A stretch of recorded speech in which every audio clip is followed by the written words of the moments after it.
All right, I'm ready. Good evening.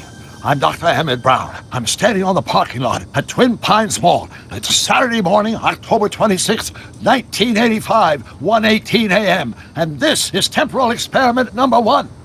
Come on, Einie. Hey, boy, get in there. That boy. In you go. Get down. Get your seatbelt on. That's it.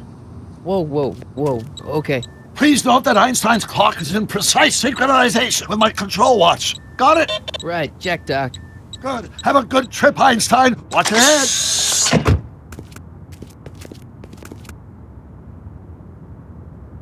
You got that thing hooked up to the car? Watch this. Yeah, okay. Got it.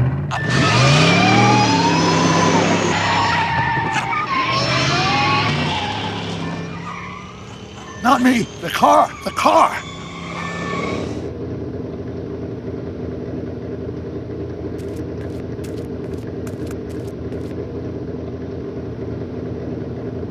If my calculations are correct, when this baby hits 88 miles per hour, you're gonna see some serious shit.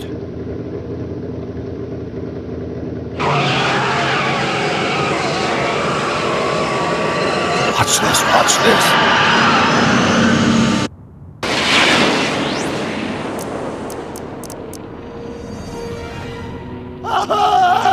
What did I tell you?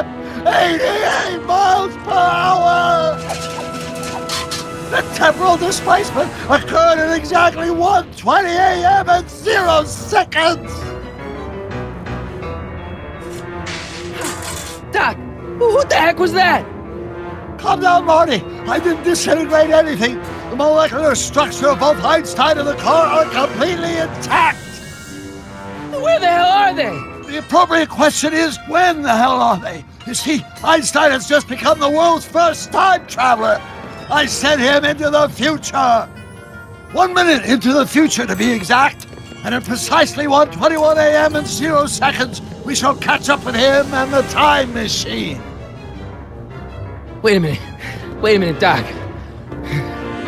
Are you telling me that you built a time machine out of a DeLorean? The way I see it, if you're going to build a time machine into a car, why not do it with some style? Besides, the stainless steel construction made the flux dispersal. Look out!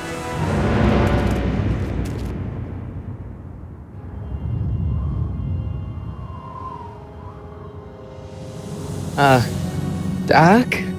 Huh, that's peculiar. Where's the car, Doc? It should have caught up with us 27 seconds ago. Doc, what happened to Einstein? No need for concern. It's probably just a minor miscalibration of the time circuits. Marty, could you get my notebook? It should be in the toolbox.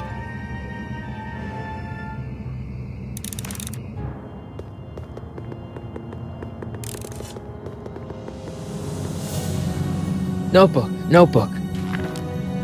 Got it. Flux capacitor? That's it! What the heck's a flux capacitor? My latest invention. The thing that makes time travel possible. In this notebook, I've detailed the nearly 3 decades of scientific breakthroughs necessary to build a working time machine. If it ever fell into the wrong hands, the consequences could be catastrophic. Let's see. Is mass equals I times Z, and E equals the square root of Z times C squared, and the flux dispersal rate is inversely proportional to... Doc, something's way off here.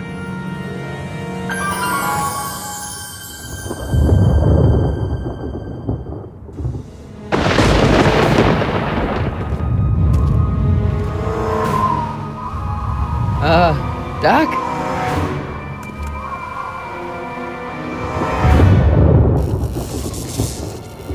Great Scott! Doc, what is it? I've made a horrible mistake!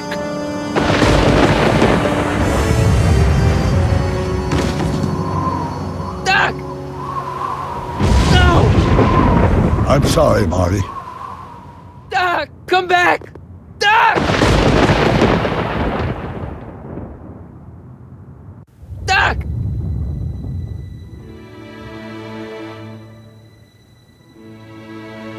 Marty, Is everything okay? Yeah, Mom, it was just a nightmare. I was in the past, and Doc was there. Well, you're safe and sound now, back in good old 1986. But you'd better get up. Your father's waiting for you. Huh? Weren't you going to meet him over at Doc's? Holy crap, I'm late!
Dad, are we too late to stop the sale? Better late than never. You wouldn't believe how much rare stuff there is back here. That's Doc stuff. The city has no right to. Now, son, I know you're upset, but your friend's been gone for months, and the city really seems hell-bent on using his land for that new parking garage. And, hey, is that a first edition Jules Verne? It's just not fair. But at least things can't get any worse. Hey, Marty! Hi, Biff. Come to see if the old crackpot had any buried treasure? Nah, I guess I'm just remembering.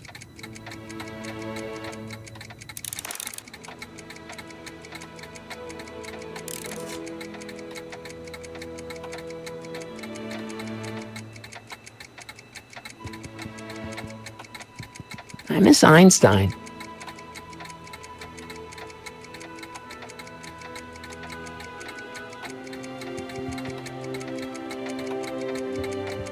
Hey, let me... Now, Biff, leave Marty alone.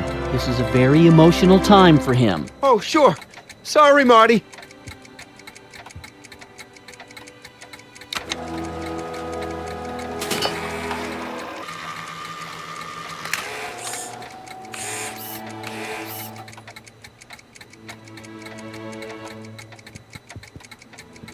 I'd better stick around. Doc might have left something important behind, and he wouldn't want it to end up at Biff's place. I wonder why Doc didn't take any of these with him.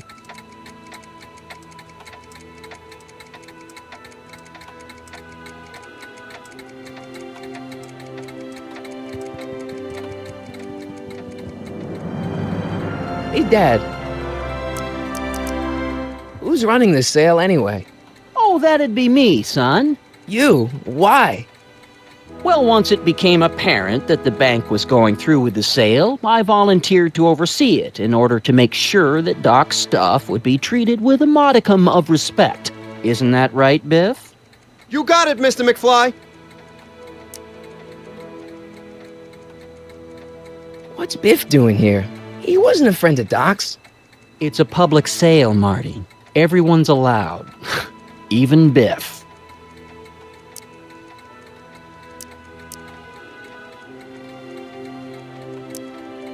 Do you think dreams can predict the future? Well, you know I don't go in for that mystical stuff, but I do think they can reflect how you're feeling about the future. What did you dream? Oh, just weird stuff about Doc. Well, that's understandable, don't you think? I guess, but I feel like it was telling me something.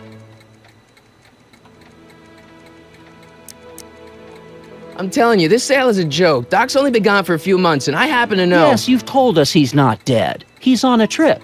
Let's say you're right. Have you considered that this trip may not have been entirely voluntary? I hate to say it, but Doc's run up some pretty sizable debts around town. Maybe he's just hiding from his creditors.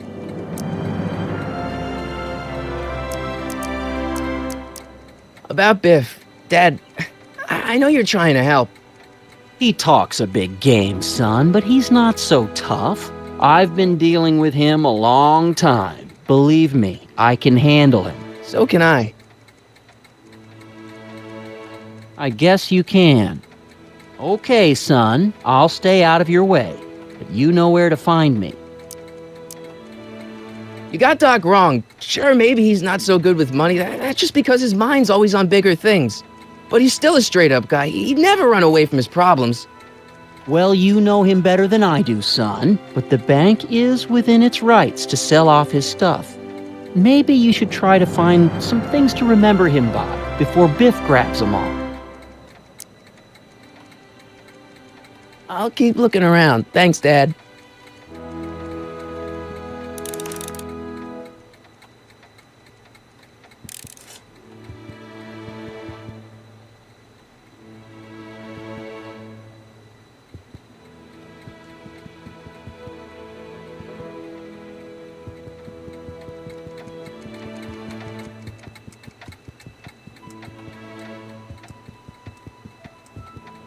Doc built this model of downtown Hill Valley way back in 1955.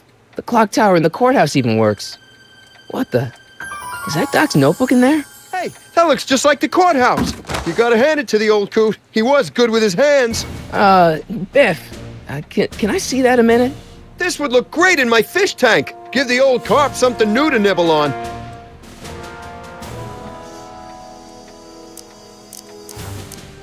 Can I see that model courthouse for just a second? I need to get something out of it. Like what? A not guilty verdict? That was a joke. Oh, ha. But really, can I? Nah, I think I'll hold on to it. Give it here, Biff. Well, well, look at what we have here. Looks like plans for something. What's a flux catheter? It's none of your business. Doc asked me to... Brown's worm food, kid. But this looks like it might be worth something. Ha!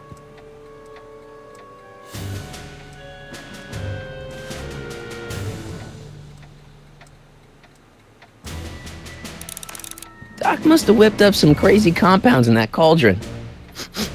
It smells like beef stew.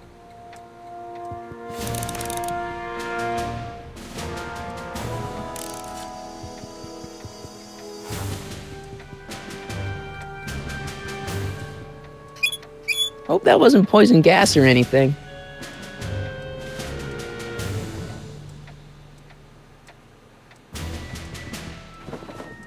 Wait, I got one.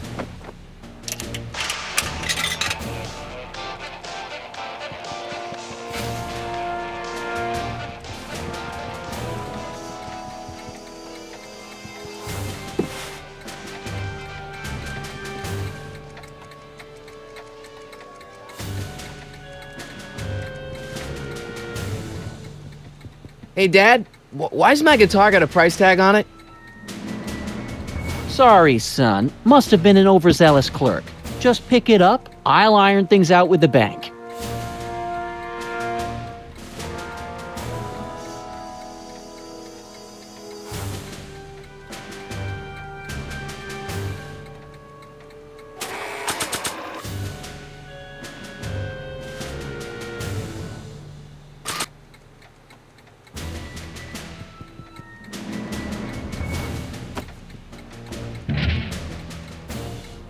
Here's an oldie, but a goodie. 1, 2, 3. Hey, look, it's Chuck Butthead. Let me show you how it's done. Well, it's 1 for the monkey, 2 for the snow, 3 to get ready now. Go, Scott, go.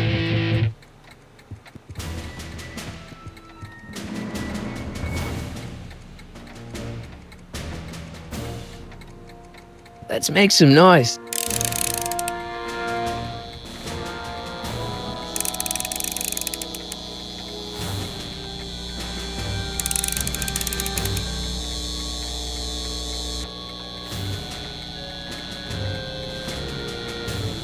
Now that is a dangerous amp.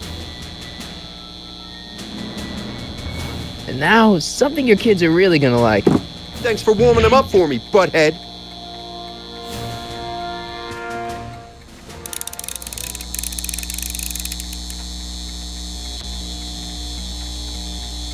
Now watch me blow the lid off this joint. Whatever you say.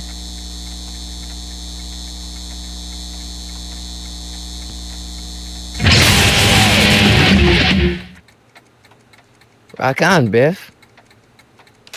Oh, shit.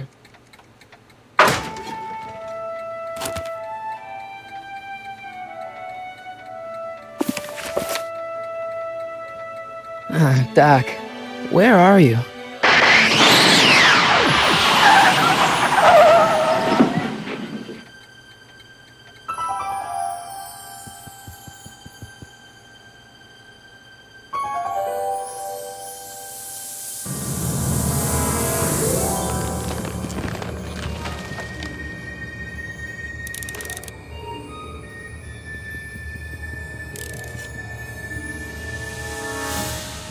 Doc?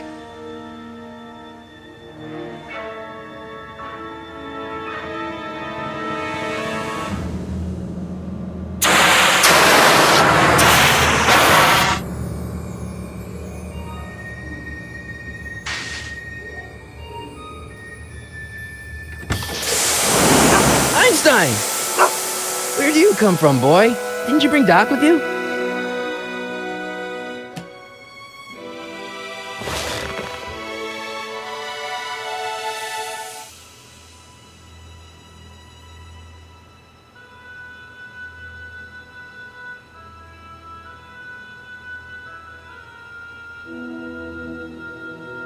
Okay, Doc, I know I haven't seen you in a few months, but I'm pretty sure this isn't your shoe.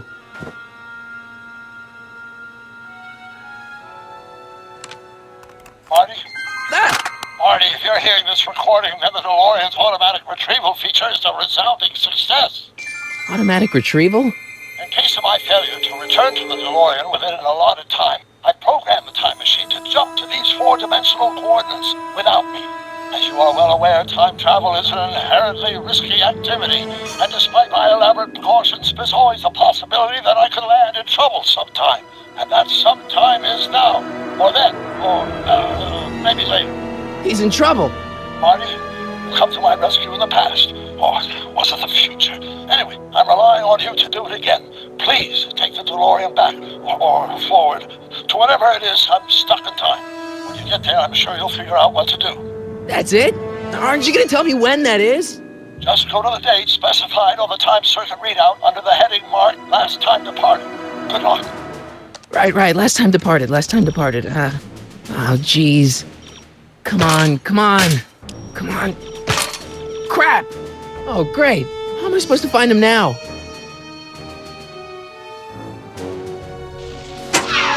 Looks like the time circuits still work.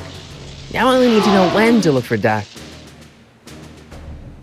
I can use those to enter a date into the time circuits. Once I know when to look for Doc.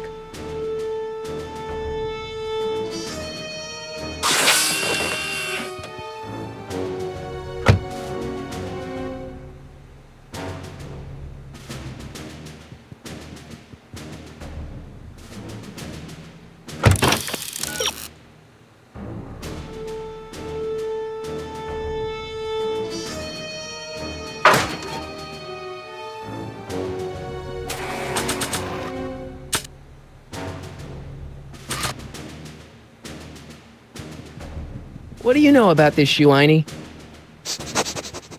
Great Scott! I think he's onto something!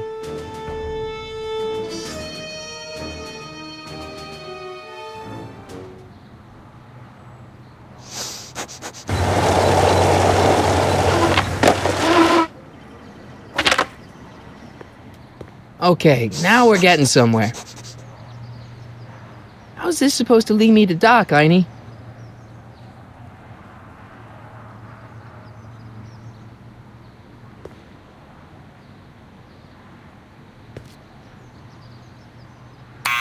Step away from the door! Ah! Now, Let me get a look at you. Einstein, come on! Just as I suspected. Hooligans! Get along now! Scat!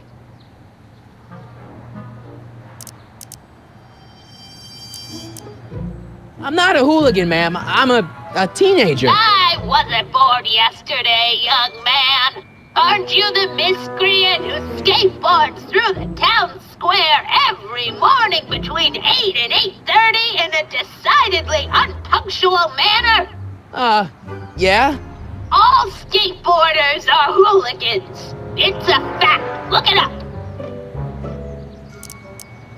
State your business, child. You're making me miss Merv. Well, see, that's the thing. I'm not sure why I'm here. Einstein here brought me, and... Well? E. Strickland. You aren't related to, Vice Principal Strickland, are you, ma'am? Not that it's any of your business, but I'm his sister, Edna. Oh, and you're one of those McFly slackers, aren't ya? Yes, what's old man Strick? I mean, what else has your brother been saying about me? Nothing I couldn't have deduced for myself, slacker. Can you let me in? I've got something to show you. What is it? Let me see.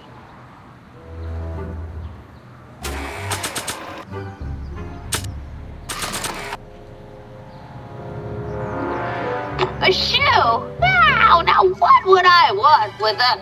Huh? Stay there!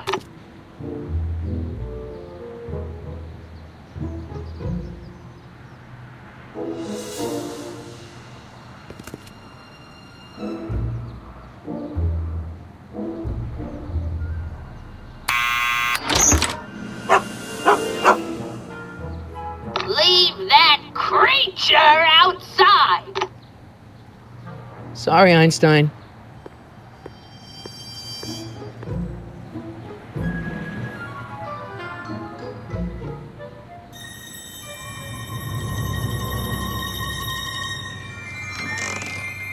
Well, took you long enough. There's a lot of stairs. To return the shoe, I mean. I lost it ages ago. You can put it down next to the other one. Much better. So neat and orderly. I suppose you'll be wanting some sort of reward now. No, All I've got is tea and candy. But... I'm sorry I called you a hooligan. I try not to jump to conclusions, but after all, 9 out of 10 people in this city are hooligans. It's a fact. Look it up.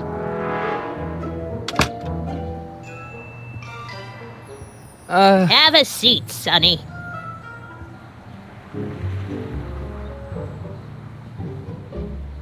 Hey! You kids! Put out those cigarettes!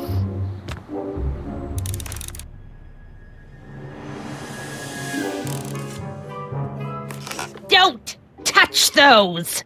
My newspapers are in pristine condition and meticulously organized. Not about to let some street punk get jam all over them.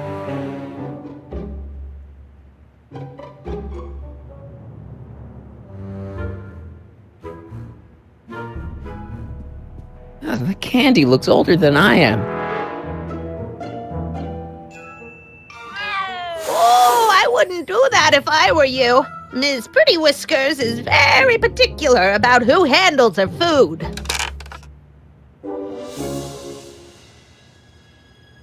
Man, she keeps it hot in here. That's the kettle. I'll be right back with some tea. And don't touch anything.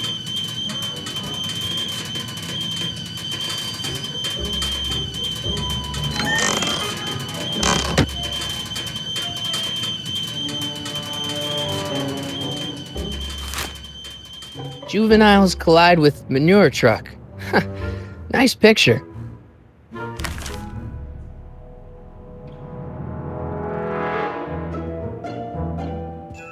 Hey, mind if I use your binoculars for a sec? Go ahead, dear. Man, these are powerful. I could see Biff going into the video store. Yeah, you wouldn't believe the filth that boy watches. Yeah, he's nothing but an out-of-control hedonist, just like his father. If there's a clue to finding Doc out there, I'm not seeing it. I don't even know where to start looking.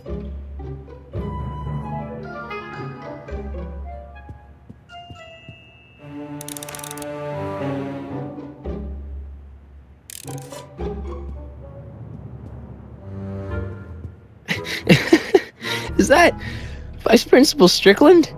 Mother never could keep little Gerald out of her clothes.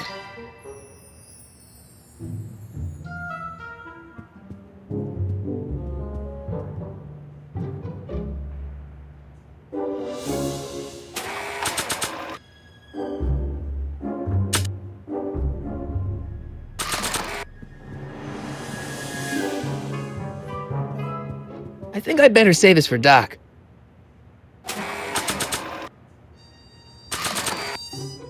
I don't want to record them right now.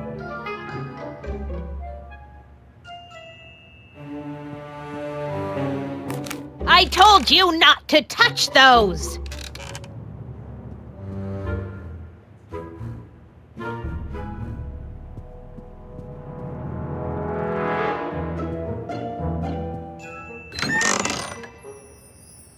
Miss Strickland, about your tea. You forgot to turn on the... U! It's spelled with a U! You illiterate vandal!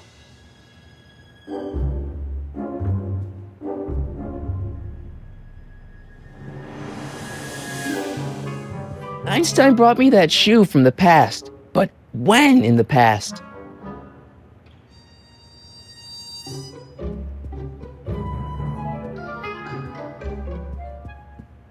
Miss Strickland? Jack! Diane! I know what you're doing behind that tree! Yes? Do you remember when you lost your shoe? Shoe? That shoe over there. Oh, that shoe! Huh. Aye, what a nosy Nelly! No one likes a busybody, you know. But Oh, fine, let me think about it. Yes, I remember. I lost it in a scuffle with a dog. Oh, when was it? Oh, yes, the day that speakeasy burned down. a speakeasy in Hill Valley? Don't act so surprised, young man. Your generation doesn't hold a copyright on moral depravity, you know. Sin has been on the prowl in Hill Valley since the day it was founded. Wow, a speakeasy. That must have been wild. Is it true they used to drink gin out of slippers like my grandma said? Don't romanticize the past, young man. Prohibition was a time when gangsters ruled the town while honest citizens quaked in their beds. So where was it? That speakeasy that burned down, I mean. That was ages ago. If you're looking for bootleg hooch.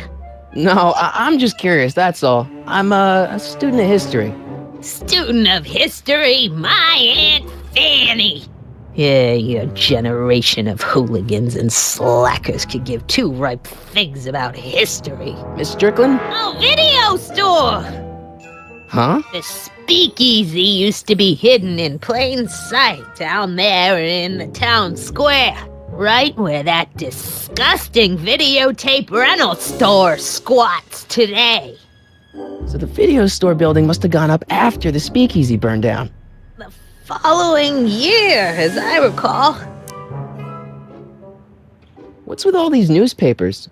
This is my personal archive. I've got every issue of the Hill Valley Telegraph ever published.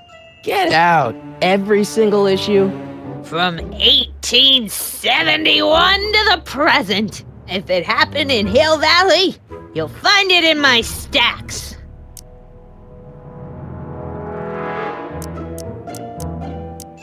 I guess somewhere in these stacks there must be an article about the speakeasy burning down. Naturally. Yeah, I probably wrote it myself. I was quite a reporter back in the day.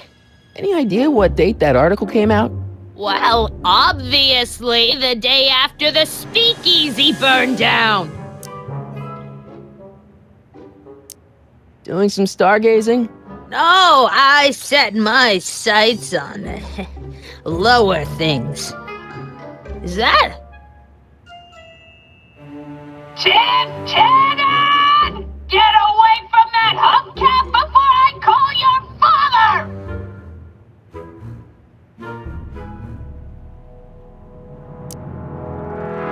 Don't let me keep you from your business.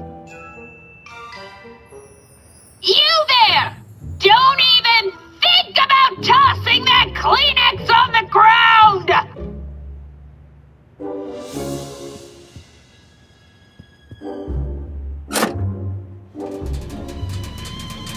There's the whistle!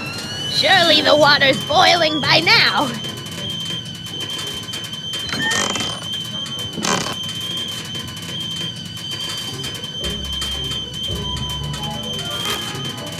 Brown Mansion destroyed.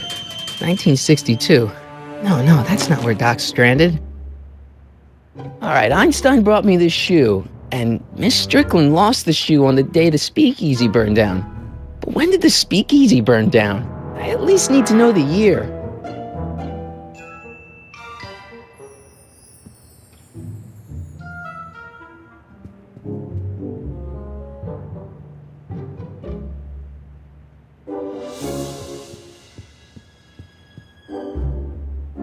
Yeah, that's peculiar. The water still hasn't come to a boil.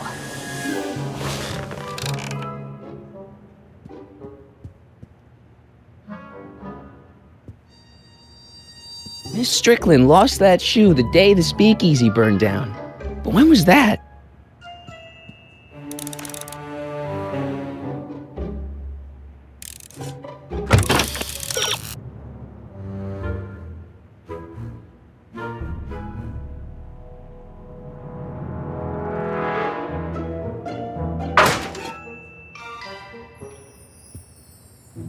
Would you mind if I stepped out for a minute? I just remembered a video I've got to return. Do you have to go? I get so few visitors these days.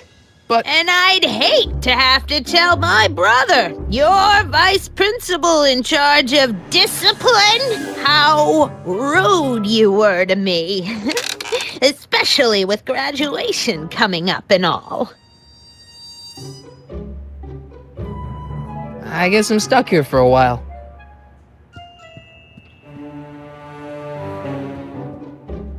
That tea's never gonna boil.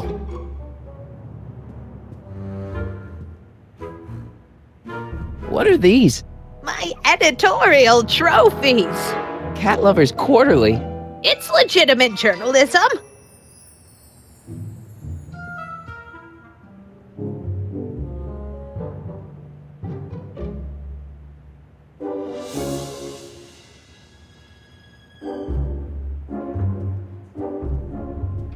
Marshall Strickland. My grandfather, gunned down by Mad Dog Tannen over 100 years ago. That's not how I remember it.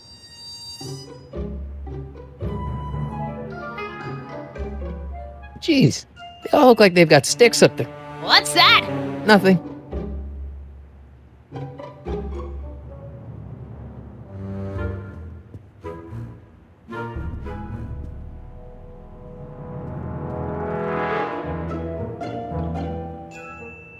Mind if I take a look? Go ahead, dear.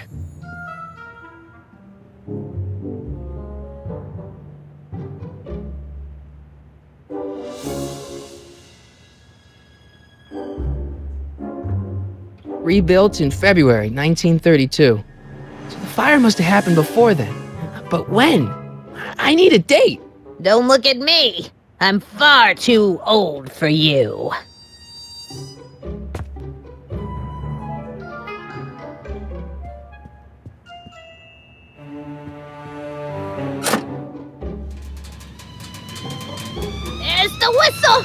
Surely the water's boiling by now.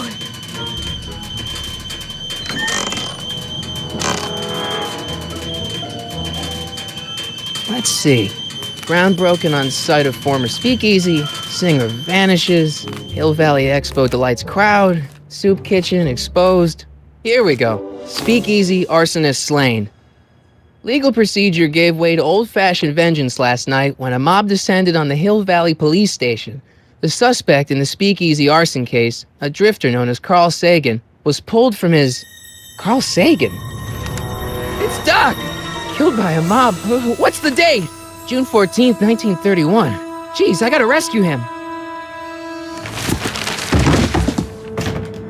My newspapers! Sorry, Miss Strickland. Let me... No! You've gotten my history out of order! Oh, do you know how long it'll take to fix what you've done? Oh, get out! Get out! Get out! Help! Police! I'm being attacked by hooligans!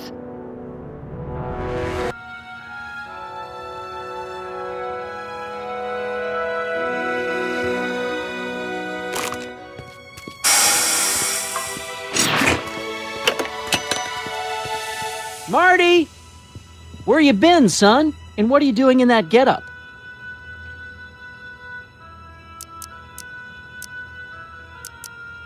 It's a costume. Tonight's the big Halloween party. Halloween party? In May?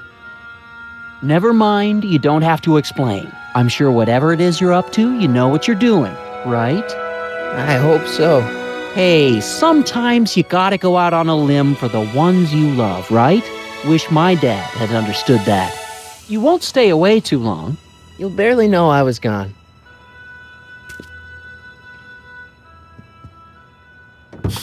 You ready to go, Einstein?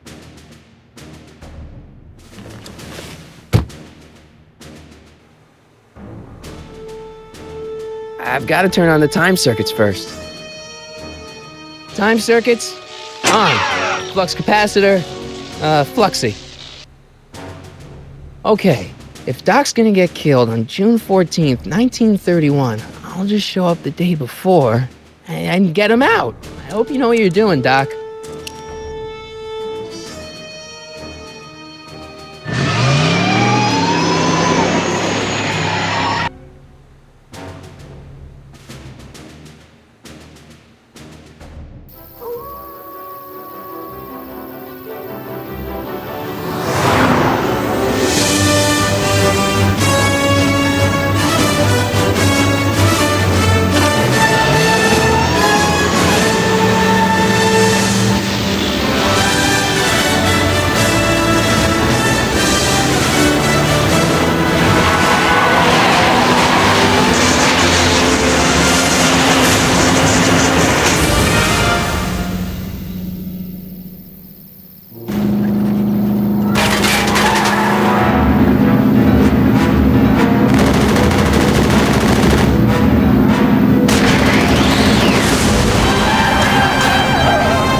Einstein, where'd you go now, boy?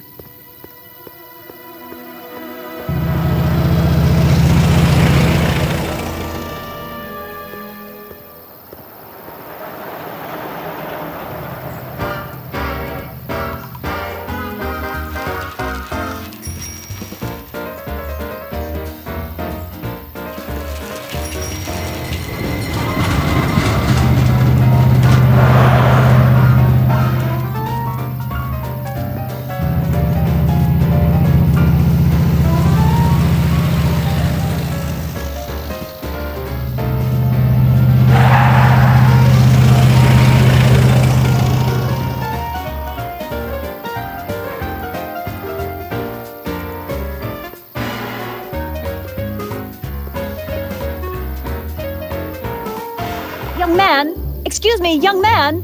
Who? Me? You're the only man in the street, and I'm looking for a man-in-the-street reaction. Naturally, you know about the explosion that destroyed this illegal gin establishment. I read about it, yeah. What's your opinion of Carl Sagan, the stranger who single-handedly did what the law has been unable to do for 10 long years, namely, rid Hill Valley of the scourge of liquor?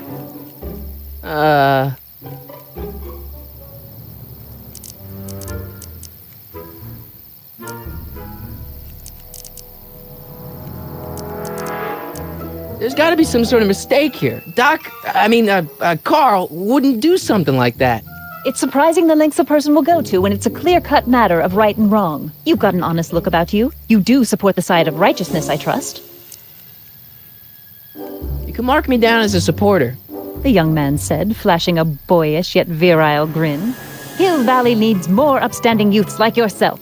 Do you have a message for the vicious gangsters who still roam these streets, no doubt plotting to corrupt our citizens with another den of booze, sin, and debauchery?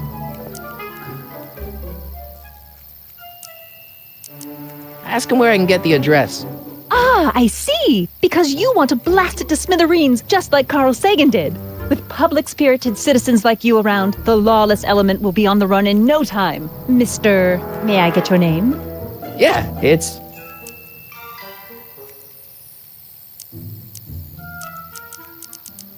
Michael Corleone.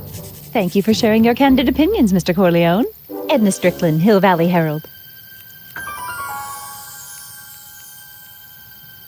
I know. I met you back. I'm familiar with your work. You read my column? How sweet! I know it's just an etiquette column, but I believe it'll lead to bigger and better... Oh! Einstein, no. Down, boy. Is this wretched creature yours? He assaulted me once before. What's got into you? Aggressive dogs must be kept on leash at all times. It's the law. Look it up. Doc. I gotta find Doc.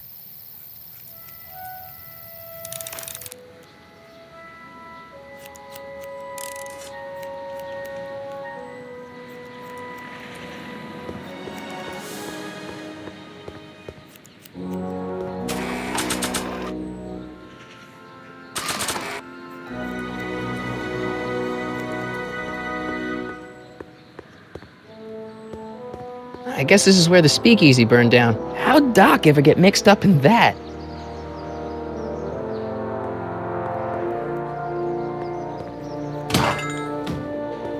You gonna buy anything? No. Then get out, bum.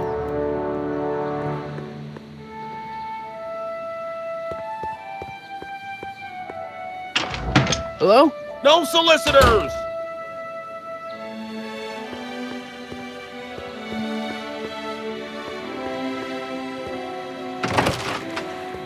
How can I help you, sir? Without any money, I don't really have any business in there.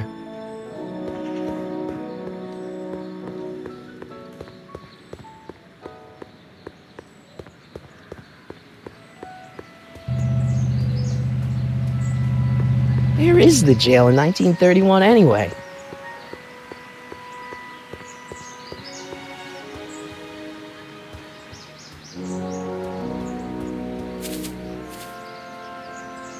Hey, how you doing, Einie?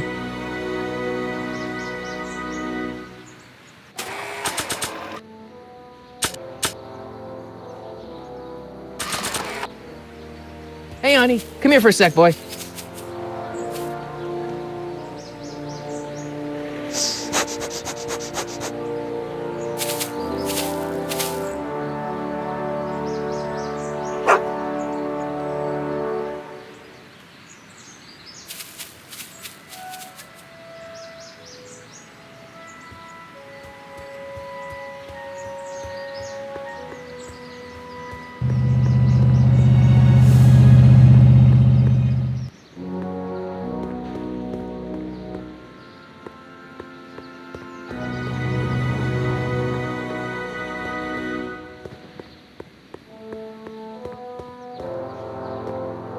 Doc! Marty! Doc! What are you doing here? You sent for me, Doc. I did? When? May 14th, 1986. 1980? The automatic retrieval system, of course. I'd almost forgotten about that. So what's our plan for getting you out of here? Plan? We don't need a plan. We don't. Not in the slightest. The police picked me up for that speakeasy fire a couple of weeks ago, but the DA hasn't got a case. They're releasing me tomorrow morning. So basically, I traveled 50 years into the past to deliver your car? Sorry about that, but it's so wonderful to see you. We have a lot of catching up to do. Yeah, you might want to hold off on that, Doc. Great Scott! I'm going to be gunned down by gangsters on the steps of the courthouse. Why would they do that? Guess they didn't approve of my burning down their speakeasy. Very funny, Doc. Maybe now we should come up with a plan? A plan? Right. But what?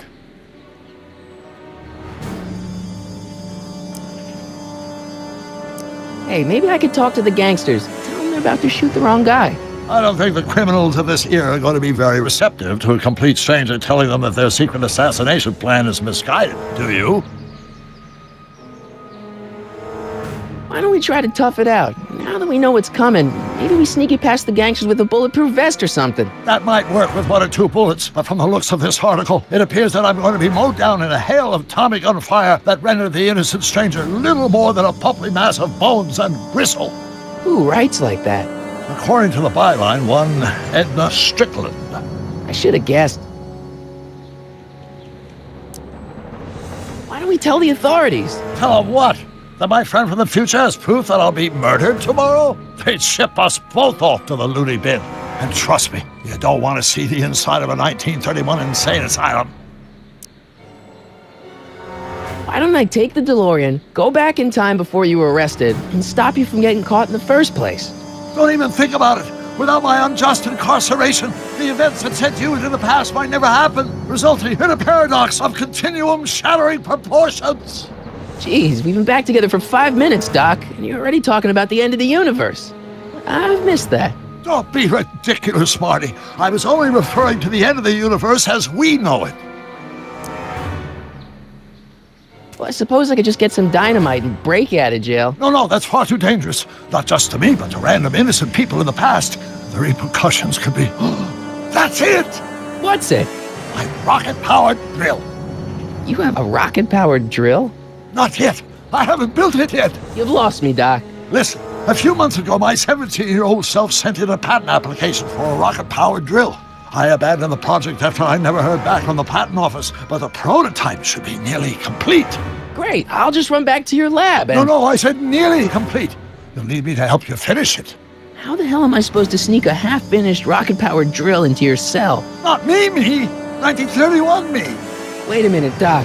You want me to convince your 1931 self to build a rocket-powered drill to break you out of jail? Precisely. Won't talking to yourself cause, irreparable damage to the space-time continuum or something? It should be fine.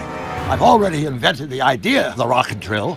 You've just got to goad my younger self into finishing the prototype. How am I supposed to convince your younger self to finish the rocket drill? Just tell him I need to break his older self out of jail? Absolutely not. Whatever you do, you can't tell my younger self anything about time travel. I won't come up with the inspiration for the flux capacitor for another 24 years. Then what am I supposed to... Just be your charming self. From what I remember, I'm a pretty easygoing kid, so enlisting me in a scientific adventure should be a piece of cake. Okay, let's say I go along with this crazy idea. Where can I find you? I mean, the other you. How should I know? It was over 50 years ago. Why don't you go over to the soup kitchen next door and give my house a call? They'll know where to find me. Soup kitchen. Got it. Just stay away from the soup. It'll cause irreparable damage to your digestive system.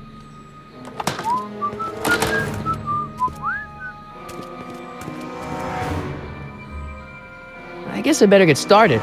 Don't worry, Doc. I'll get you out of here in no time. I'm not worried. Once you and my younger self put your heads together, you'll be unstoppable.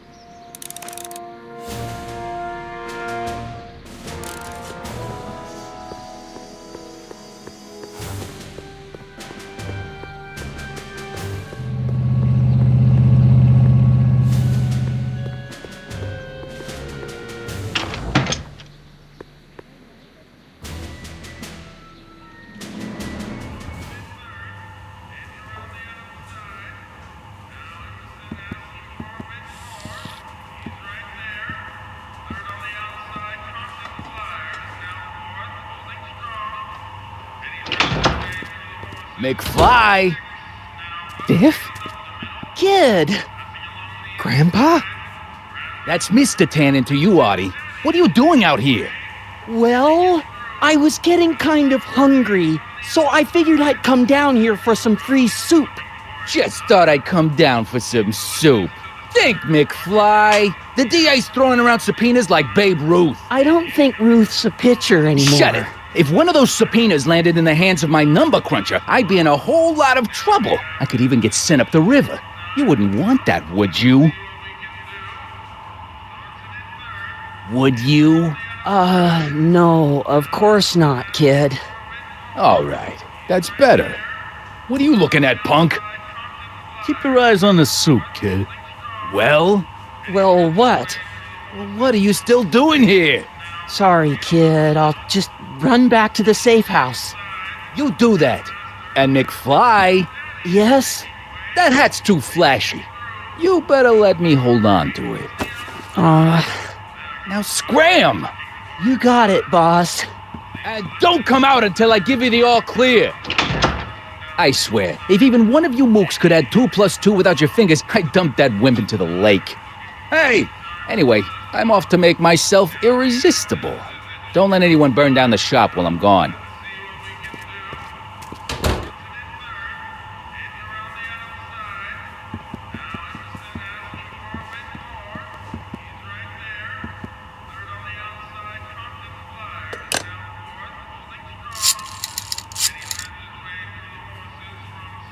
Brown residents? Hi. Do you know where I can find Emmett Brown? Young Master Brown is currently tending to his clerking duties at the courthouse. Who may I say is calling? The courthouse? Doc never told me he worked at the courthouse.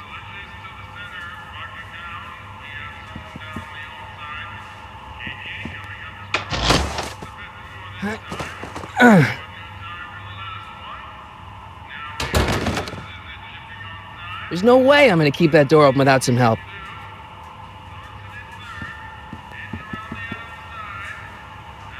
I better not talk to him. I don't want to mess up his timeline.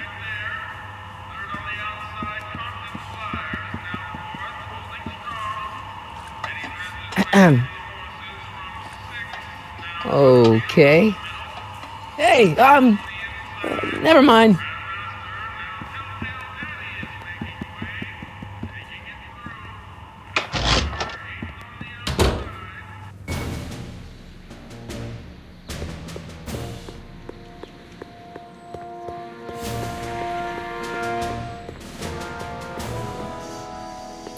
Doc! Marty, have you found my younger self yet? So, according to the British guy on the phone, you're working at the courthouse. Of course. In the summer of '31, my father made me work as a junior clerk. That doesn't sound like any fun. I hated every minute of it.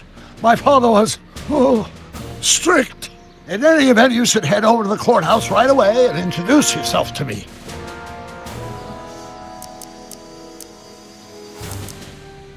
Guess who I bumped into at the soup kitchen? My grandfather.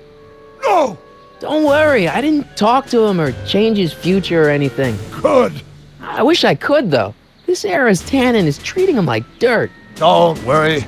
If history plays out as it's supposed to, he'll soon be out from under Kit Tannen's thumb and free to live out his life as a humble accountant with your grandma. What was her name again? Sylvia. Right, Sylvia.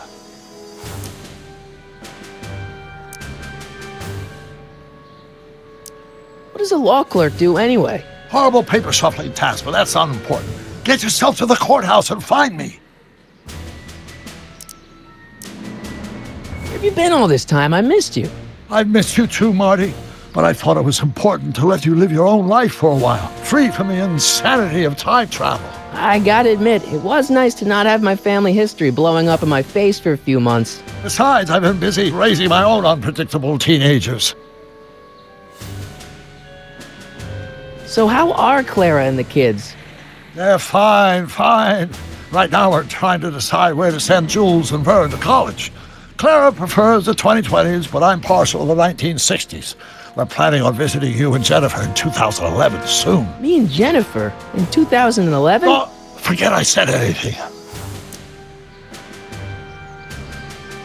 Where'd the DeLorean come from? The last time I saw it had been smashed to pieces by a train.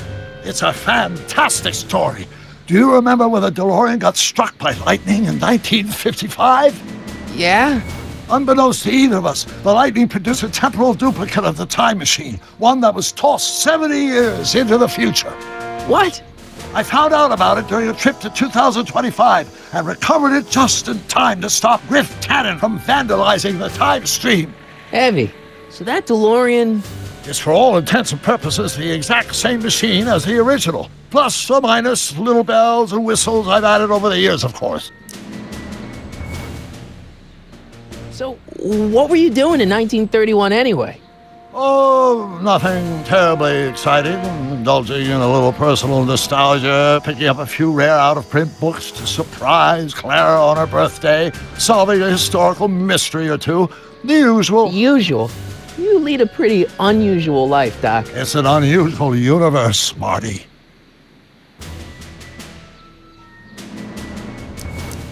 I hate to tell you, Doc, but your last time departed display is on the fritz. It is? So how did you find me?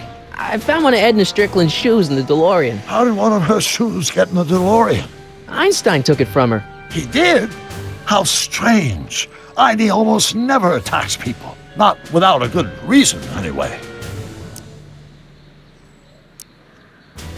How'd you wind up in jail in 1931 anyway?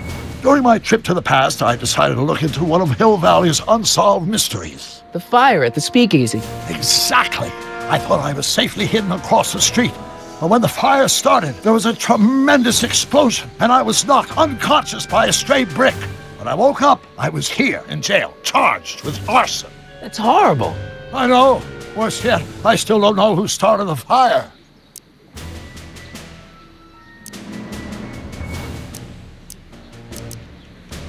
What's the story with this kid Tannen jerk anyway? This father? By this time next year, he'll be pulling down a life sentence in San Quentin. There was even a song about it. Wait, if Biff will be born in 1938, and Kid will be in prison... As I recall, he escaped from prison in 1937 for about 3 hours. That's a busy 3 hours. No kidding.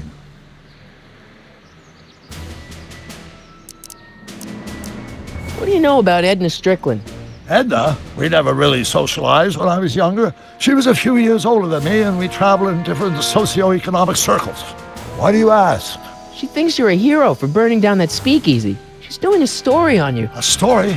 Oh, yes, now I remember. Ask Edna, the etiquette column that doubled as a pro-temperance soapbox.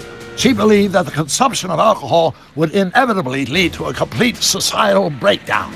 Sounds like a fun gal. You should have seen her when the hippies started showing up in the 60s. She just about lost her mind. That would explain a lot.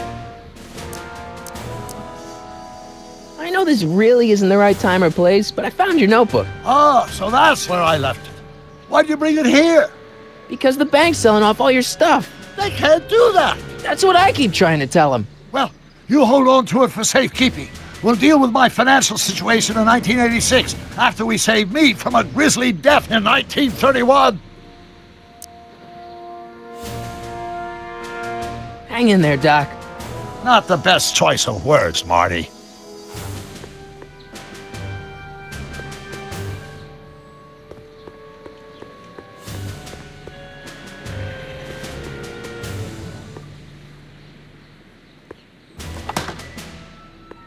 Who are you and what do you want? Can I talk to, Carl Sagan? Are you his lawyer? No. Then scram.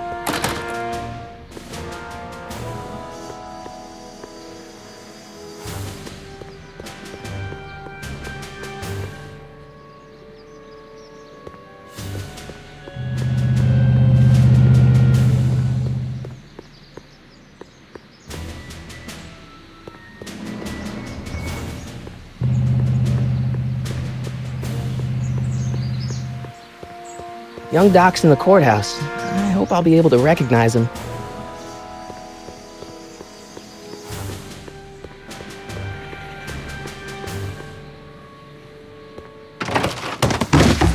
Don't touch those! These are very sensitive legal documents. Nobody is supposed to handle them but sworn officers of the court. Judge Brown says so. Brown? Doc. Nice to meet you. I'm Michael, Corleone. Emmett Brown. But I am a law clerk, not a doctor. Now please get out of my way. I have important business to transact. Naturally, h2 of A multiplied by the inversion of h has to come out less than expectation value of A, right? No. What am I missing here? Or do we take h as stands with permitting a line upper? Listen, Emmett, you don't know me, but I'm your friend. I'm not big on friends. They get in the way of work. What's this important business you're up to? It's a legal matter, very complicated, very abstruse. I need to obtain 5 sets of initials on every copy of this writ of indemnification before before Judge Brown can even think of granting a waiver to the party of the first part. You have no idea what it's about, do you? That's how important it is. Come on, Doc. Emmett, drop the Legal Eagle Act. I got something more important for you to do. Mr. Corleone, I'll have you know that the law is the very mortar that holds society together, and we in the legal profession are like brick masons building the edifice of the future. Your dad tell you that? Every morning.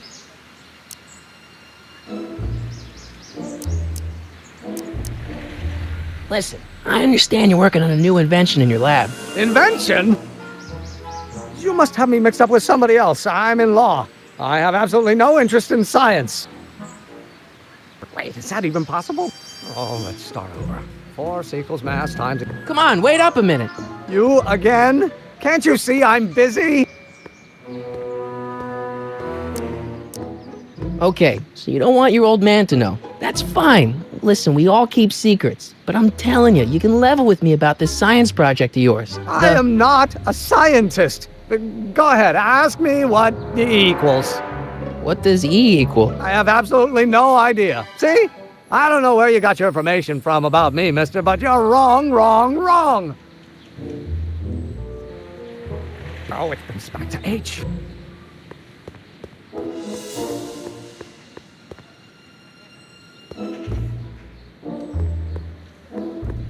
I better not. Those lawyers sound kind of nasty. Well, no. Going to be the inverse. Oh, yes. Will you just give me a chance? Harassment's a federal crime, Mr. Corleone. So, Emmett, what time are you through with work? Depends. On weeknights, Pop sometimes keeps me in the office till 9. 9 at night? But today's Saturday. Right. So I probably won't get off before 10.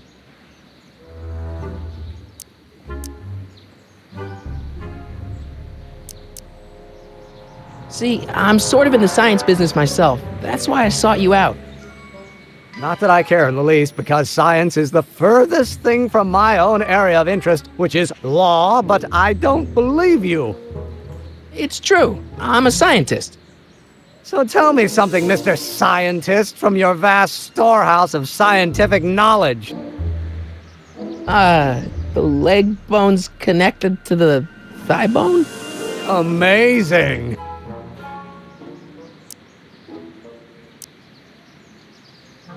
Come on, you could trust me, Doc. Emmett, it's your future I'm looking out for, in more ways than one. What are you talking about? I'm talking about you and science. Oh, that word again! If you insinuate I'm a scientist once more, I'll sue you for defamation of character! In that case, H to the A multiple... Will you just give me a chance? Harassment's a federal crime, Mr. Corleone! Emmett, about your... Don't say it! Possible? Now if H stands for one...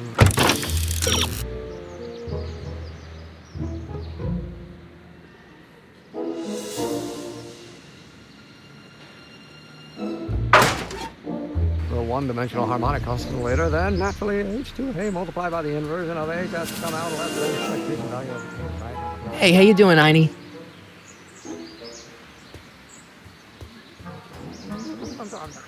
Inverse. Oh, yes. I know. No. Small. No.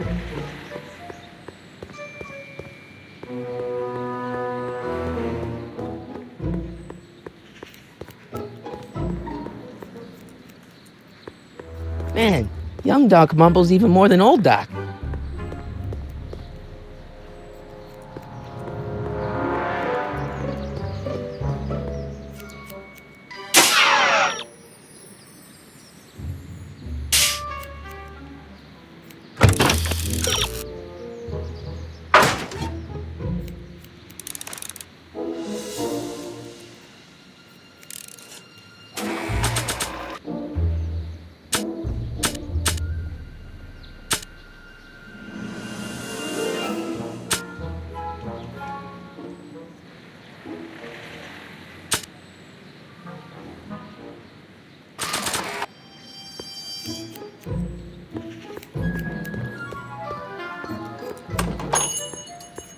Hey, can I get some moose? What does this look like? A hunting lodge?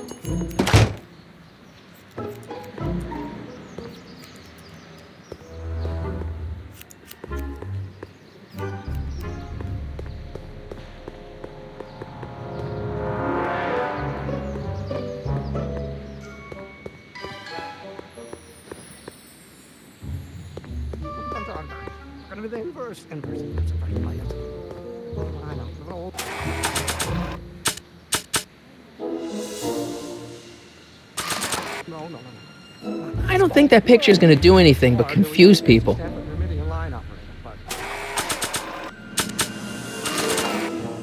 Doc's notebook doesn't belong to him. Okay, actually, it does belong to him, but not yet. In any event, it's probably a really bad idea to give him a book full of all the things he hasn't invented yet.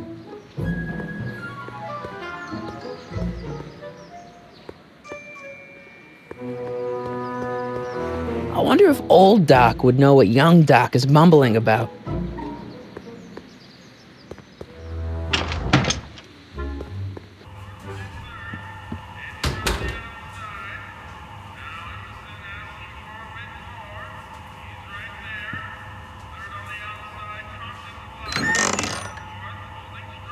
The kitchen's for management only, rummy. Whoa!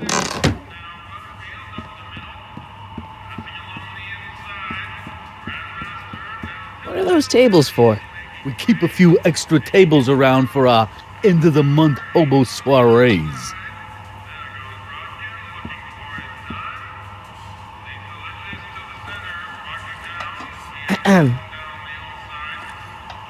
Okay. Hey, never mind.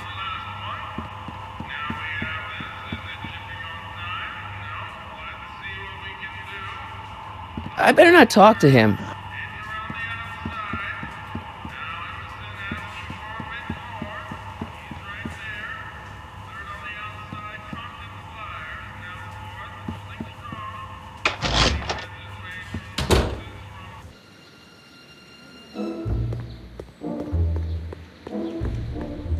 I wonder if old Doc would know what young Doc is mumbling about. Psst, Doc! Morty, how goes the escape plan? Well, I met your younger self. Great. And I gotta say, you're kind of uptight. What? You won't even talk to me. I find that hard to believe. Tell me what happened.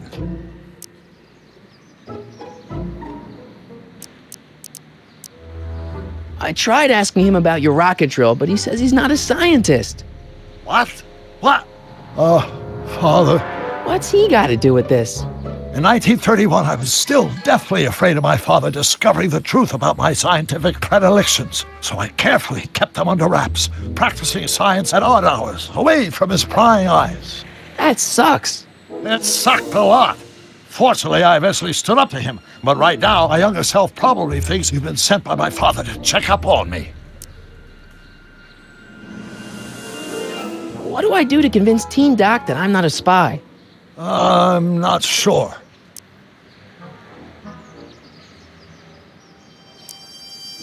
Why does your younger self mutter all the time? Muttering? Why would I be muttering? I never mutter unless... The Hill Valley Expo!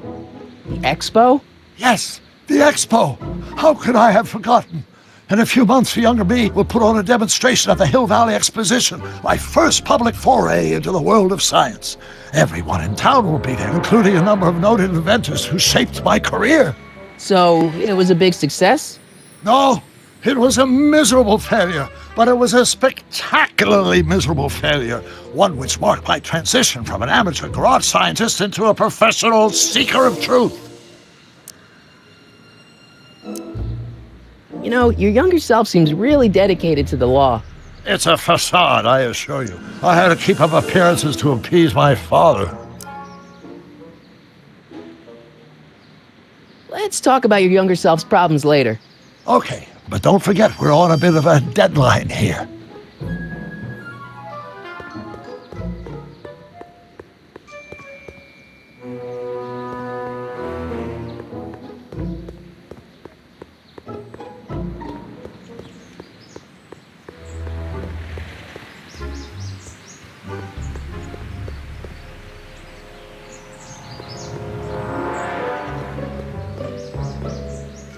Will you just give me a chance? Harassment's a federal crime, Mr. Corleone. Emmett, about your... Don't say it. Equal to A's expectation value, but only if the coefficient of friction remains constant and the gravitational constant is... Will you just give me a chance? Harassment's a federal crime, Mr. Corleone. How about you knock off work early and I'll buy you a beer, or soda. What do you say? Don't try to tempt me from my duty with sugary beverages. Keeping the wheels of justice turning, that's my one passion in life. Besides, if I left before 8, my pop would kill me. Sounds like you're a little scared of your father. Scared of my father? Pop is the most learned, just, incorruptible judge that Hill Valley has ever seen. The only people scared of Judge Brown are people with a dark secret to hide. And I don't have a dark secret to hide. Emmett, about your... Then, naturally, H2A multiplied by the inversion of H has to come out 11. That's the expectation value of H, right? I really don't think they need to know the Brown family phone number.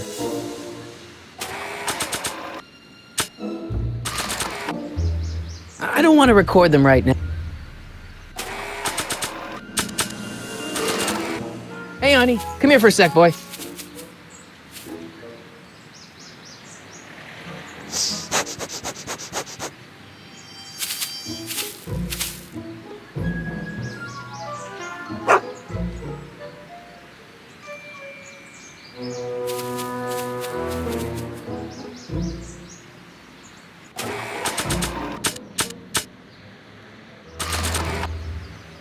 It's a good idea, but I already know where my dad is. And when. Or do we take H's step as remitting a line up? In that case, H to the A multiplied by the inverse of A might well be equal to A's expectation value, but only if the coefficient of friction remains constant and the gravitational constant is variable. Wait, is that even possible? Oh, let's start over. Force equals mass times acceleration, of course. That's Newton. But how many newtons are required to maintain a constant mass if acceleration is reduced by the inverse of the derivative of the speed relative to the speed of I'll never be able to remember what young Doc's mumbling about.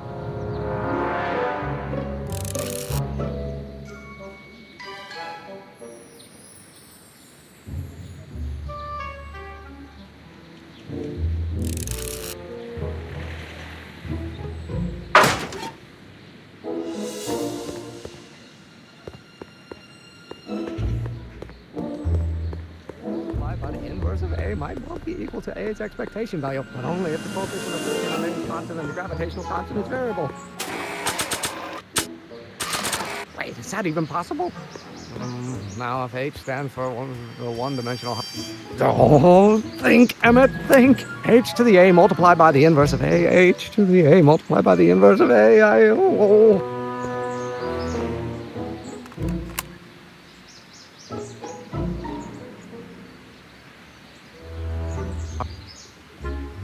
no.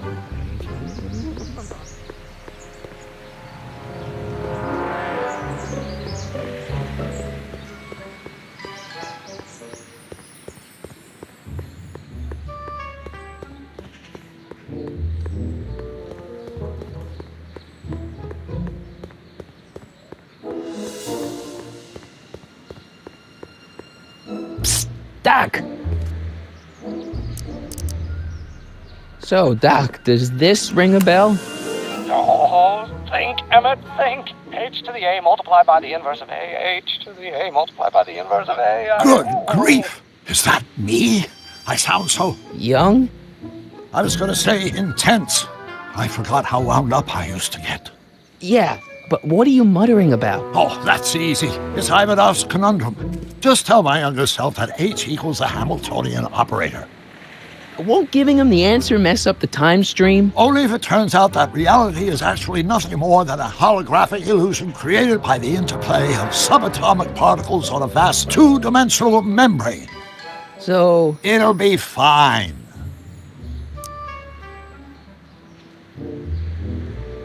Hang in there, Doc.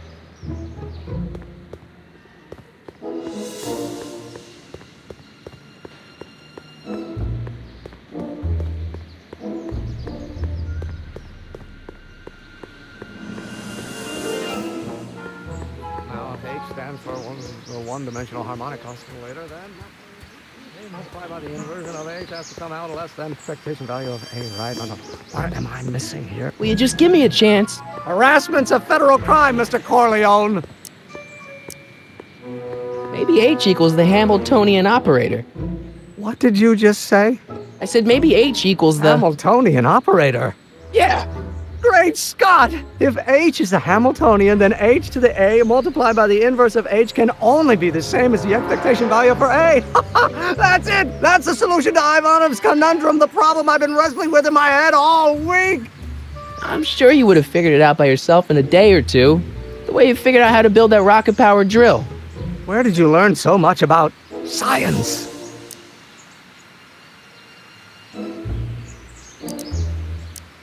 Well, it's like this. You know about my rocket-powered drill? Then there can only be one explanation. What? You're from the patent office! I confess I didn't quite know what to expect when I sent the paperwork, but I never expected this. Welcome! I'm at your service. What can I do for you?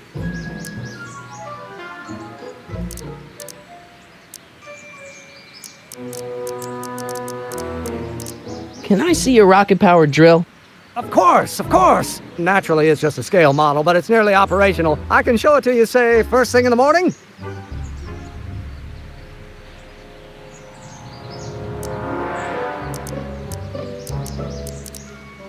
Nah, that's no good. I need to see a full-size model. That's fully operational. Tonight. Otherwise, we'll have to award the patent to a competing inventor, Dr. McCoy. It can't be done! I mean, it might be possible to construct a full-size working model in that time frame, but I haven't got the main ingredient for the fuel.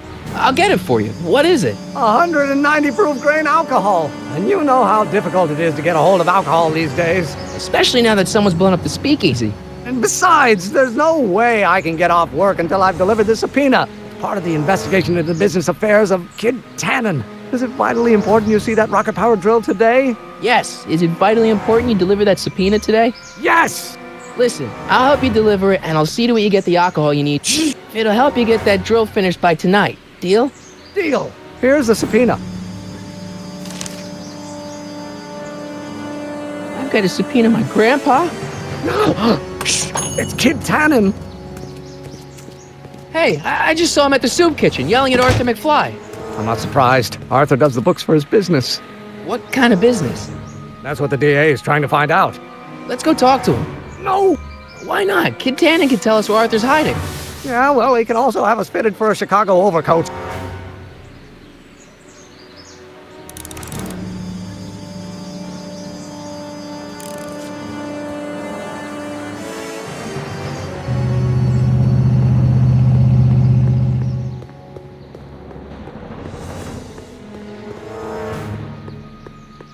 What the hell, Matches? You got kiwi all over my socks! Sorry, boss. Get out of here! How about you? Huh? I'm sitting at a shoe shine booth. You walk up. Either you're here to shine my shoes, or you got a death wish. Which is it?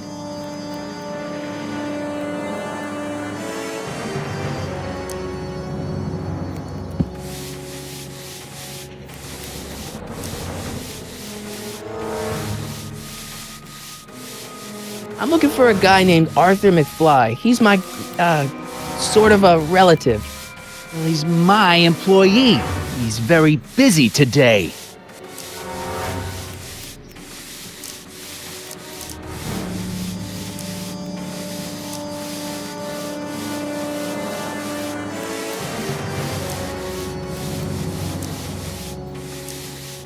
Since you're Arthur's boss, you know where he is, right?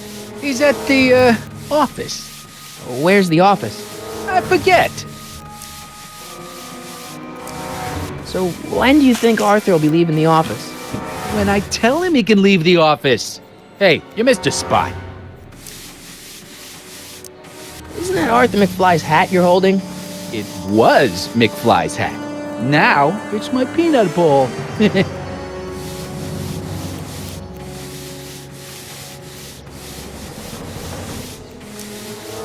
Could I buy Arthur's hat off you? Could you keep your mind on your work, huh? Shoeshine boy? I'm hanging on to my peanut ball.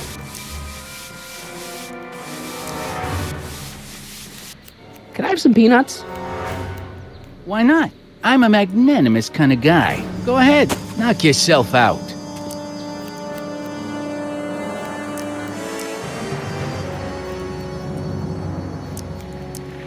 Hey, kid!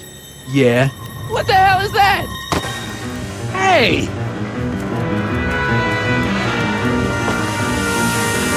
What'd you do?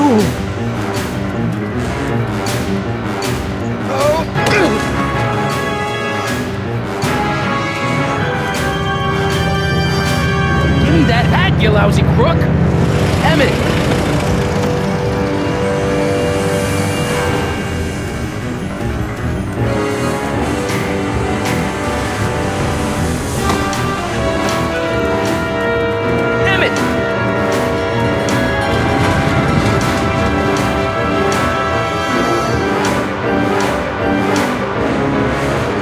Nobody makes a monkey out of Kid Tannen!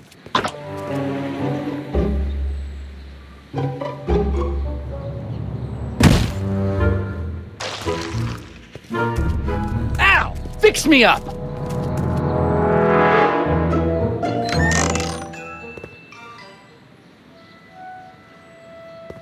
Where do you learn how to move like that?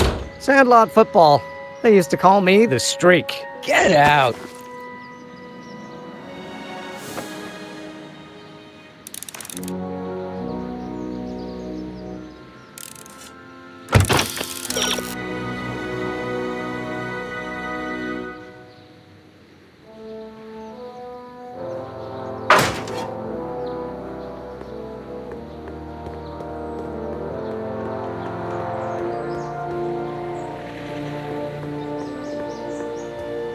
Hey, Miss Strickland. Oh, hello, Mr. Corleone.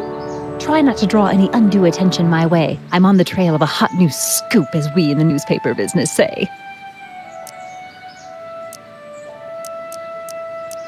I'm sorry about the way Einstein lit into you back there. I don't know what got into him. Well, I hope you've learned to keep him under control. Yeah, I found someone to keep him distracted. Very good. Now let's see if you know your multiplication tables. Did you finish the story you interviewed me for? About Carl Sagan?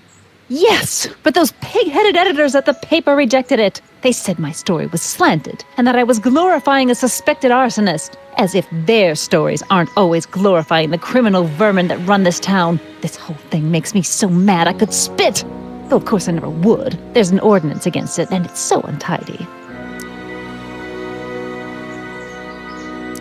What's the scoop? I've heard rumors that something shady is going on at the Sisters of Mercy soup kitchen. It's under new management, you know. And oh, we mustn't jump to any conclusions, not till the facts are in. I hope to heaven it is just a rumor. That soup kitchen is the front line in the good fight. If it goes bad, what will happen to the Stay Sober Society? Not to mention all the charitable institutions that depend on me for soup deliveries. You make hot soup deliveries?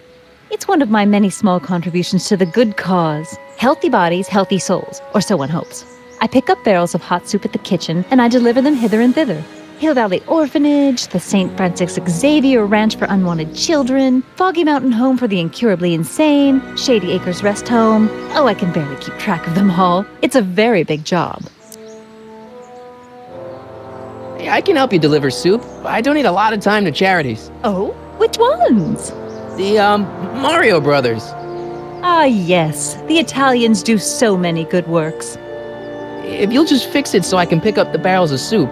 Now hold your horses, let's not get overeager. I drive the soup cycle in this town, and I'm not about to turn it over to an upstart. But if you're well connected with the local charitable institutions... Yeah? You can let me know when they're running low on soup.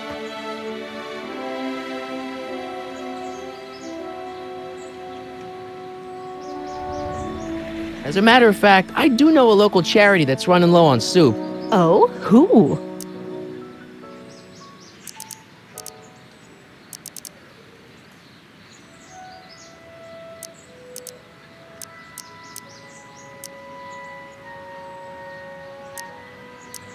The orphanage. My, how those little ragamuffins can eat.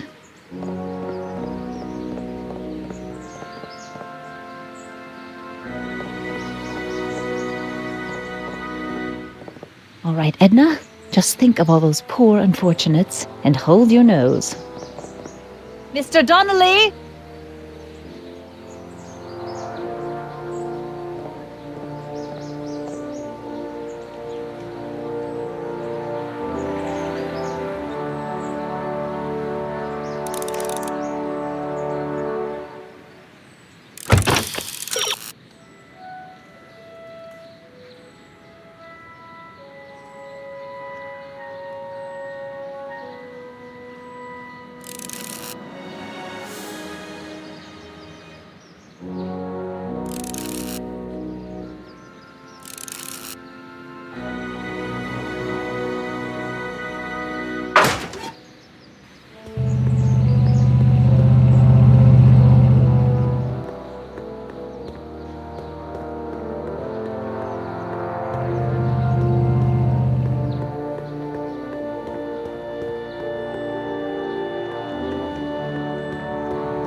Doc!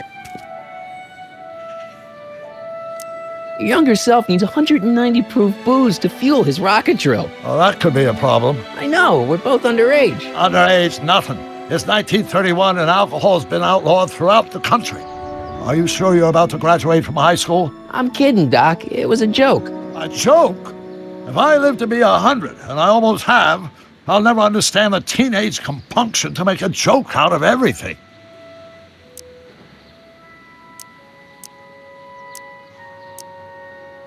Hang in there, Doc.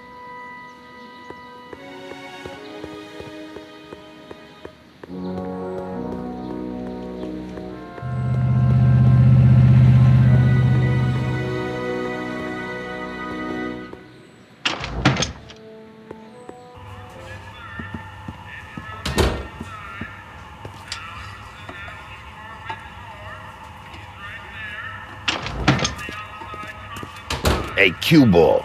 What? The truck just arrived with a fresh shipment of, soup. Soup? Well, this is the regular soup, and this is the special soup. Right. Special.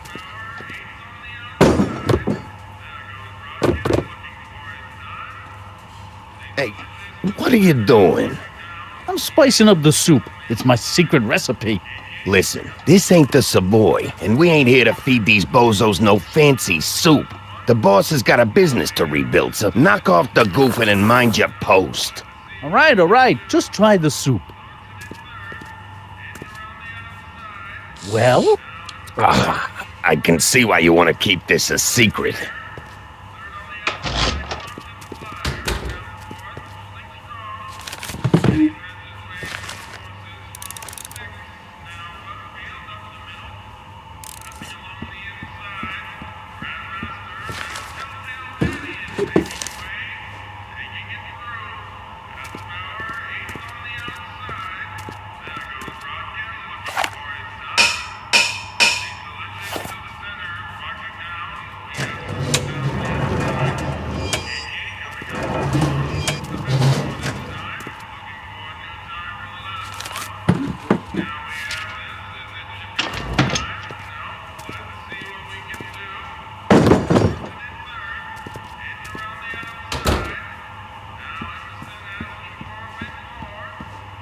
Huddle up, Emmett. Huddle? Just listen up for a second. Emmett, I can't get into the door over there. Those tables are jamming it shut. The door? So your plan is to just waltz in there and take a barrel of alcohol? No, of course not. That would be stupid, right? I'll say. Still, I'd like to get that door open. I can't do anything from out here. Well, it's a simple matter of physics. A lever, some sort of stop. Let me see what I can come up with.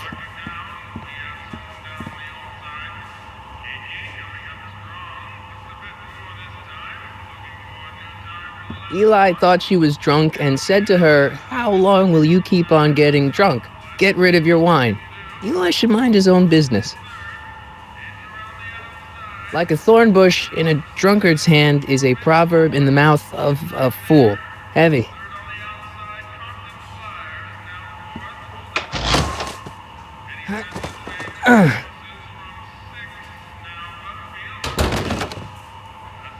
There's no way I'm gonna keep that door open without some help.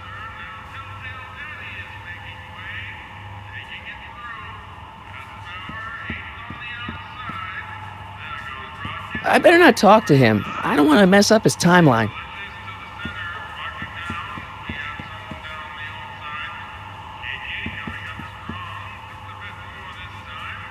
Excuse me. You talking to me?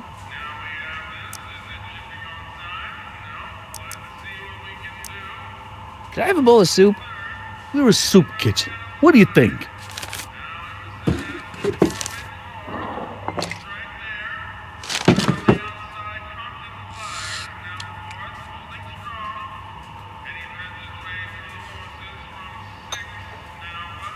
What kind of soup is this? It tastes like... Scrolle ribollita? I was gonna say week-old cabbage.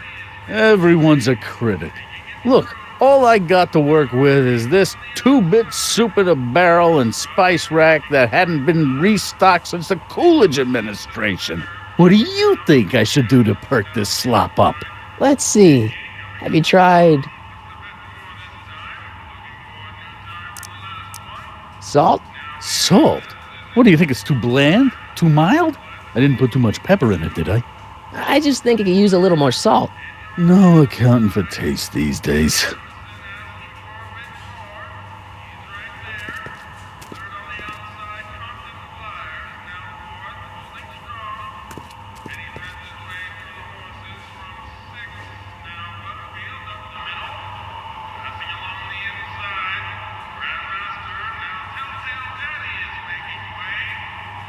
Eureka!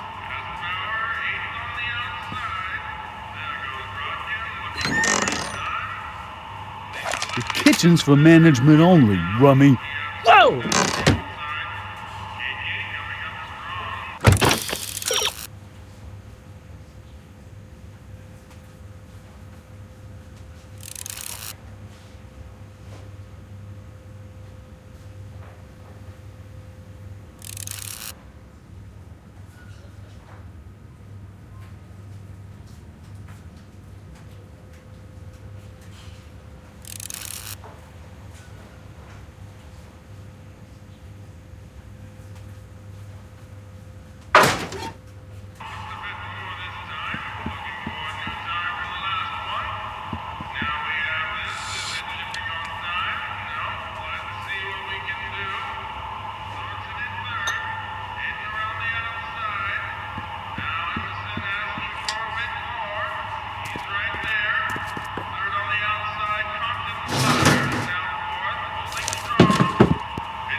Emmett. Yes?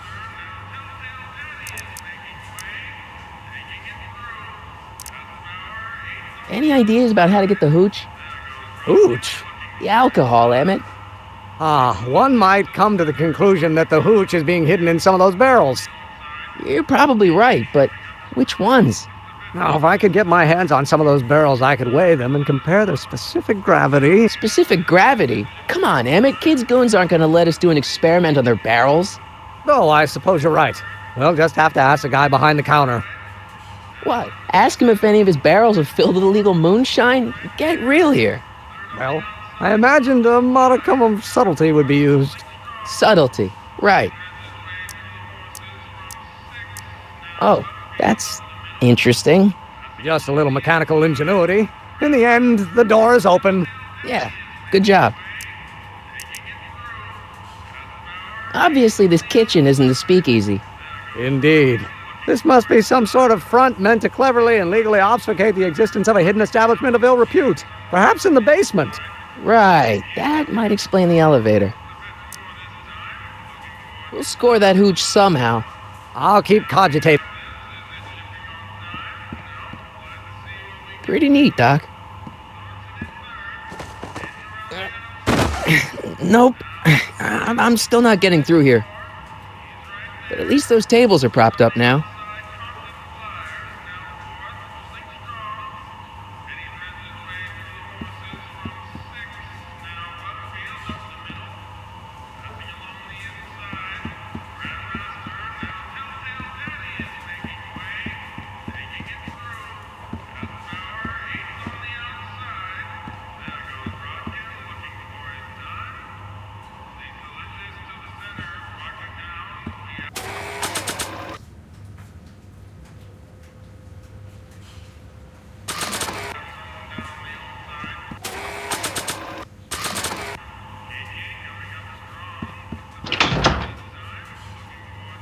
Ah, Miss Strickland.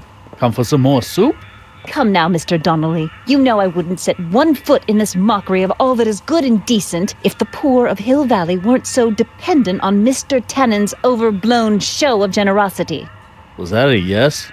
Just give me the soup before I gag on the hypocrisy.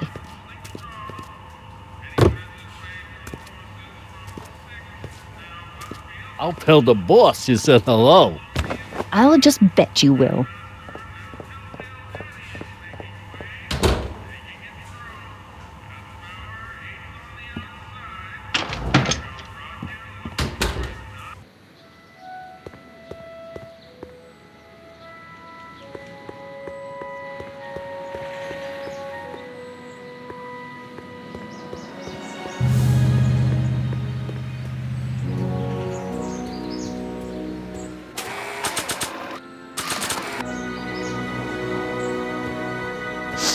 Hey, honey, come here for a sec, boy.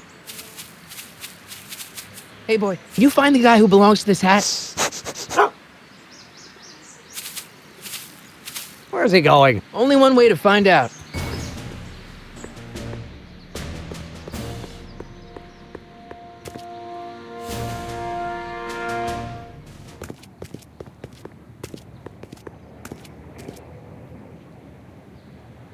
Huh, déjà vu.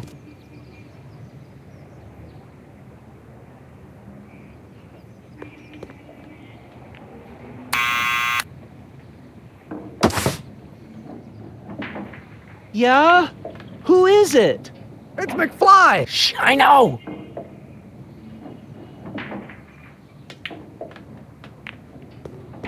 Hey, Arthur, can you come down a minute? Do I know you?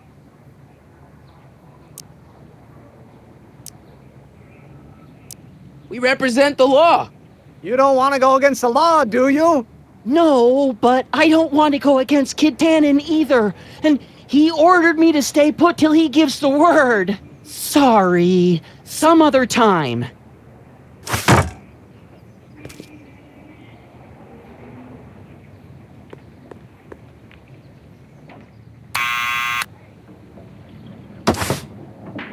What now?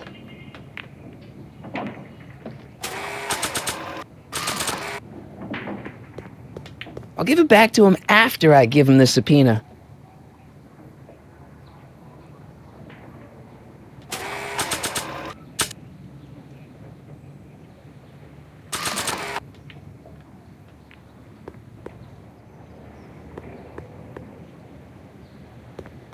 Someone's playing tricks on me.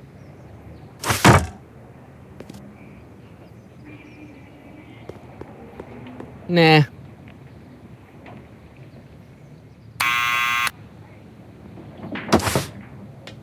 What now?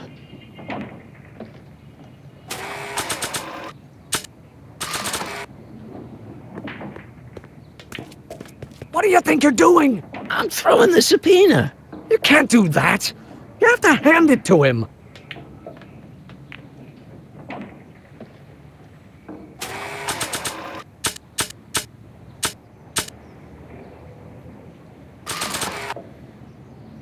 Arthur's already a little freaked out. I think showing him a picture of his yet-to-be-born son could turn him into a vegetable.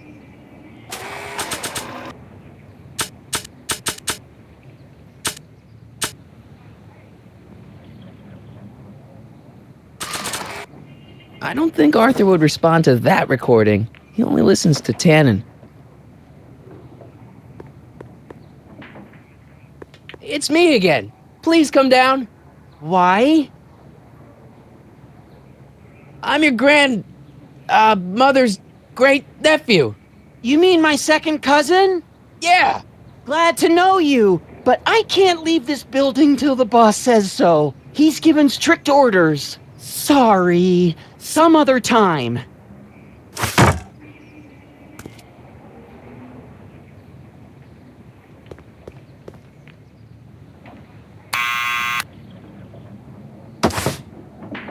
What now?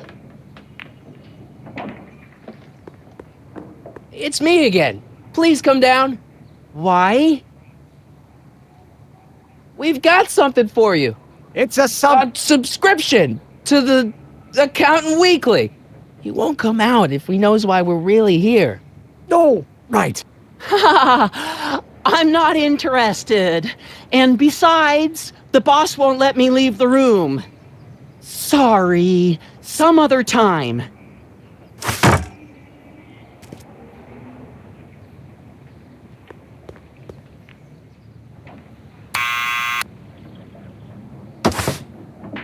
What now?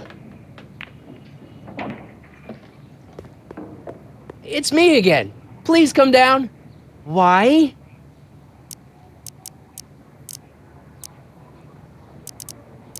We've got some important information for you, but we can't yell it. It's private. Then put it in a postcard and send it. I'm stuck up here till the boss tells me I can leave. Sorry. Some other time.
Tannen's not too bright. Maybe I could trick him into dragging Grandpa out in the open.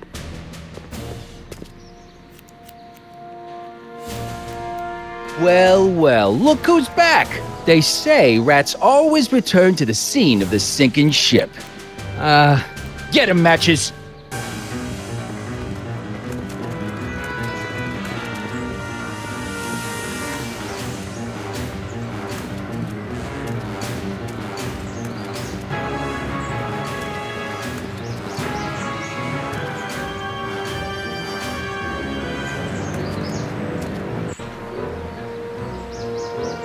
Down from there, you son of a bitch! Right now! Einstein! Help! Lay off! Get away from me, you crazy mutt! Go away, dog. We're busy here. Go on, scram. Hey, where'd he go? You let him get away, idiot!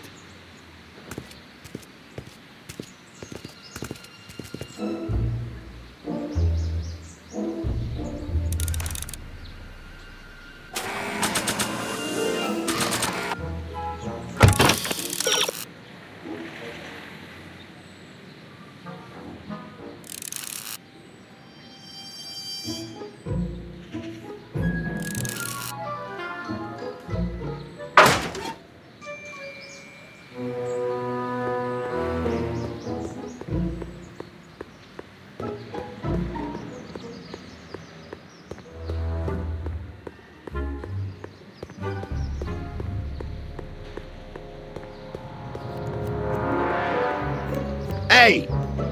Hey!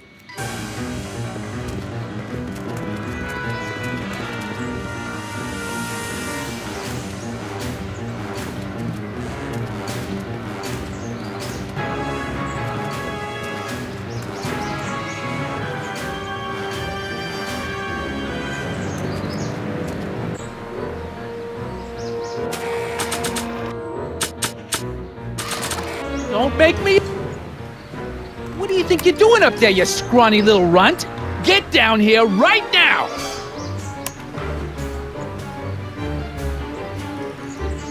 Hey, Einie! Look out, boss. It's that crazy mud again.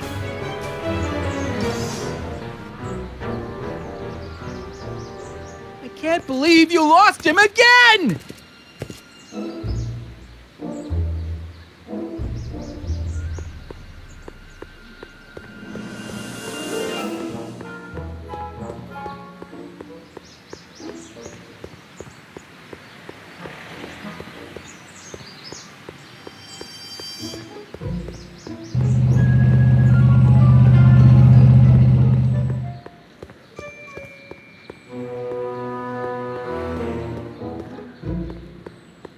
I hope Arthur's still where I left him.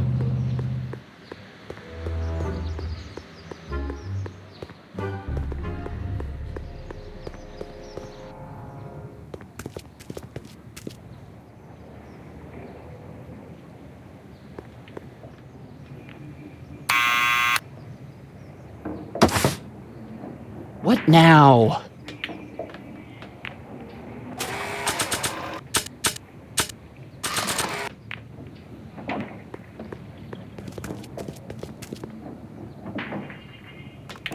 What do you think you're doing up there, you scrawny little runt?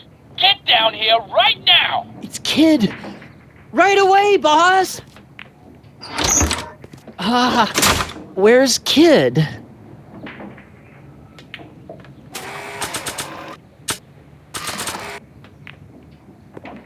Arthur McFly, Yeah? got something for you. Thanks. A subpoena?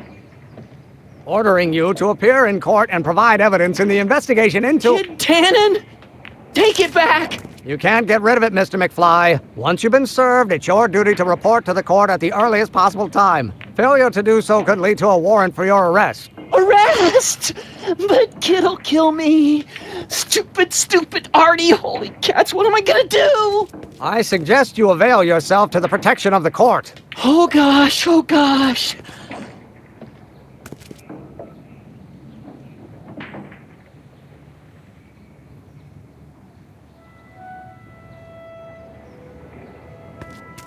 Oh, I hate doing stuff like that. But I won't have to much longer. No? Once we get that 190 proof alcohol and build my rocket drill, my future will be set and I'll be able to quit this crummy job. Oh, right.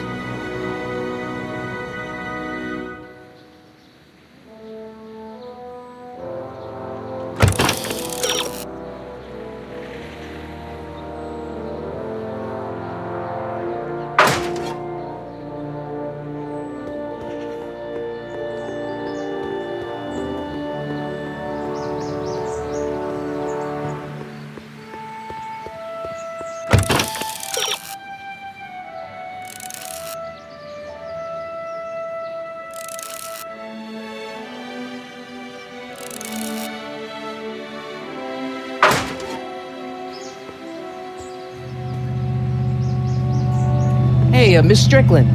Oh, hello, Mr. Corleone. Try not to draw any undue attention my way. I'm on the trail of a hot new scoop, as we in the newspaper business say. You asked me to tell you if one of the local charities is running low on soup. Does somebody need a visit from my soup cycle?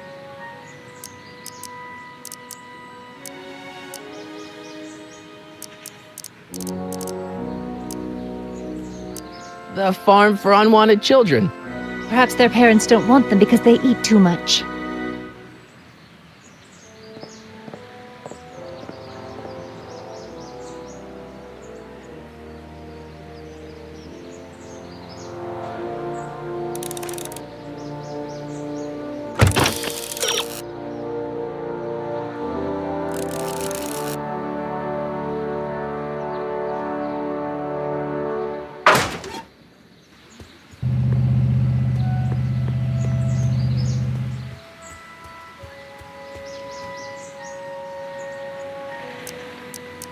How about Kid Tannen? What do we know about him? He's loud, he's obnoxious, he's not very bright, and he doesn't like anybody getting in his way. Yep, that's a Tannen, all right.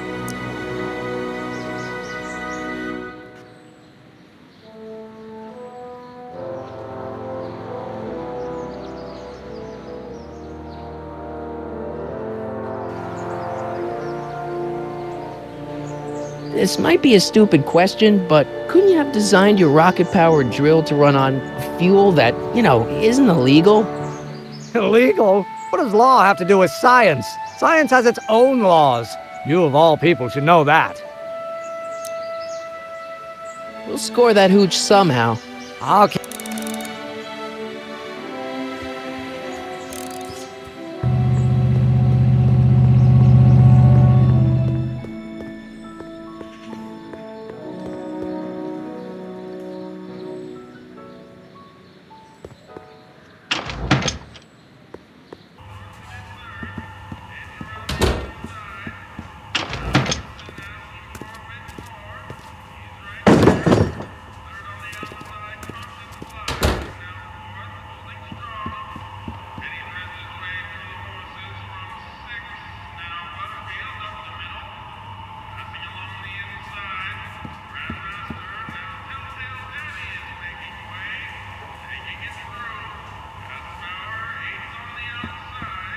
Are those all cabbage soup?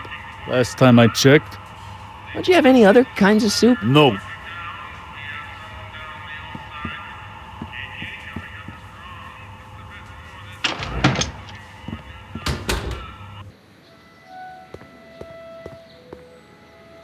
Now, there's something fishy about that soup kitchen.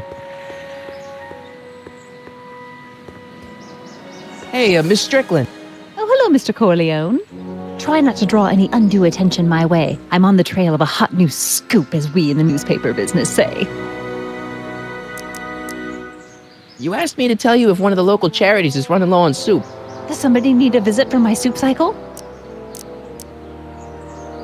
The rest home. Those dear old-timers. Soup is one of the few pleasures they have left.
Hey, Miss Strickland. Oh, hello, Mr. Corleone. Try not to draw any undue attention, say. What's the Stay Sober Society? You haven't heard of the SSS? They do the most marvelous work, taking hopeless drunken bums and turning them into former hopeless drunken bums. I'm one of the founding members. And not to say that I was ever, Anyway, we've always met in the cellar of the Sisters of Mercy soup kitchen, but for some reason the new managers don't want us down there, so we're stuck. We've got nowhere to meet.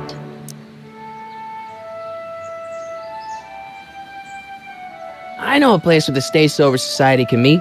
Oh? Where? The Brown residence. You mean Judge Brown's place? Yeah, I happen to be good friends with his son Emmett, and he's told me the judge would love to lend his place out for, good causes like yours. Really? Why, that's the most generous, public-spirited offer I've received in a month of Sundays. Please, tell your friend Emmett we accept. The meeting isn't due to start for a little while, so that'll give our people some time to set up.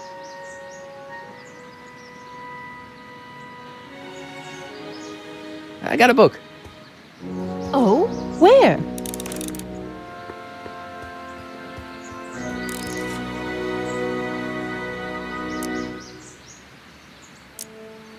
We'll score that hooch somehow. I'll keep cod.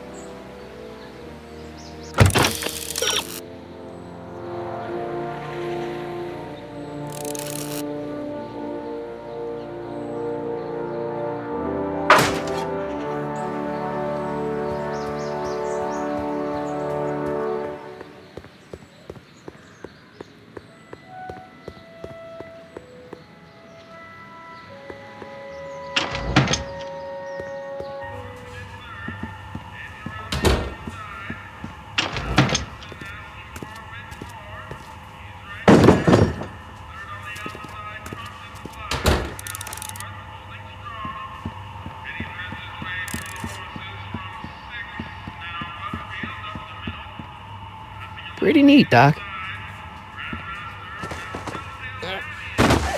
Nope. I'm still not getting through here.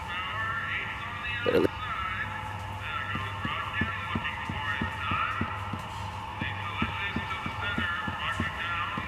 The chef in the suit appears to be utilizing some sort of audio cue.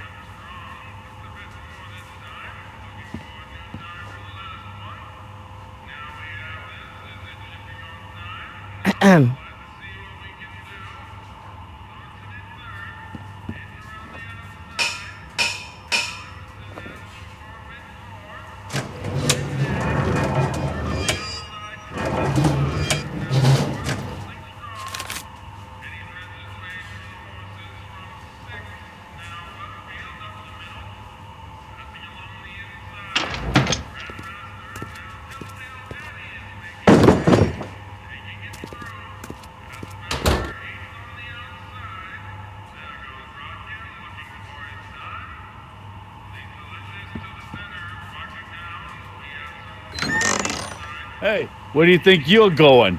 the kitchen? The kitchen's for management only, rummy.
I think you should try an inclined plane.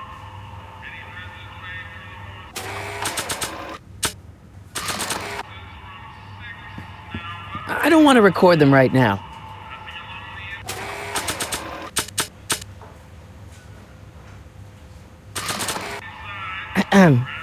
What is it, kid?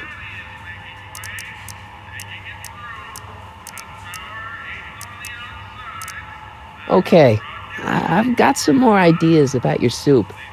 Do tell. Let's see. Have you tried paprika? Paprika? I just think it could use a little color. Color. Hmm.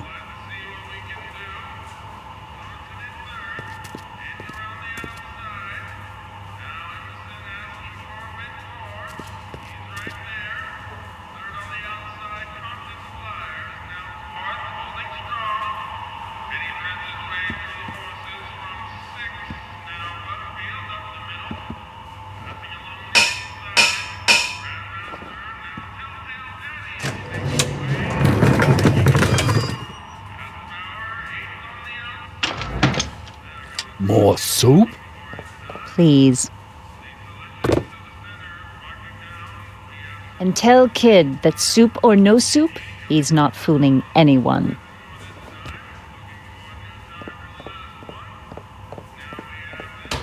Edna picked up the barrel of hooch. Now all I have to do is to get it from her somehow.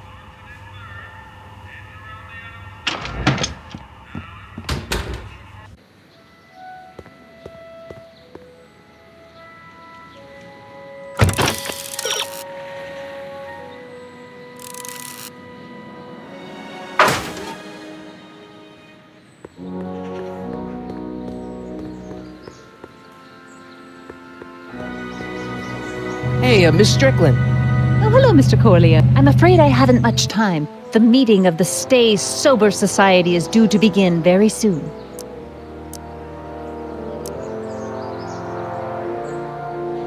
You asked? Does somebody need a...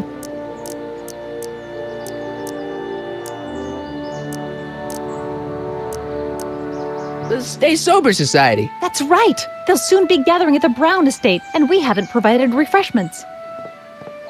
I can't get over the generosity of your friend Emmett, volunteering his father's house for our meeting. Huh? Wait there!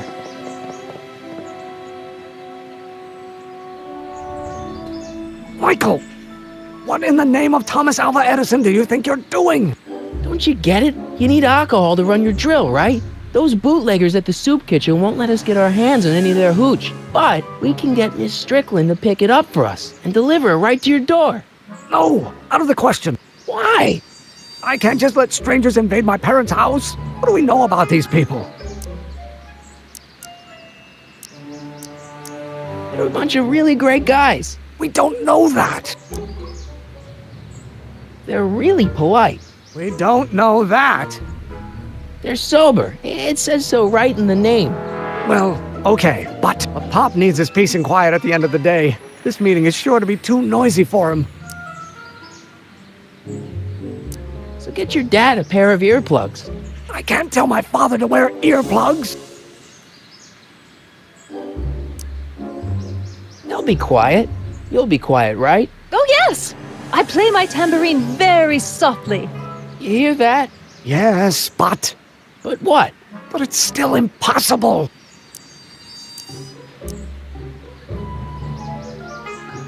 But I promised Miss Strickland. It means so much to her. The answer is still no. But think of the Stay Sober Society. What'll happen to them? They can all fall off the wagon for all I care. Okay, forget the whole thing. We don't have to test your rocket-powered drill tonight. We don't? No, I'll take the train back to Washington and I'll tell the folks at the office to give the patent to Dr. McCoy. Wait!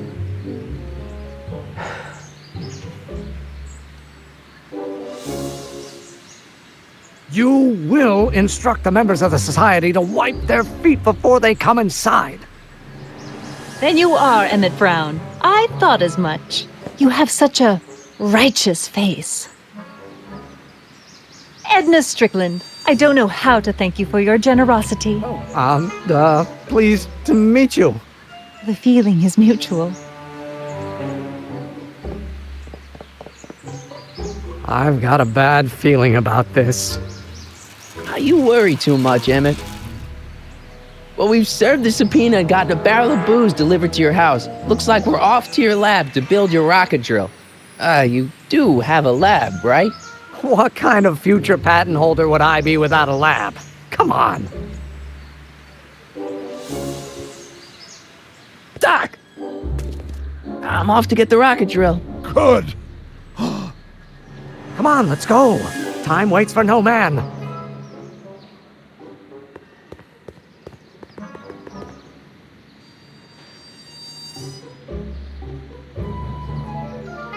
Are you sure this is gonna work, Emmett? Don't let the ramshackle nature of my laboratory fool you. If all goes according to plan, we'll soon be in possession of the most powerful rocket fuel known to man. That's great. How? Well, it's very simple. This crankshaft induces a powerful direct current into the electrolysis chamber, producing hydrogen, which must be periodically released into the primary distillation barrel. While tending to the hydrogen, we'll also need to regularly sprinkle these shredded protein flakes into this aquarium of tuber bacteria to generate the necessary nitrogen to catalyze the reaction. Cool. Oh, hot! Extremely hot! The temperature of the reaction must be kept at a steady temperature of 623 degrees Kelvin by carefully pumping these bellows. Any questions?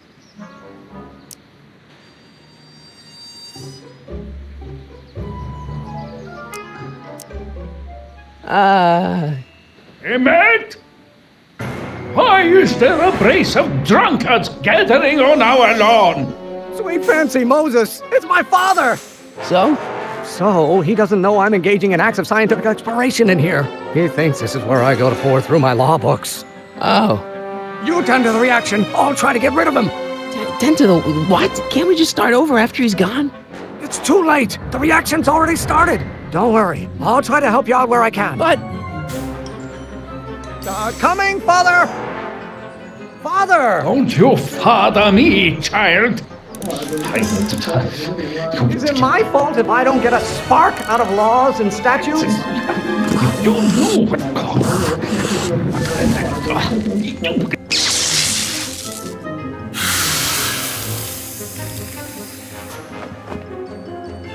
Listen to the words I'm emphasizing. Don't you turn your back on me. Why don't you go feed the ducks, Father?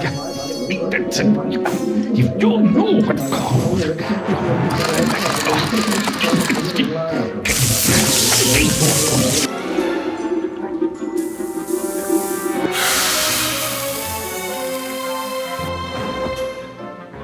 What did you do? Emmett, who are you talking to in there? No one, Father. You have no idea what...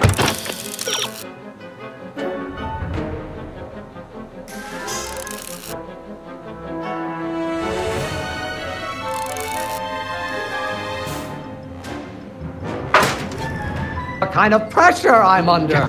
You don't know what someday you are going to learn. Law may be your burning passion, Father, but it is not mine. You don't know what someday you are going to learn. I don't know what's eating you, Father, but I wish you would go on a diet. People don't look. You don't know what someday you are going to. Excellent. Now twist the valve there. Great. We're about a quarter of the way home. Emmett, get back here! Oops. You're going to find out. Maybe I should just get struck by lightning. Would that make you happy? I hope someday you have children and you will look. What do you call a room full of lawyers trapped in a burning building? A good start.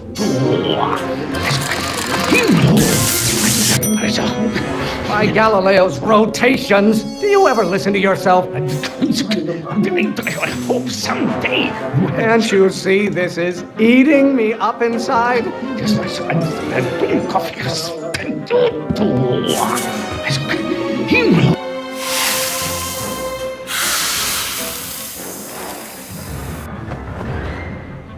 Just pay attention to what I say. Emmett, I'm not. You're going to find out. Know who invented fire, Pop? I don't know either, but you can be damn sure it wasn't a lawyer. Someday you have children and you will look. This isn't food for thought, Pop. It's gruel.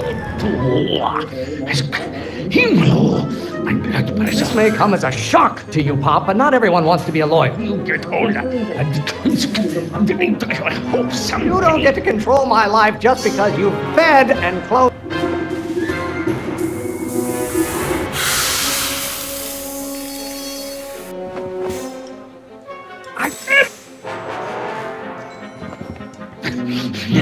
You're going to find out. There is a flame inside me that cannot be quelled by your legalistic gobbledygook, Father. I don't.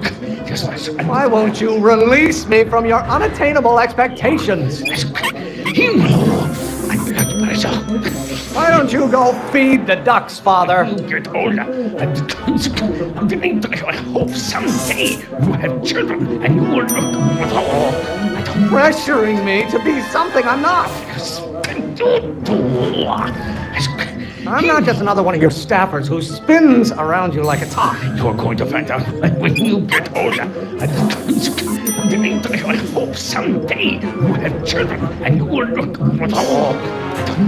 yes, and coffee.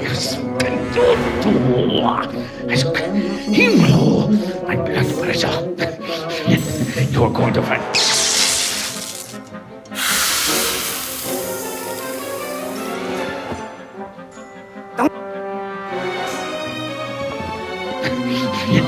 You're going to find out. Stop being such a crank! I hope someday you have children and you will yes, Stop getting so hot under the collar, Pop. Himmel! Mein Blutbrecher! Law? What use is a microorganism for law? Get older. I hope someday. The hotter you get, the more I know I'm right. Don't you have a release valve on your mouth somewhere?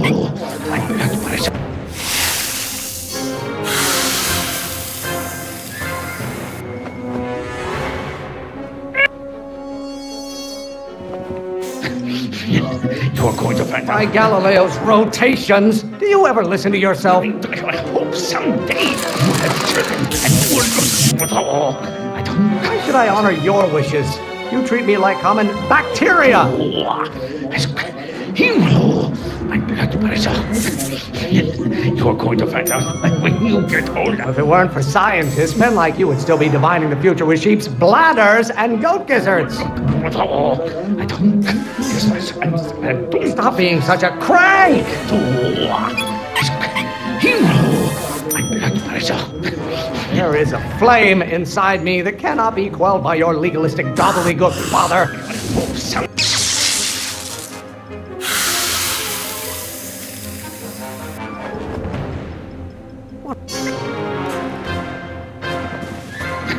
You're going to find out. Can't you see this is eating me up inside? I hope someday you have children and you will look.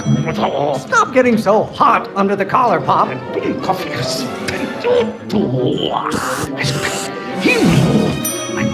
have no idea what kind of pressure I'm under. When you get older, I hope someday. Law may be your burning passion, Father, but it is not mine. This may come as a shock to you, Pop, but not everyone wants to be a lawyer. You're going to find out when you get older. Halfway there. Emmett! Keep up the good work. Why won't you release me from your unattainable expectations? Why do you keep bellowing like that? Maybe I should just get struck by lightning. Would that make you happy? Emmett! You got... Don't you have a release valve on your mouth somewhere? Calm down, calm down. Name one great thing ever generated by a lawyer. Someday, you got him.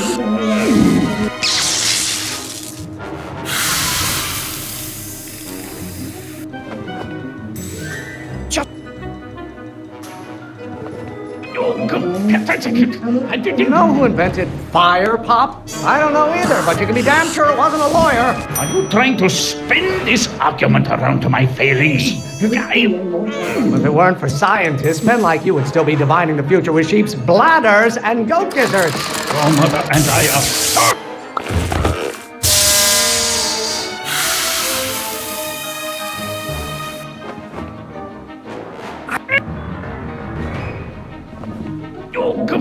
This isn't food for thought, Pop. It's gruel. You didn't like it. Ooh, you're going to hate Is it my fault if I don't get a spark out of laws and statutes? Mr. Emmett! You got... Lawyers are nothing but a bunch of hot air. There, I said it. The Von Brauns have been officers of the court since God's heavenly spark first gave rise to man, Emmett. You're good on heads. I'm not just another one of your staffers who spins around you like a top. Emmett, you got... Why must you always scatter condescension my way? What will it take to light a fire under your unappreciative hindquarters? You didn't... I strongly object to the current of this conversation, Father. Your end...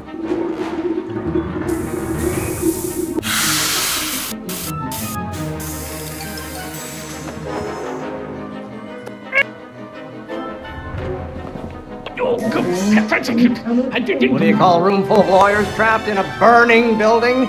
A good start! What are they feeding you in that school of yours? You look like a skeleton. Pressuring me to be something I'm not. Father, why don't you ever listen to me? I don't know what's eating you, Father, but I wish you would go on a diet. Don't burn your bridges so cavalierly, my son. You know who invented fire, Pop? I don't know either, but you can be damn sure it wasn't a lawyer. Pressure? You're a child. You don't know anything about pressure. You got... Lawyers are nothing but overblown bags of gas. Don't burn your bridges so cavalierly, my son. You didn't... What do you call a room full of lawyers trapped in a burning building? A good start. You got...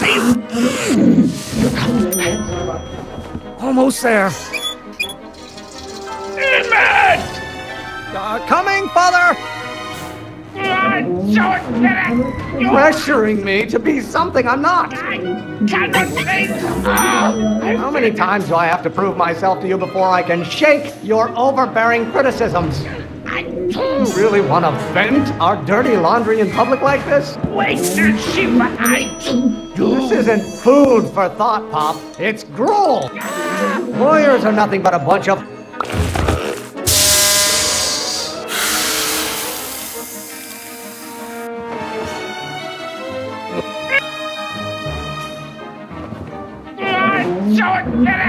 Stop getting so hot under the collar, Pop. You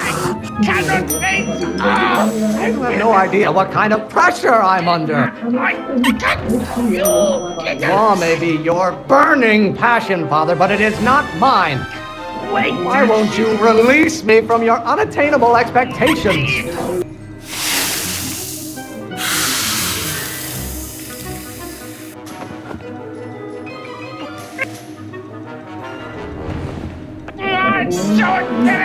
Stop being such a crank! If it weren't for scientists, men like you would still be divining the future with sheep's bladders and goats.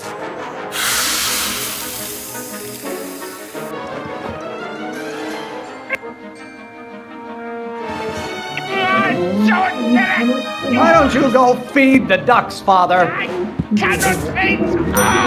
Maybe I should just get struck by lightning. Would that make you happy? I don't know what's eating you, Father, but I wish you would go on a diet. If you don't like my performance at the courthouse, then fire me.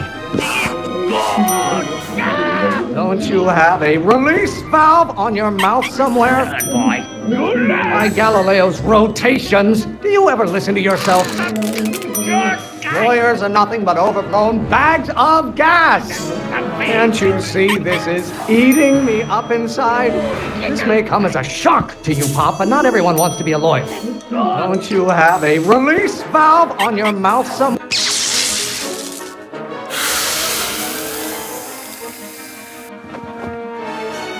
I thought you were a scientist. Why are you always bellowing at me? You have no idea what kind of pressure I'm under.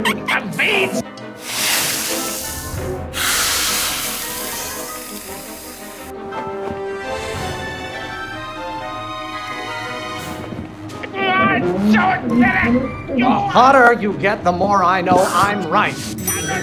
You don't get to control my life just because you fed and clothed me for 17 years. You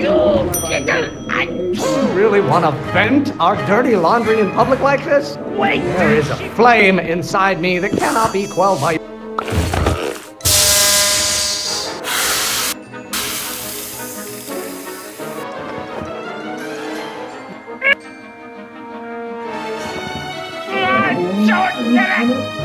Lawyers are nothing but overblown bags of gas.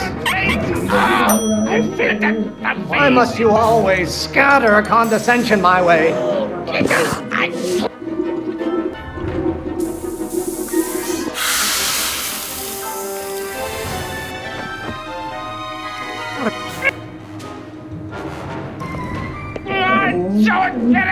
Pressuring me to be something I'm not. Why should I honor your wishes? You treat me like common bacteria. Why won't you release me from your unattainable expectations? I'm not just another one of your staffers who spins around you like a top. If it weren't for scientists, men like you would still be divining the future with sheep's bladders and goat gizzards.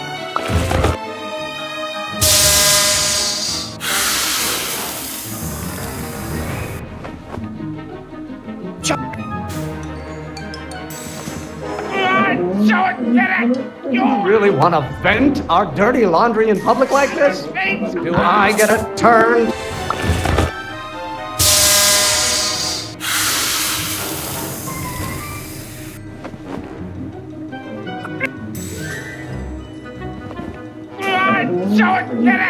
Law? What use has a microorganism for law? Lawyers are nothing but overblown bags of gas. You don't get to control my life just because you fed and clothed me for 17 years. Name one great thing ever generated by a lawyer. Law? What use has a microorganism for law? Why are you always bellowing at me? You have no idea what kind of pressure I'm under. There is a flame inside me that cannot be quelled by your legalistic gobbledygook, father. Don't you have a release valve on your mouth somewhere? Is it my fault if I don't get a spark out of laws and statutes? Why don't you go feed the ducks, father? I'm afraid we'll have to take this up later, Pop. My soup's about to boil over. What? This isn't over, young man. Whew.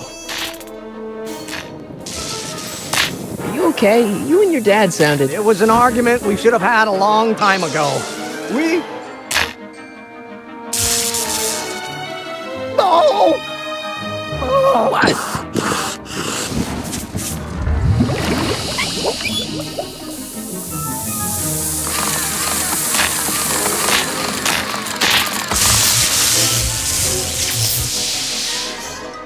Eureka! Now all we gotta do is fuel up the old rocket power drill and you and I can take it and go. But don't you want to test it first? No time. The last train for DC leaves in just a few minutes.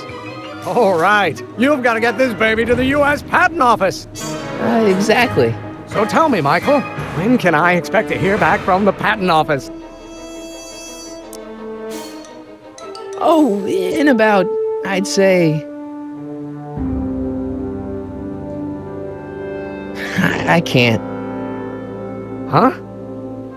Emmett, I'm not from the patent office. I don't understand. I lied to you, but I didn't want to. It was the only way I can get you to trust me. See, there's somebody who's in big trouble. Someone very important to me, to both of us. I can't tell you who, but I need to save him tonight, and I need your invention to do it.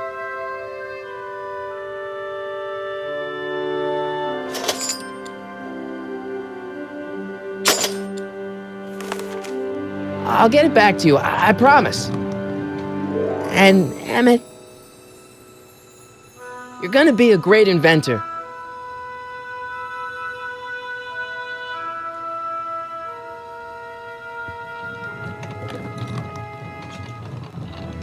Wait! Keep the throttle at about 8.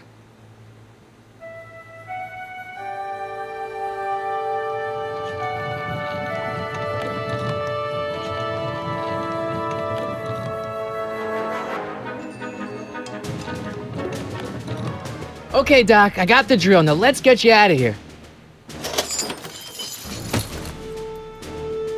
Come on, start! hard.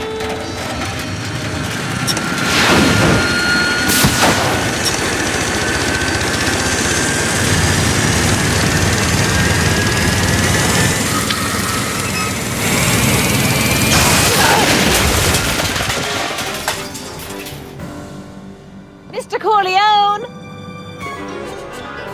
You're too late! Too late? The Doc's not supposed to be... Doc! They're moving him to another facility for safekeeping! Oh, I better go get a quote from the police chief.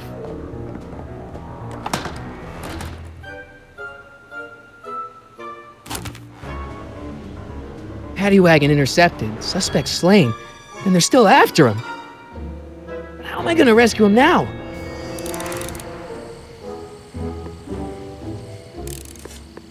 There's no way Ed and his bike is gonna be fast enough to catch up with that paddy wagon.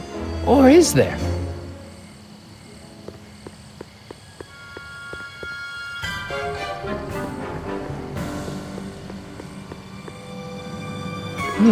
At least the rocket part came out of this in one piece.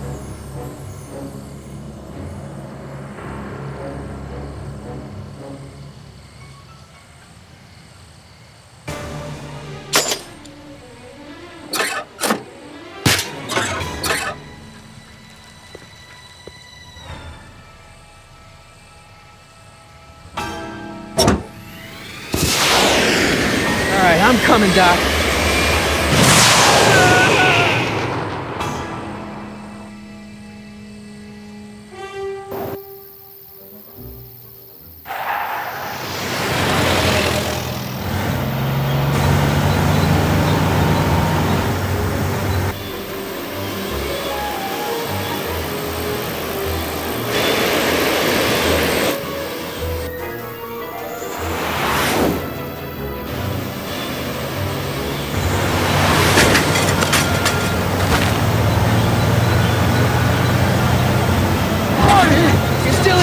Doc, I've got to get you out of here.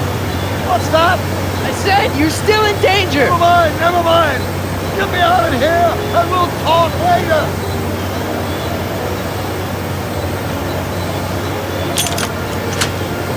They're locked. I know!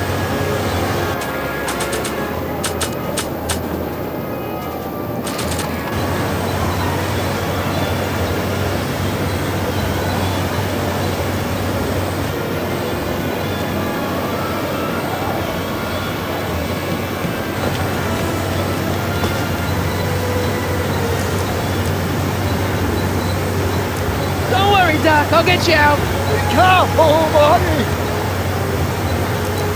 I can't break the lock. There's a key, but it's probably up front. I'll be back. I'll wait right here.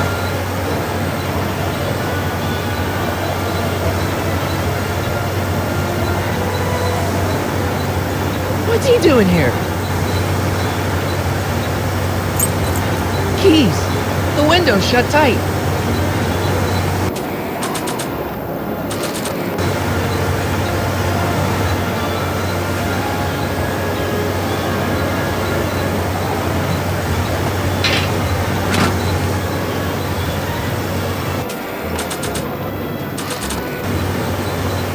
Why on earth would I want to whack that with a tire iron?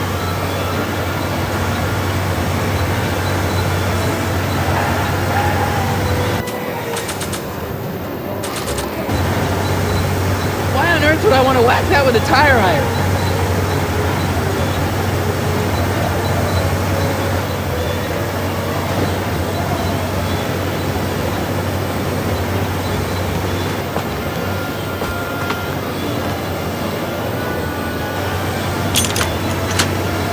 They won't budge.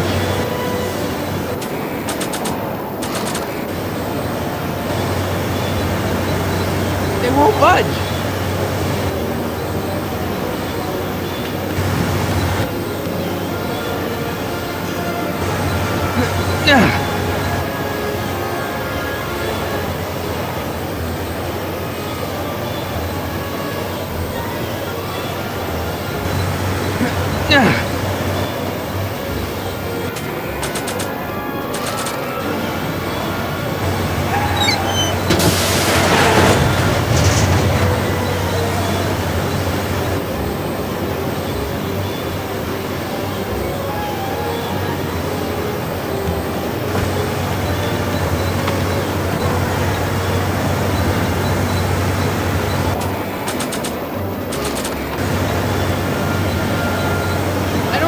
throwing the hubcap at that would do any good.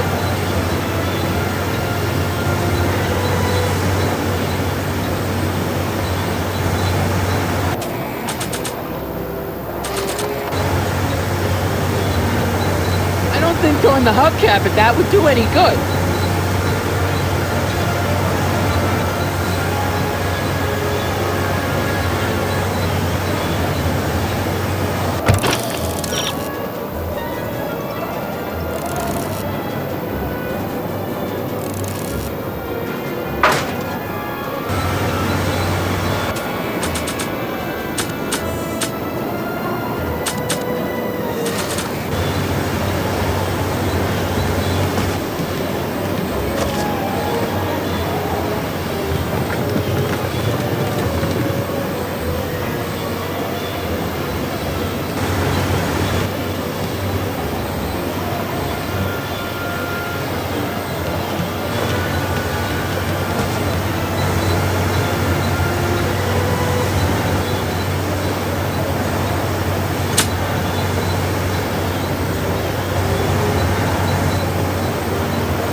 Keys are on the dashboard, but I can't reach them. You need a protraction appurtenance. What? A reach extender. Kid Tannen's driving the truck. Tannen? That explains a lot. I need a distraction. Leave it to me. Hey, driver! You're driving too fast. Watch how you take those curves. What are you trying to do? Kill me? Not quick enough. I object to your tone of voice, and I find this seat distinctly uncomfortable. Do you have a pillow I can sit on? Hey, I'm talking to you, driver. Don't ignore me. You! Thanks, Doc. I guess that's why they call you the street. How did you know that? I had my sources.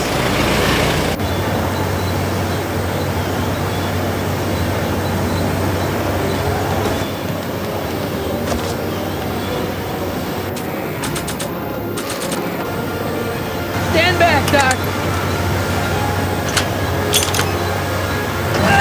Marty! Oh!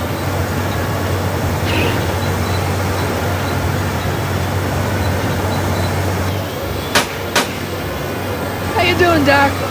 Hanging in there! Lead, Sagan!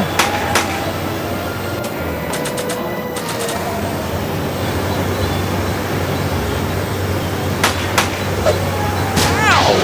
Son of a bitch!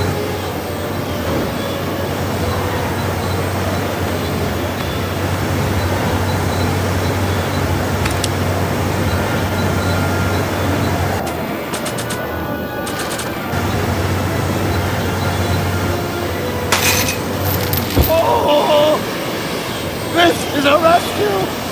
That's the idea!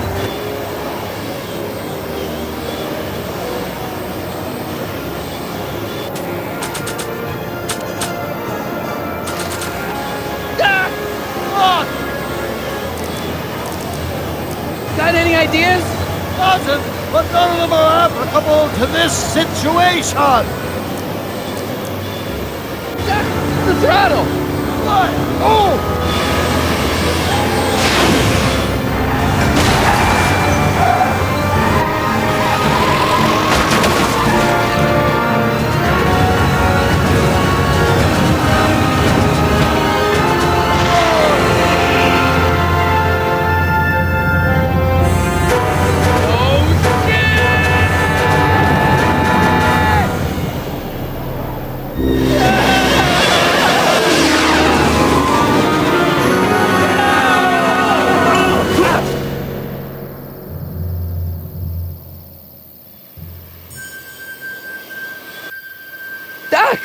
Are you okay? I'm fine. But I wonder what sorts of bizarre repercussions my younger self's invention of a flying bicycle will have on the timeline. Did you know that would happen? I had a suspicion. I never could keep those rockets from exploding. So, what do we do now? Now we get back to 1986 before our interactions with the past inevitably cascade into a calamitous future. Where'd you leave Einstein? Doc? He's not in the pound, is he? No, but I think you've got bigger problems right now. Great Scott!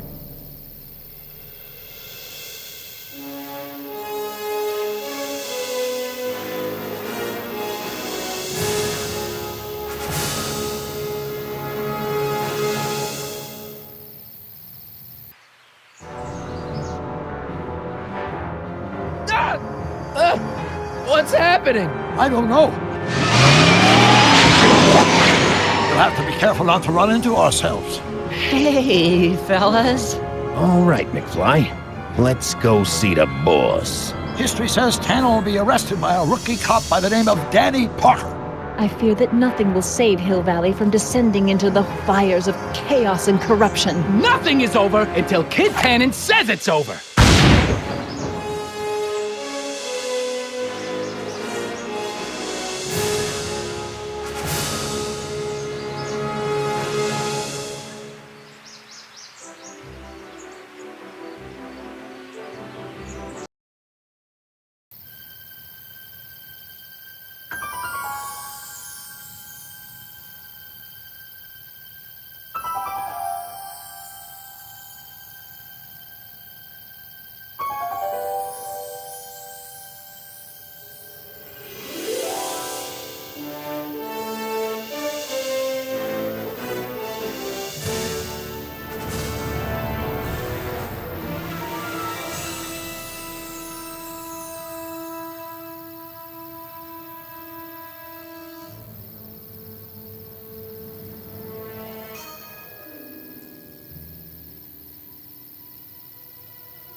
What's happening? I don't know. Unless... tomorrow's newspaper. Do you still have it? Yeah. Local accountant beaten. Left for dead. Local accountant Arthur McFly was severely beaten and left for dead on the steps of the Hill Valley Courthouse last night. They're gonna kill my grandpa? Tannen's goons, no doubt. Probably in retaliation for Arthur answering that subpoena you delivered. What are we gonna do? I'm not sure what we can do. According to this, your grandfather was dumped on the doorsteps of the courthouse 5 minutes ago. My dad's picture is disappearing. That's the time stream catching up with your grandfather's fatal wounds. Which means your father will never be born, and neither will you, unless...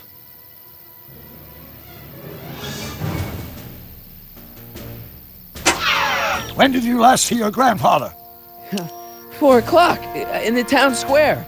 Let's give him enough time to make his deposition. Right. We'll have to be careful not to run into ourselves. That shouldn't be a problem in your case. I mean, you were in jail. All right, let's get moving before the police find us. Freeze! Step out of the car with your hands up.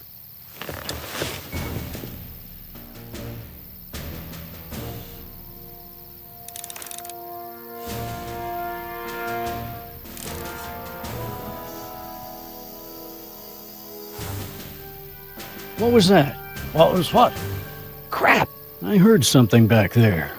I think you're mistaken, officer.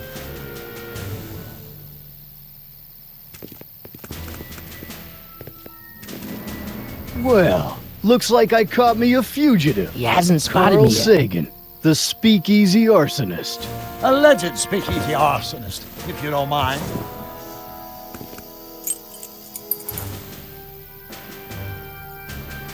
What the heck kind of buggy is that? Stay back. It's a prototype, still untested, liable to blow up at any moment. or suddenly take off without warning. That's so. There it is again. I think the night air is playing tricks on you, officer.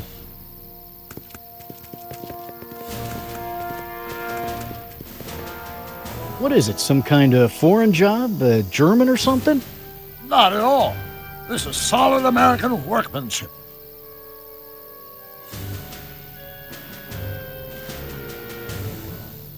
Looks like something out of Buck Rogers. A year from now, everybody will be driving these babies.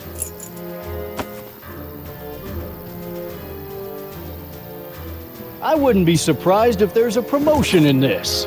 You're getting to be a valuable commodity in Hill Valley.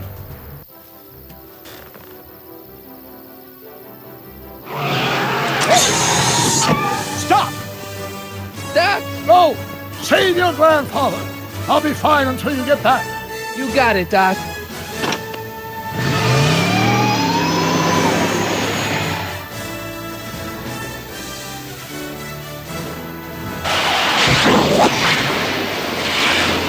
What was that?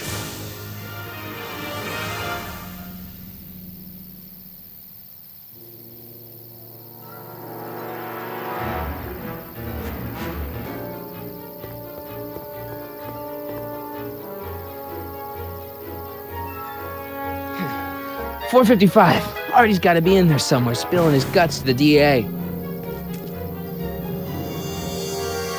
There he is. All I got to do is get to him before... Mr. Corleone! I was wondering if I could do a little follow-up interview with you about the plight of poor Mr. Sagan. My sources indicate that Judge Brown will be setting him free tomorrow. I wouldn't bet on that. What's that? Nothing. Listen, can we talk later? I've really got to get to the courthouse right now. Really? Why?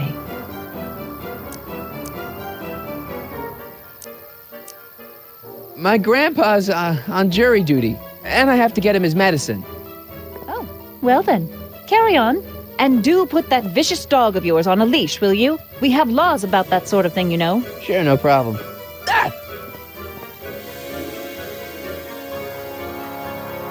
Ah! Oh, come on yesterday, Marty. Stop talking and get moving.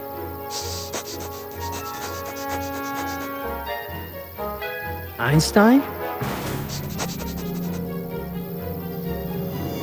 Einstein, what is it, boy?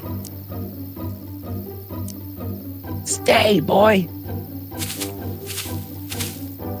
Crap!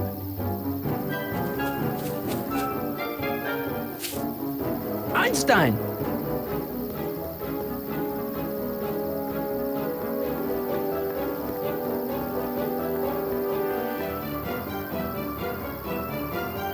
Is it a squirrel, Einie?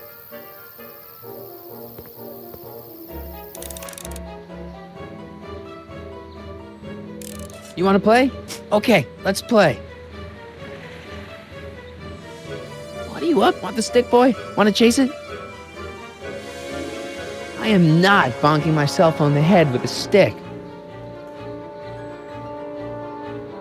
Want the stick, boy? Want to chase it? Want the stick, boy? Want to chase it?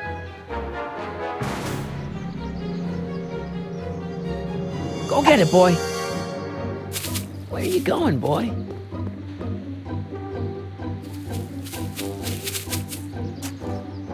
You're killing me, Einie. Is it a squirrel, Einie?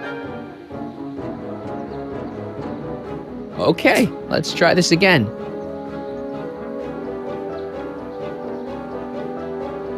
Go on, boy. Einstein.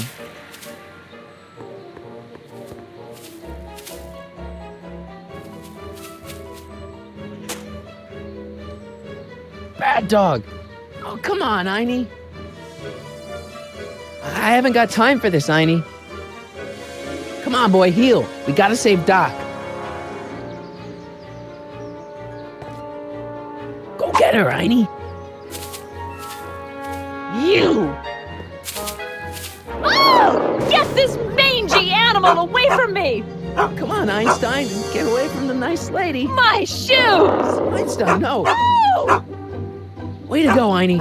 Now to get into that courthouse and grab Artie before Tannen's guys. Ah! Ah!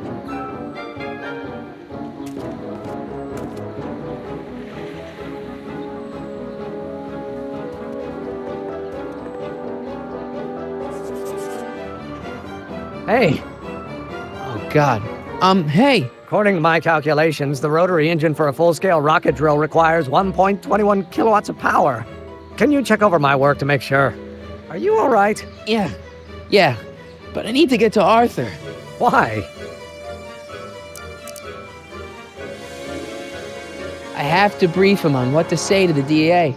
Oh, are you the legal expert now? Come on. Shouldn't we be getting on with our work? We're on a strict deadline, right?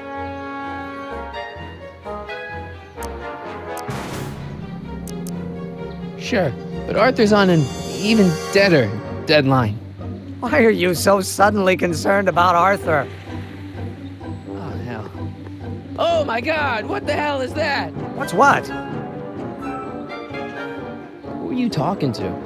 I'm talking to you. No, I mean before, while I was walking towards you. I wasn't talking to anyone. I was working on equations for my rocket drill. No, I mean after. Never mind. Let's get going. Follow me. I thought I'd never leave. At least now I have a clear shot to the courthouse.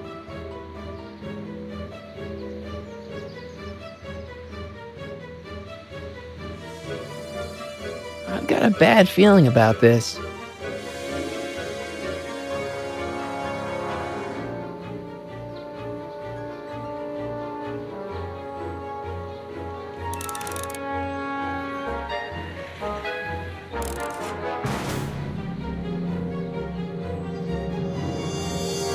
Stay there, Artie. I'm coming.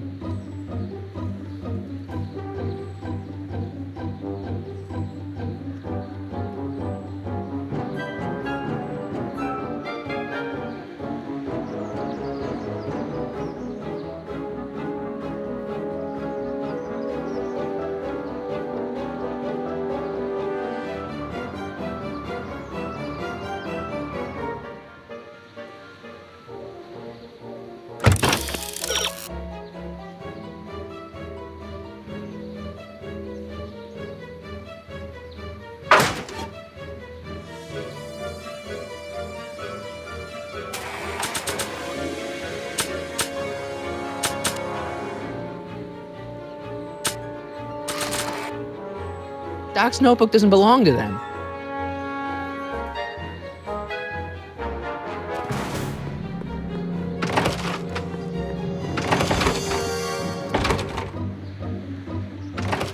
You gotta come with me. Look, you're in a lot of danger. What do you mean I'm in danger? No time to explain, Gran. No, Artie, just promise me you'll stay at the police station until... Artie McFly. Just the guy we're looking for.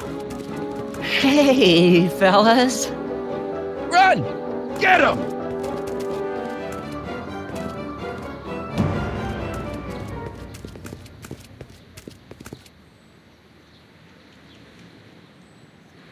Artie?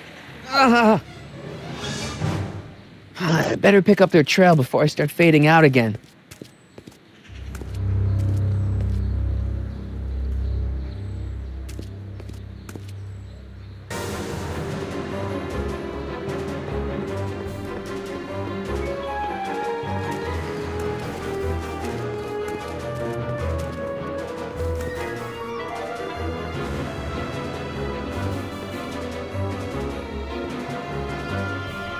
Looks clear. All right, McFly. Let's go see the boss.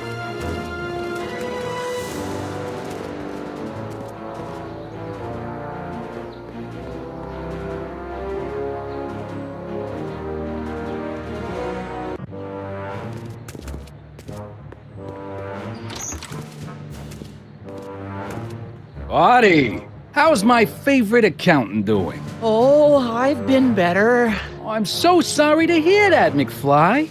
Trixie, take a powder, doll. We got business to discuss. K.O., you boys feeling nice now. Mwah! Nice to see you again, Artie. You too, Miss Trotter. Yeah, we're all happy as clams. Now scram.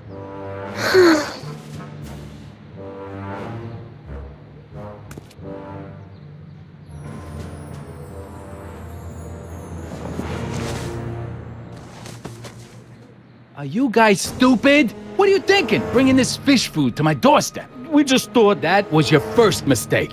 Thinking. Look at me. Do you ever catch me thinking? Huh? Don't answer that. Look, just drag him inside, find out what he told the DA, then get rid of him. I think we can handle that. Good. Now, if you don't mind, I've got an arsonist to snuff out. And will one of you slobs start hauling these crates in? We're on it, kid.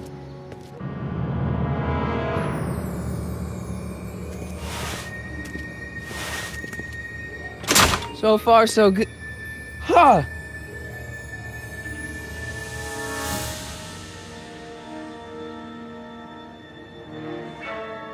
I better get in there quick.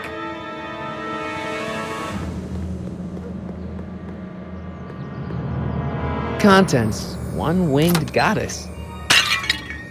Oops.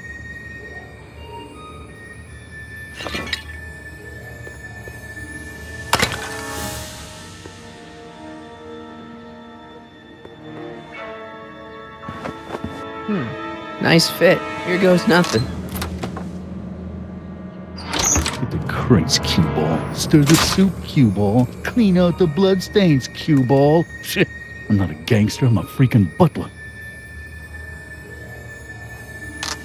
Now, which one of you guys goes in first? Jeez, for a gal with no arms, you sure is heavy.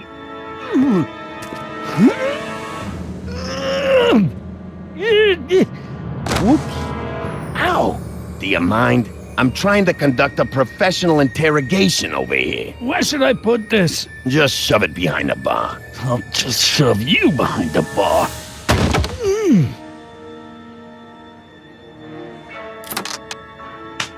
Come on, Artie. Jeez, how much chloroform did you put on that rag anyway? What? Because I'm having a hard time bringing Sleeping Beauty here around. Let me see.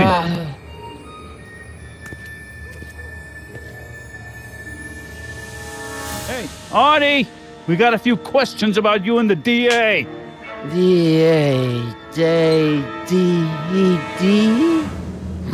You see what I'm working with here? Seems to be catching. Zane, wake up! Oh, sorry, boss. The stupid cold got me wiped out. Well, try to stay awake long enough to finish that poster, will you? We got a club to open in a few days. And turn off that sign, would you?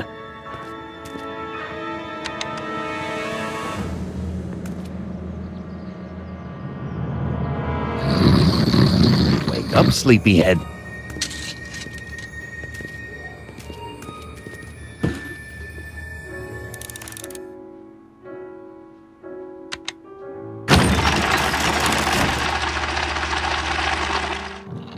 Hey! Hey! What was that? Must be some wiring problems with the emergency button.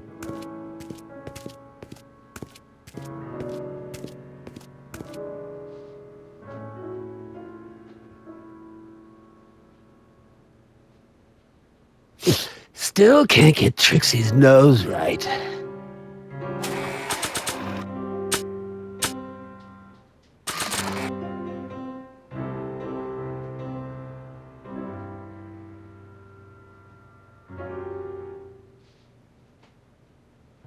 Oh, God.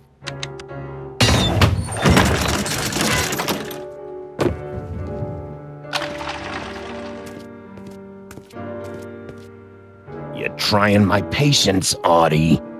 I hope the sisters are McDermott's Canadian whiskey.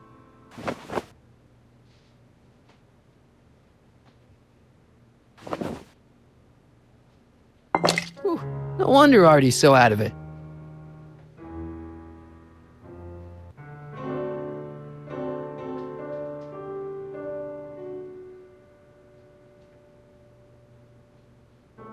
What do I spy with my little eye? Word games? Come on, Artie, wake up. You're sleeping your life away. Literally.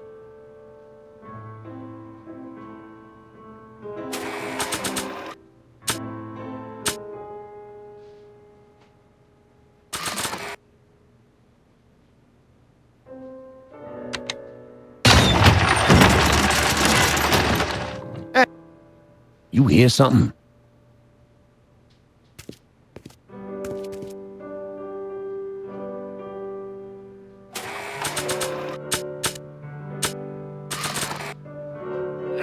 don't want to waste my chloroform on that.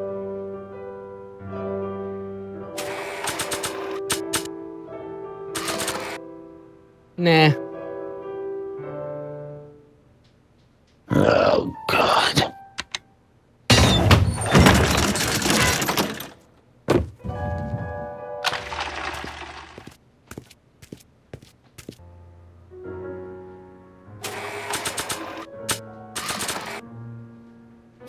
I don't want to waste my chloroform on that.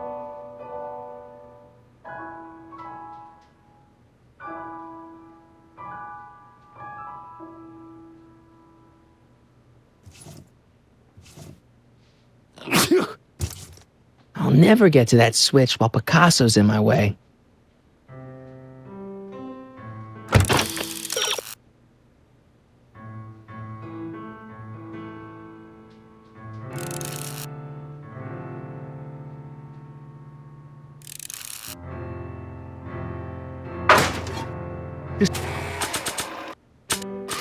This is gonna be the swellest.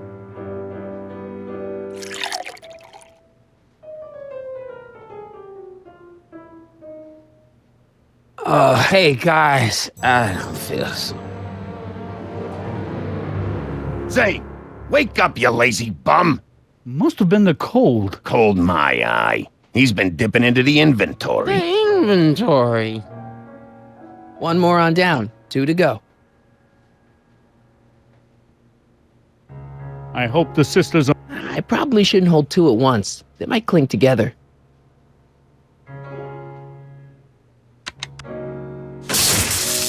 Ow! Night. What the? I think we blew a fuse. Well, go up to the soup kitchen and get a new one. Why me?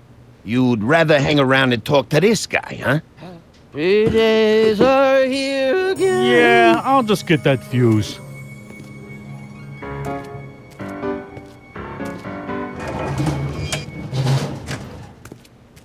Come on, Artie, wake up. You're...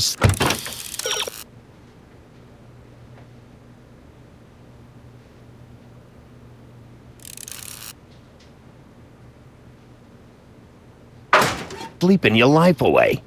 Literally.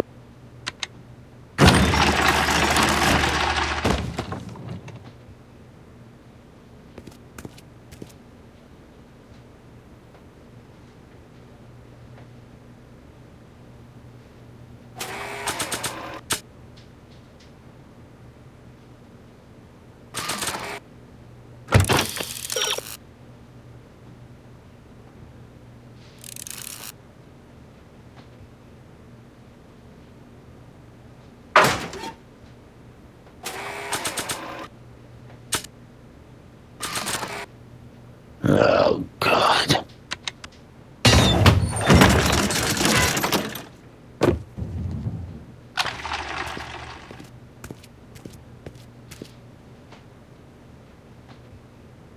Don't...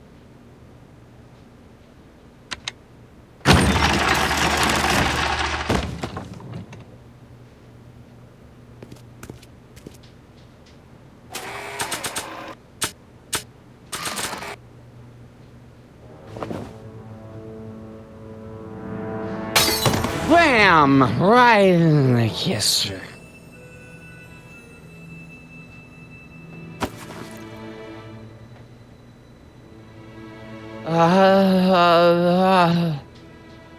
Hey, you. Wait, do I know you? Not for about 40 years. Is anyone down there? Everything's spinning. Come on, Artie. Let's get out of here before these jerks get a chance to kill you. Wait a minute. They were gonna kill me? Great. This isn't funny, guys.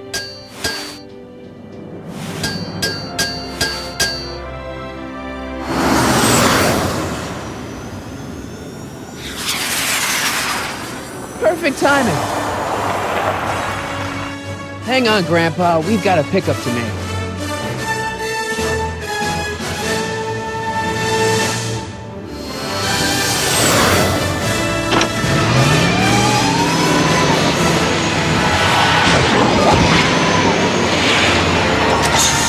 Need a lift? I thought you'd never ask. Ah, what's he doing here? It's a long story. Ah, son of a... And then I carried Artie to the DeLorean and came back to get you. Fascinating. So we can go home now, right? Not yet. We still have this loose end to tie up. No, don't tie me up again. He's coming around.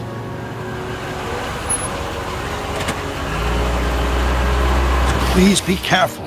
You won't be safe in Hill Valley as long as Kit Tannen remains at large. Don't worry, I'm going far away from Hill Valley, and I'm never coming back. No! He's got to hook up with Grandma. What's her name? It's Sylvia. You know a woman named Sylvia? No. Well, she knows you. We'll know you. It's vitally important that you two meet. Oh, I get it. You want me to be part of some undercover sting operation. No, possibly. Yeah. Are you G-Man? Uh-huh. Something like that. Sure, anything for Uncle Sam. I'll stay nearby and wait for this Sylvia. But in the meantime, I'll lay low. Good man. When can I expect to see you? That was a close call. You think he'll be okay?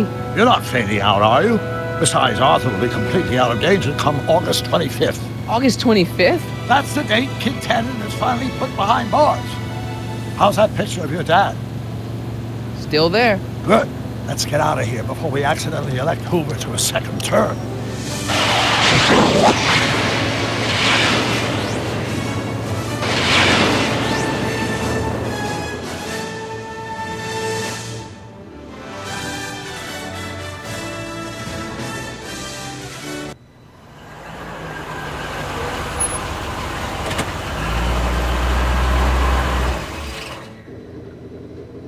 Well, everything looks okay.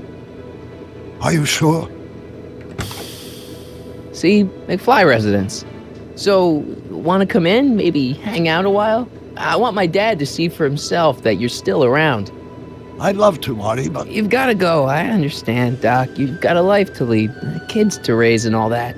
No, I've got to go to the bank and stop that estate sale you told me about. Oh. You go find your pop. I'll be back within the hour. See you soon, Doc.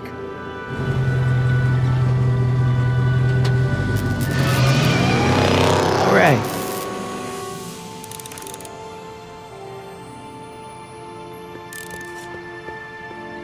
Wonder if Biff finished the wax job on my 4x4.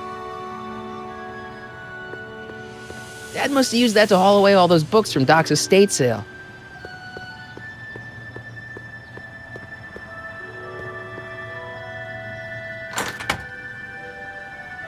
Hey, anyone home? There's something wrong with my key. Please, not now. Tomorrow. Give me another day. It's Marty, Dad. Open up. Marty?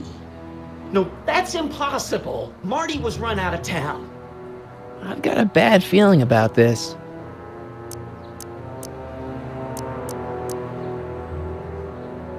You just saw me last night, Dad. Don't you remember? Doc's estate sale, the DeLorean. This is a trick. Go away. Leave us alone! Haven't we suffered enough? Mom, it's Marty, Mom. Open up. It sounds like Marty, but it must be a trick. Mom! Go away. Shame on you. How can I convince you? Tell me something only Marty would know.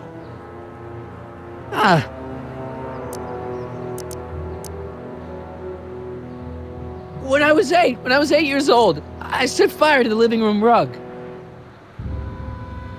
That's right. Oh my lord, what are you waiting for, George? Let him in! Stupid locks. Marty! Oh my God, Dad. What happened to you? What do you think happened, butthead? Biff. I thought we told you to stay out of town, shrimp. Biff, whatever's going on, I'm sure we can handle it. Reasonably. Who were they? Like you don't know Cliff and Riff. What do you think we should do with them, baby bro? What we should have done years ago, big bro. I'm gonna enjoy this, McFly. Wait, I'm trying to process here. Where do these other tannins come from? From a mommy tannin and a daddy tannin. It's called the birds and the bugs, butthead. Ooh, Biff!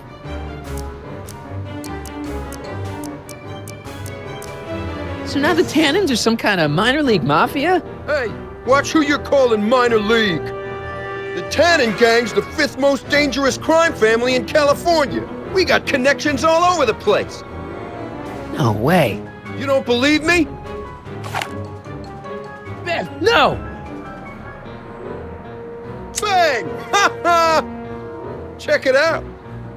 To your family from mine, in gratitude for your continued service, J.J. Valenti. That's Don Valenti, godfather of the Sacramento mob. The 3rd most dangerous crime family in California. Ooh. I got a question.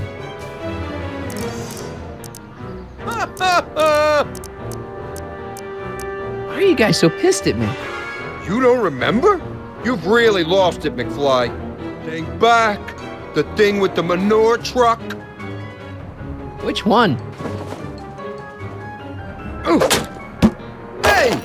And another thing. When did I get run out of town? 2 years ago. Don't you remember?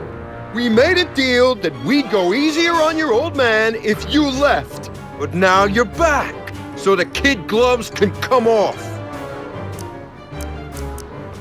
Ooh. And another thing. What are you guys doing here anyway? It's that time of the month. Time for Georgie to pay up. We usually take the payment in cash, but this month we can take it out of your hide. Okay, but... Biff, what happened to you? When I left here, you were kind of afraid of my dad. Afraid? No Tannin ain't never been afraid of no McFly. Ooh. And another thing. Look, can't we bury the hatchet already? Even better idea. I bury this 9-iron up your backside.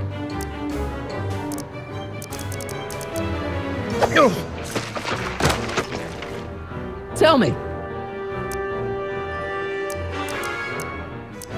What about my mom? I mean, how did she end up with my dad? Beats us. Guess she has a thing for losers.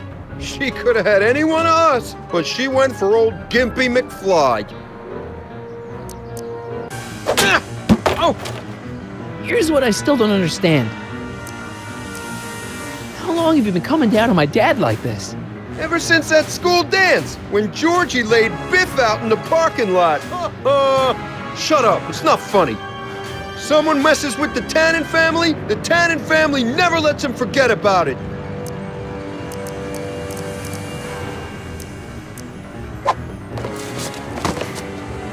One more question. What the hell did you do to my dad? Your dad's been in that wheelchair since before you were born, butthead. And you better hope he has a spare, because you're gonna need one in like 3 seconds.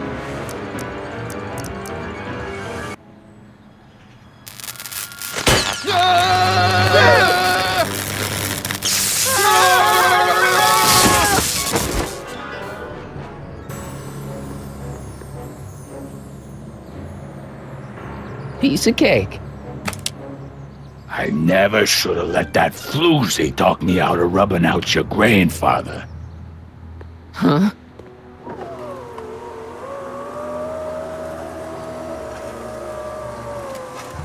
Kid? No one in Hill Valley messes with the Tannin family.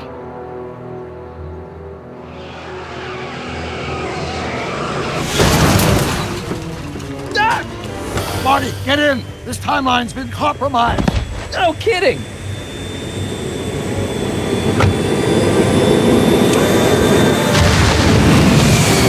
Somehow, something we did in 1931 allowed Kid Tannin to escape his date with justice. As a consequence, the Tannins have been unchecked in Hill Valley for over 50 years. Ah, jeez, they robbed the arcade?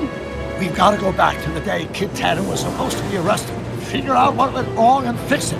Otherwise, you could be forever stuck in a town owned by the Tannens. Not an option, Doc. Punch it.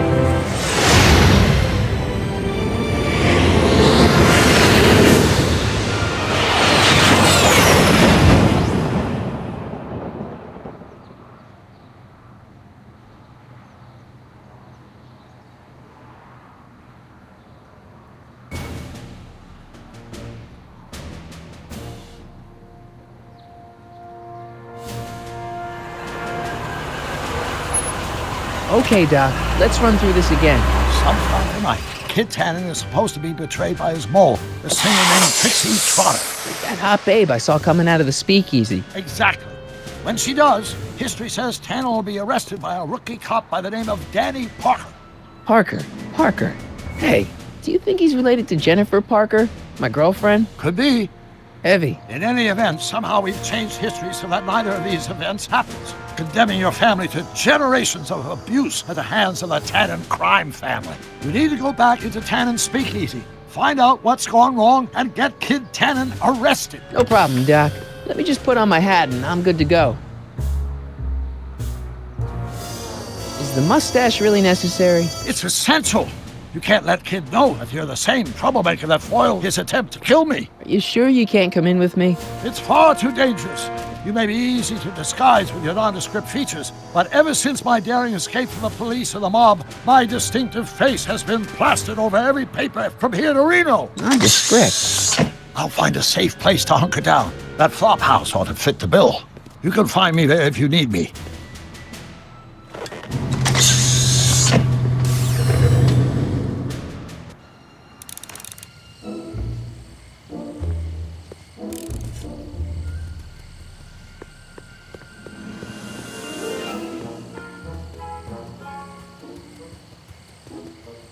Pardon me, sir. From the way you're dressed and your general aura of seediness, I can infer only one thing. You're heading for Tannen's speakeasy. Am I right?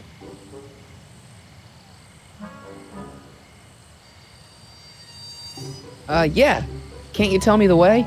Down. Straight down. The last stop before the inferno. Unfortunately, I don't have the power to stop you, but I beg you to tarry here a few more seconds and listen to my song. Me, me, me, me, me. You say you've lost your self-respect, but you should care. What in heaven's name? Oh, sorry, Miss Strickland. Just a little experimental prototype gone momentarily awry. Mr. Brown, why is there a dog in that vehicle? Why? Well, to advance the human condition, of course. Hello, Mike. Mike? Mr. Corleone, what are you doing in that getup?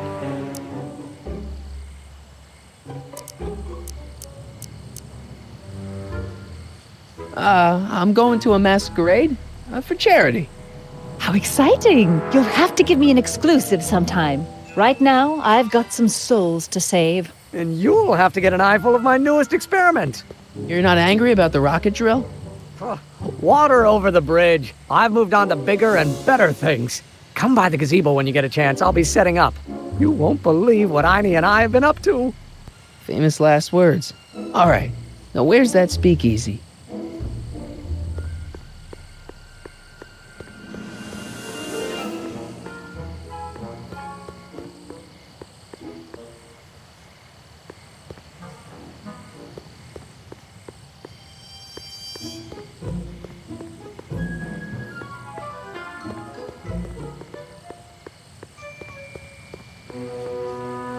Cool. Frankenstein. Cool. Frankenstein.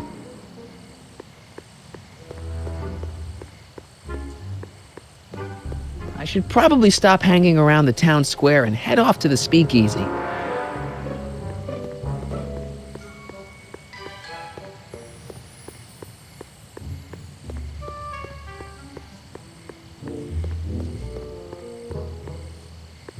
Mike, you're just in time. So, thanks for watching Einstein while I've been away. It's been a pleasure. He's proven to be a surprisingly willing test subject. It's almost as if he's been working with me for years. More like decades. What's the story with the little car and all this equipment? Einstein and I are conducting a few experiments with this 1/4 scale model to work out a few hitches in my planned demonstration at the Hill Valley Expo in a couple of months. A radio-controlled car? No. Well, yes, but there'll be so much more than that. It will amaze the world. How have you been, Emmett? I know I haven't seen you in a couple of months. I'm great, and I owe it all to you. Really? Yes. That argument I had with my father during our jet drill experiment gave me the incentive to finally quit that dreary court job. I've committed myself full-time to a life of science.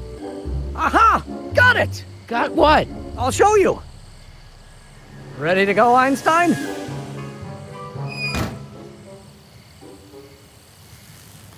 Watch this! When this baby hits 23 miles per hour, you're gonna see some serious cow flop.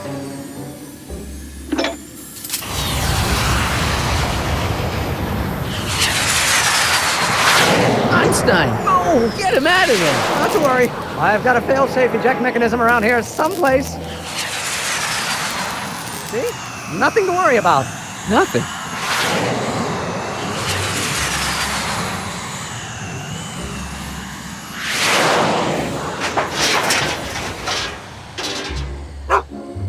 I'll go see if I can find something to help. Or someone.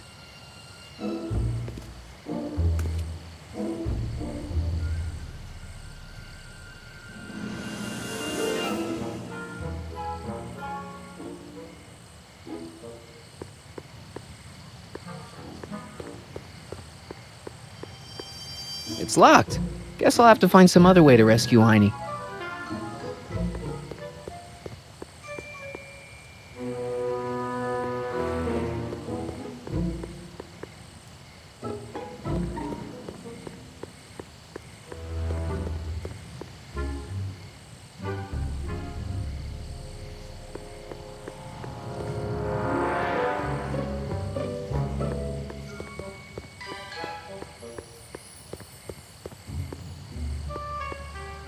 Cool. I should probably stop hanging around the town square and head off to the speakeasy.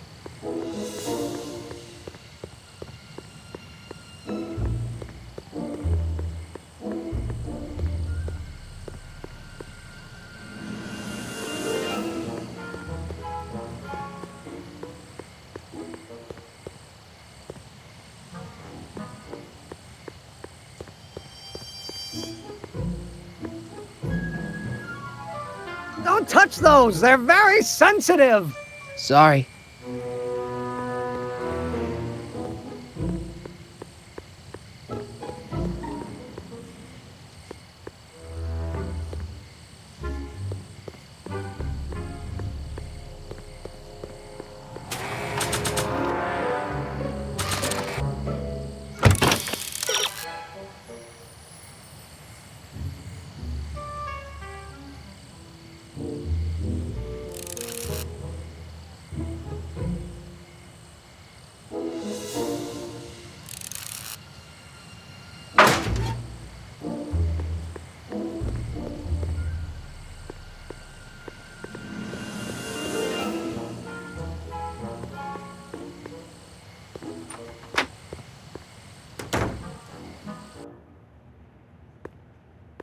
Hey, Doc. How's the room?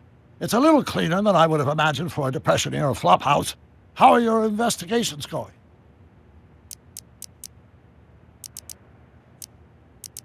I haven't really made any progress with Trixie yet. Well, get out there and make some. If she doesn't blow the whistle on Kid tonight, he may never be brought to justice.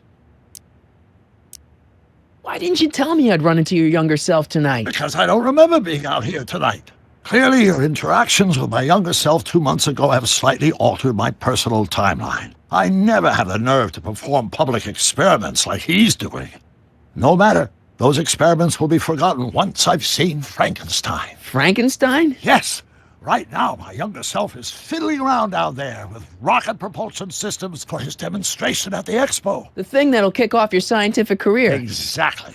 Now, the rockets are a horrible idea, and I'll soon realize that they'll never work. But eventually, I'll wander into that movie theater and see Frankenstein and clear my mind. I've kept the ticket stub from that movie in my wallet ever since. See? Why? Because it's during this movie that I'll have the inspiration for my breakthrough at the expo. It doesn't have anything to do with reanimating the dead, does it? Not the way you're thinking, no. But during that famous scene when Colin and Clive turned the wheel that raised that shrouded figure into the tower, and that bolt of lightning struck, well, let's just say more than one brain was reanimated that night. Emmett's not having much luck getting Einstein off the courthouse. I'm not surprised. Einstein's a smart dog, but heights give him the willies. What can we do? I've got it. What? Just get my younger self distracted, and I'll handle the rest. Where'd you park the DeLorean? I hid it in the DeSoto lot. Nobody's buying cars these days, so it should be safe in there. Why are Tannins always such jerks, anyway? It's hard to say. Rogue Neanderthal genes in their DNA, perhaps. Just keep your head low, Doc. I'll be back soon. I'll keep an eye out for your grandfather.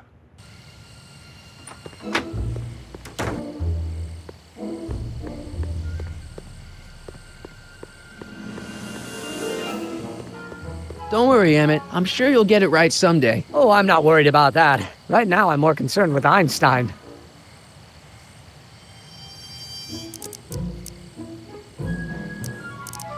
Why don't you take a break from Einstein Patrol for a minute? Maybe go see a movie or something. Thanks for the offer, Mike. And once Emmett Lathrop Brown sets his mind on a task, nothing can distract him from his purpose. And right now, that purpose is rescuing your dog.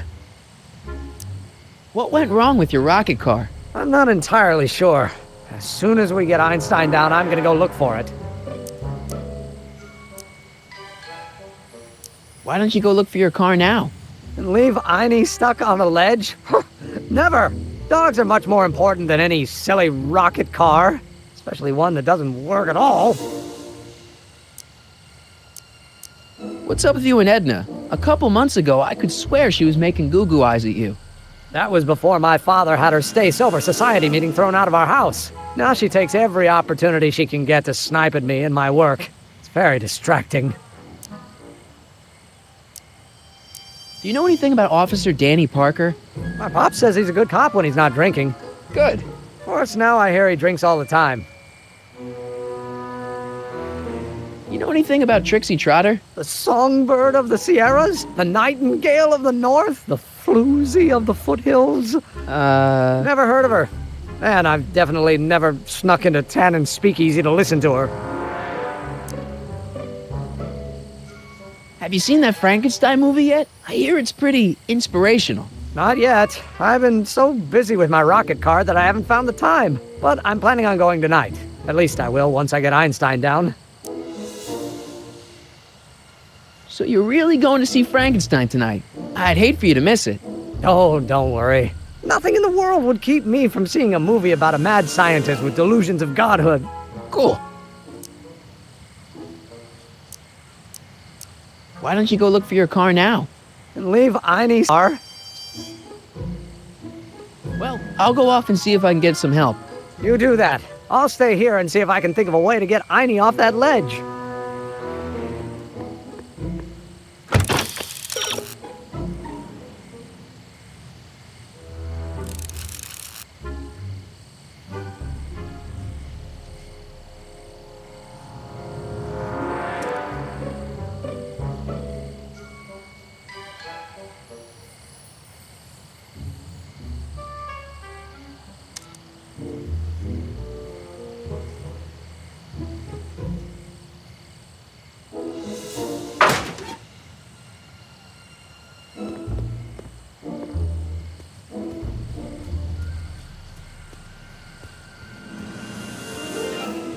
Hey, Edna. Mr. Crockett, what can I do for you?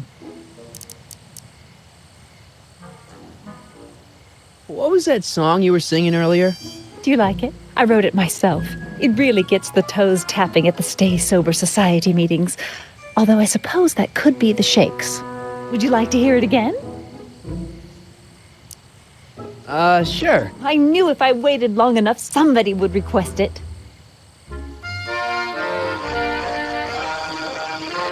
You say you've lost your self-respect, but you should care. It's not too late to redirect and start to care. Don't despise the good and pure. Time to rise up from the sewer. Wash off all that foul manure. Show the world you care. You should care. You should care what people think of you.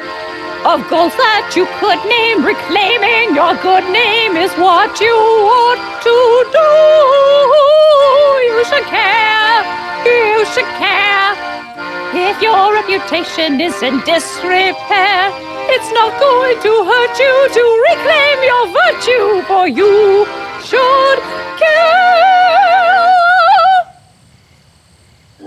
Catchy. You really think so? Yeah, it's got a good hook to it. One needs a good hook if one is fishing for souls.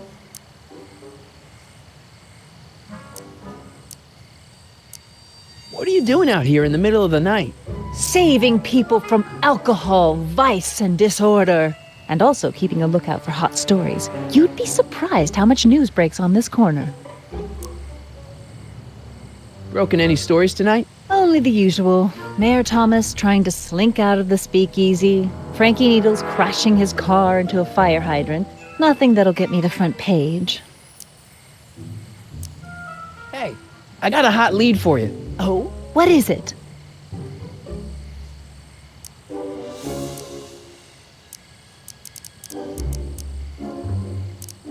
Young scientist strands dog on courthouse roof. What?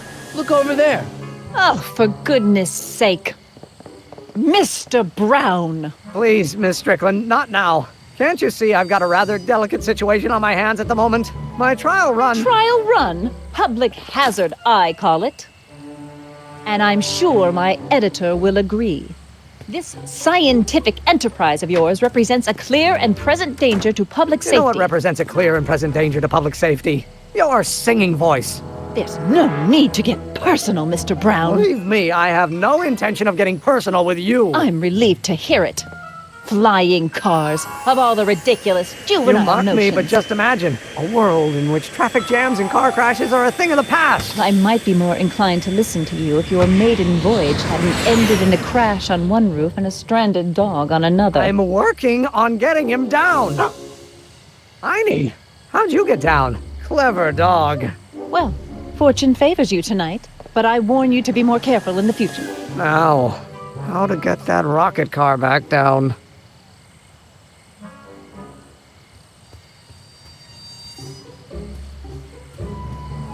Hey boy, how you doing? Good dog.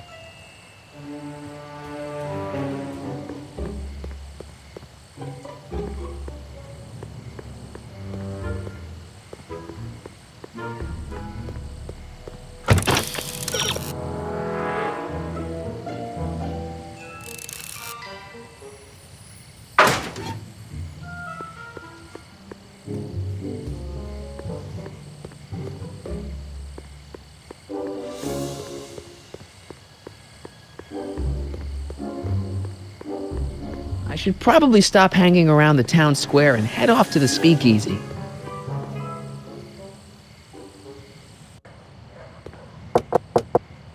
Who sent you? Ulysses S. Grant. What did you bring me? Meat and potatoes. What's the word? Words are for wimps.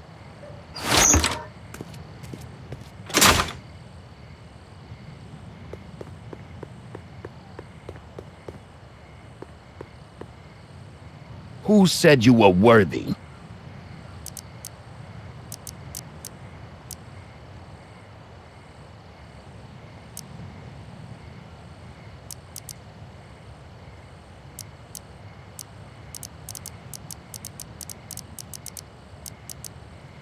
Hieronymus Bosch?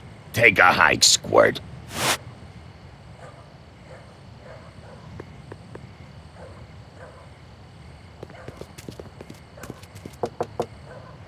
Who told you about this place? Place to call to my travel agent. What's the big idea? Stitch in time saves 9. Settle down, mister. Why don't you wait outside and take a nap? Napkin, please. I've made a mess.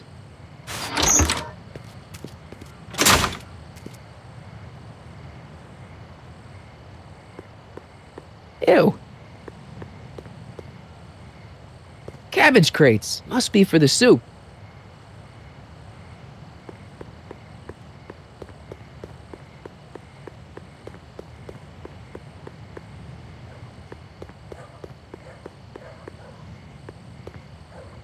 Who said you were worthy?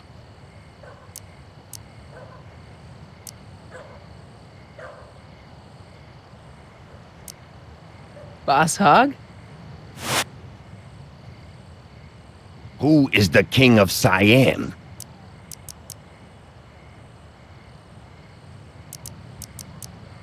Joe Piscopo? Who gave you the right to knock on my door?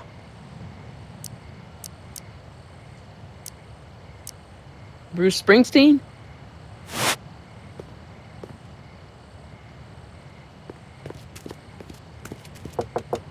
No solicitors. No solicitors. Ah, terse and to the point. Who's your commanding officer? Commanding officer, Sir Galahad. Really? Is he as tall as he appears on screen? On screen, screens can be deceiving.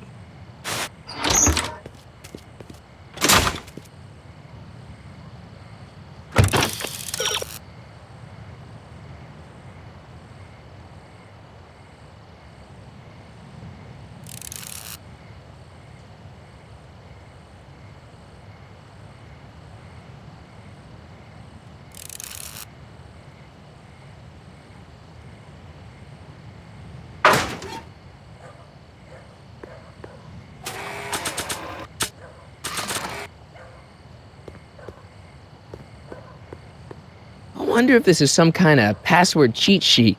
I'd better hold on to it.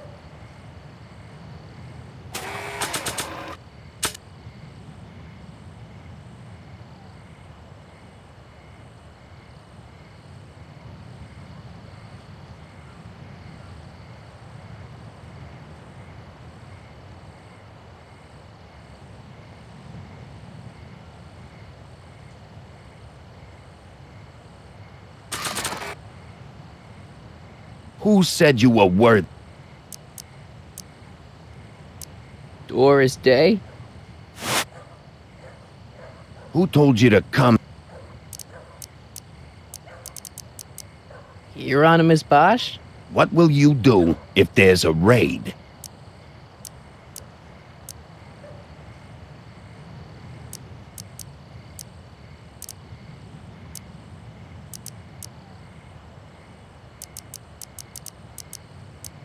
Radio for help? Where you born?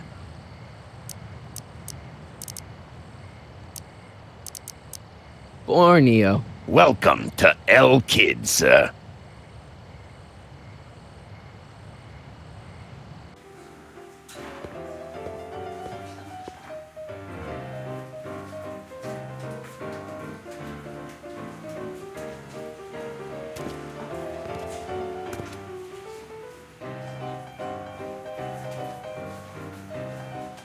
Ladies and gentlemen, it's my pleasure to once again present the hottest little number this side of the Rockies. And when I say my pleasure, I think y'all know what I'm talking about, am I right?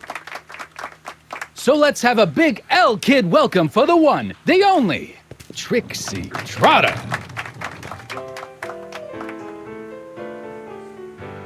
They say I'm crazy, got no sense, but I don't care. They may or may not mean offense, but I don't care. Out of my way, kid. I got some sorrows to drown. I am my own superintendent. My star is on the ascendant. That's why I don't care. I don't care. I don't care what people think of me. I'm happy-go-lucky and say I am. Hey, I know you. You're Parker. Oscar Danny Parker, Hill Valley PD. Have we met? You look familiar. Nah.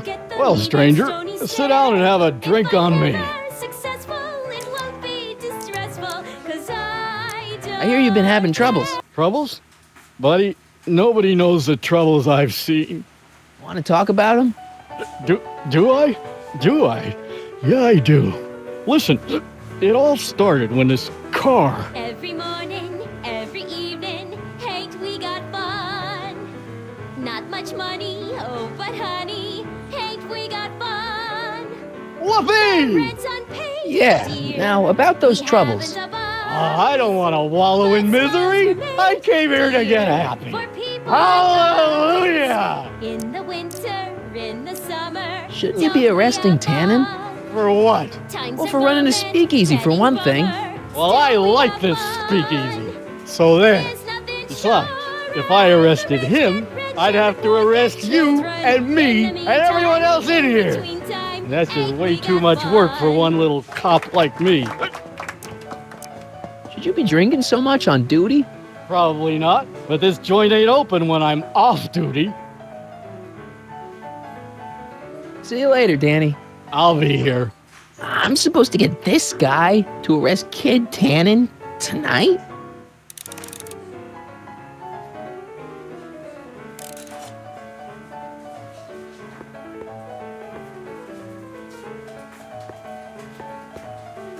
You in?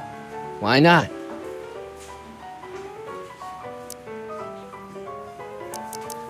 Something tells me Black's gonna hit.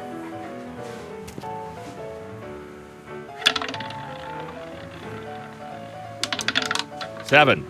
Damn.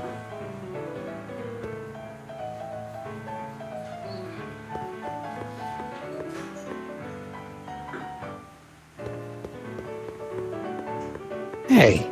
Back off, kid. I'm trying to entertain some people here.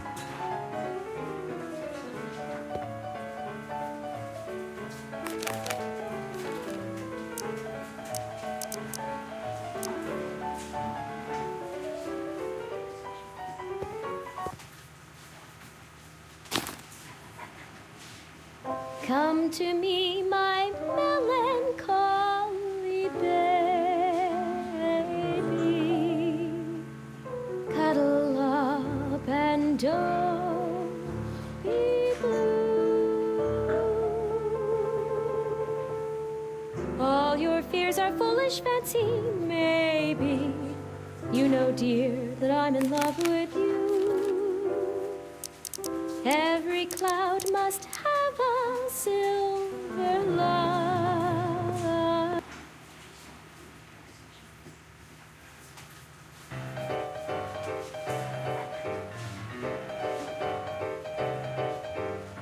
What is this feeling that has me in its grip?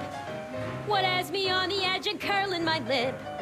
Worse in the blues or the front page news, it's rage. I'm overflowing. I've asked my doctor and psychiatrist too. They tell me that there's not a thing I can do. There's no consoling. She's no Pat Benatar, but not bad, not bad. I'm overflowing with rage. Daytime, nighttime, anytime at all. Hey, I'm you. harder than a radiator. You talking to me?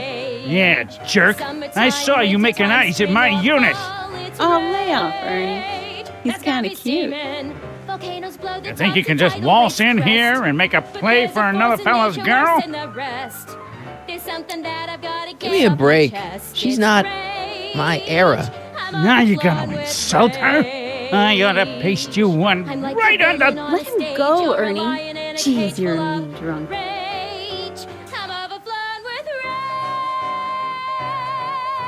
I don't care.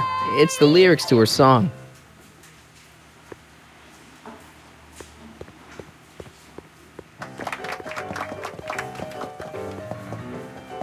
Danny. You? Shouldn't you be arresting Tannen? For what? Well, for running a speakeasy, for one thing. Well, I like this speakeasy. See you later, Danny. I'll be here.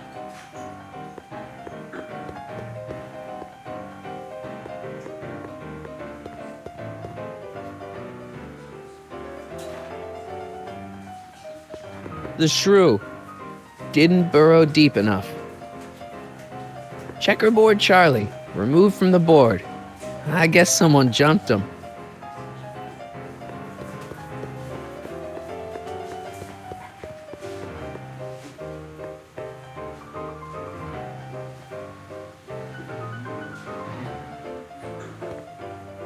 Way down in Louisiana, down in New Orleans.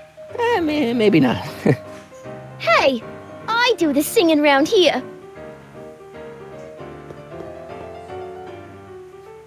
Excuse me, are you Trixie Trotter? That's what it says on my dressing room door. At least it would if I had a dressing room. What's a nice gal like you doing with a guy like Tannen? Oh, Kid ain't so bad. He just takes some. Hey, Toots, any chance you could sing that can number? The guys really love the way it shows off your, assets. Whatever you say, kid. And quit lazing around. I ain't paying you to yak with the drunks. You ain't paying me at all, you bum. What were we talking about again? You were telling me what a great guy Kid is. Yeah, I guess he is a pretty crummy boyfriend. But until my insurance policy checks out, I guess I'm stuck with him. Insurance? Yeah. Look, I may not be the brightest bulb in the marquee, but even I know you don't break up with a creep like Kid without something to keep him from going all crazy on you. What's this insurance policy all about? Are you kidding? There's only one person I trust with my secrets, but I ain't seen him in weeks. You don't mean... Artie McFly. Artie McFly. You know him? Not as well as I thought. Before he took a powder, Artie was tutoring me in all sorts of stuff. Etiquette, philosophy, accounting. He's a regular Renaissance man. He even had one of those smart guy professor's pipes, see? Can I borrow this? Sure. I've been secretly working on my Get Out of Kid card for weeks now, but Artie's the only one I trust to check my work. You can't be too careful when you're dealing with a maniac like Kid, you know. Hey, you can trust me. Come on, what's the dirt you got on Kid? Nix on that. I ain't spilling nothing until I talk with Arthur F-L-Y.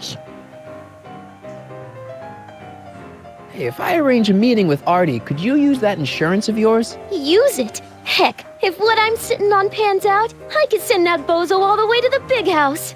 I'll see what I can do.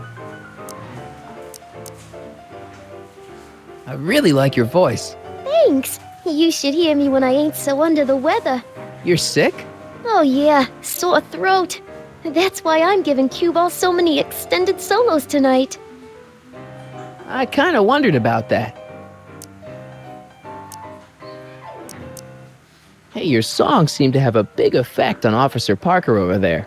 I am humbled and gratified that my musical gifts have fallen upon such receptive ears.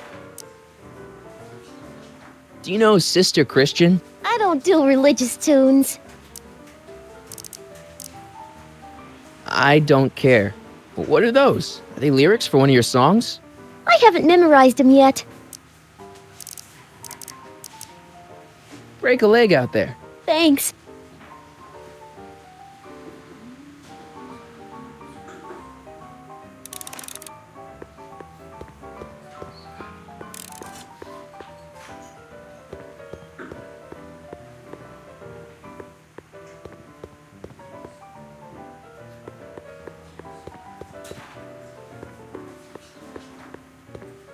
Hey, nice suit.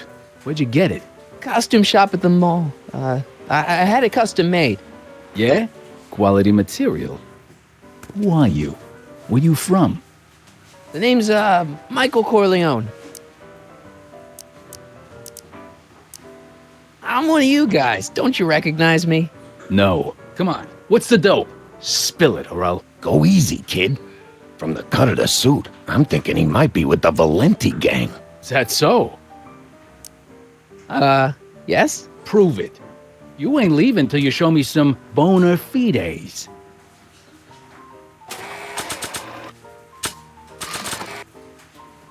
I've got a little something here that might convince you. Don't even blink. It's not a real gun. It's not a real gun, I swear. It's a gift from Don Valenti. See? To your family from mine, in gratitude for your continued service, J.J. Valenti. Looks like little Mikey Corleone here really is with the Sacramento boys. You got stones, Pee-wee. I like that. Have yourself a drink on the house. Matches, put down your gun. You look like a moron.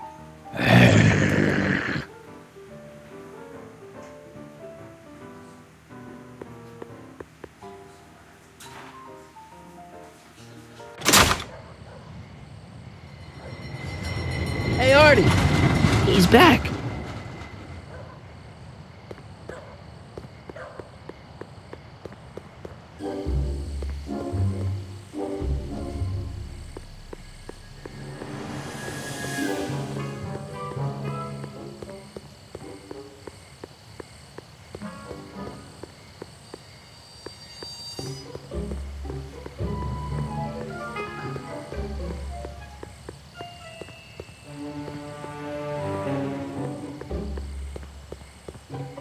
I think Artie's the key to turning Trixie on Tannen.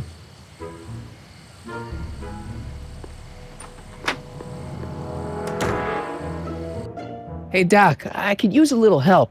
What's the problem? I saw him. Who?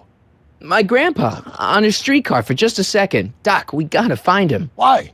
Trixie thinks she's got something that could put Kid away, but Artie's the only one who can tell her for sure. I guess he's kind of her tutor or something. Ah, so that's the connection.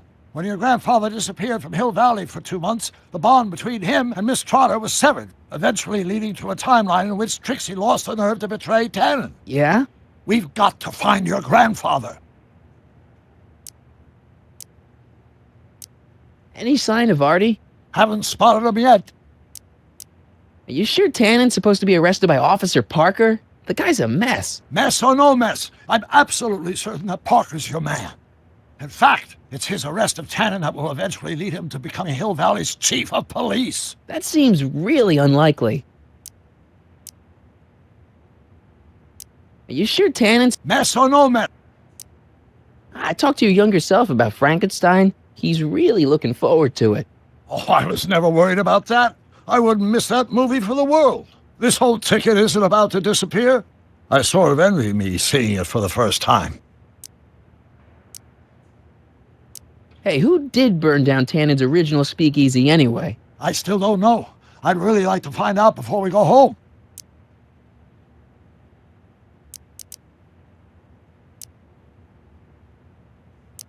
I never did get a straight answer about why he came back to 1931 in the first place.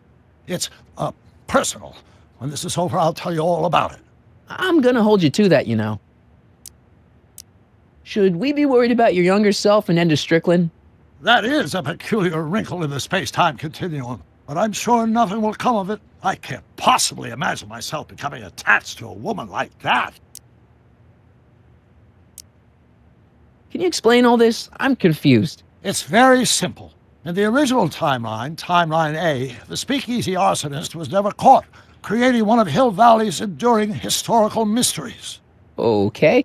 When I traveled back to 1931, I created Timeline B, in which I was misidentified as the arsonist and subsequently killed by Kid Tannen's goons.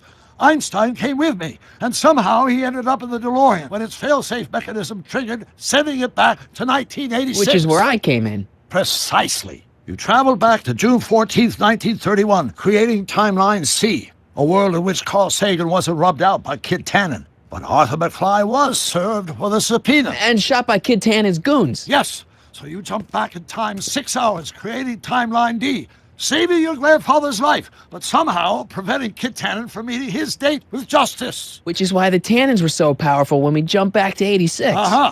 So now we've returned to August of 1931, creating Timeline E, in which, fingers crossed, we'll send Tannen to prison where he belongs. Got it? Sure. Good. One question. What? Can you explain all this? I'm confused.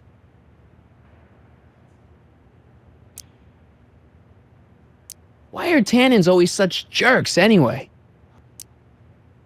Okay, I better get back to fixing history. Be careful, Marty.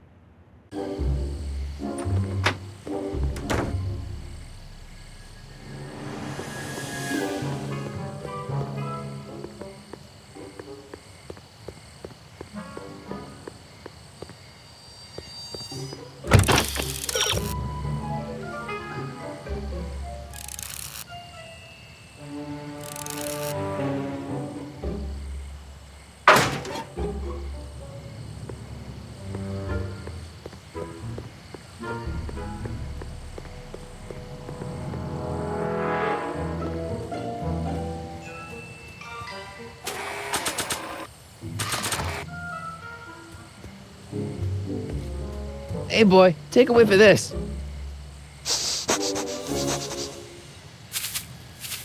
Gotta love that nose.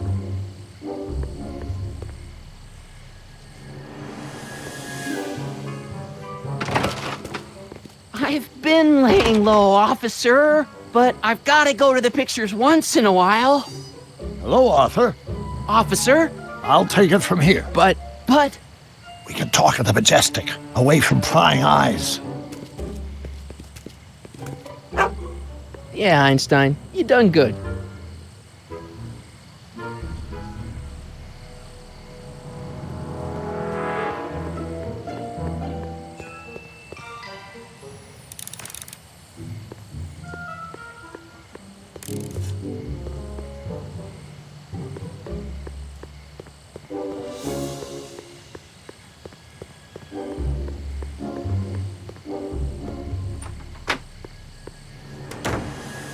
Hey, Doc, I could use a little help. What's the problem? Is Artie still here? He's in the bathroom. Hey, Artie, open up. You've got a gangster to bring down. Is it time for me to meet this Sylvia? No, it's time for you to meet Trixie. Trixie says she's got something that might be able to send Kid up the river, but that you're the only one she trusts to check it out. Me? What is she... Oh, I know what she's done. Clever. Care to let us in on the secret? Sorry, guys, but if Trixie's keeping it a secret, then so am I. That's all well and good, Mr. McFly, but if you and Trixie are going to collaborate on this evidence, we'll need to arrange a rendezvous. Well, Trixie's chained to Kid's speakeasy. So we'll have to bring Arthur to Trixie. No way am I getting anywhere near that place again. I don't know how you talked me into this. Just stay back here in the shadows and don't come out until you see Trixie. You're sure I'll be safe here? Perfectly safe. We'd never make you take any unnecessary... Sagan. Where's Kid? Don't worry.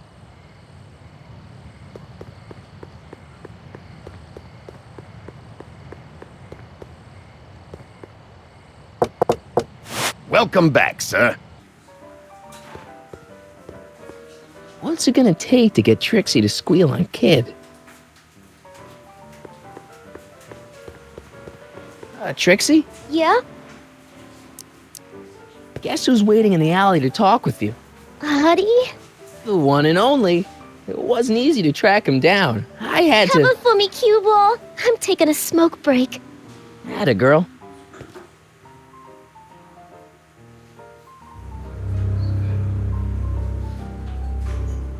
Hey, you!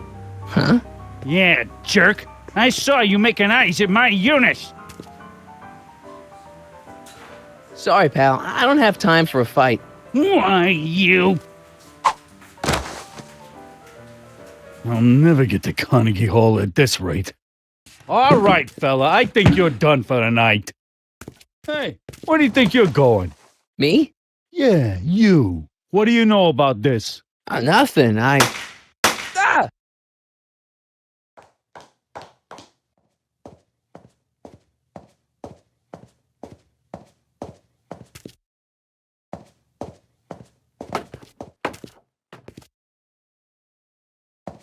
Trixie? Breaks over, cue ball. Whatever you say, babe.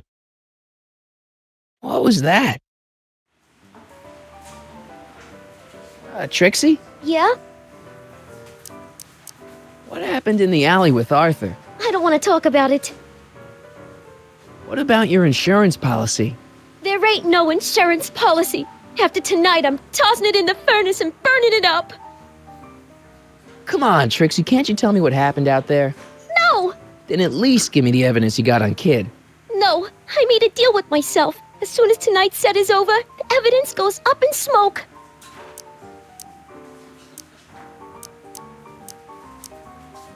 Still working on those, What can I say? Break a leg out there. Thanks.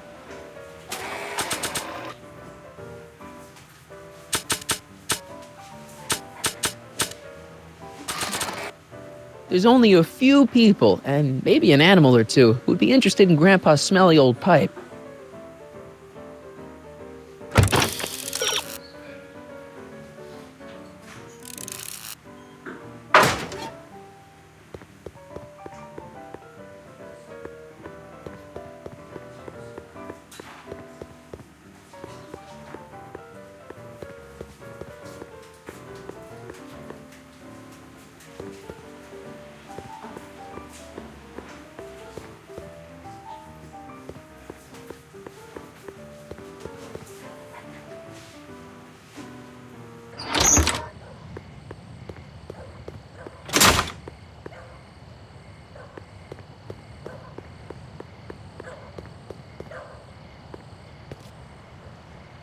Artie?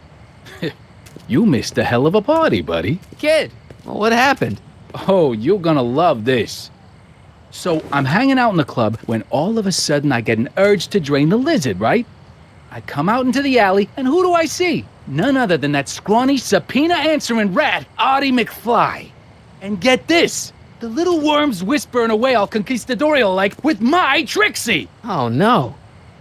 Naturally, I pull out Kid Jr. and prepare to put a couple bullets in McFly's head, which causes Artie's nose to start bleeding because he's a big wuss. And then, What?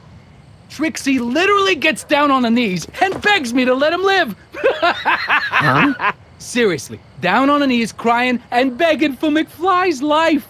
So, what did you do? What could I do? I fired 2 shots in the air and told Artie to take a hike. Huh, that was merciful. Hey, I got plenty of mercy. Besides, now Trixie owes me big time. And Kid Tannen always collects on his debts. Always.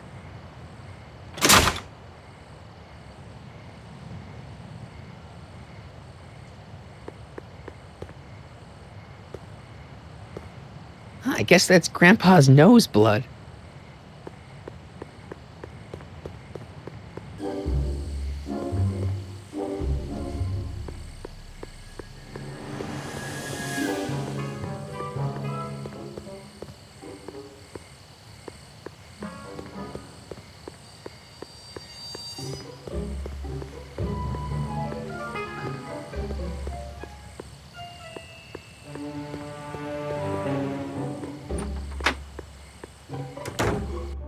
Hey, Doc, I could use a little help. What's the problem? Things are getting worse, Doc. In order to keep Artie safe, Trixie's gonna destroy her evidence against Tannen. You have to stop her. How? The only thing that would make her turn on Kid now is if she welched on the deal and killed my grandfather. Well, you can't let that happen.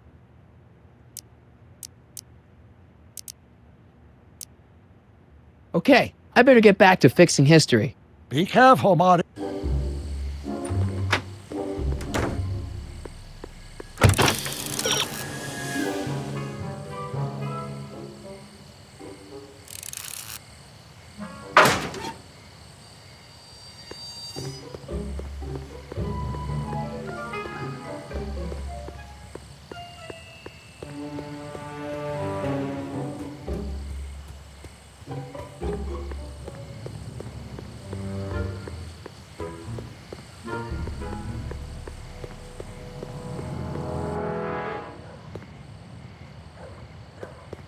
I can't get over how much Artie and my dad look alike, and how much I don't.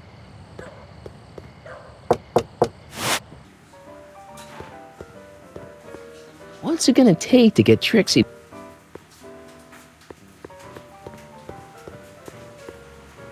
Hey, bartender. What'll it be? So about this, portrait gallery of yours. What about it? What's it all about? Who are those guys? The caricatures hanging along the wall of honor commemorate those who are no longer with us on account of having ticked off one Irving Kid Tannen. They're the guys the kids killed? Well, of course not. They're just a bunch of guys that Kid didn't particularly like, and that at a later date turned up dead. It's what do you call it? A circumstantial coincidence. Yeah.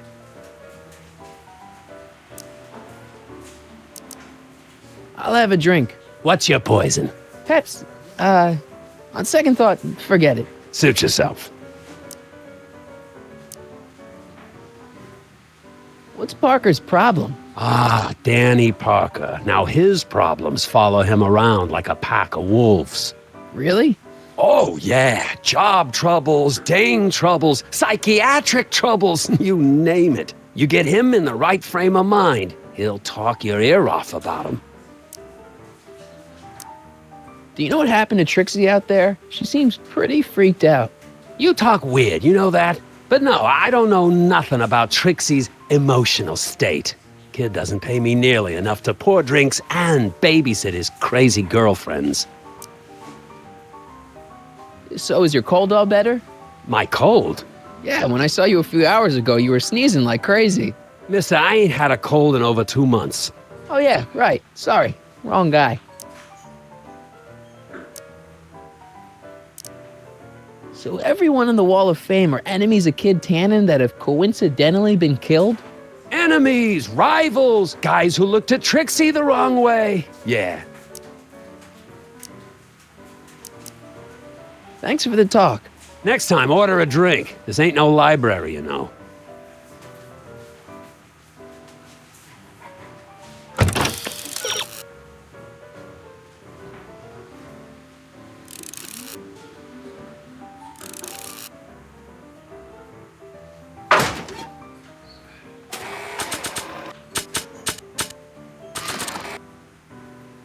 You think you could draw a picture of this guy? Sure. Hey, that looks like that Artie McFly think. I never noticed that before. Hey, can you give him a hat like Artie wears? Voila! Nice job. Now, go tell them chumps at the New Yorker.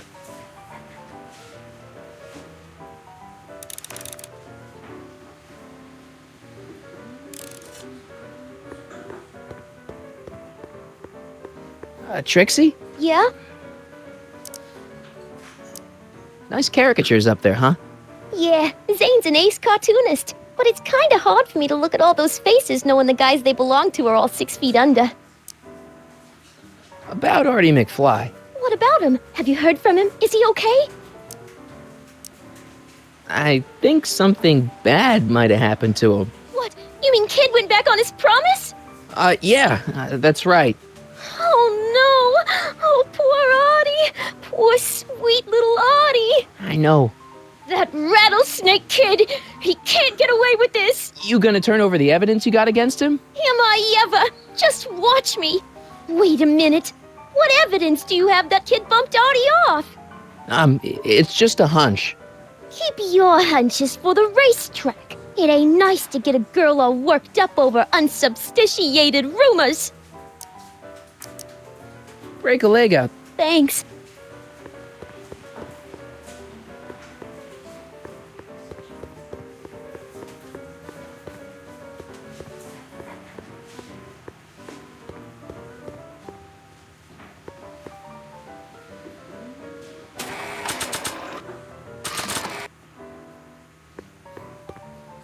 Sorry about this, Dad.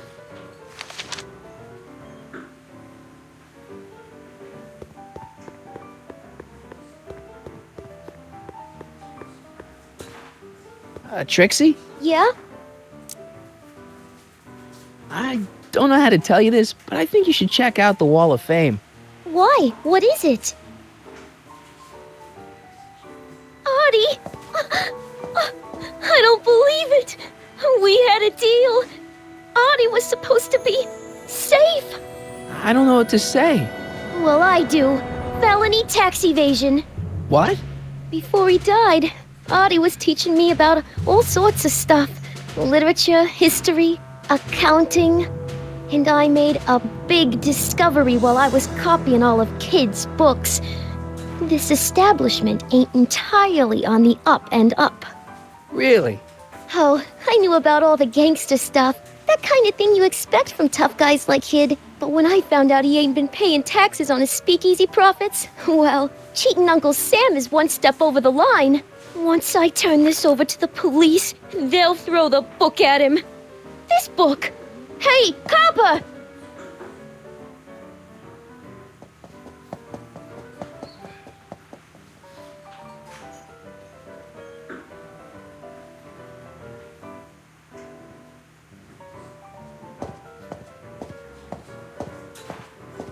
He's not interested. Figures. Half the police force is in Tannen's pocket. Give me a few minutes to work on him. I've got a hunch he'll come around.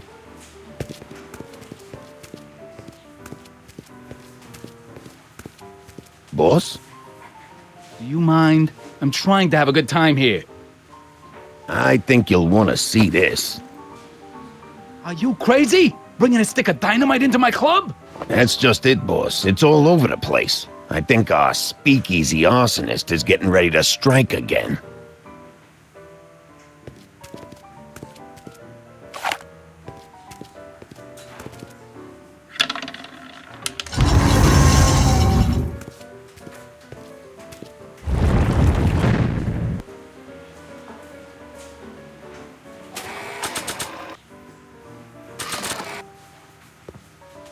Trixie? Yeah? Break a leg out there. Thanks.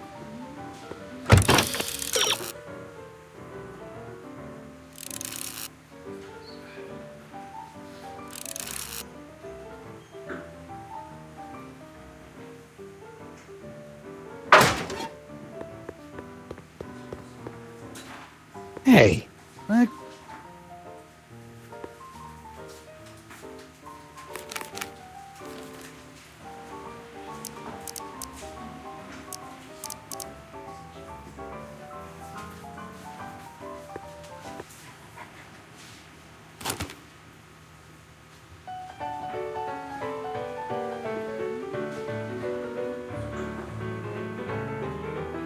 Every morning, every evening, ain't we got fun? Not much money, oh, but honey, ain't we got fun? The rent's unpaid, dear, we haven't a buzz. But smiles were made, dear, for people like us. Danny. You. In the winter, in the summer. So about those troubles. Troubles? Ha! I don't want to talk about all that depressing stuff. I want to party! Hooray! Shouldn't you be arresting Tannen? For what? Well, for running a speakeasy, for one thing. Well, I like this speakeasy. So there. Besides, if I arrested him, I'd have too much work for one little... Should you be drinking so much on duty? Probably not, but this joint ain't open when I'm off duty. See you later, Danny. I'll be here.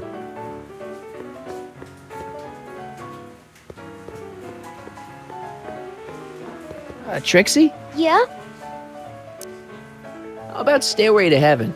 I sing popular songs, kiddo. You want hymns? Go to a church. Break a leg out there. Thanks. Sorry, lady. I didn't mean to get your boyfriend kicked out of the club. Oh, water under the bridge. You want to keep his seat warm? Thanks anyway. Sorry, lady. I didn't... Oh, water under the bridge.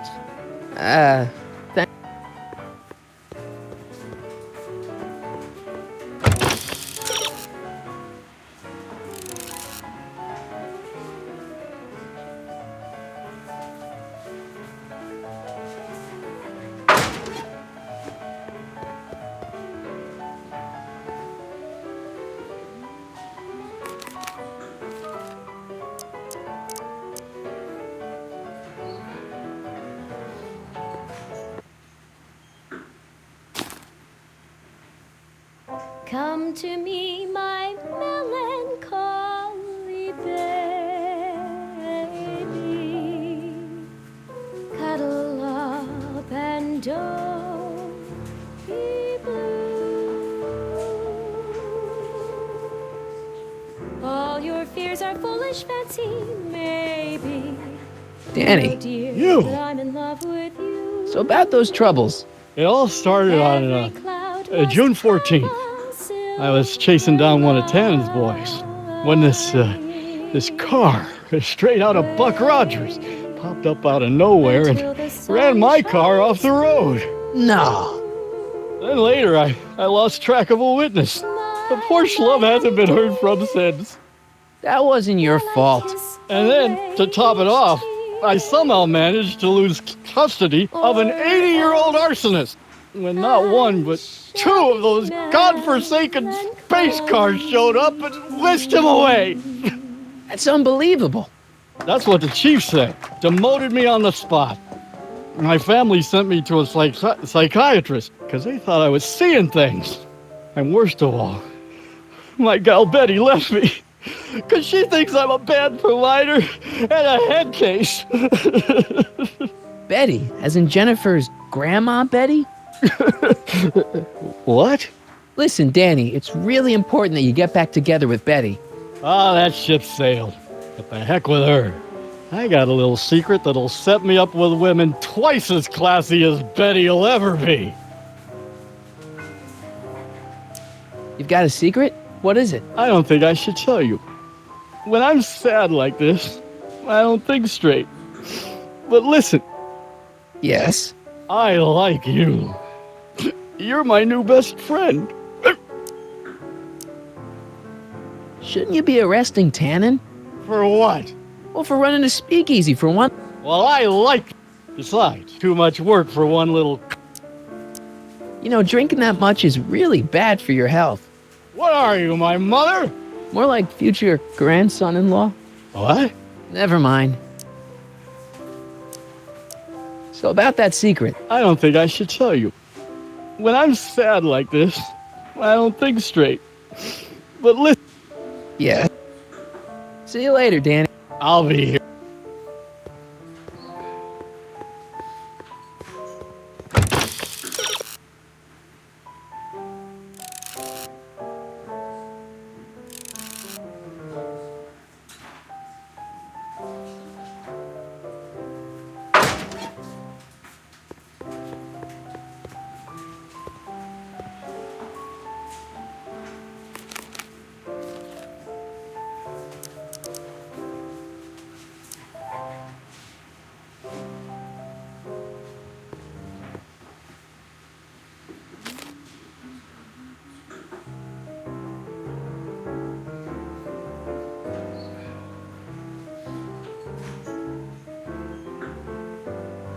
Whisper in my ear, so no one can hear.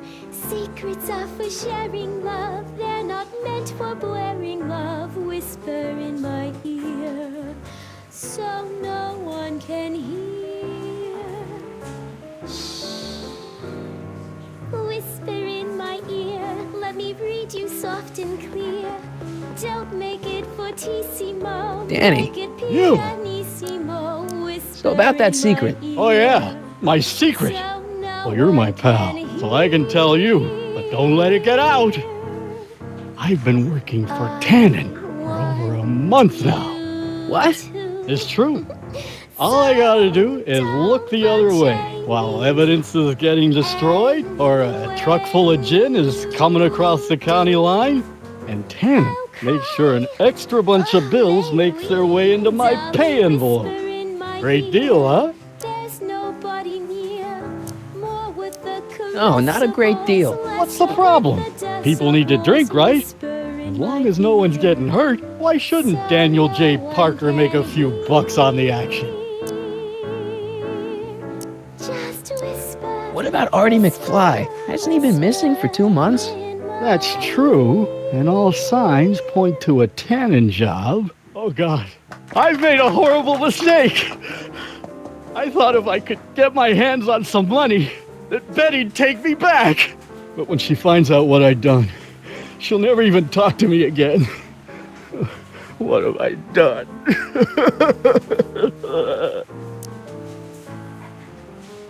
Come on, Danny, pull yourself together. It's not so bad. Not so bad. I'm a corrupt cop who's lost his only chance at true love. How's that not so bad?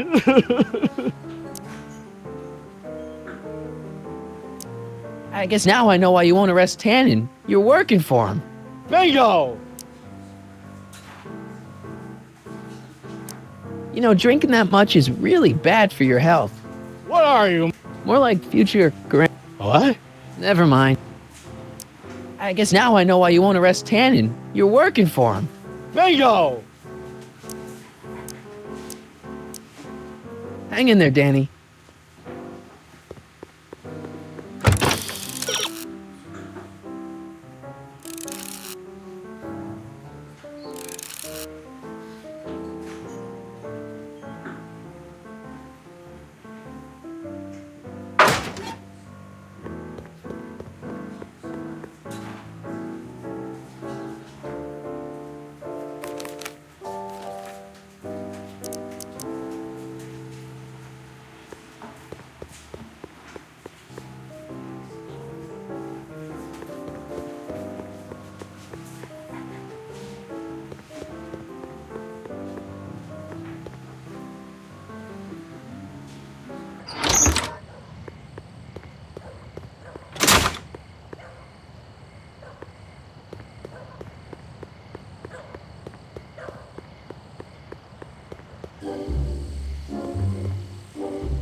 I don't think Trixie's repertoire is anything inspirational enough to get Danny out of his shame spiral. What's all this? These are my pamphlets, laying out in scientific detail the horrors visited upon those who succumb to the temptations of alcohol. Lost Fortnight. I am particularly fond of that one. It tells the true-life tale of Johnny, who woke up in a pile of his own sick, completely unable to remember the previous 2 weeks of his life. Heavy. Actually, the pamphlets are quite light. See? Edna! What? Do you think I could have a copy of your You Should Care lyrics? I've, got a club of my own that could really use some inspiring. Sure. Let me just get a page out of the hymnal. There you are. Hey, thanks. See ya.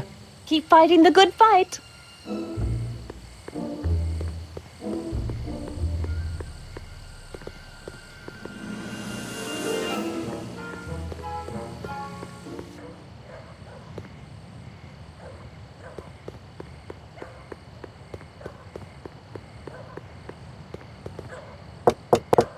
Welcome back, sir.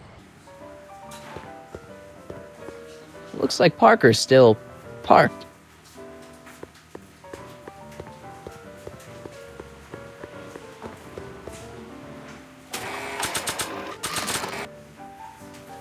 These lyrics should be sung by a professional.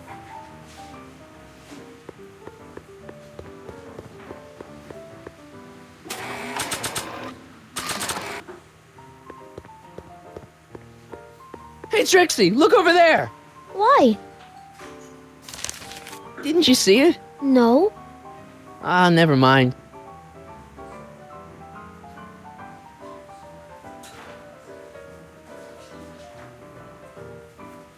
You Should Care. Much better song for her. Trixie? Yeah?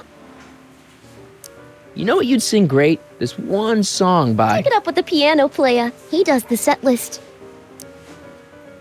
Break a leg out there. Thanks.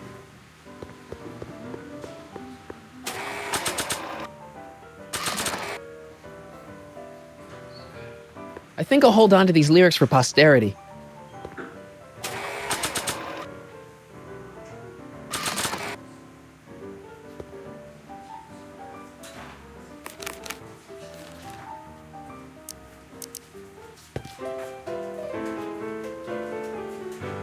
You should care, you should care what people think of you. She's right. I can turn my life around. Sure you can. You know what? I used to be a good cop. And yeah, I've had a few bad breaks, possibly even a psychotic one that caused me to imagine a disappearing space car. But I'm a good man. Yeah. And all I need to do to win Betty back is be the same good man I always was. And let the chips fall where they may. All right. Hey, Miss Trotter, you wanted to speak with me?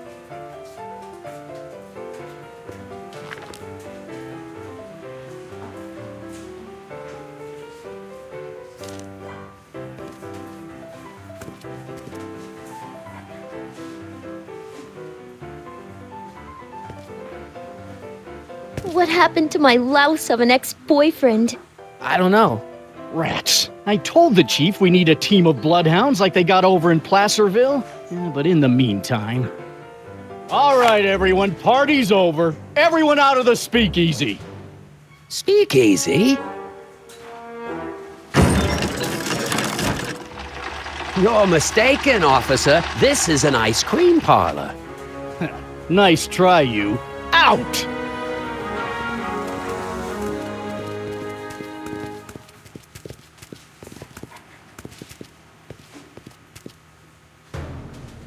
Corleone. Would the Valenti mob be willing to help, defuse this little situation? Sure, no problem. I'll bring it up in the next company meeting. Hey, we ain't begging here. Kid just thought JJ might like a piece of the action, especially now that he's just caught the speakeasy arsonist. Wait, you mean Doc? Doc? You ain't with the Valenti gang at all, are you? What do you know about the arsonist? Come on, you. Off to the station house. Kid's gonna get you, rat. He's gonna get all of you. Yeah. Well, that's that. Thanks to Miss Trotter's evidence, the entire Hill Valley police force is out looking for Kid and his goons. You don't understand. We've got to find him now. He's captured a friend of mine. Who?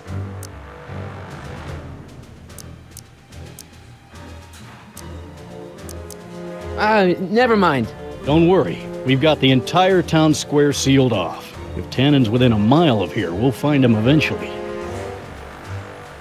I don't think we have time for eventually.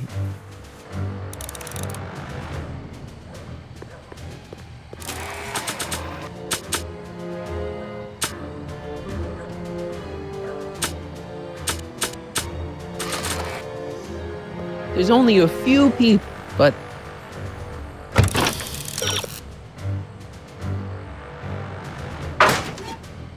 Hey boy, how you doing? Good dog.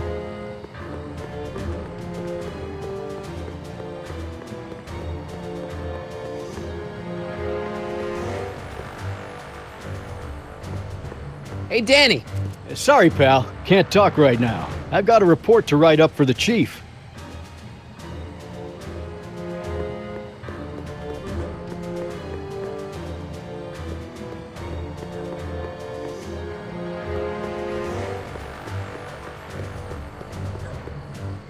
It's locked.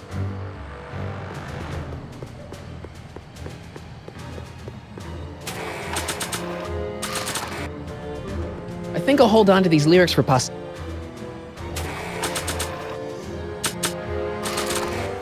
I don't think so. This is no time for...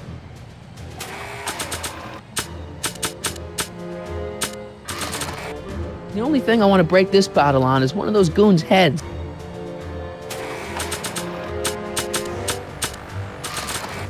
Maybe not. Parker must have confiscated this hooch from the speakeasy. Hey, did anyone sweep the alley for clues? Ew.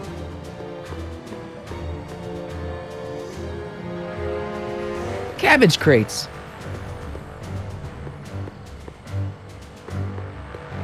Nice ride.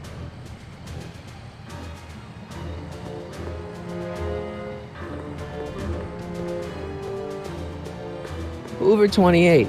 A chicken in every pot.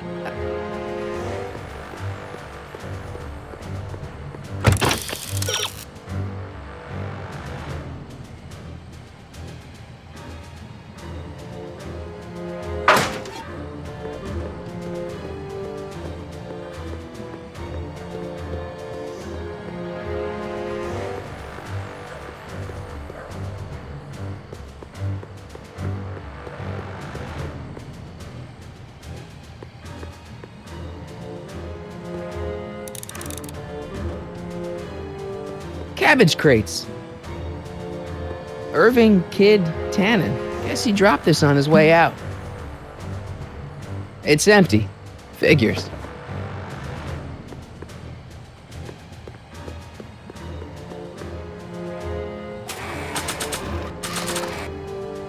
Hey, Einie, get your nose over here. All right. I really don't think Tannen and Doc are with Herbert Hoover, Einie. Okay, I'll check it out.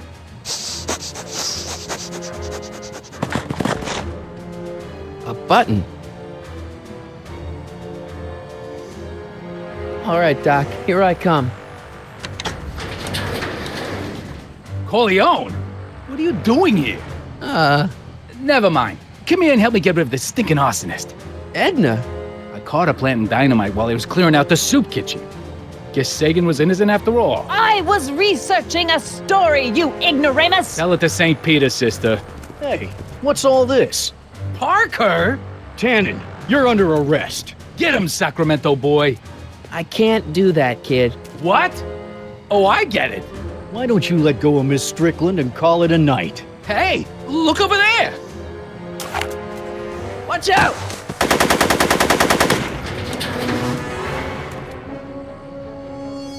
Give it up, Tannen. The alley's blocked off and so are the roads out of town. It's over. Over? Nothing is over until Kid Tannen says it's over.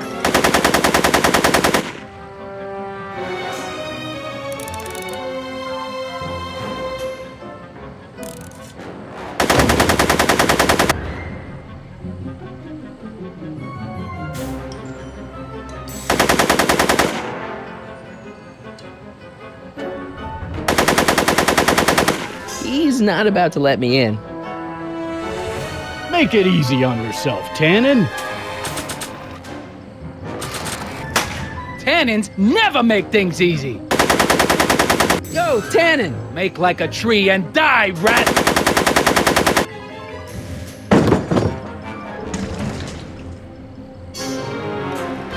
Whoa!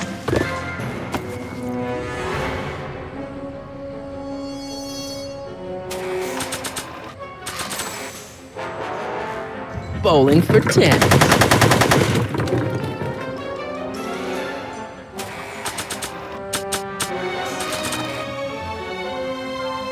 Hey, there's an idea. But not while Edna's in there. No one messes with Kid Tannen!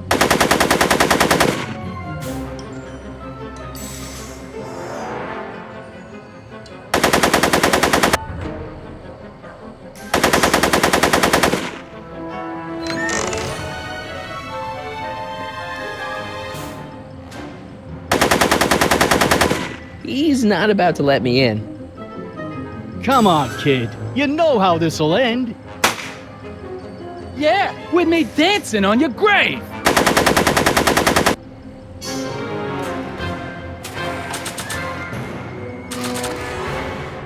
You want your flashback, Tannen? Come and get it! Are you shooting at me? Are you shooting at me?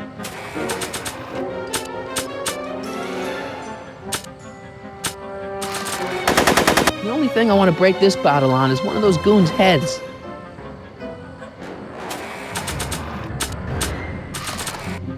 There's only a few people, but this...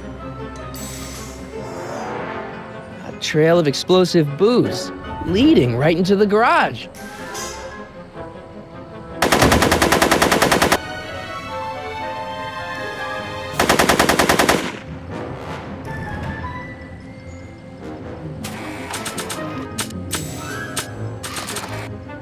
Hey, there's an idea.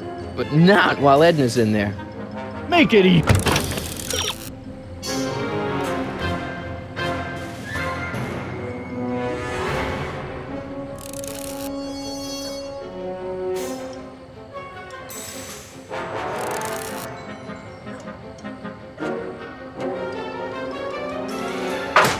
Make it easy on yourself.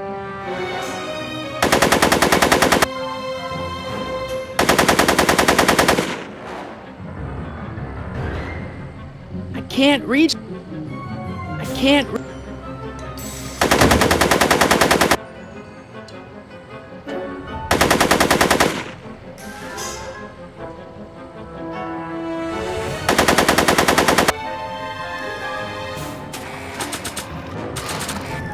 You want your flashback, Tannen? Come and get it!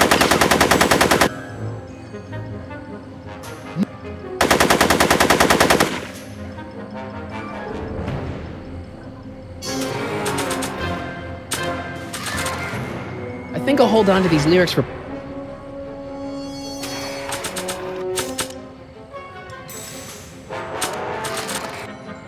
I don't think he wants to smoke right now. Come on, kid. You know how this'll end.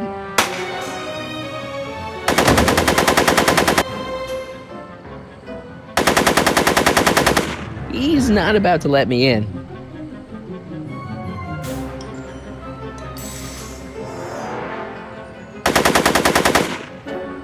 Edna's pretty resourceful. I bet she could save herself, given half a chance.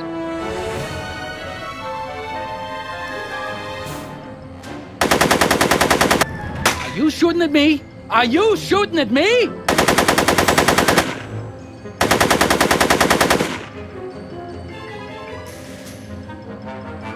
I can't reach them. He's not about to let me in.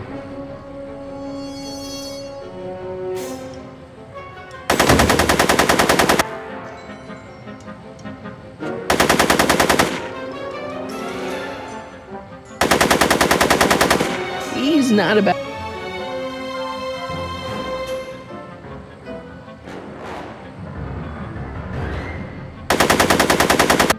Make...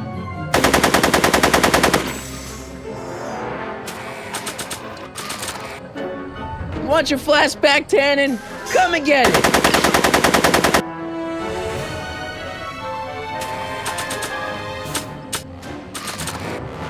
There's only a few, but...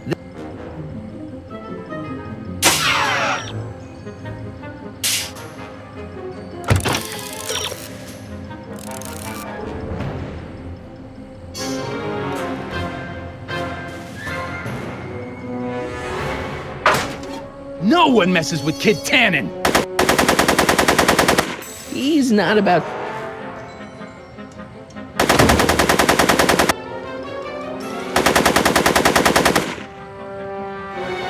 A trail of explosion. Come on.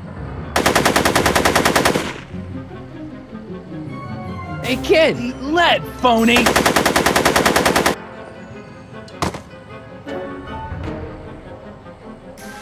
Hey, moron! Moron, this! Are you shooting the... Yo, Tannen! Make like a tree and die, rat! Hey! Atta girl. Hey, kid! Eat lead, phony!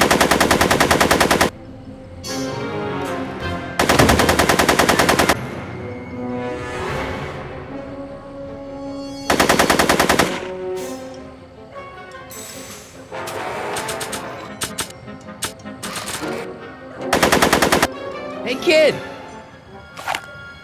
That ain't a real gun. Oh, right. I forgot. I better just get rid of it then. Oh, crap.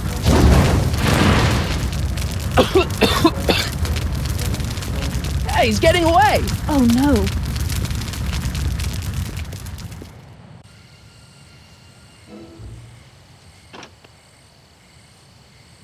Yes. No. There. Good as new. Oh, look, Tannen. The judge's son. All right, Parker. I want a getaway car and a clear road to Nevada, or the brown kid gets it. Doc! Marty. Doc? Yes, it's me. I'm talking to you through the radio apparatus my younger self has installed in the rocket car. What's going on up there? It's not good, Doc. Trixie and Parker did their part, but now Kid's holding you hostage. Great Scott! No kidding. Try to get Kid in the car. Once he's inside, give me a signal, and I'll do the rest. How am I... You! Emmett! You're the cause of all of this, ain't you? Should have known. What kind of gangster's named Michael Corleone?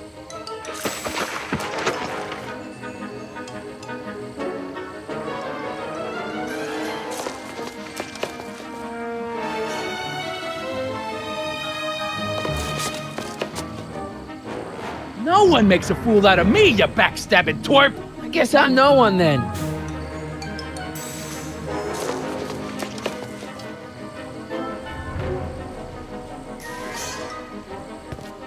Hey! Doc, hit it!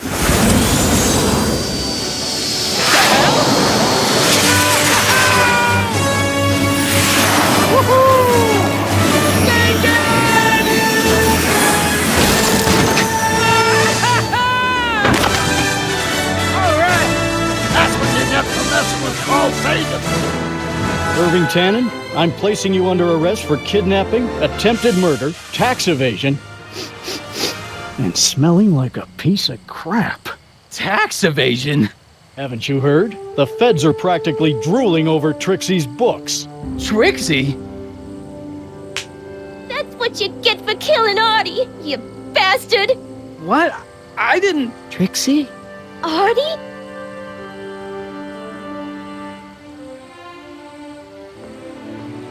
All right, Grandpa. My poor car. I believe I owe you an apology, Mr. Brown. Thanks to your ridiculous contraption, Hill Valley's most notorious criminal is finally headed to prison. No apologies necessary, Miss Strickland. My rocket car may have accidentally saved the day, but only because it's a completely out-of-control failure. I need a new idea. If you're willing to listen, I might have a few suggestions. But first, I think we should take in a movie. I'm all yours, Mr. Brown. I think you'll like it. It's all about a brilliant scientist with an overabundance of hubris. Whew. Come on, Einie. Let's go find Doc.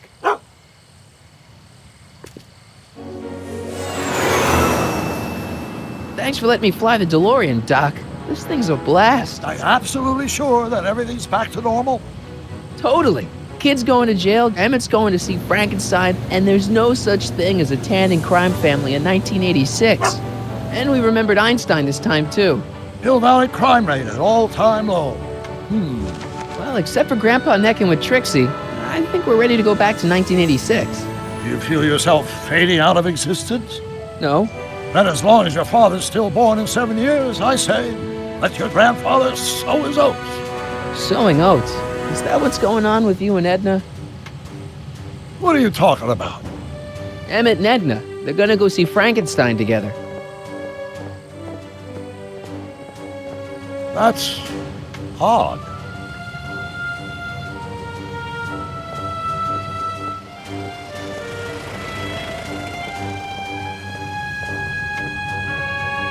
Great Scott! What?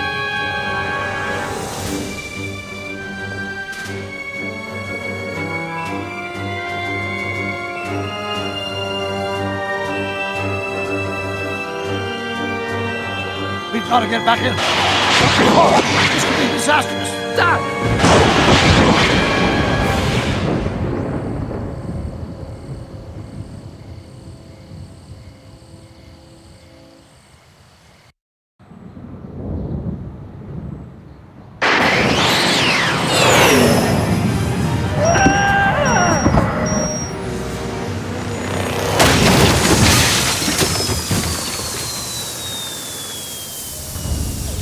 Where'd you go, Doc? We've got everything under control. Doc?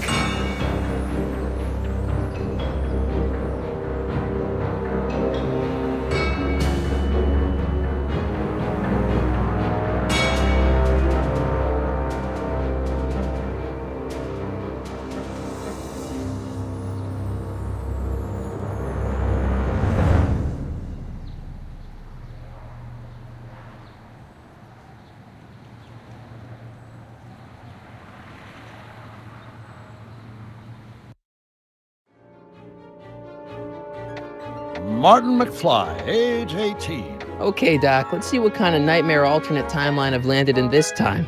Father George, Mother Lorraine. Hill Valley under Citizen Brown is not quite the contented town you were led to believe it was. A re-education program? What the hell? Please don't swear, Martin. It makes me uncomfortable. Zero demerits until this morning. We're through, McFly. I'll never date such a square again. My own girlfriend thinks I'm a square? The obvious question, Mr. McFly, is what happened to you? Jesus Christ, Doc, what happened to you?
Doc!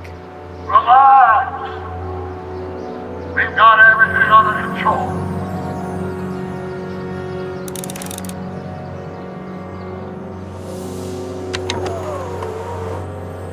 This is the dumbest design ever. Hello? She can't hear me. Don't worry, everybody. I'm okay. The billboard broke my fall.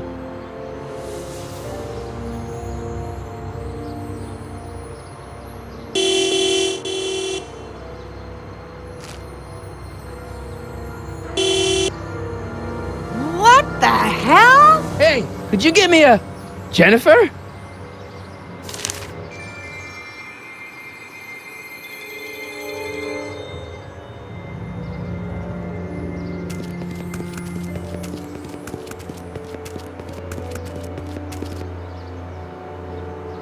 Jennifer, I need some help. Martin? It is you. Is that a DeLorean? Well, yeah, it's a DeLorean. What else would it be? How the hell did it get into the billboard like that? Never mind that. Just give me a hand, okay?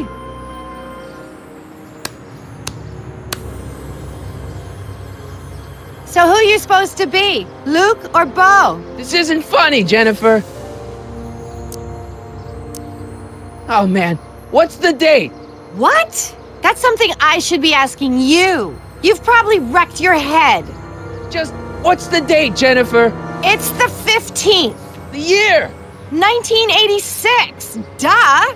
Oh, man, this can't be happening. Jennifer, you look so... different. That's the general idea of being a nonconformist. That's not what I meant. What are you getting at? What are you wearing, Jen? You look so... Fed up? Keen eye you got there. I was gonna say punk. A whole world alien to the likes of you, dork. What'd you do to your hair? Helter Skelter. What? It's the same hair dye I always use.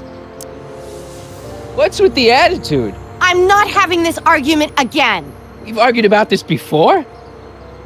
I'm guessing you won the argument. Never mind, I gotta get out of this car. Good idea. What are you doing down there? Not that you'd ever understand it, but I'm doing my part to support the arts in Hill Valley. Anyway, what's the technical term for attempting to jump your DeLorean through a billboard? Where did you even get a DeLorean? Is it stolen? That's a little complicated. I bet. Can you help me down? Why don't you just jump? I'll break my neck. And? The door's jammed. Can you get it open? I can't reach it. Besides, I'm not climbing under the car. It could come down on my head. Could you call someone? A tow truck, maybe. Get real. I'm in enough trouble already. I'm not gonna explain your DeLorean violating a billboard to anyone. You got any rope you can toss me? All I have is this rusty wrench thing I found in the dirt. A tire iron. I think that'll do. Toss it here. Oh, back off, Martin. This is my whatchamacallit. What do you give me for it? May I please have the tire iron? The tire who? The big metal thing you're holding. Oh, right. As soon as you offer up a decent trade. Oh. Jennifer, please, this is serious. This tire thing really has some value to you, huh? At the moment, yes. Then it better be a pretty good trade.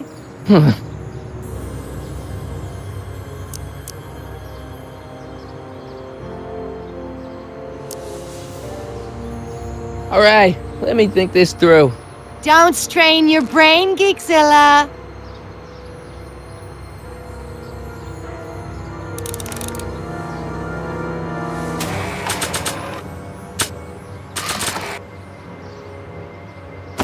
Jennifer!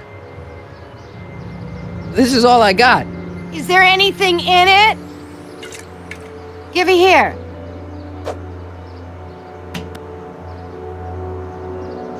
Ugh, it smells like armpits and booze. Irving Kid Tannen, the gangster? Where the hell did you get this? It's a long story. Can I just have the tire iron now? Heads up! Thanks. Oh, great. Now what?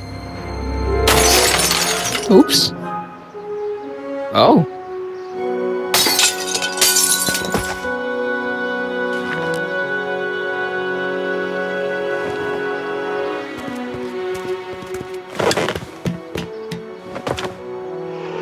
Well, your dorkness, my debt to society is paid. As for you, good luck with your car. Way to stick it to Big Brother. Just don't expect your sudden cry for attention to change anything between us, dig? Doesn't change what? Look, Jennifer, I think there are some things we need to talk about. Hey, maybe you can give me a lift into town. Oh, sure, Martin. Climb on in. Hey, Jennifer, wait! I told you, we're through, McFly. I'll never date such a square again. My own girlfriend thinks I'm a square? Jesus, could this get any worse? Whoa, whoa, whoa!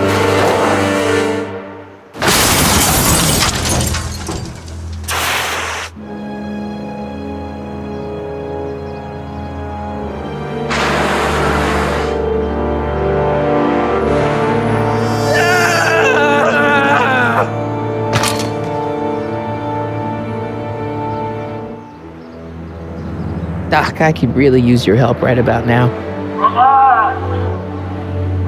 We've got everything under control.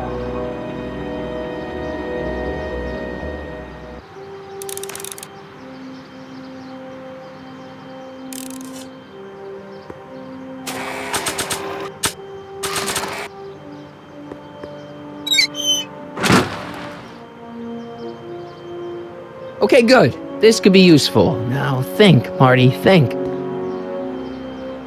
Well, now that it's off the car, it looks like the power cables for the hover system have disconnected.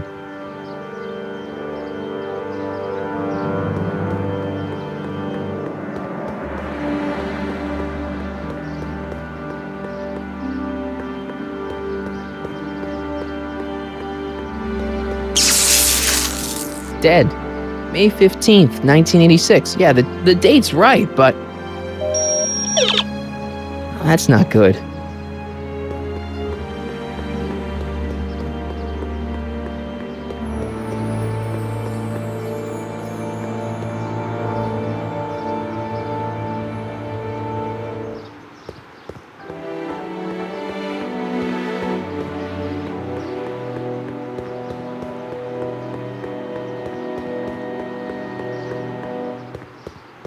How the hell do you get through these?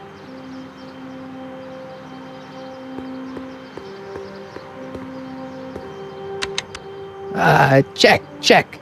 Sibilance. Who is this? Stop messing with the intercom. Oh, hi. Can you buzz me in? Visitors must check in at the North Gate. Oh, North Gate? I'm not walking clear around Hill Valley. There's gotta be another way. I need the wheel off the car, but the wheel doesn't work without power.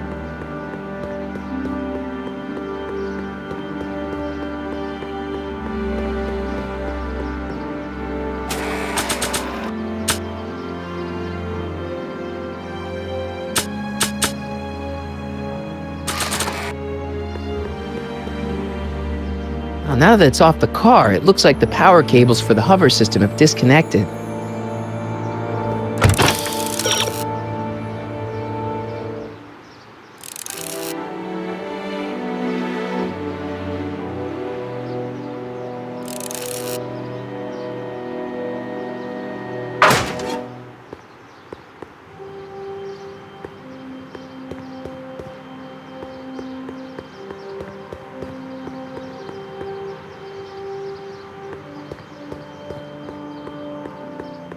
I don't really feel qualified to repair a nuclear reactor.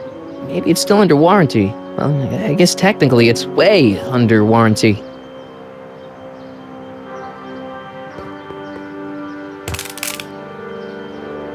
"12 volts. Wait, this is the car battery? It must have been installed in 2015 with the Mr. Fusion. Still has plenty of juice.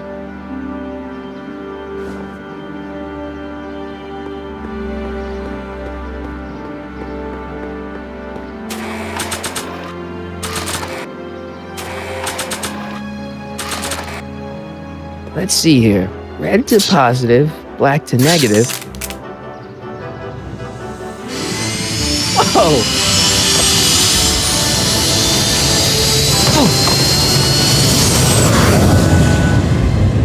Far out. Okay, Doc, let's see what kind of nightmare alternate timeline I've landed in this time.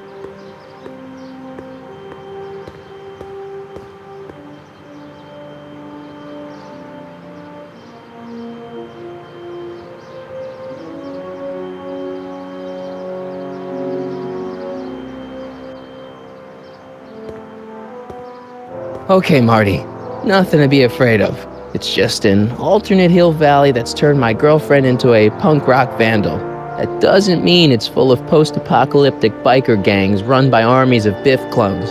Just take a deep breath and remember, we gotta find Doc.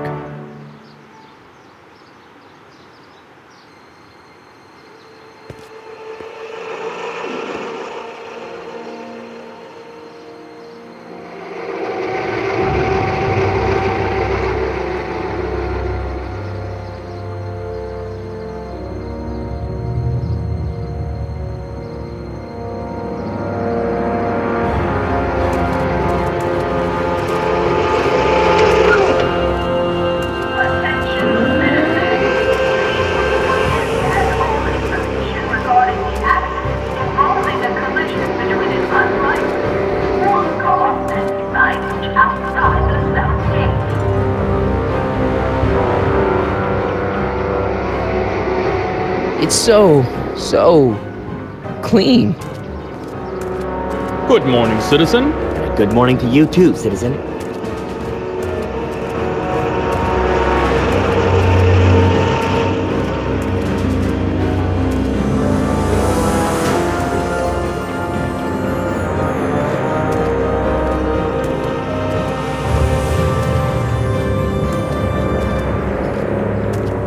What's going on here, Doc?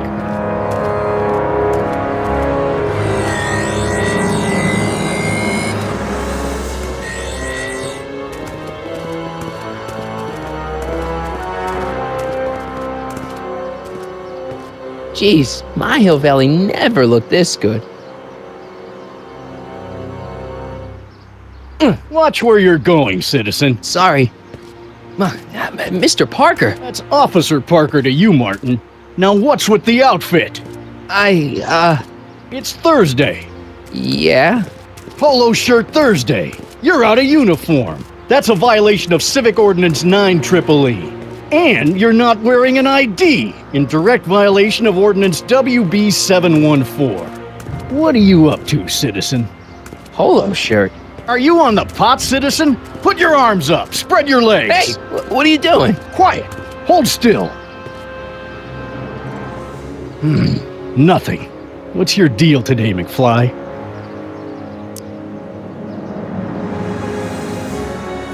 Can you tell me where I can find Doc, Citizen Brown? Are you sure you're an honor student? Where do you think he is at this time of day? At work? That's right. Working at the courthouse.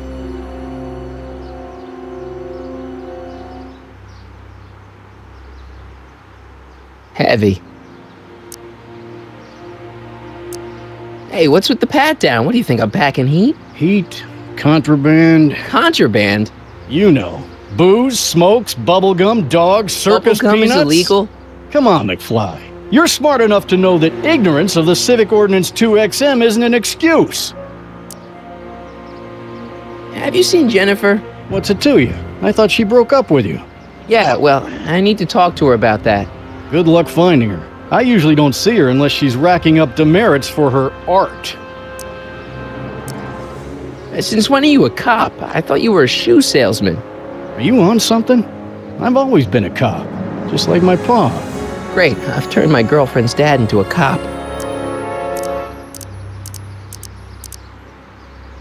I've got to finish my beat.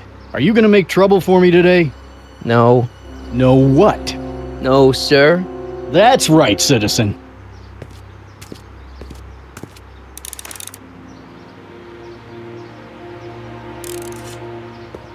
I'm all for recycling, but this is out of control.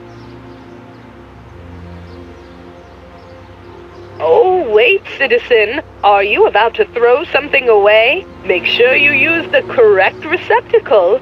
Hill Valley takes pride in its diverse waste management system. What is the aluminum content of that can? Make sure it goes into the correct blue receptacle. Is that green, clear, or amber glass? It makes a difference. Remember that all consumable wrapping is tagged with a microchip to help us automatically police litter.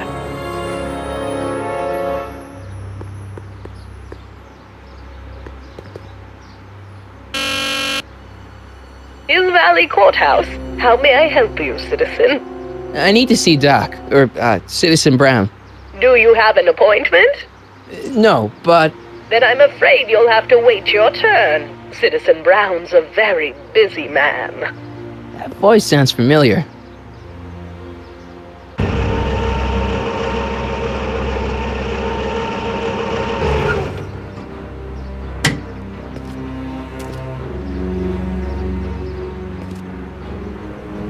Biff? Doc?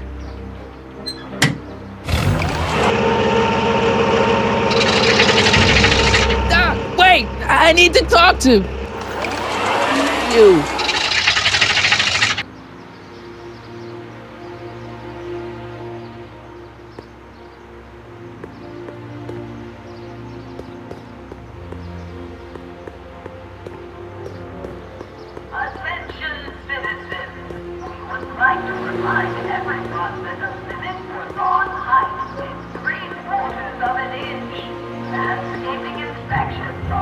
Biff? Hey, you're George and Lorraine's youngest. Martin, right? What? You don't know me? Only by reputation. Brown Cadet of the Month, 3 months running. Impressive. Are you interested in the Citizen Plus program? Listen, Biff, that car I saw you get out of, was that Doc Brown in there with you? Ah, Doc! That should be his new nickname.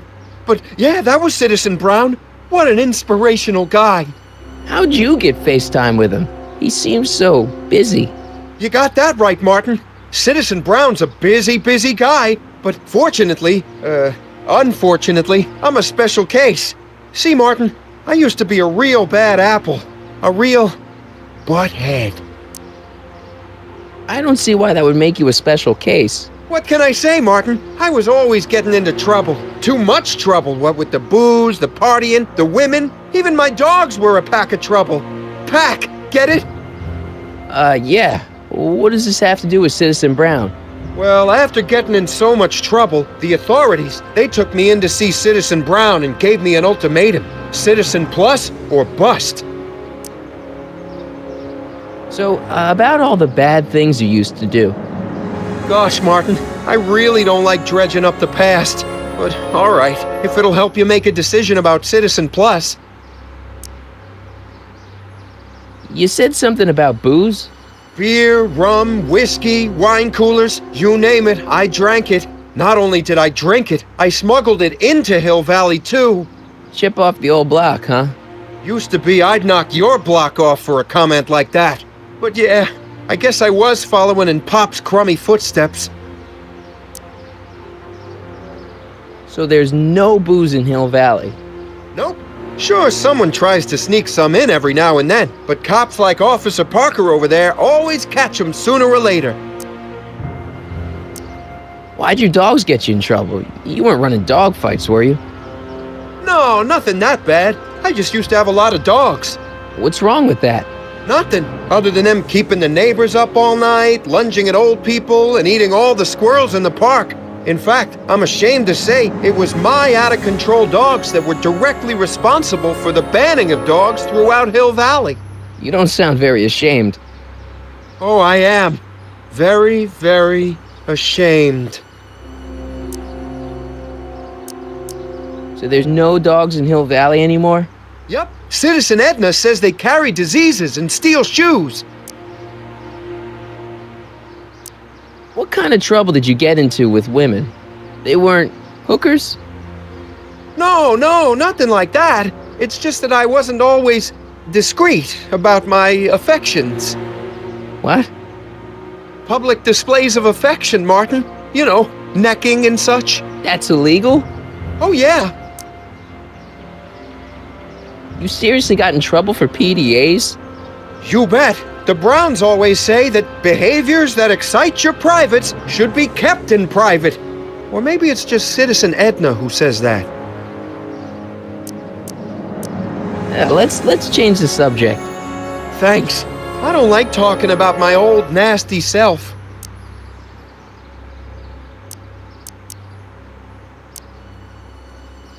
Do you think I could get to see Citizen Brown if I did all the bad stuff you used to do?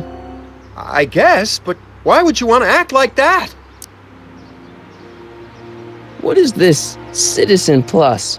It's Citizen Brown's new re-education program, and I'm the first of Hill Valley's Citizen Plus. Pluses. Plus-I? Nice clothes. You lose a bet or something? What do you mean? I'm wearing what everyone's wearing. It's Polo Shirt Thursday. You, my friend, are out of uniform. So I've heard. Yeah, well, there's always tomorrow. Hawaiian Shirt Friday. Great. So you won't break any rules anymore? Can't. The Citizen Plus treatment makes it physically impossible for me to break rules. How so? Now I get physically ill if I try to break a rule. How's your re-education holding up? Still incapable and uninterested in breaking the rules. Sure you aren't craving a beer? I do kinda miss beer. On second thought, blah! You used to be a real bruiser. That's all behind me now. So what? You wouldn't even defend yourself? I don't know if I could, actually. Wuss. Oh, you're just aching to find out, though. Don't torment me. I could get used to this. Please, Martin, don't make me angry. All right, Biff. You're off the hook this time. I could get used to this. Please, Martin, don't make me angry. All right, Biff. You're off the hook this time. See you later, Biff. Bye, Martin.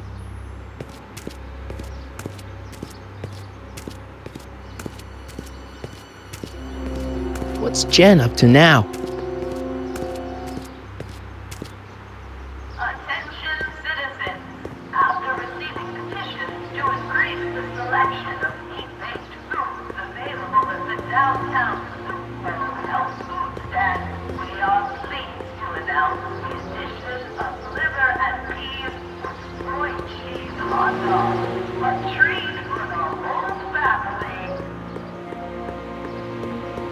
Maybe Jennifer can help me out.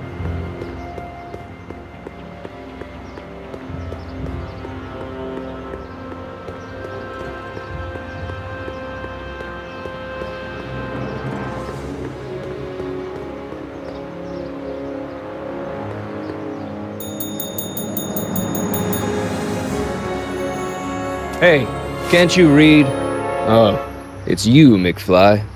Leech? Hey, my bad. I should have wrote the sign in Latin, just so you'd understand. What sign? Outway to Unchley. Now eat it, Bay, and let me catch some Z's. Free soy dog samples. Take one. I guess they ran out.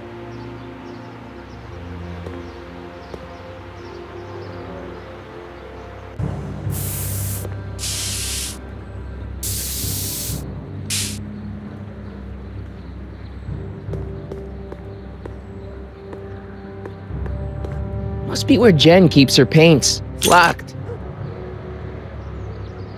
Jennifer! Jen!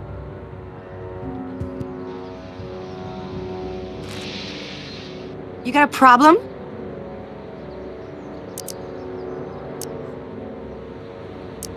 What's the deal, Jennifer? He left me stranded outside the city gates. Yeah, that was pretty rotten, wasn't it? I'm such a horrible role model. Better get away before I corrupt you. Look, I don't know what you got against me in this time, lately, but I'm here to make things right. I've missed you, you know?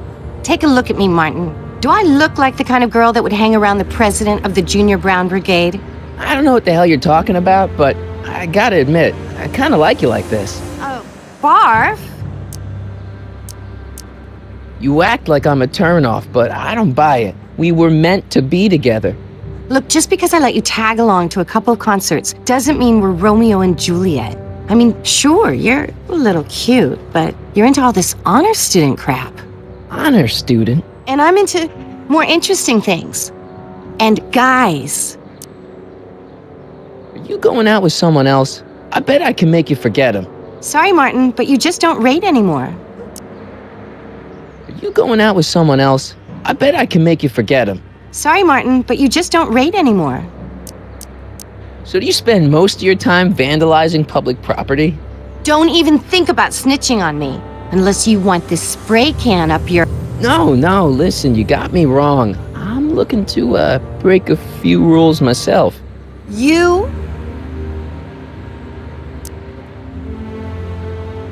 What do you know about harboring dangerous animals? So you met my new boyfriend. Oh, lighten up. Do you know where I could score some forbidden materials? Do I strike you as somebody who would possess illegal substances? Kinda, yeah. And you strike me as somebody who would turn in somebody like me. Next topic. This ban on public displays of affection bites. Hey, you're talking about my most favoriteest legal infraction of all. Yeah? Not with you. Ew. This law against public kissing is a load of bull, right? Yeah, this town is full of it. What are you gonna do? Protest, that's what. Let's go stage a public kiss-in. Let's not and say we did. Isn't graffiti a major infraction? You'd think. But after Big Brown had all those buildings coated in that Teflon polymer junk a couple years ago, graffiti's been knocked down to a 2 demerit offense. Go fig. On second thought, maybe I don't want to know any more about breaking the rules. Wuss. Leech and the Whoosh Bags. Never heard of them. No, you wouldn't have. They don't play much punk on those smooth jazz stations you listen to. Smooth jazz? I couldn't possibly be that square, even in an alternate timeline. Hill Valley's totally screwed up, but I got a plan to fix everything. You do, huh? I'm gonna go talk to Citizen Brown and get him to make it all better. That sounds like the kind of plan you'd come up with, weirdo. Citizen Brown is a really great guy. You're wasting your breath, Martin. I don't buy into all that happy talk. No, really, this crazy police state wasn't his idea. It'll all get undone once I have a good talk with him. You know, I almost feel sorry for you. Did you get a load of Biff Tannen back there? He's so... calm. Yeah, creeps me out. You and me both. If that's what the Citizen Plus program's all about, I'll stay a Citizen Minus. So, Jennifer. Uh-huh. What do you think of me? I don't.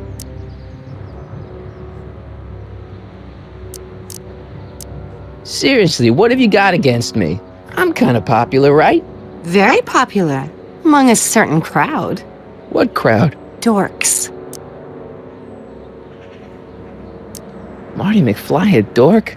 It's impossible. He can't be a dork. Okay, anyone who talks about himself in the third person is a dork. My mom and dad. What about them? Would you say they're normal? By Hill Valley standards, yeah. In other words, they're warped beyond repair. Sorry to be the one to break it to you. What do you know about the Citizen Plus program? Only what I hear on TV, and the radio, and the newspapers, and the PA systems all over town. They want everybody to enroll, and they say it'll make us all happy and well-adjusted, which is why I'm gonna stay clear of it. Give me a can of spray paint. I got an urge to paint something. Happy little trees? Get yourself a watercolor kit. I'm not sharing my wall. It won't be long before I see Citizen Brown. Hey, can I come with you? You want to see Citizen Brown too? Yeah. Maybe he can give me a heart when he gives you a brain. Couldn't hurt to ask. Are you going out with someone else? I bet I can make you forget him. Sorry, Martin, but you just don't rate anymore. Your paint's starting to streak. Ah!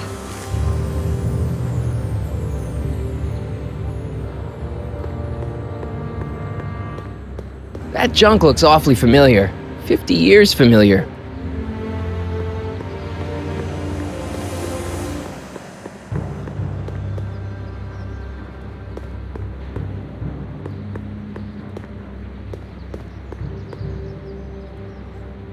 That leads to the soup mo. Leech is in there. I'd rather he come out here.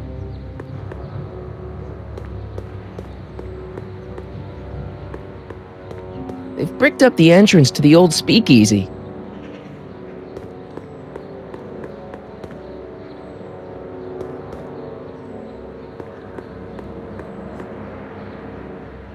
Locked.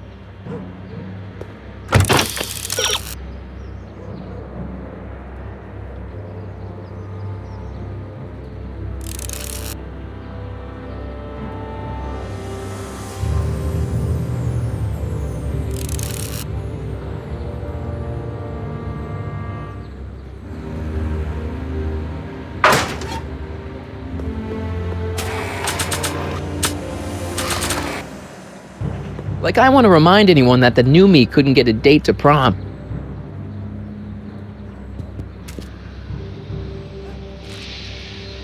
What is it now? Your paint's... Ah!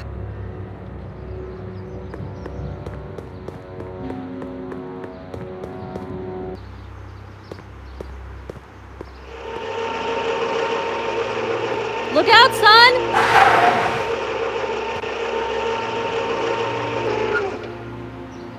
Mom?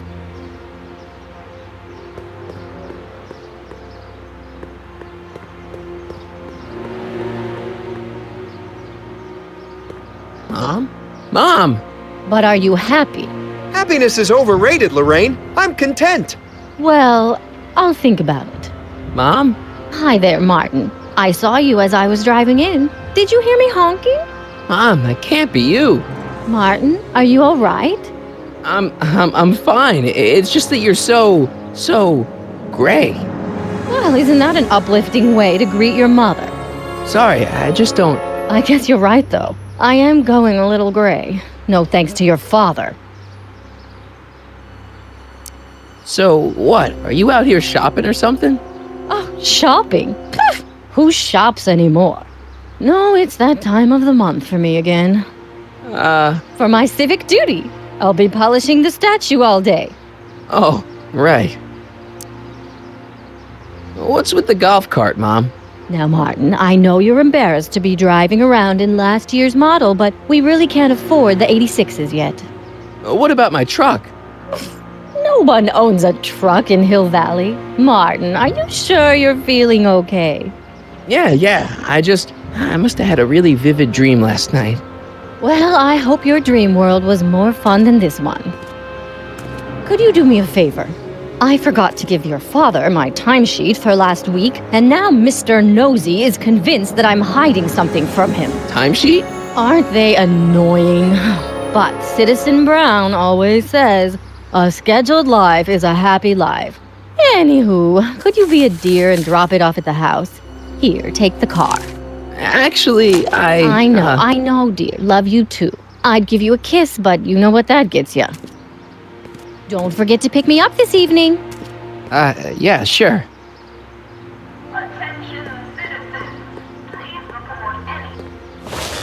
Well, it's not the truck, but I guess it'll do.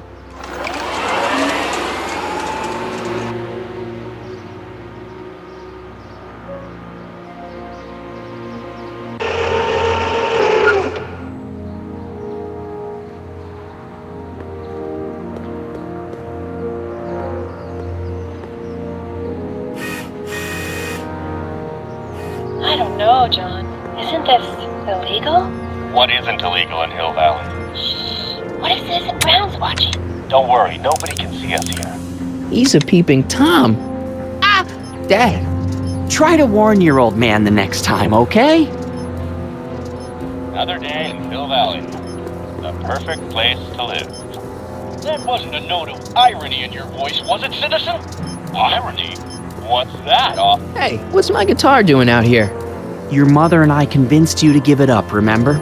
Rock and roll music is frowned on by the Brown administration. It sets a poor example for all the kids who look up to you as a model of studiousness and moral gravity. And besides, you're not very good.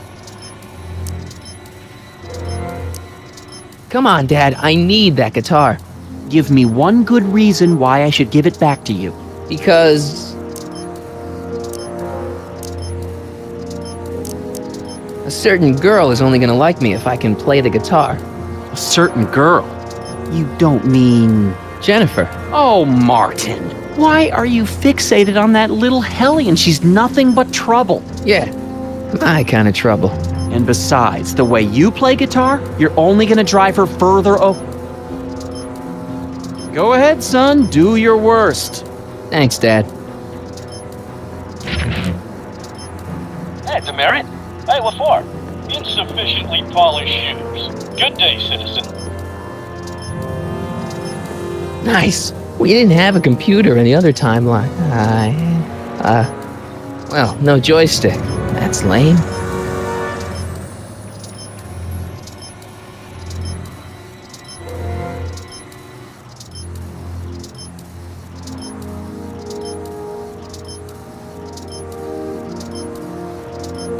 Oh, it's recording. I don't want to mess up Dad's work.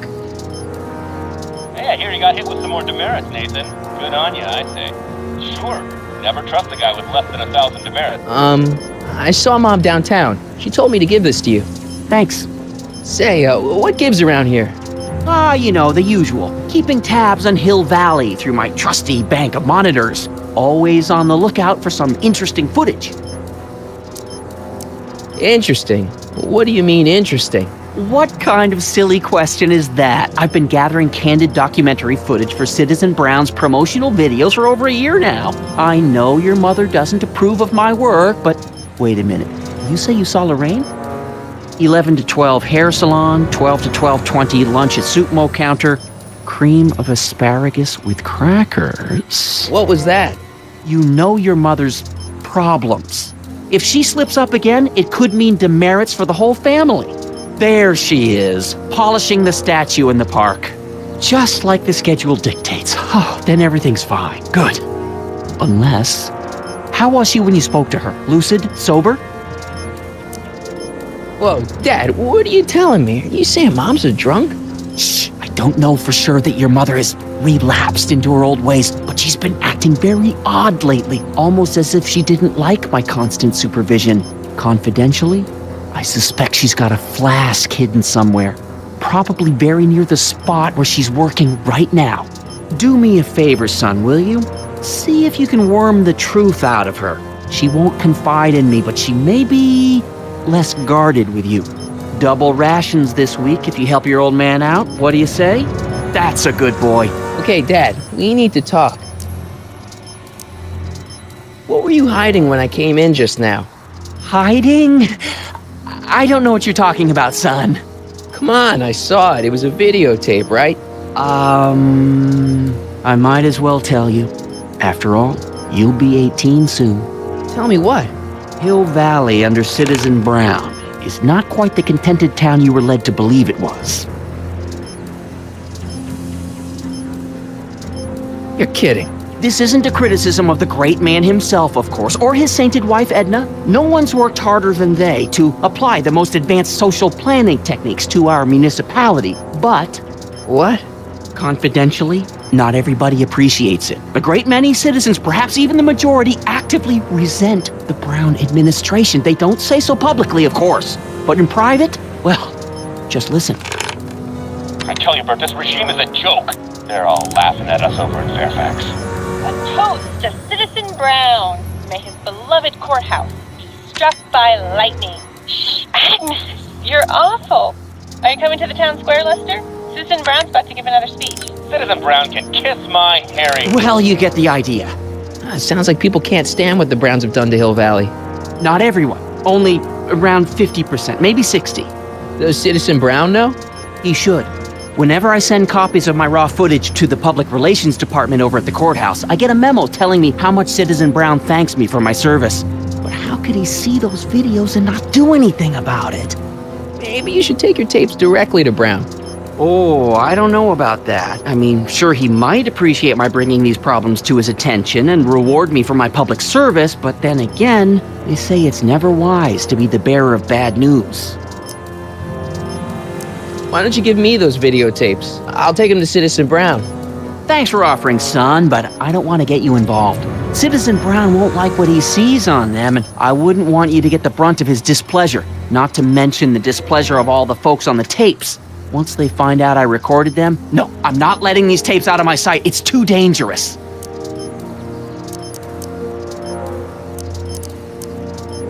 It's about me. I'm all ears.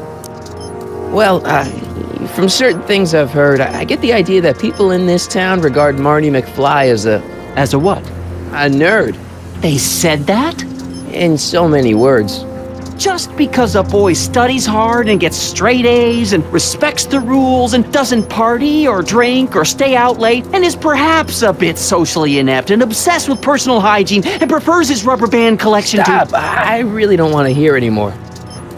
I'm proud of you, son.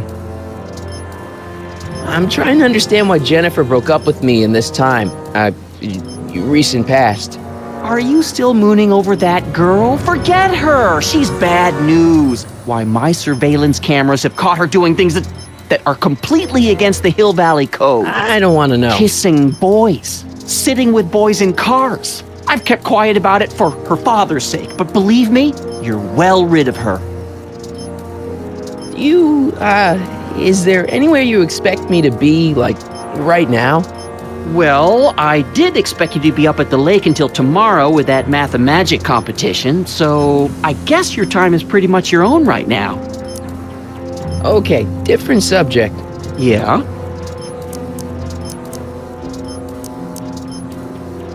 How exactly does this setup work? I'm glad to see you taking an interest. Each of these monitors is connected to multiple cameras, of which I've strategically jacked into throughout the valley, with official clearance, of course. I can switch between cameras with these buttons. There's also a VCR for each monitor. I keep a record of everything I see, so if I happen across something intriguing, I can keep it on file.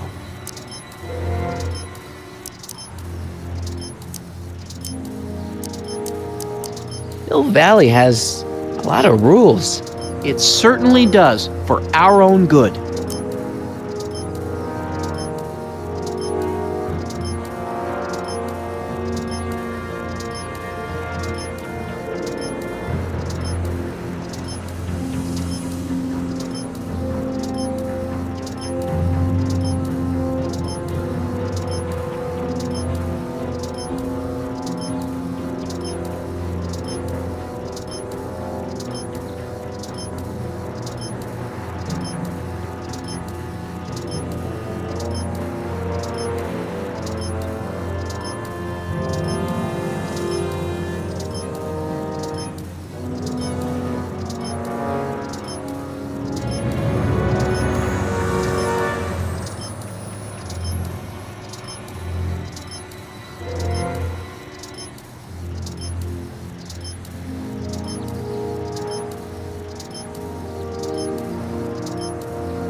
If I got caught with a contraband item, I'd get in a lot of trouble, right? You certainly would. You could be facing up to 1,000 demerits, depending on the item. But of course, you wouldn't be caught dead with anything illegal. It's your mother I'm worried about. Public kissing is illegal, right? Ah, the old PDA law. Indeed it is. And what's more, violation carries a hefty load of demerits. But you know, it's a law people break with surprising regularity. Why, I could show you videotaped evidence. How exactly do people get other people to break it? On second thought, perhaps I shouldn't show you the videotaped evidence. Did you ever harbor a dangerous animal? Aha! Couldn't if I wanted to. They've all been banned. But I did catch something very interesting on one of my monitors yesterday. Which one was it? Oh, yes! Does that look like a stray dog to you? Whatever it is, Edna's Animal Patrol will make short work of it.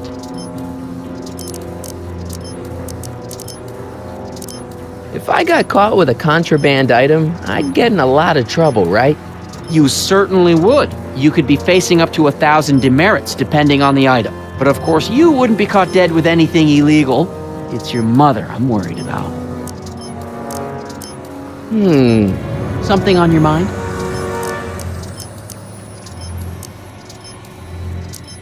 What's the deal with the house, Dad? I don't know how to tell you this, son, but while you were away at your Mathemagic competition, our house got slapped with a CZ36 violation. What? I know, it's so embarrassing. Your mother's mortified. She works so hard to keep a clean house, but those dust mites are so hard to keep down. Wait a minute, we can't go into the house because of dust mites? Well, not until they send in the cleanup crew. This is ridiculous. Thank goodness they let me move my office out here into the garage. So, when is this dust mite problem gonna be solved so I can get to all my stuff? Well, the cleanup crew said they'd probably get around to it by tonight, but they're kind of backed up, so I wouldn't expect them until tomorrow morning. Tomorrow? Where am I supposed to sleep? I got it all covered, son. We're gonna camp out back just like we did when you were little. Okay, this timeline is officially a nightmare. Hill Valley has a lot. It certainly does. Okay. Yeah? It's about someone we both know. Yes? Have you seen Biff lately? Not since he went to the reconditioning center. Is he back among the living? Depends on what you mean by living. He's really different from the way I remember him. Lucky dog. In a way, it isn't fair that Hill Valley's biggest scofflaw should be the first to receive the benefits of the new Citizens Plus program. But I know I shouldn't be jealous. What can you tell me about Edna? Mrs. Citizen Brown? Oh, she's a wonderful woman. People just think of her as this sweet, self-effacing grandmotherly type. Edna? Are we talking about the same? But really, she's just as involved in running the town as her husband is. David and Linda. Have you heard from them? No, I thought maybe you had. Not in ages. As far as I know, he's still working for the big city newspaper, and she's still in that women's boarding house. I'll never understand why they decided to leave Hill Valley. Have you ever spent time with Citizen Brown? Well, of course I'm in the audience for every one of his public addresses. One-on-one, I mean. Oh, no. He'd never notice a common Sector L citizen like me. But I dream that someday he'll recognize me for my public service and maybe let me shake his hand. Something on your mind? So about you and your, work. Shoot. You seem to be really into this spying business. It's not spying, son. It's cinema verite. These candid moments of Hill Valley's residents will eventually be compiled and edited into the documentaries and promotional materials that advertise our way of life to the rest of the world.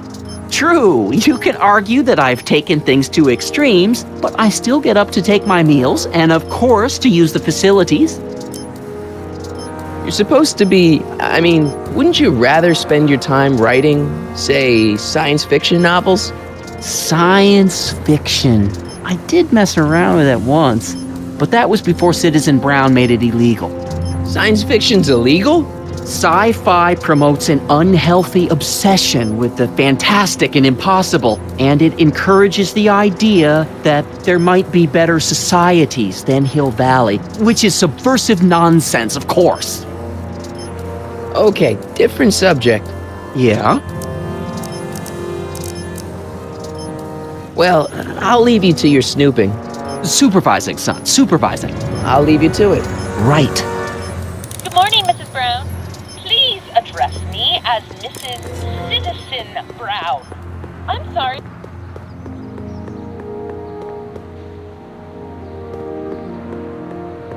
What's the problem, citizen? Oops, wrong number.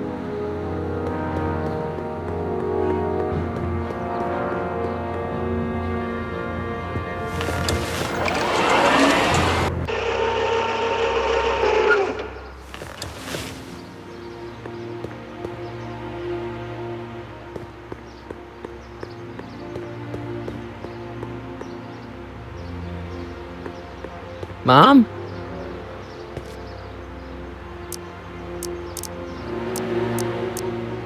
Mom, are you drinking again?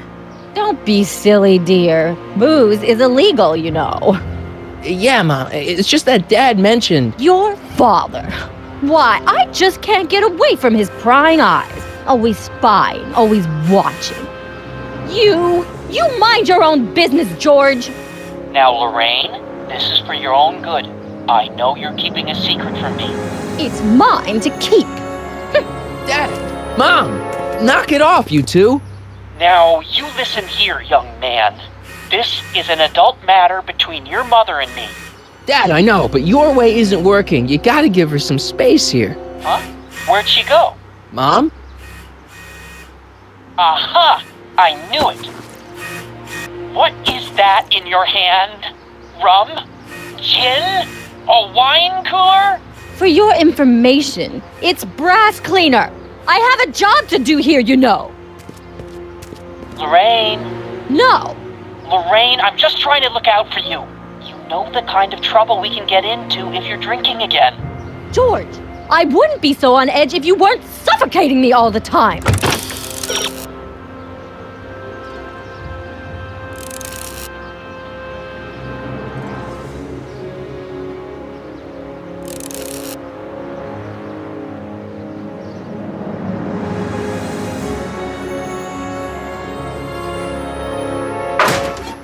Was that an admission? An admission of how smothered I am by you? What's the problem, citizen? Everything's perfectly all right now. We're fine. We're all fine now, thank you. How are you?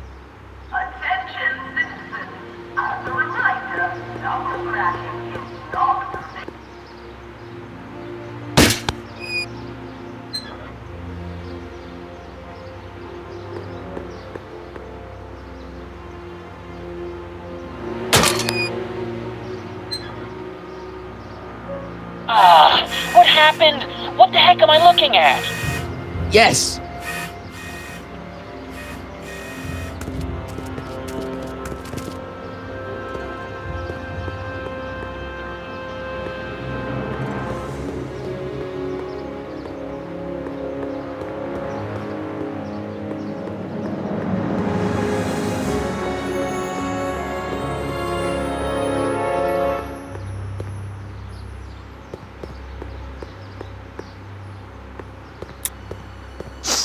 Mom, now that Dad isn't watching.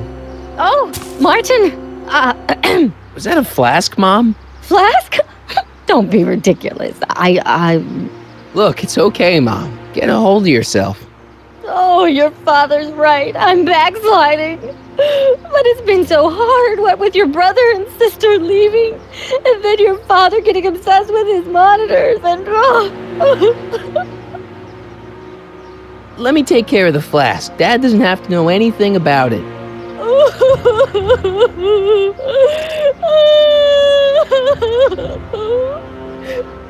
Oh, thank you, sweetheart. I couldn't bear the thought of facing your father over this.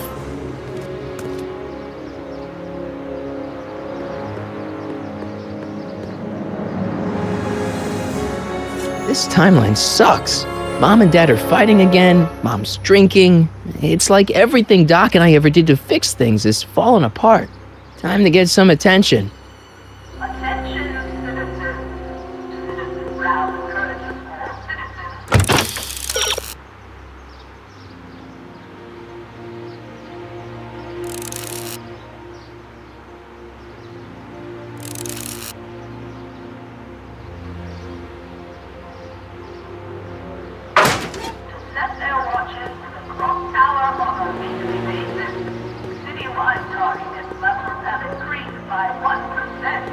Hands up, citizen. Assume the position.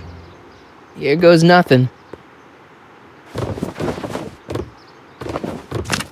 There better be apple juice in this. Why don't you open it and find out? Don't get smart with me. I knew you were no good, McFly. Officer Parker, what seems to be the problem here? Citizen McFly, ma'am. Came strolling up with a 181B violation in his pocket. Ugh! You, young citizen, where did you get that booze? Nowhere? Is he being smart with me? Yeah, he played that attitude on me as well. Could we just fast forward the lecture and just get this over with already? No! Officer, demerit him severely. And as for the alcohol, drop it into the recycling bin. With pleasure, ma'am.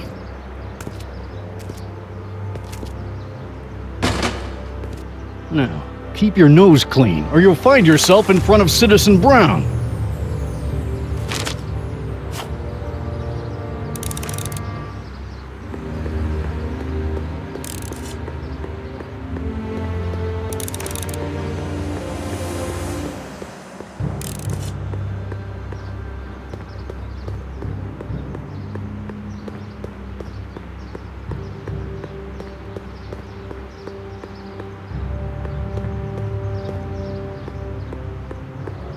Biff mentioned that dogs are long gone from Hill Valley, but I can't imagine they caught every stray.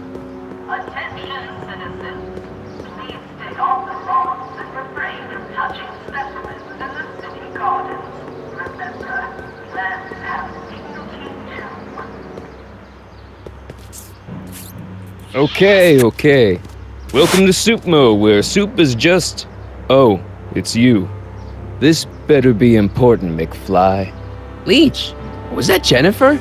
Well, A, it's none of your business, and B, seeing as she ain't your chick no more, yeah. Okay, now this timeline is really pissing me off. You and Jennifer? Really? Oh, is the poor little nerd jealous? Well, yeah, and a little disgusted. That's probably the soup.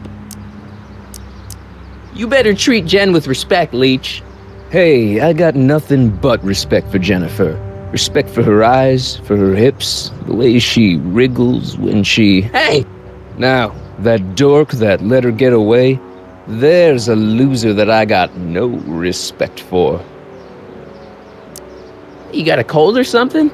Ugh, it's allergies. I swear there's a dog hanging out around here somewhere. A dog? Yeah, and the stupid mutt keeps trying to steal my free samples. You sure there's a dog around here? Listen, smart boy, there's only two things I'm allergic to. Dogs and disco, and I don't hear no chicka-bow wow, do you? No. Then it's a dog. What's on the menu? Soup. Just soup? And more. What falls under the more category? We got neat loaf. It's made with textured wheat protein. No thanks. What else falls under the more category? Well, there's the hum burger. It's made from pressed roasted hummus. Do you have any real meat back there? Define real. I'm afraid to ask, but what other non-soup food do you have? Anything edible? Well, we have these pea and liver with soy cheese hot dogs. They're new, and we're offering free samples. You want one? Where are the free samples? Here, I keep them behind the counter. Oh, God. If you puke, you're cleaning it up, wuss.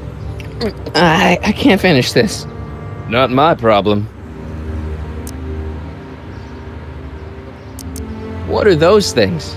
Those are the liver and peas with soy cheese hot dogs. Ew. You and me both, brown-noser. Why are the samples behind the counter? I can't leave them out, dude. There's a DOG running around town, and he keeps going after the sample tray, knocking them all over the ground. A dog? Wait, these samples haven't been on the ground, have they?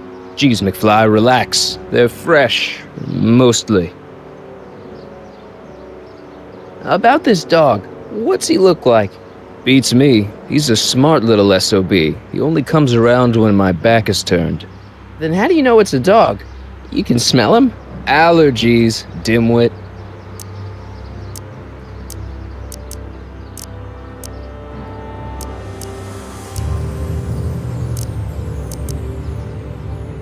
See ya. Smell you later. Hey! There's that mangy. Go get him, McFly!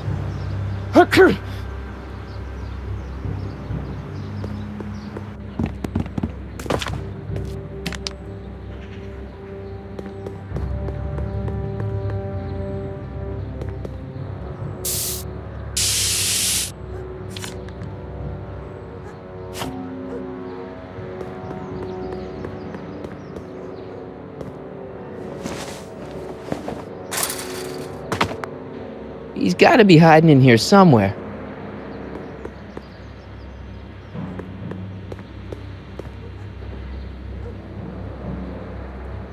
You in there, Einie? Or whatever your name is these days? Not a sign of him.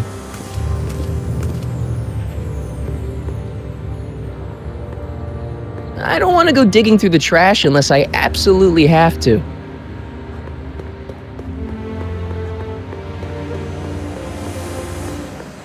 McFly? My spray can? Oh. Dork.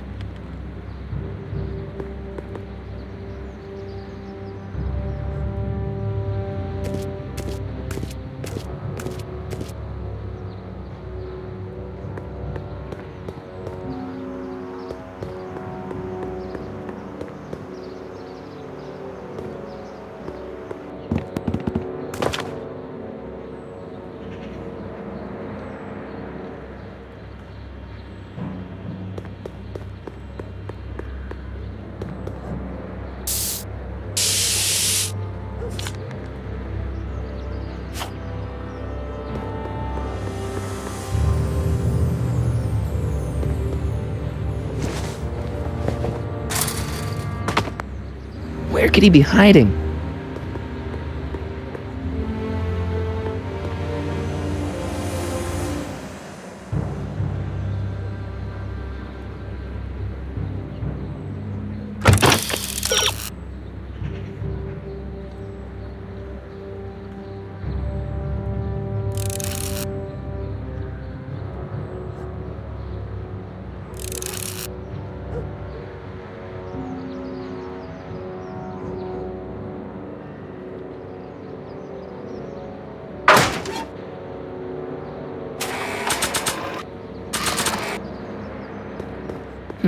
What to paint? What to paint?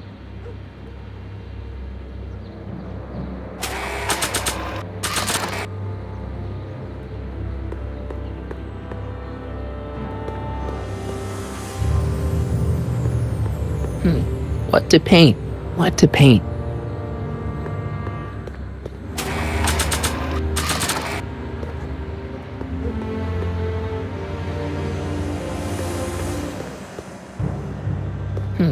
What to...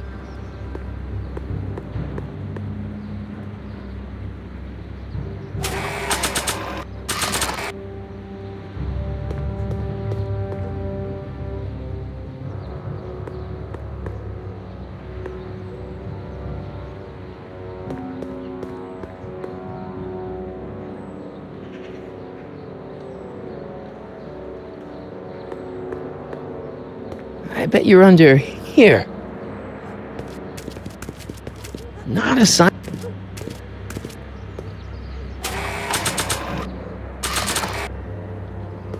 It would look better blue.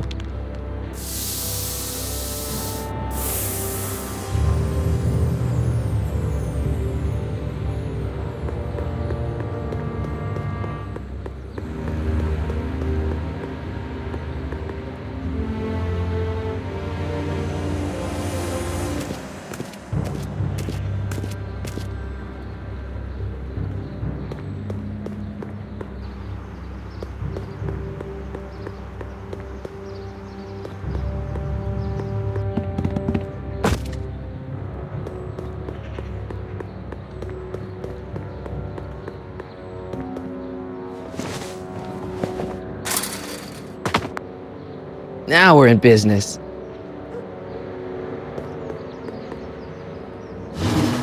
I outsmarted you, didn't I? Oh, don't be like that, Einie. Einstein, is that your name in this timeline too? Huh, guess not.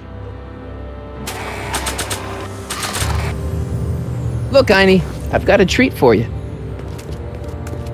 Attaboy, now hold still. See, I'm not such a bad guy, right? Whoa, okay. I guess I've won you over. I wish they were all this easy.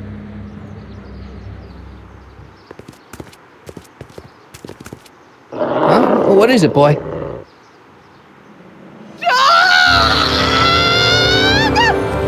Einstein, wait! No! Oh, rabies! Rabies, help! Back! Down! Sit! Play dead! Officer Parker, subdue that beast at once! Einstein, sit! Einstein? Oh, if he bites me, you'll be in a world of trouble, citizen. Wait, I know that creature. Officer Parker, that's the stray that keeps escaping the kennel. I thought he was muzzled. I took the muzzle off. You what? That's right, he's my dog now. Citizen, you are in violation of Statute 357K. Parker, demerit this hooligan at once. I'll return this creature to the kennel. Yes, ma'am. Filthy, wretched beasts. Don't worry, Einie. Once I fix all this, you'll be back with Doc and romping through time. Now stay out of trouble, unless you want a visit from Citizen Brown.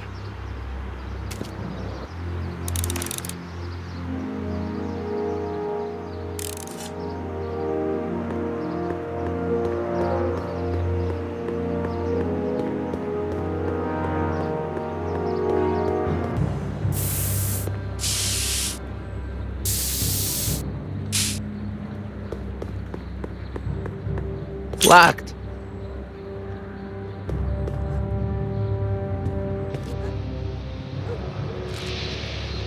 Yeah? You and Leech, Jennifer? Hey, don't badmouth Leech. There's a lot more to him than soup, you know. Like what? For one thing, he wields an axe like nobody's business.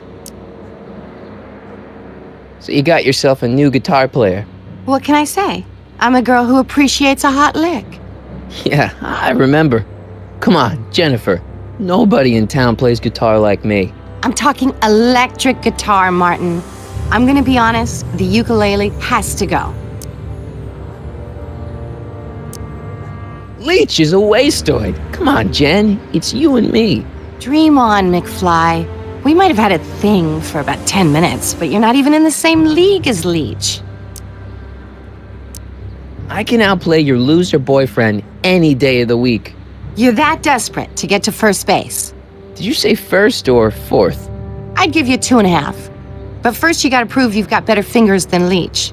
You ready to throw down? I was born ready. You got a guitar? Never leave home without it. Hold on. You can knock on my door anytime. Hold it, we got company. McFly, what's that was doing here? He says he can outplay you. I told him, there's no one in Hill Valley better than you. You wanna go prove it? The Ring of Rock?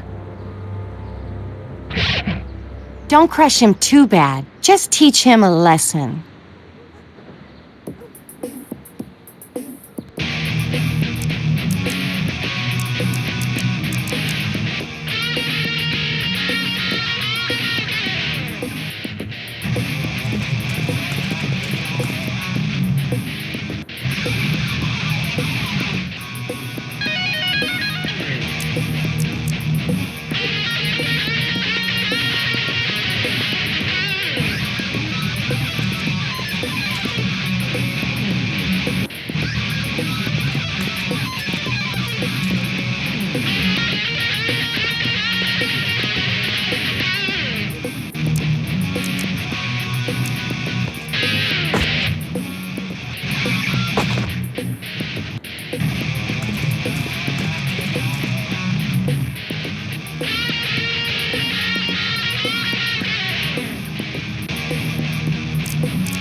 You cut my cord, you asshole! Somebody should have cut it a long time ago, McFly.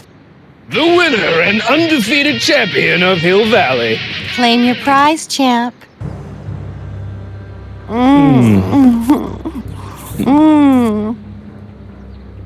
Well, back to work. See you, loser. I can't believe you'd let him get away with that. He totally broke the rules.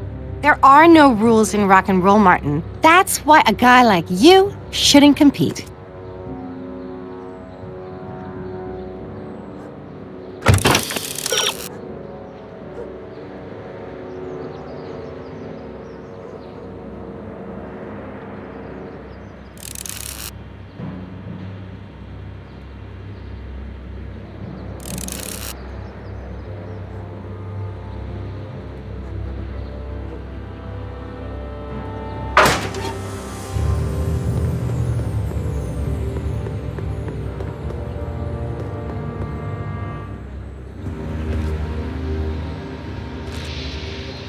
Yeah?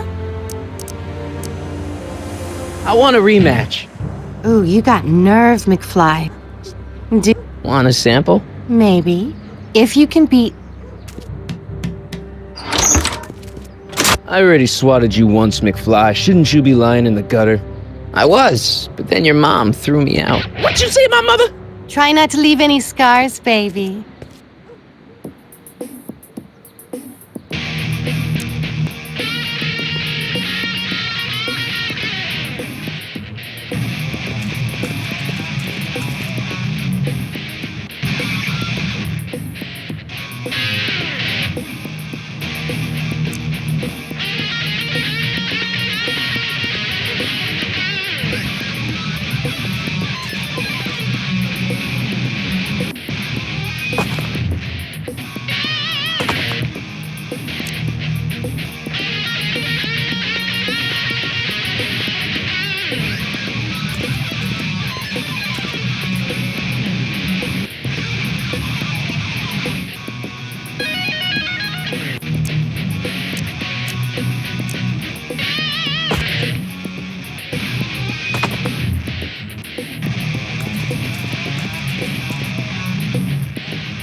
Hey, you looking for a fight?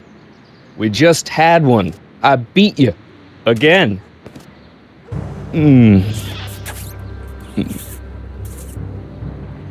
Well, that was fun. I'll see you.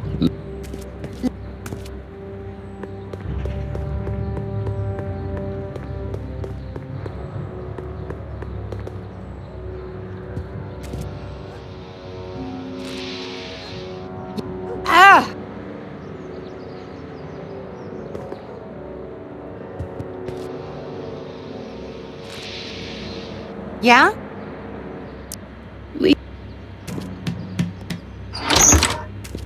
Again? What can I say? To the...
Martin McFly, that was totally awesome. What can I say? Some guys got it and some guys don't. You broke my headstock. I think I've got a new idol. Come here. Wait, I got a better idea. What was it you called me? A square? A girl's entitled to make a mistake, isn't she? Oh. Oh.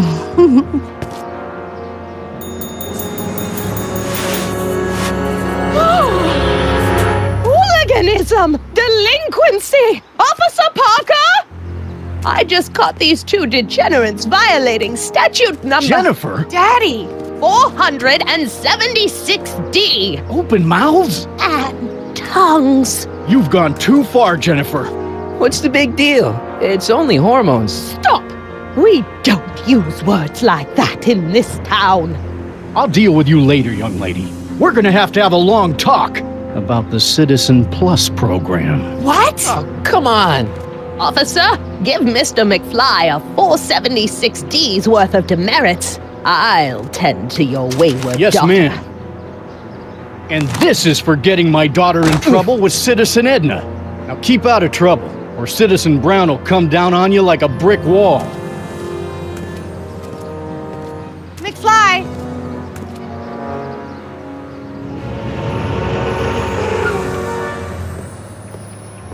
Hey, Jennifer. Are you still angry with me? Angry? Nah. The threat of being Citizen Plus was worth it just to see my dad's veins go all purple like that. Great, because I gotta go. Geez, Martin, what's gotten into you? Booze, dogs, necking in public? It's like you're a different guy today. A way cooler guy. I know this is gonna be hard to believe, but I'm the same guy I've always been. It's everyone else who's messed up. And stop calling me Martin. It's Marty. Well, Marty, what's next on the agenda? Knocking over banks? Maybe. What's a guy gotta do to get in trouble around here? I think you're about to find out. You, citizen. Get out of here, Jen. Not a problem. Are you Martin Seamus McFly? Yes? We have a warrant for your detention. Detention? You've accrued over 15,000 demerits in the past 24 hours. Cool. Is it, young Mr. McFly?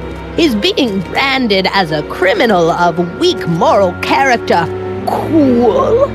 I'm not weak. But you are in a heap of trouble. Trouble? Oh my, yes. But don't worry, we're here to take care of you. Like your Citizen Plus program took care of Biff? Perhaps. The program is in need of new volunteers. But let's not get ahead of ourselves. First, let's see what Citizen Brown has to say about your particular strain of antisocial behavior. You're taking me to Citizen Brown? Immediately. Officers, away with him. Yes, ma'am. It's about time. I always knew your goody two-shoes A+ student act was too good to be true.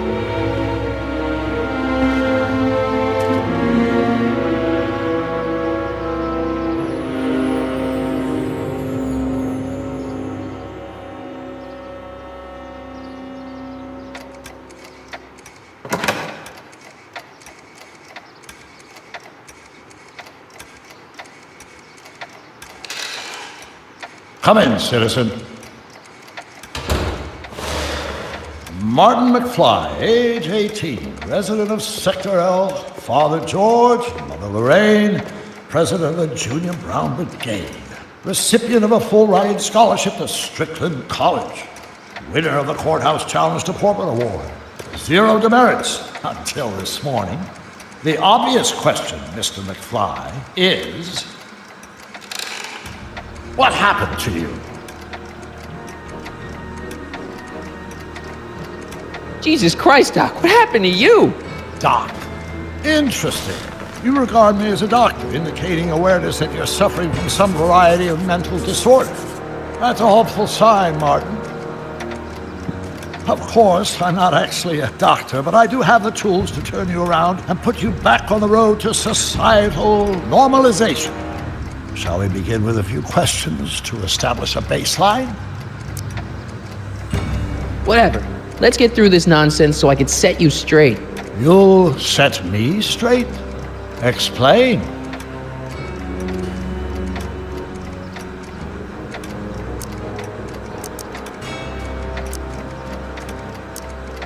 This, what you've turned into, it's all wrong. You're supposed to be a scientist, an inventor. You created the flux capacitor, and we went on all these crazy adventures in time, and your hair, you don't look good, Doc. So you believe this interview is really more about me than you? Yes. You went to all this trouble just to deliver a message to me in person? Yes. A cry for help, as it were. Yes. No, wait. Tell me, Martin, is your mother on the sauce again?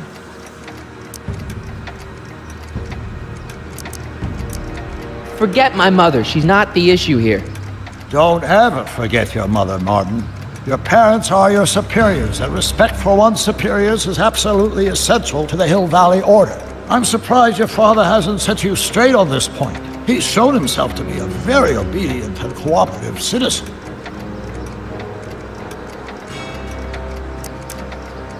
You mean a warped citizen? He's supposed to be a science fiction writer, not a peeping Tom. And you're supposed to invent a time machine. Time machine? Yeah, Doc, listen to me. You don't remember it, but you built a time machine out of a DeLorean. Why? Well, just for the hell of it, I guess. Plus, the steel frame of the DeLorean, dispersal, I don't know. It was important for some reason. Fascinating. Yes, it is fascinating. It's amazing. It's incredible. But you don't know it because you've never invented it. You're not the real Doc Brown. You gotta believe me. And this is because? Everything got screwed up when I went back in time to 1931. Sounds like this time machine is a very impractical and dangerous invention. Yes, I mean, no. What I mean is it's messed up a lot of things, but first, it made a lot of things better. Like my mom and my dad. It was only thanks to your time machine that they ever became successful and happy.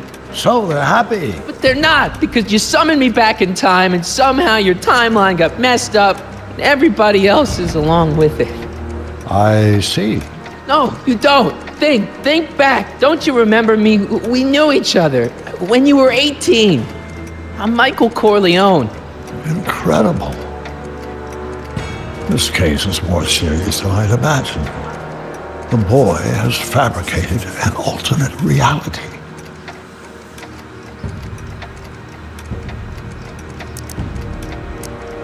You think I'm crazy? I guess maybe I sound crazy, but you gotta believe me. Calm down, Martin. I'm not blaming you for anything. The failure is ours, not yours. Obviously, there was a drastic flaw in your social conditioning. God, you don't understand. No, I don't understand yet, but I want to. I want to get at the root of your problem. Keep talking. Take your time. Look around the room. Perhaps something here will stimulate your memory.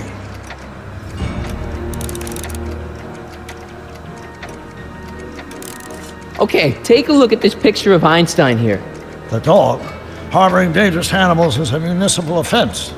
Yeah, they told me, but you harbored this very same animal once, a long time ago. Remember the test run of your rocket car? Einstein landed on the roof of the courthouse. I do recall something of the sort, but naturally it couldn't have been the same dog. There wasn't anything natural about it. Einstein's a time traveler too, thanks to your invention. An impressively detailed illusion. Keep talking.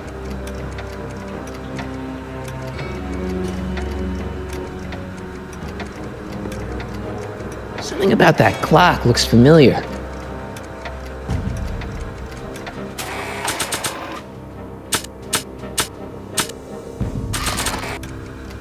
Check this out, Doc. It's all your notes about the flux capacitor, your greatest invention. That can't be my notebook. The handwriting is far too sloppy.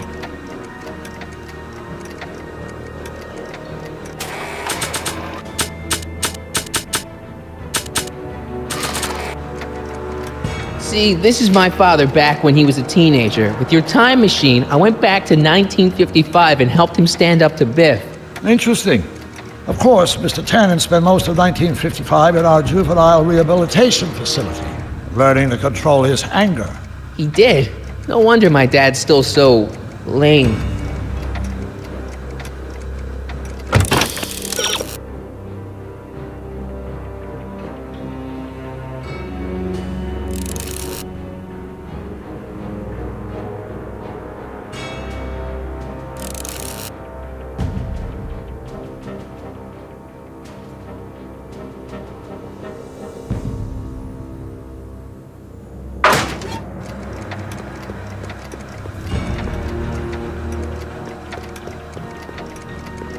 So that's what Judge Brown looked like. I never actually saw him. Of course not. He died before you were born. He was my biggest supporter, after my wife, of course. That's a switch. Last time I saw your younger self, you and your dad had just had a big falling out over your decision to become an inventor instead of a lawyer. Isn't that right? Bizarre fantasy life. Go on, proceed.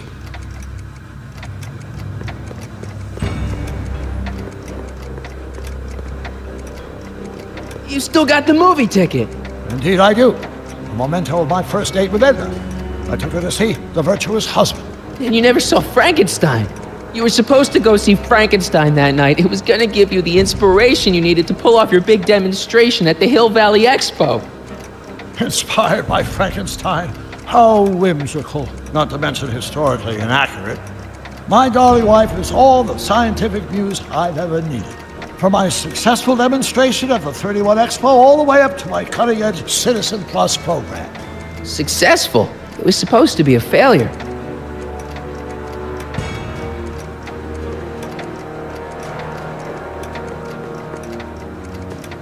Hey, this is your fish tank. Yes, that is my fish tank. It looks much better without all the bacteria. What? Edna just had it cleaned. Yeah, but in 1931 it was full of bacteria that we used to make rocket fuel. Remember? Stop trying to confuse me! My whole life has been dedicated to the practical use of technology to shape a more efficient, orderly society. Ask anyone. It's a fact. You can look it up. But you know better, right? Emmett? Wrong. Do you see this picture? I keep it close by me to remind me of the moment when my life's course became clear. August 25th, 1931, the day I single-handedly captured Kid Tannen, the scourge of Hill Valley. Single-handedly? And not, incidentally, the day I caught the eye of Edna Strickland, my scientific muse and the love of my life. Take a look. What you see there is a young man who understands his destiny. That's not what I see. What do you see?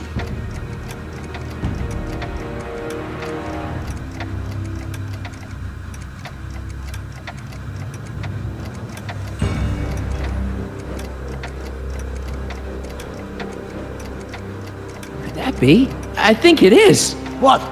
It's me, and you, the other you. It is me, and you. But how? Michael? It's impossible. No, it's science. Your science, Doc. In this other world, the one you say you come from, am I happy there? Very happy. You've got two great sons. Sons? Yes, and a fantastic wife. Not Edna? Not even remotely. And your invention. Jeez, Doc, you can go anywhere you want to. Anywhere in time. You're the luckiest guy in the universe. And what about Hill Valley? Hill Valley? You know it's got problems. A little bit of urban decay here, a little bit of crime there. It's a normal city. People are happy, mostly.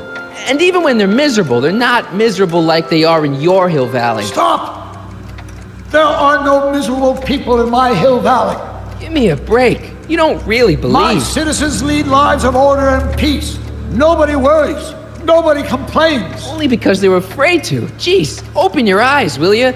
You and Edna have got them all terrorized. That's Mrs. Brown to you, Sonny. Doc. kindly address me as Your Honor.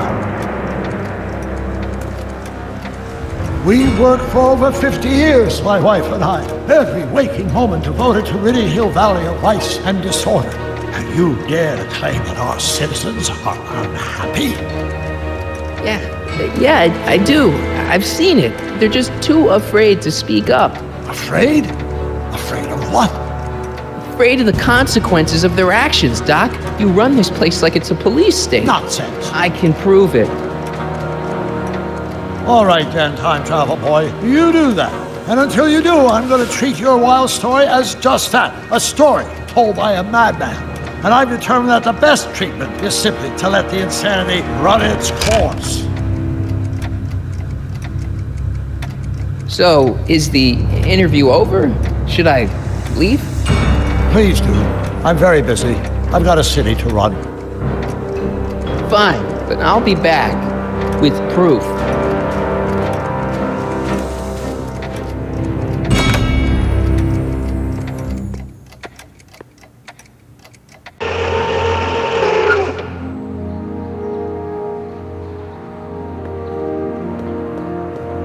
Doc wants proof that Hill Valley isn't the perfect place he thinks it is. One smoking gun coming up. Dad! Pop out the tape, son. I think it's done rewinding. Whoa, take it easy. Sit here. Guess I blacked out for a minute there. Fell out of my chair. Fell nothing. Somebody whacked you. Whacked me? Impossible. We take great pride in the fact that incidences of physical violence in Hill Valley have fallen to virtually Who did it? Can you tell me? This can't be happening. There's gotta be a clue around here somewhere.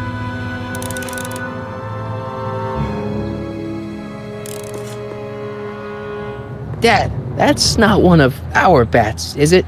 No. McFlys never use aluminum bats. Curious. Oh, wait, don't touch it. It's evidence. Of what? Oh, why would anyone do a thing like that to a nice Sector L citizen like me? What's the last thing you remember? I was sitting right here, copying another incriminating scene onto my tapes. My tapes! What happened to my tapes? Stay calm, Dad. Are they on the floor? Do you see them? They're in a box marked raw footage.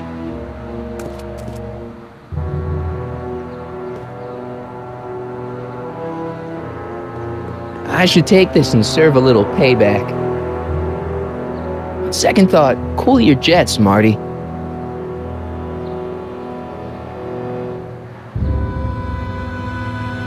Here it is, raw footage. Thank heavens. Wait a minute. You see, I told you were just jumping to conclusions. All these dark suspicions about thieves and attackers when all the time it was just empty. What? There's no tapes. But I'm sure they were in there before. Before whoever it was whacked you in the head and took them. Oh my gosh, I've been mugged. Mugged in Hill Valley. They can't get away with it. Oh! Don't worry, Dad. We'll get to the bottom of this. Who could have done this to me? Who's been making trouble for you since, like, forever? Biff! Biff? Ever since the Browns took an interest in him back in the 50s, he hasn't caused me a lick of trouble. Besides, thanks to the Citizen Plus program, he's as gentle as a kitten these days. Oh, it's no use. The tapes are gone. All I can do is hope against hope they don't surface and land me in trouble. Come on, Dad. We can't just give up. I mean, maybe there's some more clues around here. What's the use? Even if we find out who took the tapes, we're not going to be able to get them back without attracting attention to ourselves. There's gotta be something we could do to get our hands on those tapes. Well, we can make new ones. We can? Sure. It may take a while, but if you're willing to help your old man out, it shouldn't take us more than, say, 6 months. 6 months? But I need those tapes now. You need the tapes. What I mean is...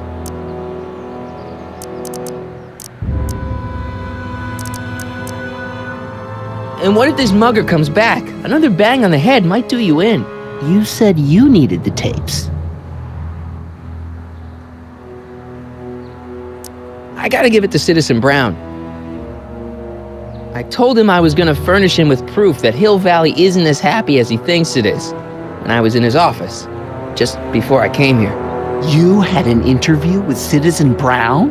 It wasn't easy to get, believe me. I had to break all kinds of rules. You've been breaking rules? Harboring stray dogs, kissing girls in public, getting caught with mom's flask. That is the most far-fetched story I've ever heard. It's true. You forget I'm your father. I know your history. Yeah, well, history's changed. Prove it.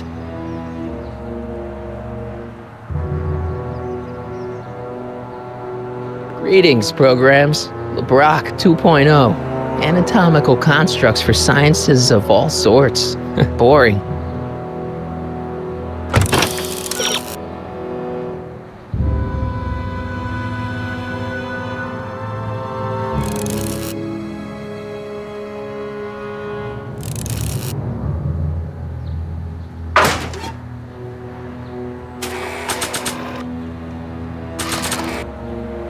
Read 'em and weep.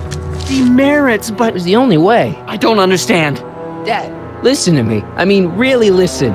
You and I both know that things aren't right here. Citizen Brown might have started with good intentions, but his Hill Valley's just made everybody miserable. Shh! You said that to him? Basically, yeah. Oh, there go our privileges. No, wait, I got him to listen, Dad, and he's gonna make things right for you and Mom and all of us. I can't explain how. You're just gonna have to trust me on this. Okay. But first I have to show him your tapes to prove my point. Oh no. No. Dad. This scheme of yours. Maybe you know what you're doing, I can't say. But leave me out of Dad. it. I don't like trouble. I can't handle it. It's not in my genes. But think of your family. I am. And I don't want to see my family relocated to Sector X with all the other hopeless cases. It's your civic duty. Doesn't Citizen Brown always tell us to keep our noses clean? And that's what I plan to do. Do it for your father. My father? Yeah, Arthur McFly. I know his name. Didn't he have something to do with putting away Kid Tannen, way back when? Yes, he did. Where'd you hear about that? It was way back before Citizen Brown cleaned up the town, before I was even born. Everyone lived in terror of Kid Tannen and his goons. But Dad stood up to him. He had evidence of Kid's guilt, see, and he risked his life to deliver it to the authorities. Never be afraid to do the right thing. That's what he always used to tell me. And what are you doing? Trying to remember which is the right feed. Feed to what? To the surveillance camera, the one in the yard. Wait a minute. You have a surveillance camera trained on yourself? Of course, gotta cover all bases. Help me figure out which monitor I'm on.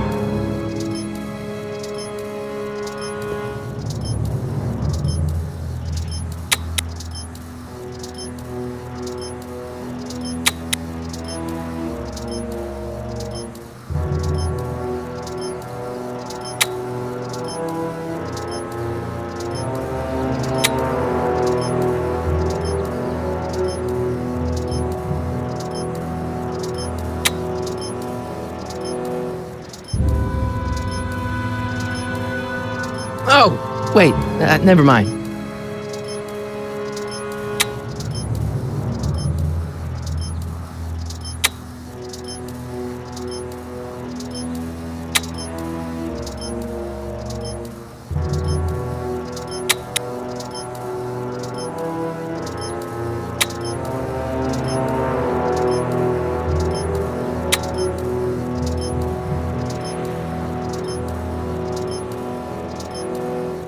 The monitor's dead.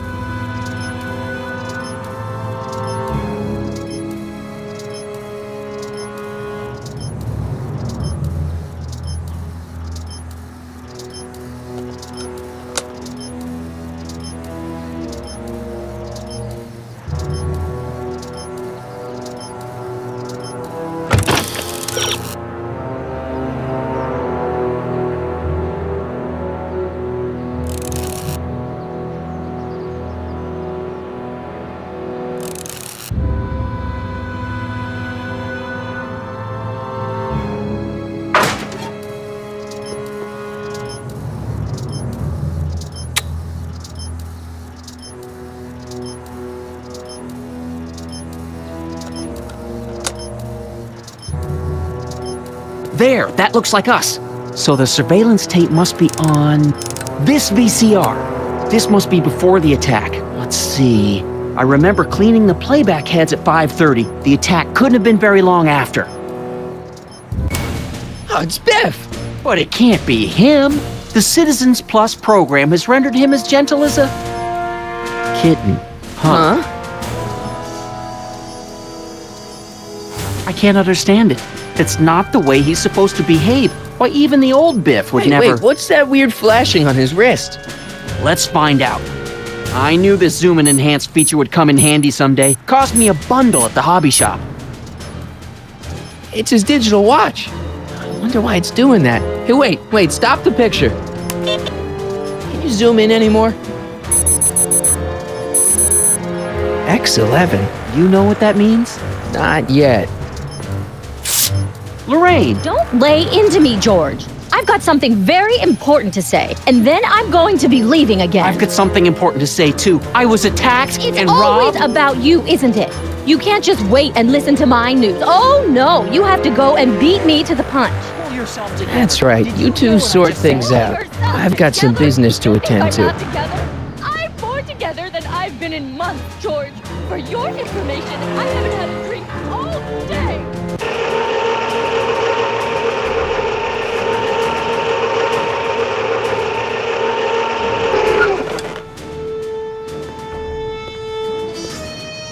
Biff! Whoa, settle down there, fella. You beat up my dad. Do we have a problem here, citizens? No, officer. Just a little misunderstanding. I'm sure we can work it out. Right, Martin? Sure. Okay. Let me know if you need any help, Mr. Tannen. Now let's see if we can get to the bottom of this. Yeah, let's. Why'd you hurt my dad, Biff? He never did anything to you in this timeline. Timeline? What are you talking about? Don't play dumb. I saw you on camera.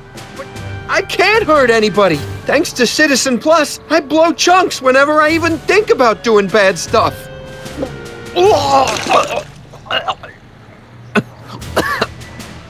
See?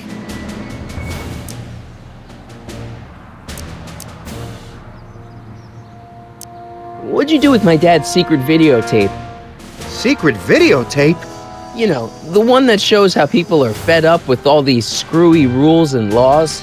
You lost me, Martin. But that tape sounds dangerous. It should probably be dumped in the recycling bin. So you really don't know anything about my dad's secret tape? Oh no, I'd never walk around with subversive material like that.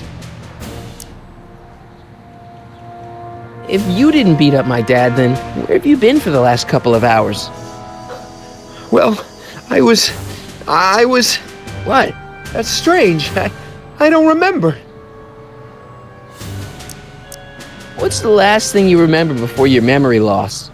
Well, I was handing out flyers for the Citizen Plus program, just like I'd been doing all day. I just finished giving some leftover bologna to a cute little squirrel when Miss Edna came by. Edna? Yeah, she wanted to run a diagnostic on my Citizen Plus watch. I must have fallen asleep or something, because when she was done, it was an hour later. And then your mom came by. So the last thing you remember before my dad got beat up is Edna fiddling with your watch? Yeah, that does sound pretty bad, doesn't it? Biff, your watch. Does X11 mean anything to you? X11? Is that a new band or something? I don't go in for that new hippity-hoppity stuff. It's not a band, Biff. It's a mode on your Citizen Plus watch. Weird. I've never seen it look like that. Heck, I can barely get this thing to stop blinking. See?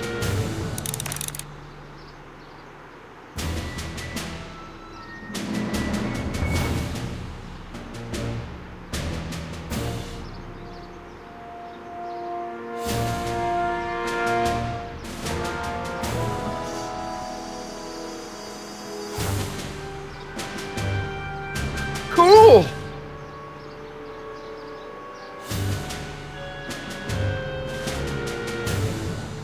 Biff? Okay, that's weird.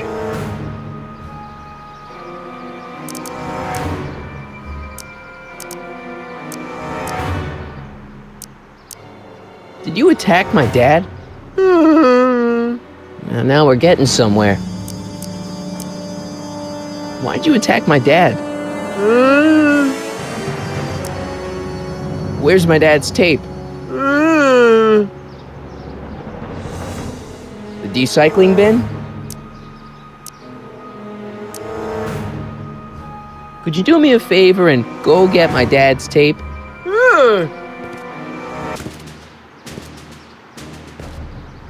Hey, Mr. Tannen. What's up? Is that McFly kid bothering you? Hey, you can't go in there! Hey!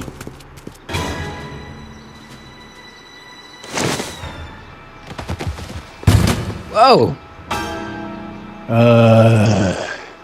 Holy smokes! What happened to him? I don't know. No one's ever jumped into the recycling bin before. Well, where does it go? That information is above my pay grade. Oh, jeez. I'm in a lot of trouble now. Don't move a muscle, McFly.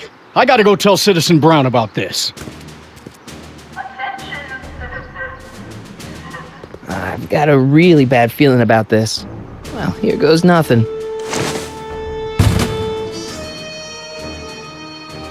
Gosh, ma'am, did I do something wrong? Did I do something? Mr. Tannen, I put a lot of work into honing you as the first Citizen Plus. What on earth possessed you to assault a police officer and dive headfirst into the recycling bin? Did I do all that? Lord, I thought your father was dim. No, really, I don't remember doing anything like that. The last thing I remember, I was showing that nice McFly kid my watch. Then, blam, I'm down here and you're yelling at me. McFly? McFly. Strickland. Oh, hi, Martin. Give me the tapes, Edna. Mr. Tannen, please restrain our guest. Biff, stop! Stop! Oh no.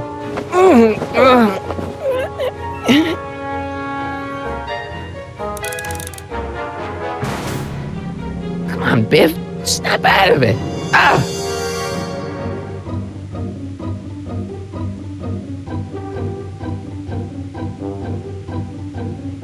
Hey, look over there. It's beer. Beer? Huh? Tannen, focus.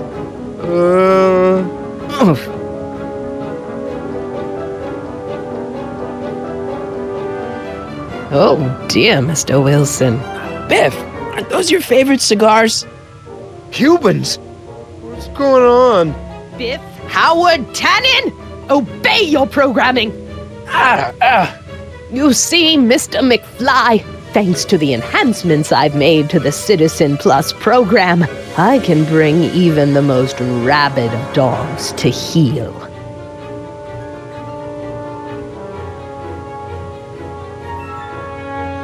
Pinball parts?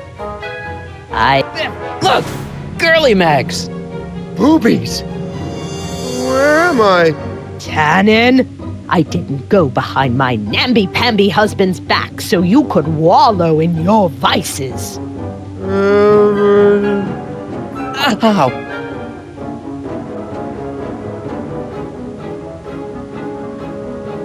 Biff, isn't that the license plate to your car? Sheila?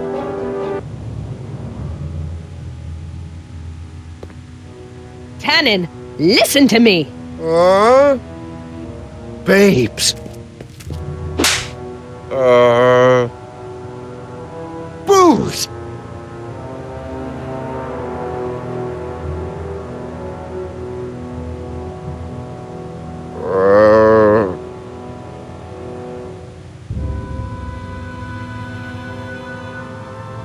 What the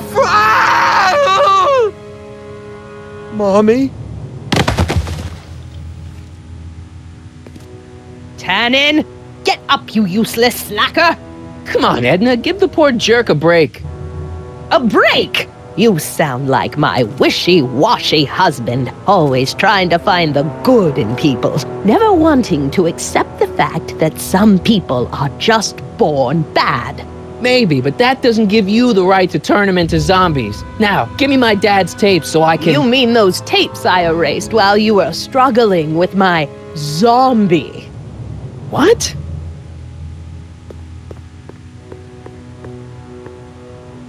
Come on. Utopias are fragile things, Mr. McFly.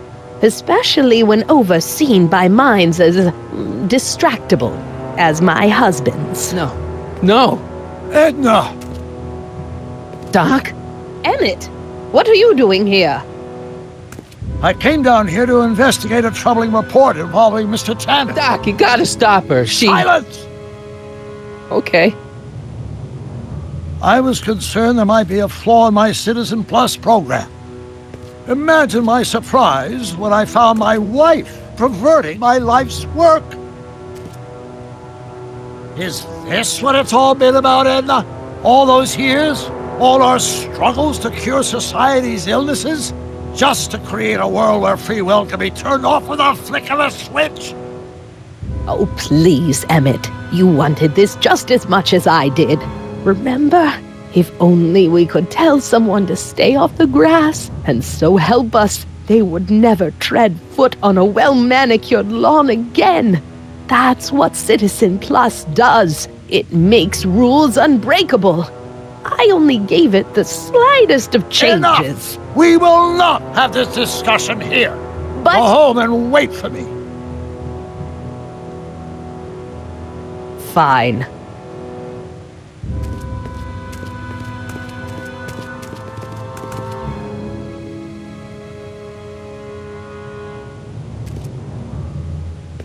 Doc.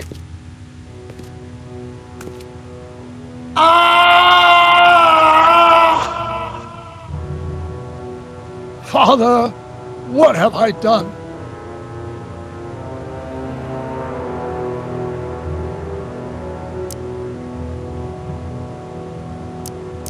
I'm sure he wouldn't blame you for all this, Doc.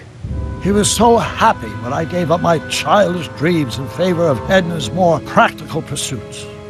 Are you proud of me now, Father? Doc, don't be so hard on yourself. This Hill Valley may be a little messed up. Okay, a lot messed up, but you were just trying to help people.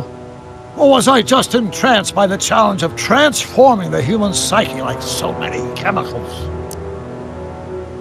I'm sorry about Edna, Doc. She didn't seem so bad back in 1931. No, she wasn't. When we were first dating, she was so spirited, principled, compassionate. When did I lose her? Enough wallowing. What's done is done. It's time to look forward. Maybe, but maybe not. What? Your notebook from the other timeline. Not this foolishness again. Look, you can use it to repair the time machine and fix all this so it never happened. Everyone could be back the way they're supposed to be. You, Edna, Jennifer, my parents. Doc, you once told me if you put your mind to it, you could accomplish anything. Well, accomplish this. There's a lot of empty pages. The only one you need is right here.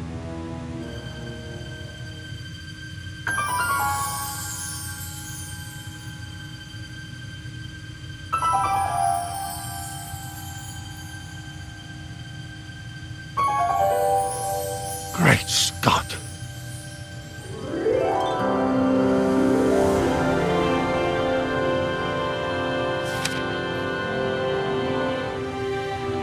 Martin, this could work. It'll take time, of course, but once it's done, we'll have all the time in the world. Ha ha! Doc? Martin, we must get started at once. Come on! Can we bring Einie along? The dog, yes, of course. You know, I used to love dogs before Edna came along. You don't say. I'll go ahead and start preparing a lab. Edna will be furious, but who cares? We've got a time machine to fix. Woohoo!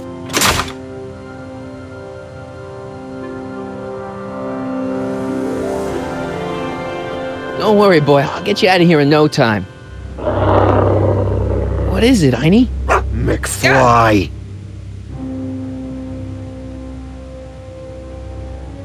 Hey, Biff. You okay? Yeah, I'm okay. Better than I've been in a long time, you know? So you remember... That witch making me do stuff? Yeah, she'll get what's coming to her. No one tells Biff Tannen what to do. No one. Hey, I'm the guy who snapped you out of it. Really? Because all I remember is a punk kid who thought it'd be funny to make me jump down a hole. Ah.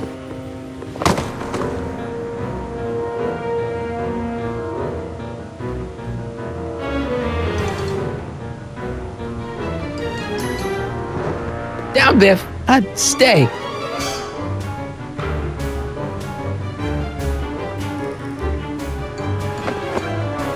All right, McFly. Time to race the music. Face. It's face the music, you idiot. I hope I don't run out of rock. Is that supposed to scare me or something?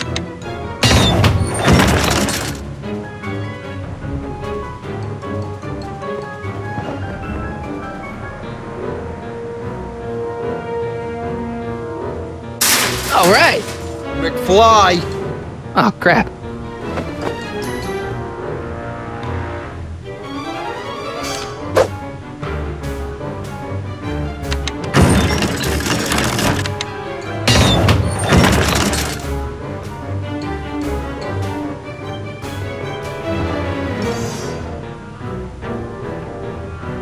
Get him, Heine.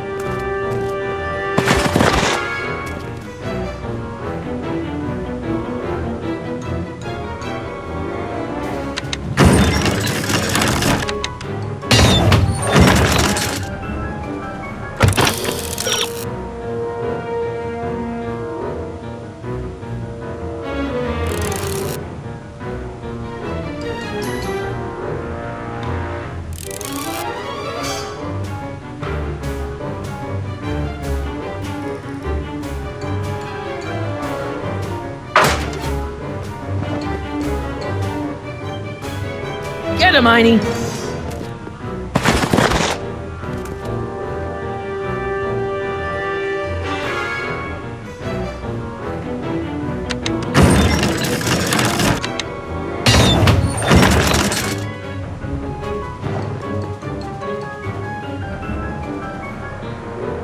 Get him, Heine.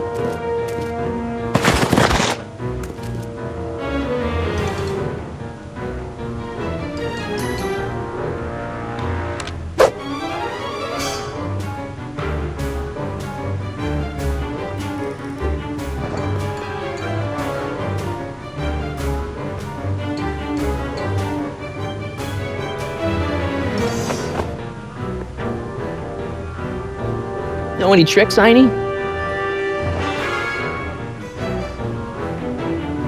Get him, Heine!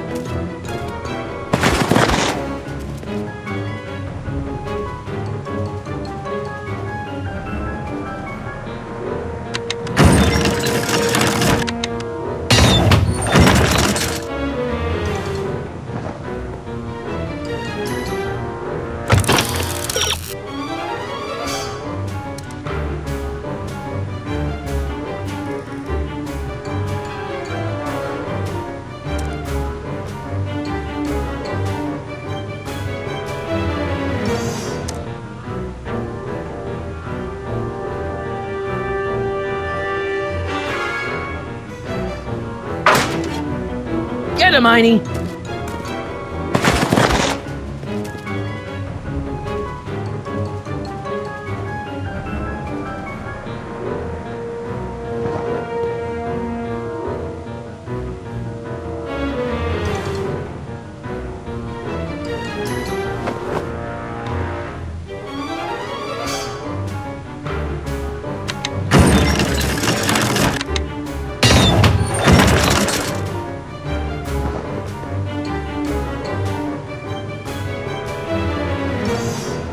Get him, Heine!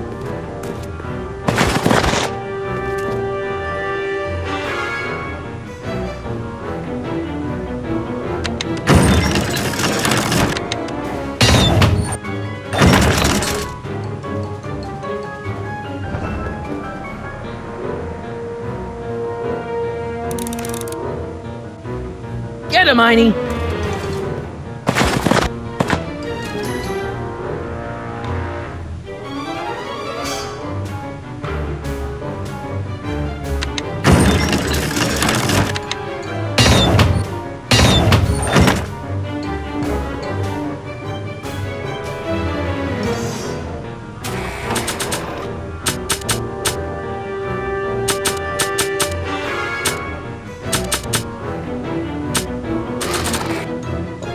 Get him, Einie!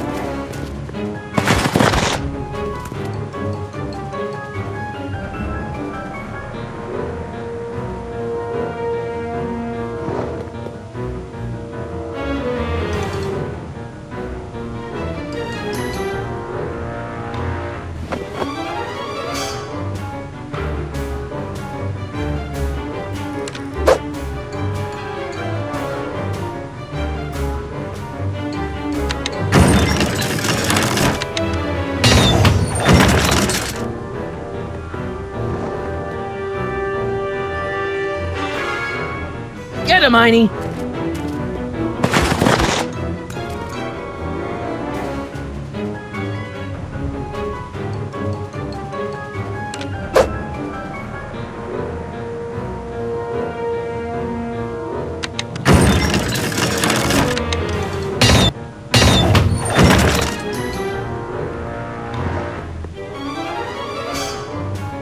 Einie has never let me down, in any timeline.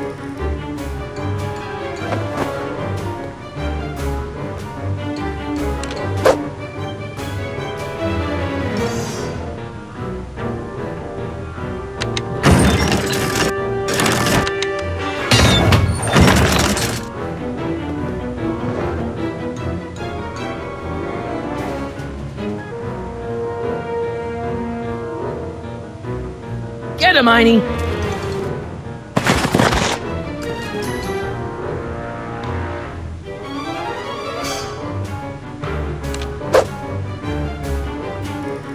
Einie, sick him!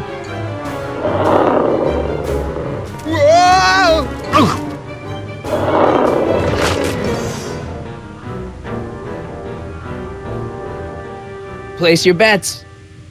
What the?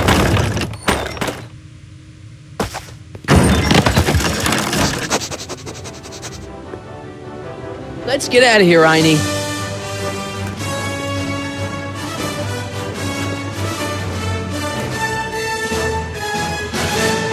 Doc, sorry I took so long. Biff came around and jumped me. I totally laid him out with the old ruler. Martin McFly. Edna? It's almost impressive how many years of work and planning you nearly ruined in just a few short hours. Where's Doc? Oh, Doc. My husband is in a better place. Better place? What have you done to him? Relax, Martin. We've got everything under control. Doc! No! Doc!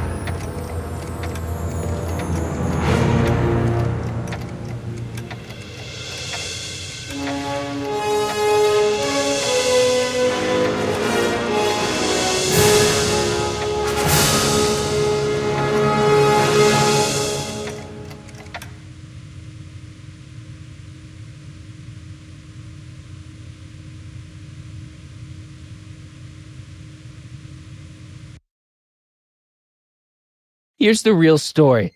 I'm a Marty McFly from an alternate timeline. Edna, why? Because you're weak, Emmett. What can I say? She's my muse. I'm not sure I like where this is going. It's almost embarrassing how devoted he is to me. You gotta believe me, Jennifer. This whole town's gone crazy, and Citizen Brown and I are the only ones who can fix it. There is no future for us.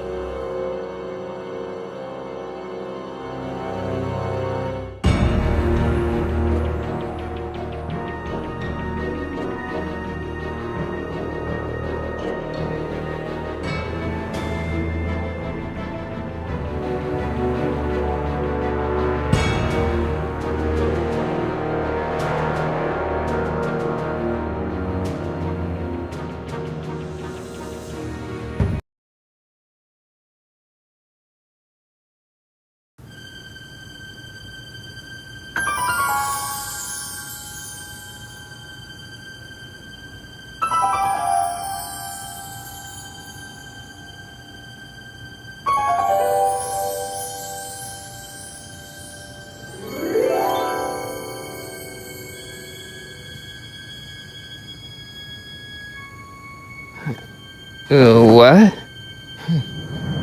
Where am I?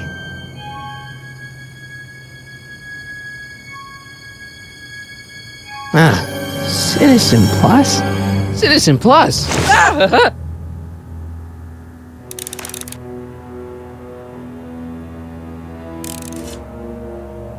That's not very relaxing.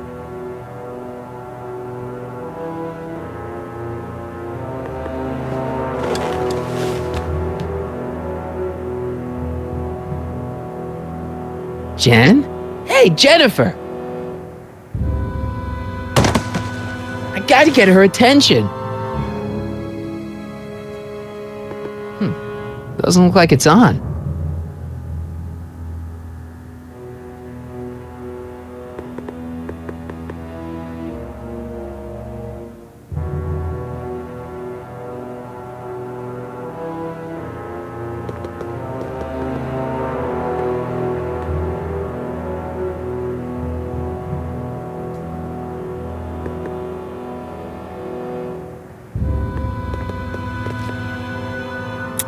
Make sure the McFly boy is prepped for his Citizen Plus treatment By the time I finish with my husband. How is Citizen Brown? I'm afraid it's worse than we imagined. He's gone completely antisocial. Darn. We're using every tool at our disposal to snap him out of it. But I fear that nothing short of a complete personality rebuild will bring our leader back to us. And it's all McFly's fault? Unbelievable, isn't it? One teenage hooligan has brought Hill Valley to the brink of ruin. Ah, well. Let me know when he's ready. I'll be tending to Citizen Brown. I gotta get out of here and rescue Doc.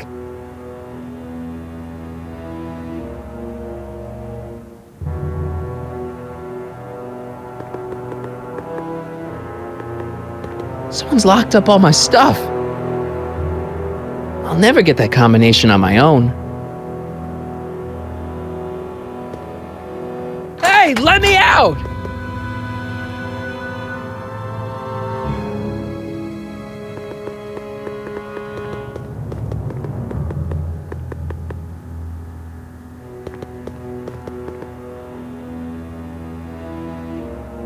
Martin? Dad, is that you? Who else would it be? Where are you?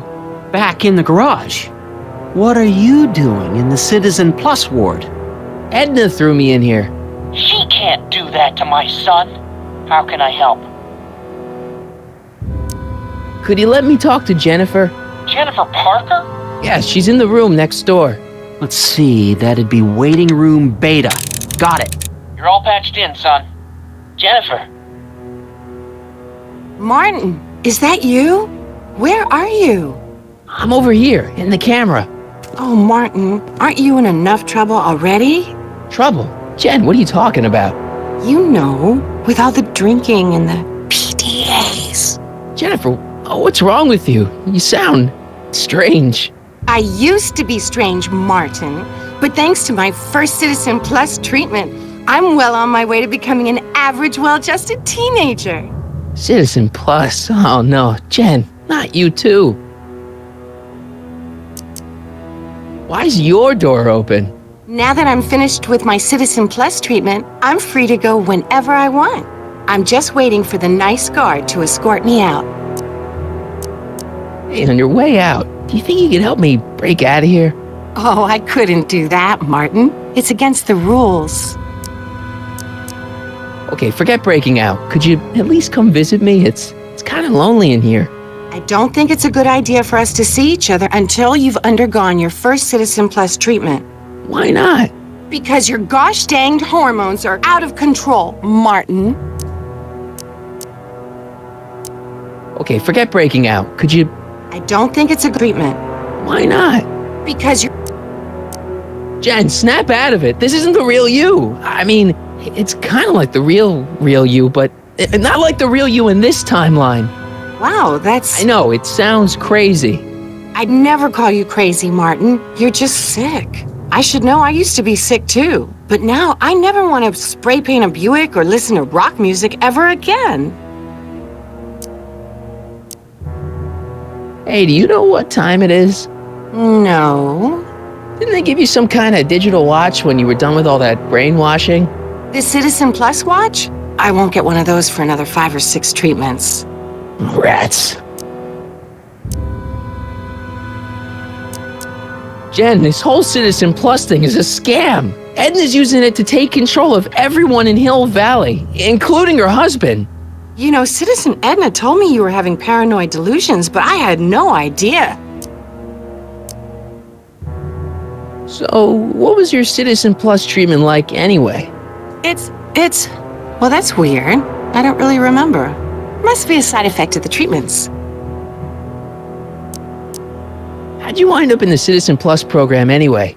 My dad signed me up, and it's a good thing, too. I was completely out of control. I kinda liked it. Could you hang around for a few minutes? It's nice to have someone to talk to. I'll be here until the guard comes for me. Then I'll really have to tell him about how you're hijacking the cameras. Oh, come on, don't be a narc. I'm not a narc. I'm a good citizen.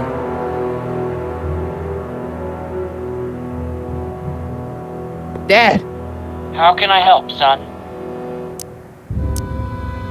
not that I'm not happy that you're here, but why are you here? I'm looking for your mother. Mom? After you left, she and I had a big old fight, and, well, she went and signed herself up for a full battery of Citizen Plus treatments. Didn't you tell her about Biff? I tried. You know your mother. Once she puts her mind to something, she's a regular force of nature. I figure that if I can just find her, maybe I can talk her out of this foolishness.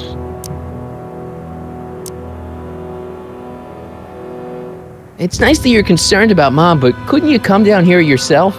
Oh, I couldn't do that. I'm probably in enough trouble with the authorities already. No, I think it's better for everyone if I stay here in my garage with my televisions and cameras. Dad, those Citizen Plus watches are gonna turn everyone in Hill Valley into robots, starting with Citizen Brown. I always suspected digital watches were evil. It's not the watches, Dad, it's Edna. She's completely lost it. Citizen Edna's crazy? Oh, that's not good. Although it would explain a lot. Dad, I know this is a lot to accept, but I've got to rescue Citizen Brown so that we can go back in time and stop him from ever marrying Edna in the first place.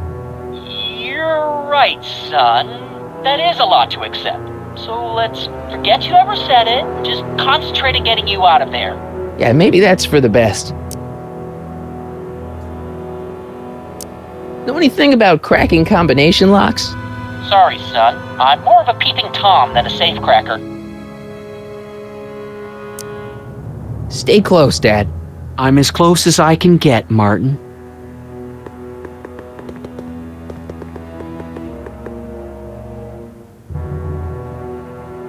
Doc.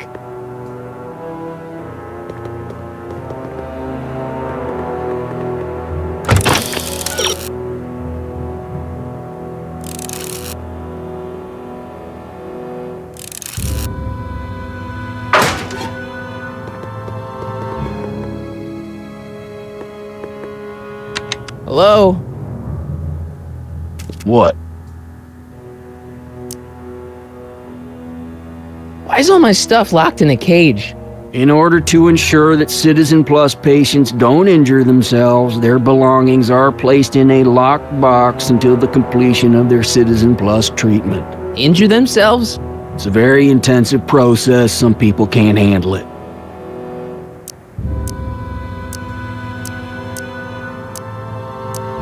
Can I take a look at my stuff for a second? Why? I want to make sure my guitar neck isn't getting bent. What? Come on, man. My parents spent a fortune on that thing. Fine. Back away from the door, sir.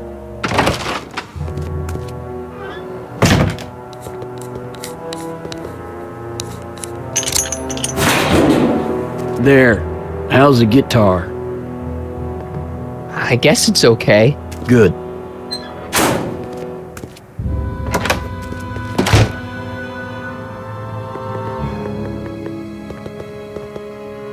I'll never get that combination on my own.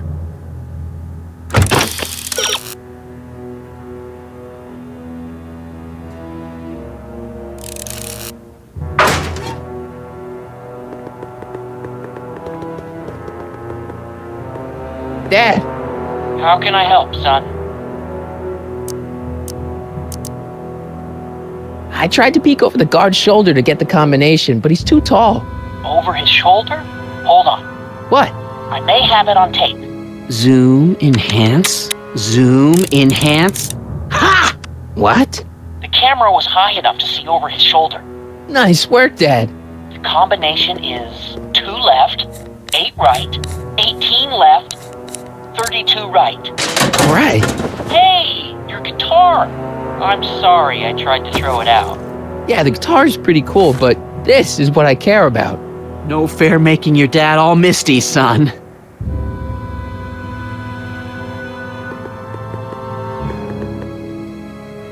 Dad, How? could I talk to Jennifer again? Sure thing, son. Jennifer? What is it, Martin?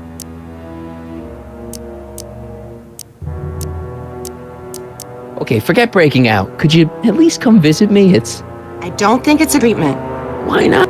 Because your gosh danged hormones. Don't go yet, Jen. I wouldn't dream.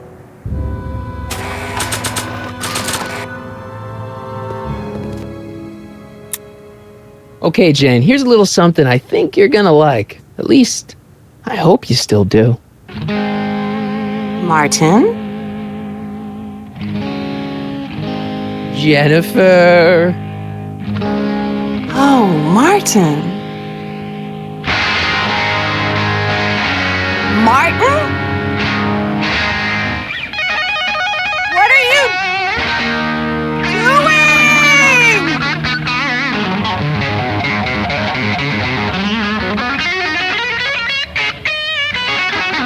What's going on here? I have no idea, sir. I was minding my own business when all of a sudden a horrible noise started coming out of that camera. Well, that's not right. Yeah, well, neither is this. No one scrambles my brain. You hear me? No one. I'm Jennifer Parker, rock and roller. Jen? Oh, yeah, right.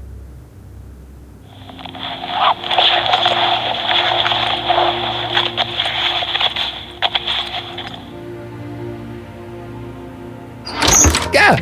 Jen! No time for small talk, McFly. We need to get you disguised so we can walk out of here.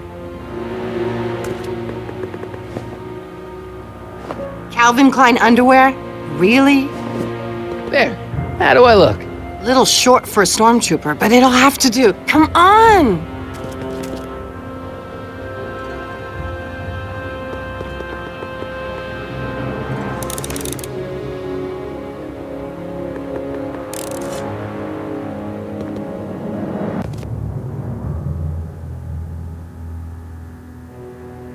Okay, Hotshot, what's next? Now we rescue Citizen Brown, get the hell out of here, and get things back to the way they're supposed to be. Whatever, just as long as I get to break some stuff. I've got a lot of pent-up hostility right now, you know? Miss Parker, What the? Go! I'm here to escort you to the lobby. Your father's waiting for you. Can he wait? I was hoping that this attractive young man could take me on a tour of the facilities. I'm afraid I really must insist, miss. Relax, Jennifer. I've got everything under control. Really? Really. Okay then. But first... What was that for? For saving me, dummy. Let's go, officer. You know, I'm probably gonna have to write you up for a PDA violation. Don't bite me. What? Rock and roll.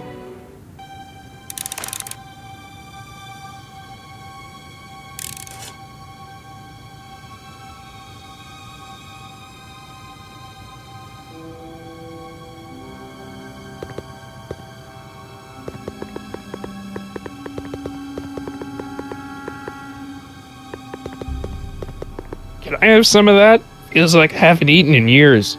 No, that's Tannen's. He's not allowed to eat it until he's taken his pacification pill. We tried to give it to him an hour ago, but he still hasn't swallowed it. Let me try. I can be pretty persuasive. No.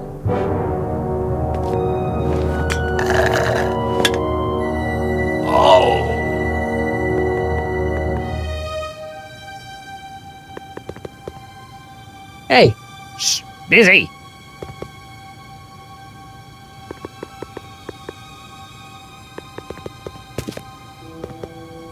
Do you mind? I'm trying to run a complete personality rebuild on the big man himself here.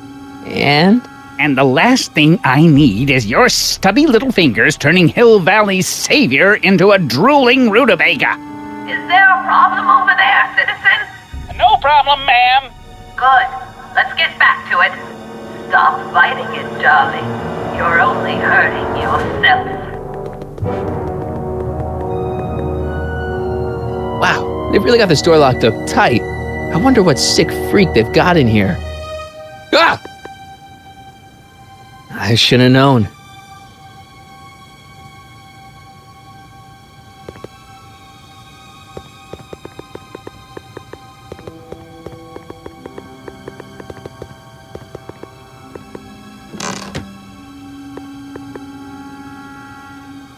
What are you doing in here?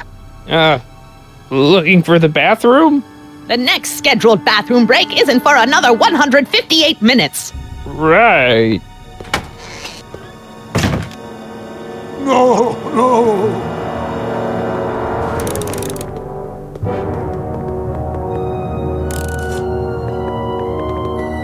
I used to think she was a little annoying, but now she's just plain evil.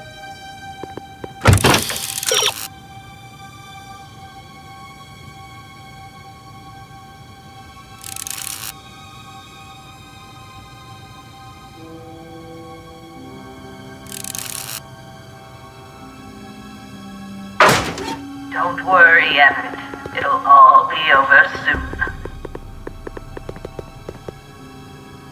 I can't leave before I rescue Doc. He's the only guy who could repair the DeLorean.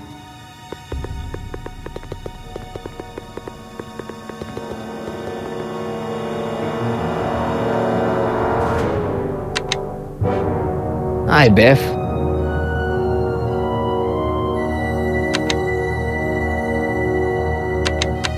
Looks like your intercom's busted. Just as well. It'd probably be just a bunch of swearing and mixed metaphors anyway. Hey, Biff. Guess who your guard is? Peekaboo! The guard says I'm not supposed to give you any food until you swallow your pill.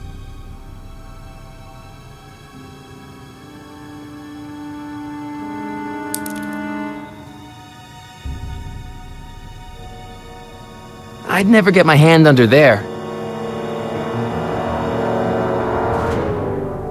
I almost feel sorry for the poor guy. Almost. Hi, Biff. You want out of here, big guy? Guess they don't work.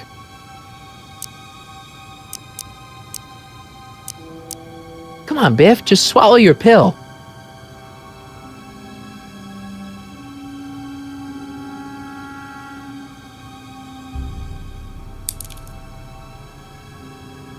Increase somatosensory fluids by 7.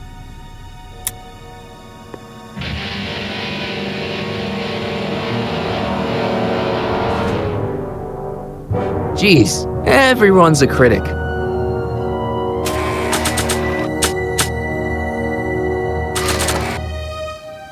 I don't think a picture of my dad would be useful here.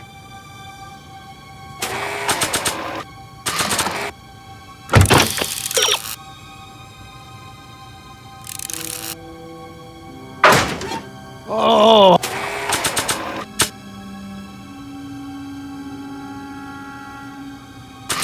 Oh! Nah.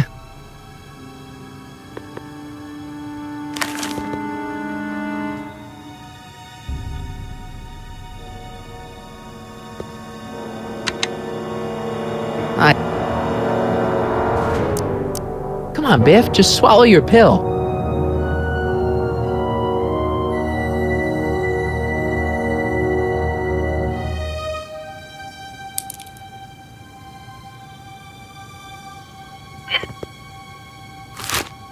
Oh, Biff spit.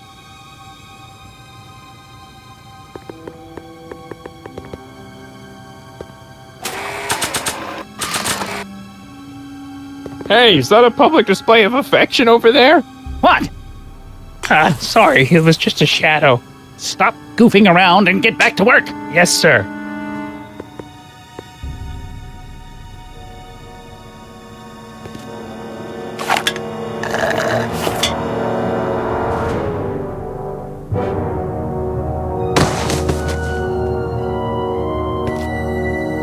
Jeez, what have they been feeding Biff? Horse tranquilizers? You, God! Who, me? I mean, me? Yes, you. As you can see, that slacker of a technician is sleeping on the job again.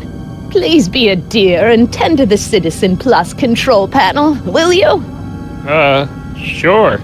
Okay, Doc, I'm in. Now, how do I get you out of here without turning you into a vegetable? Oh!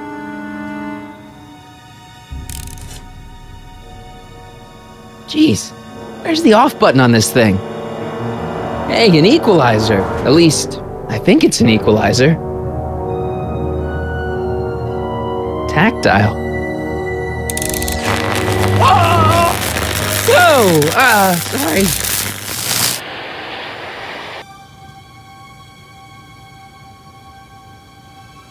Gastrosensory.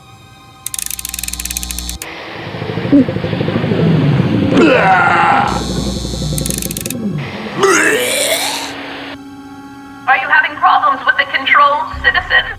Olfactory. I think I know what that means.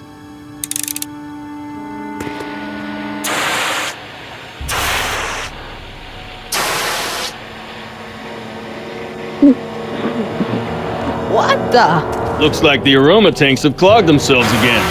Oh, thank you. I hadn't noticed that. Come on, make yourself useful.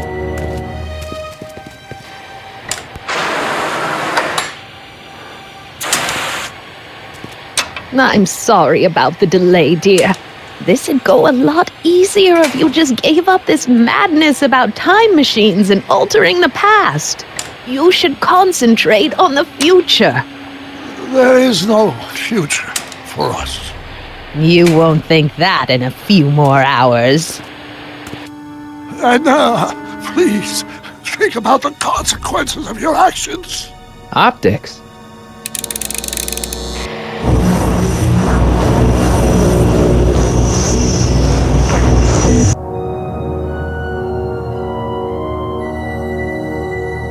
Volume. Finally, a word I can understand.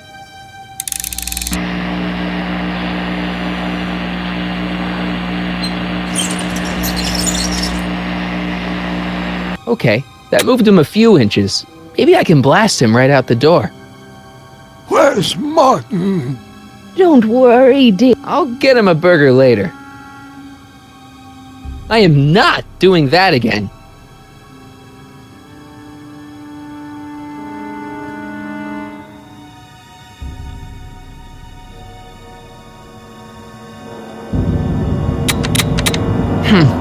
It's jammed.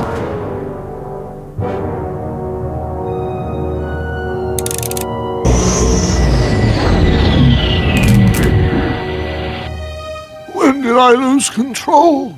Oh, dearest, you never had control. That's why you needed me in the first place. I am not doing that again.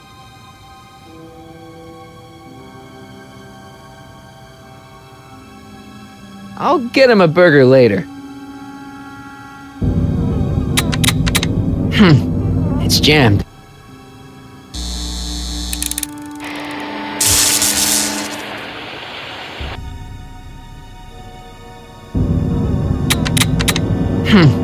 It's jammed.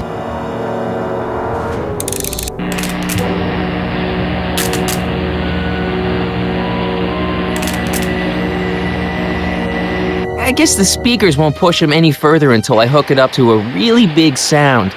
You'll never get away with it.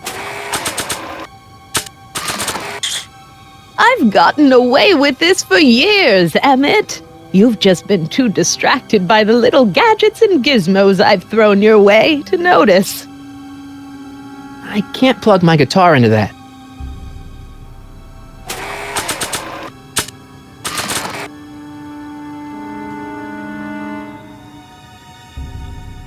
I can't plug my guitar into that.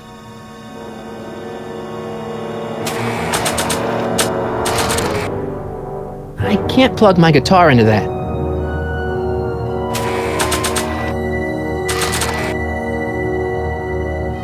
Guards, arrest this woman. They won't listen to you, Emmett. Everyone here has been trained to ignore the...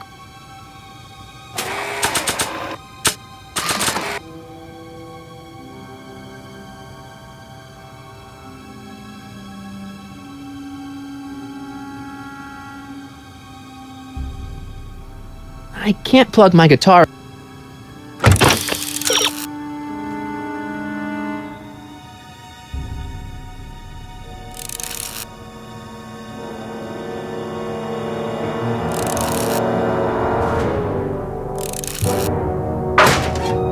Edna, why? Because you're weak, Emmett. You never had the guts to truly bring order to Hill Valley. So I will, even if I have to turn your brains inside out to do it.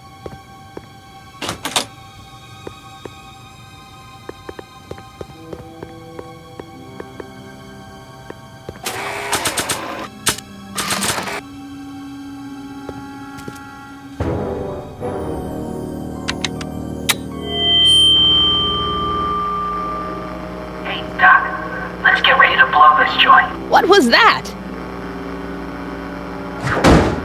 You! What are you doing?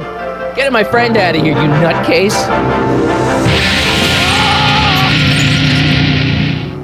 Okay, that was a little less dramatic than I had expected. Whoa!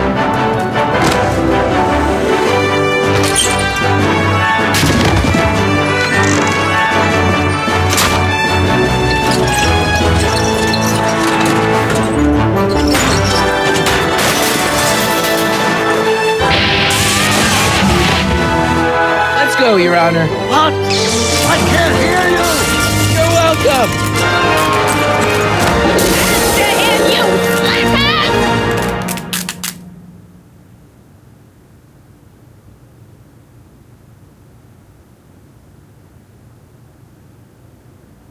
Attention citizens.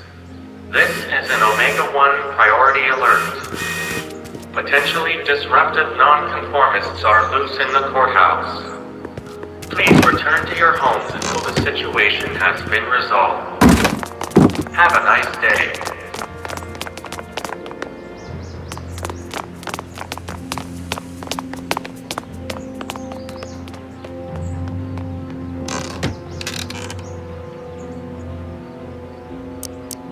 What the heck was Edna doing to you back there? She was trying to rebuild my personality from the ground up, erasing the parts she didn't like. Harsh. Hey, it's my mom. Hey. Don't talk to her. She could give us away. What do we do now? Now we wait for the guards to clear out so we can make a break for your time machine. Shouldn't we go help? Once we go back and change history, none of this will ever happen. I guess. Where is the DeLorean anyway? I had the wreck towed to my secret lab near Clayton Ravine. Clayton Ravine, as in Clara Clayton? Why is that significant? Well, Clara's kind of supposed to be your wife, so yeah.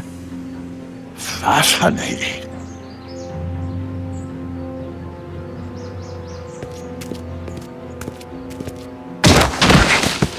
All right, Dad. No offense, Your Honor, but why'd you marry Edna anyway? She's kind of crazy. Yes, now. But back when we were first dating, her madness was tempered by an ironclad sense of right and wrong. At least, that's how it seemed to me at the time.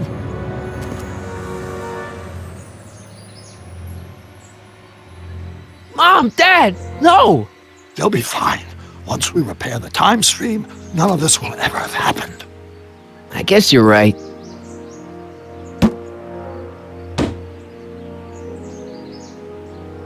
Looks like the coast is clear.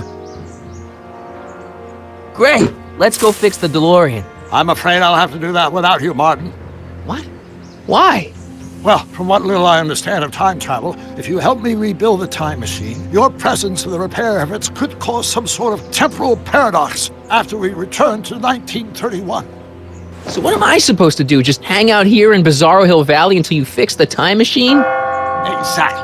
But don't worry, if things work out according to plan, you won't even notice I'm gone. You know, for a second there, you sounded almost as confusing as the real Doc. See? We're making progress already. See you soon, Martin. Good luck, Your Honor. Oh, and you might want to stay off the streets for a few seconds. Stay off the street. Citizen Brown? Emmett?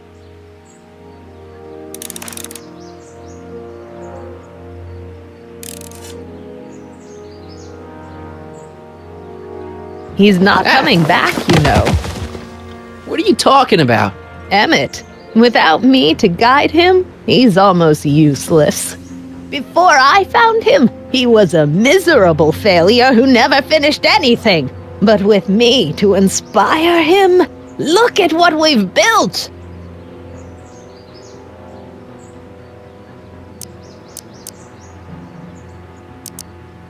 You're not the only inspiration in Doc's life, you know. In my timeline, he married one of the sweetest women of the 19th century. Sweetness. Yeah. Emmett needs discipline to stay focused. He's so easily distracted. You think you've inspired Doc? I'll have you know that without you, Emmett Brown is destined to build a time-traveling DeLorean and a flying time train. Preposterous. Emmett couldn't even build a dog feeder without me to guide him. Yeah, well, he did that too. Yeah, you've inspired him all right. Inspired him to turn Hill Valley into a bunch of uptight dorks. I wouldn't expect a delinquent like you to understand. Okay, Your Honor. Starting to get a little concerned here.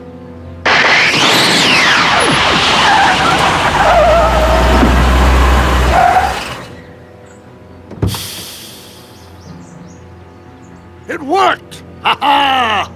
1 second I'm in the present, the next I'm 6 months in the past. Amazing! 6 months? It took you 6 months to repair the time machine? 6 months, my family fortune, and a sketchy deal with a gang of Libyan nationals. But it was all worth it for this moment. Ha-ha! Emmett, don't do this. You need help.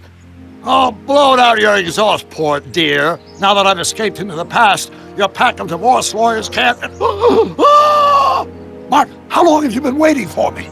A couple of minutes, maybe? That's curious. I set the repair time circuits to arrive only a couple of seconds after I left.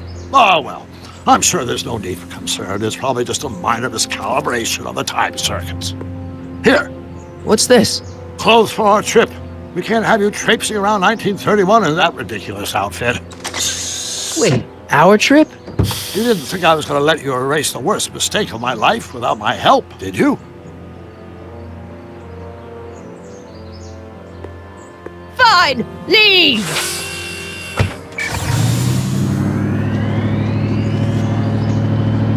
I'll ruin you, Emmett! I run this town!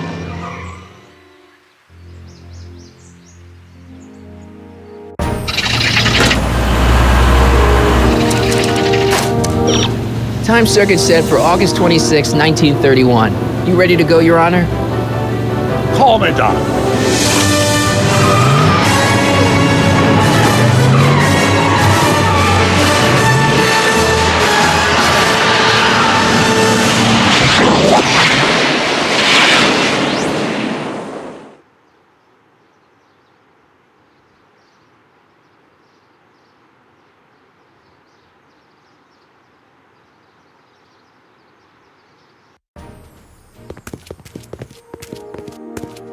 This is where I last saw him. You, teenage you. You were headed this way, arm in arm with Edna. Luckily, my erstwhile wife was never the type to kiss on a first date. If we work fast and stay focused, we can see to it that our relationship never moves beyond the hand-holding stage. Well, will you look at that? The old town theater. Very cool. I haven't thought about this place in years. The missus made me tear it down back in '71. Said the movies were corrupting the younger generation. It was all nonsense, of course. I spent countless evenings here in my youth, and it never turned me into a hoodlum. Say, remember Public Enemy?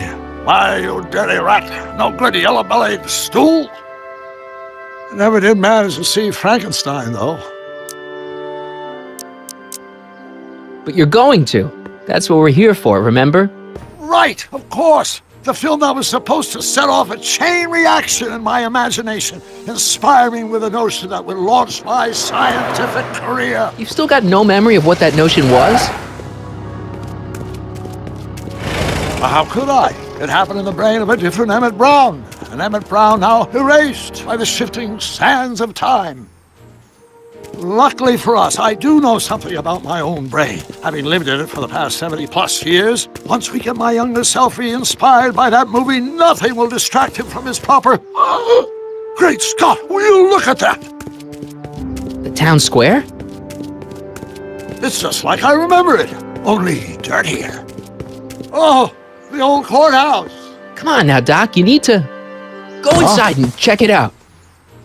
First rule of time travel, Doc, never allow your other self to catch sight of you. It could cause reality to collapse or something. You mean? Right behind you. Don't peek. Go on. I'll let you know when you're gone. And don't forget, you're Carl Sagan. The billions and billions guy? The suspected arsonist. Huh? Just go with it.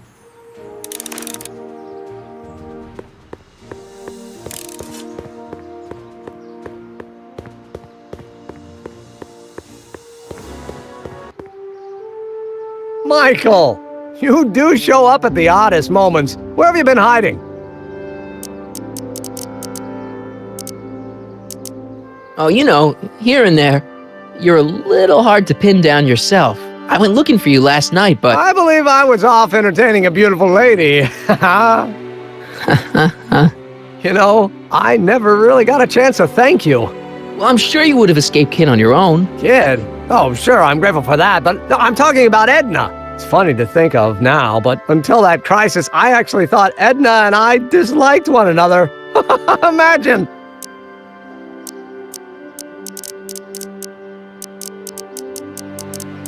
Yeah, well, we make a lot of mistakes when we're not seeing straight. The thing is, you shouldn't let Edna distract you from, you know, the business at hand. Finishing your project for the expo and going to see Frankenstein. Oh, sure. I'm far too busy for movies these days. But, And as for my project, it's practically done.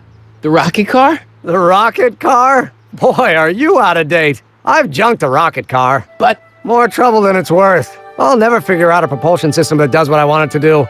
And besides, its social utility is practically non-existent. Social utility? Since when do you care about... The mental alignment meter is a much more worthy project. The what? It was Edna's idea, and she's really been cracking the whip to get me to complete it in time for the expo. Emmett, I'm a little confused here.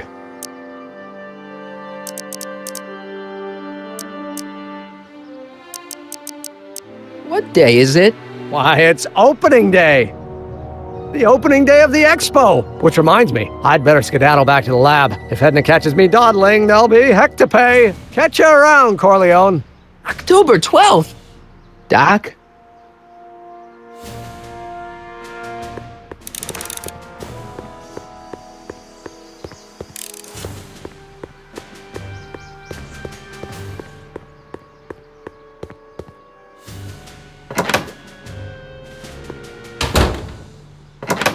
Come to think of it, it is a bit brisk for August. Oh, we're 2 months late. The expo's about to start and teenage you is already in over his head with Edna. I always did have a tendency to plunge into things.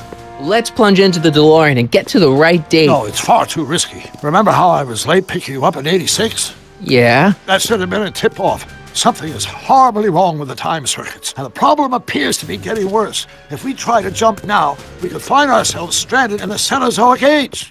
Or worse, the Mesozoic. Then we're stuck? For the time being. I'll look into the problem and see what I can do. In the meantime, you can go to work on the other problem. Right. I'll go to the lab and see if I can talk teenage you out of... Impossible. If young me is already as infatuated as you say, you're not going to be able to talk him out of anything. Believe me, I remember. Better to focus on the more clear-headed half of the couple. Edna, where can I find her? Where do you think? I'll drive. The DeLorean should still function adequately as a means of conveyance in the first 3 dimensions.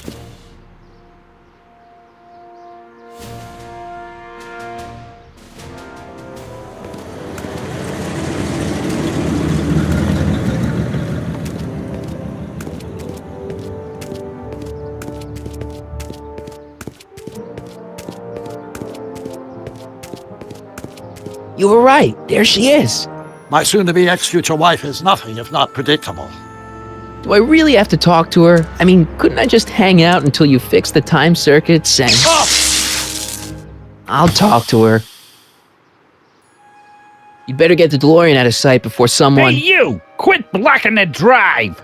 All car of the future contestants need to report to the North Tent. Why not? Good luck!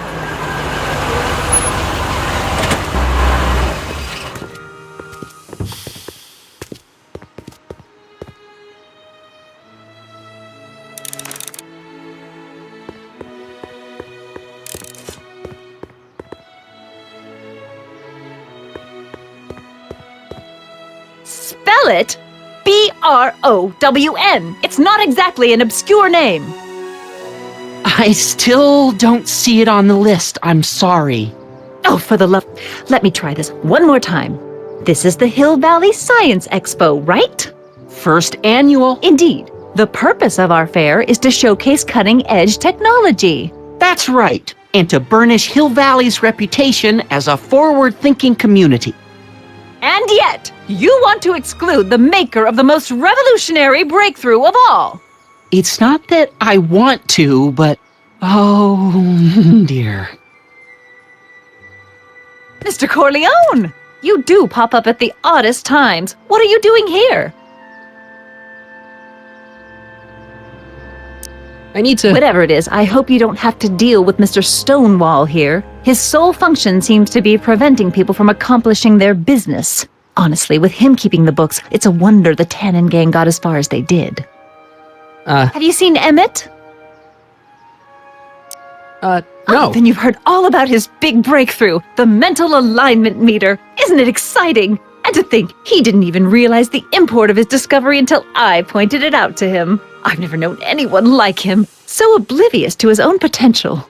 I kind of wanted to talk to you about Emmett and his potential. Funny, I didn't spot it myself at first. In fact, for the longest time, I thought I didn't even like him.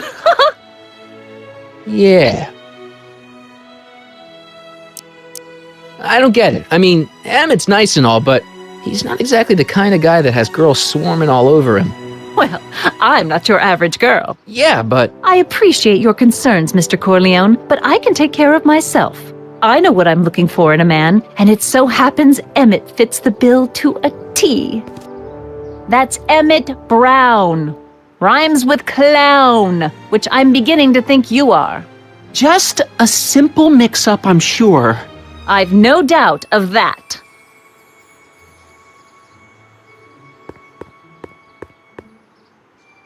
Hey, excuse me. Yeah? When does the expo Not open? till tonight. Anybody without official business here, please get off the grounds! You got official business here? Yeah. Well, stay out of the way of the workers. You look familiar. Do I know you? Nope.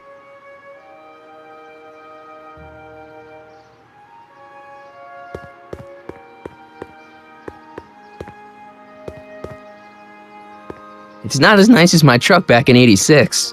Jeez, I hope I still have a truck back in '86.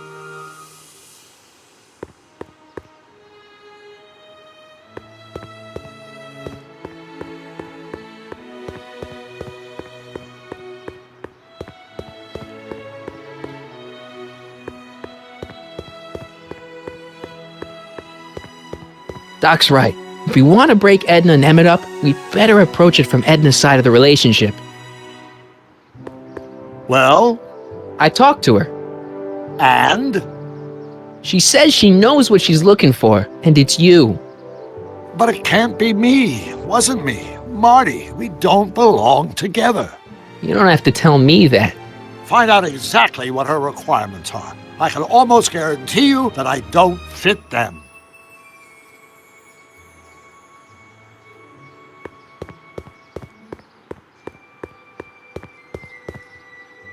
Hey, Artie. Officer! Officer? Oh, right. Don't blow your cover. Will you please keep your mind on the task at hand? Can't talk right now. Ahem. You said that Emmett fits your bill of requirements for a man. Yes? What would that list be exactly? You'd make a good reporter, Mr. Corleone, you know that? Well, his physical appearance for one thing. Emmett may not be Clark Gable, but he cleans up surprisingly well. I gave him my grandfather's white suit to wear at the expo. Oh, you should see him in it. He looks positively radiant. Looks good in a suit. Got it.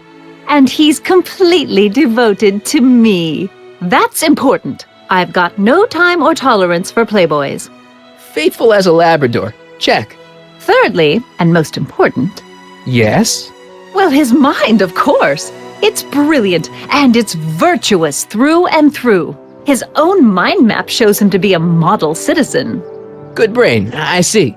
And if it turned out that you were mistaken about any of these qualities... Say, what's your game? Just curious, just trying to understand the female mind. Well, understand this. I'm not some faint-hearted girl who'd run away at the first hint of trouble. I've made a big investment in Emmett.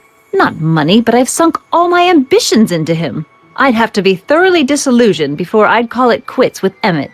Got it? Uh-huh. Now, Mr. Cub Reporter, is there anything else? Rather hard for me to picture Emmett as a chick magnet. Chick magnet? A guy who gets the girls, motors running. Motors? Who makes them, you know. You mean a chic? Yeah. Well, it's a matter of taste, I suppose, but when he's properly pomaded and decked out in my grandfather's white suit, Emmett just glows. Makes my heart flutter a bit just to picture him. You say you know Emmett is a model citizen, but you don't know him as well as I do. Did you know he once cheated some Libyans out of plutonium? Plutonium? What would Libyans want with plutonium? I'm sure he had a very good reason. Emmett's mind map demonstrates conclusively his brain is oriented toward virtue. So you say Emmett only has eyes for you? Absolutely. It's almost embarrassing how devoted he is to me. Well, it's good to hear he's finally settling down. Yes. Settling down? Ready to stop playing the field, as it were. Playing the...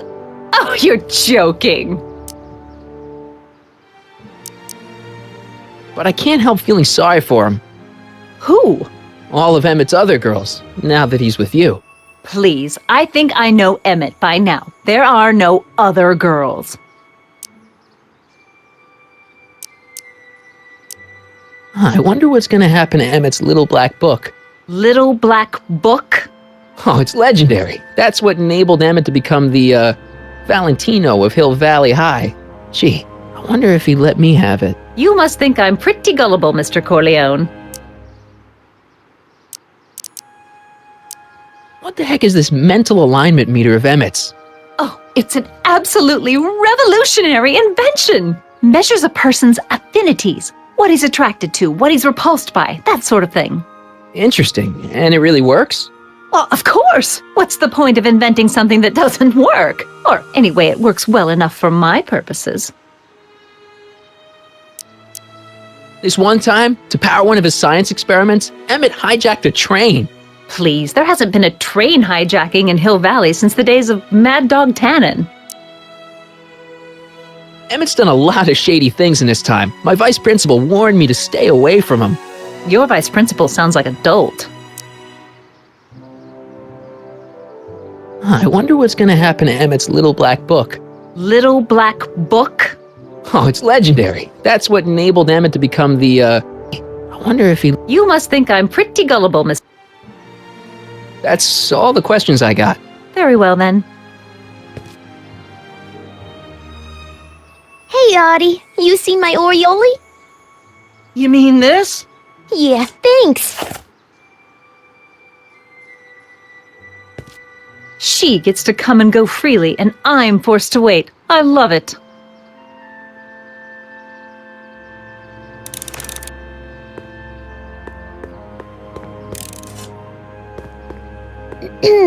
To all who approach these hallowed halls, I bid thee welcome. To all who approach these hallowed halls, I bid thee welcome. To all who... Oh, hiya, kid. Say, aren't you the fellow who... Got you to turn on Kid Tannen? You bet. You look younger without your mustache. That was a dirty trick, you know, making me think Kid had gone and iced Artie. I'm sorry, but it was the only way I could... Forget about it. I'm trying to. Yesterday's in the past. That's my motto. You gotta live for today. Right. So what are you doing down here anyway? Do you wish to pull the levers that control the future?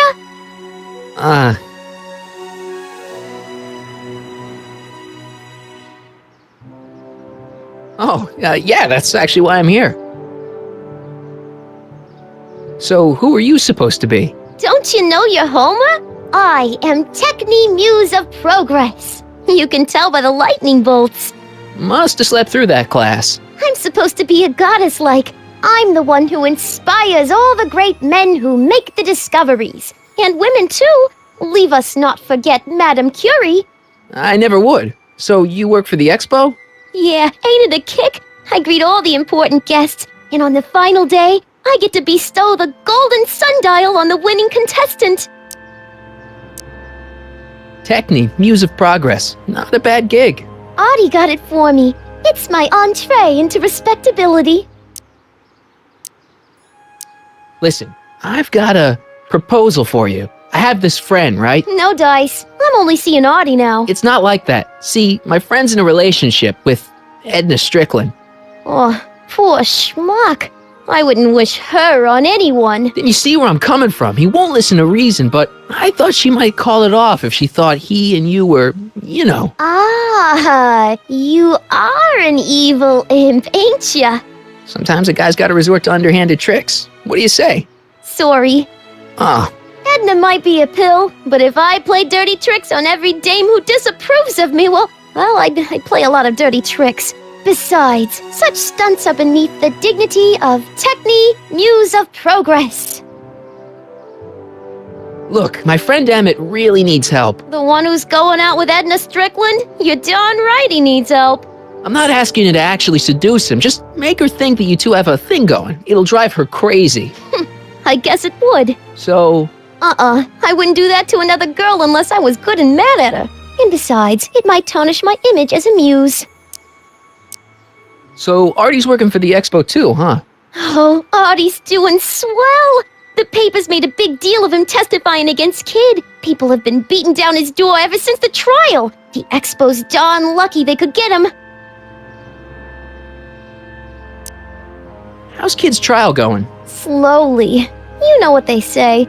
The wheels of justice grind slowly, but infinitely fine. Except in Hill Valley, where they don't move at all. What? Nothing. It's just, something I heard once. So no regrets about turning him in? None at all. I should have known better than to take up with him in the first place. But what can I say? I was dumb. I let myself get taken in by his charm. Charm?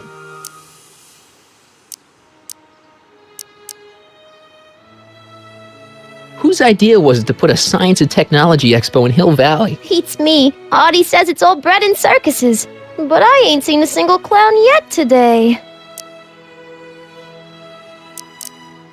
See you, Trixie. From this chamber of wonders, we bid you a fond adieu.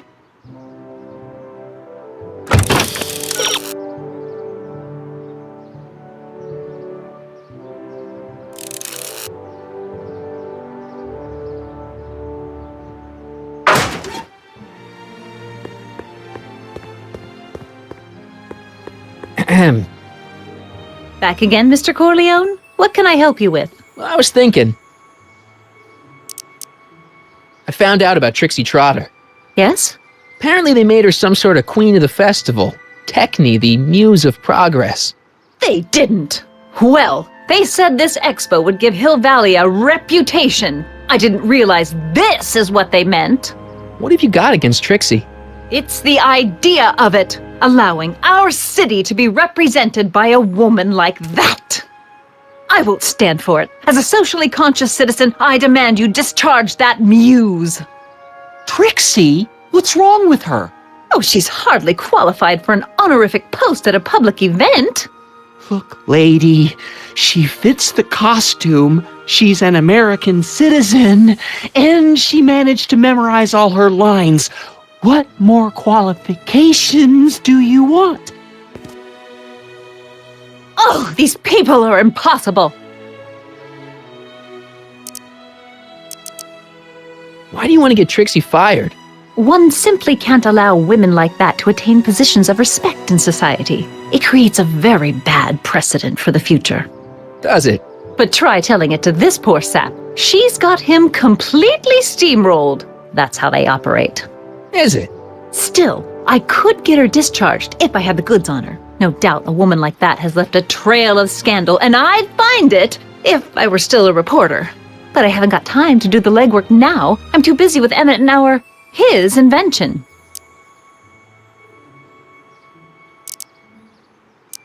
So you wouldn't hesitate to get Trixie fired from her job? If I had the goods on her. She's obviously got her employer completely bamboozled. The only way to snap him out of his spell would be to show him something really shocking. That's all the Very well, then. How about you? Have you got any questions for me? No. Then kindly let me pass. I'm afraid I can't until I've located your registration form. Oh, this is absurd!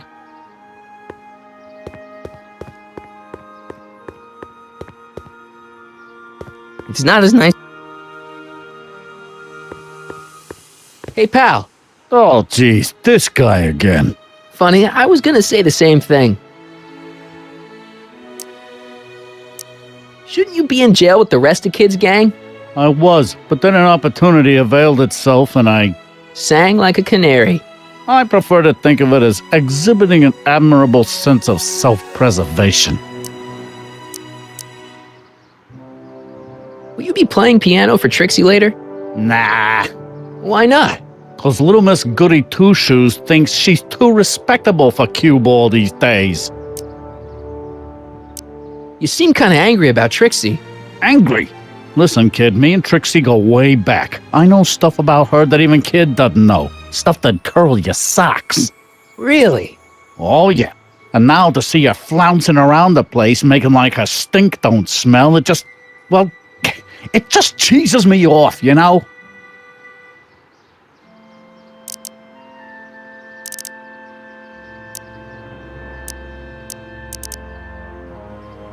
Hey, what's with your teeth? My teeth? Yeah, they're green. I don't know what you're talking about. Seriously, man, what's going on with your teeth? It's nothing. Nothing. Oh, crap. What's wrong?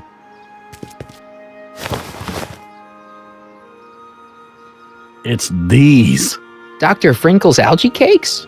A crate of them fell off the truck while I was unloading it, and I just can't stop eating them. How was I to know they'd turn my teeth green? Well, the algae part might have been a clue.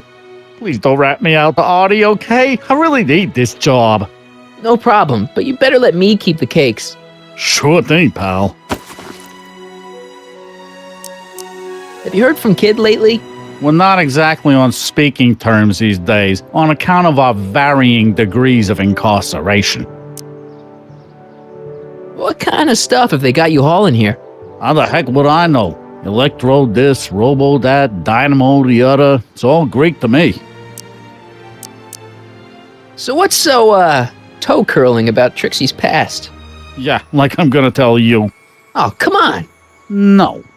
Tell you what, I'll tell you something embarrassing about me first. Like what?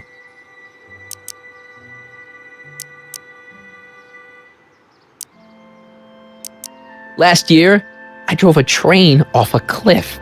Why'd you do that? You know, now that I think about it, I'm not really sure.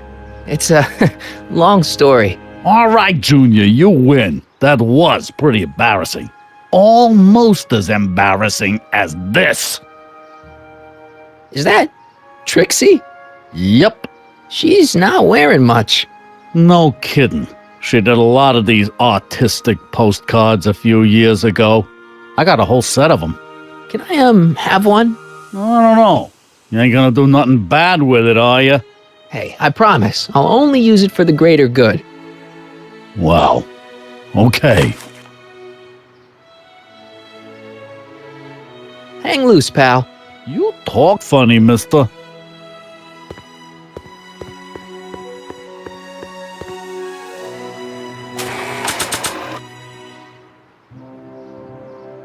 Trixie sure got some nice, antlers. This is definitely something Edna wouldn't approve of.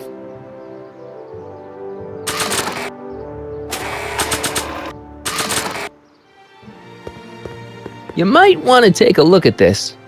Why in the world would I be interested in... Oh, what have we here? Oh, sir! Mr. McFly! It appears your muse has been inspiring more than progress. Trixie? Oh, no. What are you doing with a dirty postcard? What is she doing in a dirty postcard? I swear, Mr. McFly, if that doesn't convince you that Trixie Trotter is unfit to represent Hill Valley... I don't need you to lecture me about who I can or can't hire, Miss Strickland. Trixie's darn good at what she does. I don't care if she was once the winsome wench of Winnipeg. Her past doesn't matter to... Trixie? What is it, Audie? You know I don't like to pry, but what state did you grow up in? Province, Manitoba. Why? Not even an American. See, darling, the charter specifically states that the Expo's hostess must be a U.S. citizen, so if you're really a Canadian... I'm being fired? You're firing me?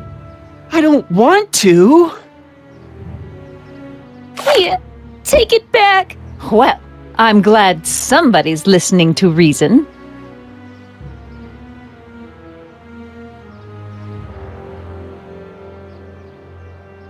Let's talk.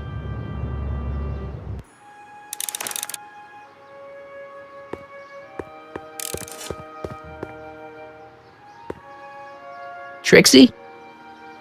I'll do it!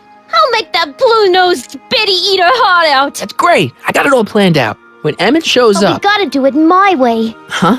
I'm no good with improvising, and I ain't gonna memorize no lines. But I was in this play once. The Parlor Maid's Predicament.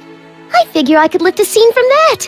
Okay. Only, I need a few props. Why am I not surprised? Some furs, a big diamond. It doesn't have to be real, understand? That makes it easier.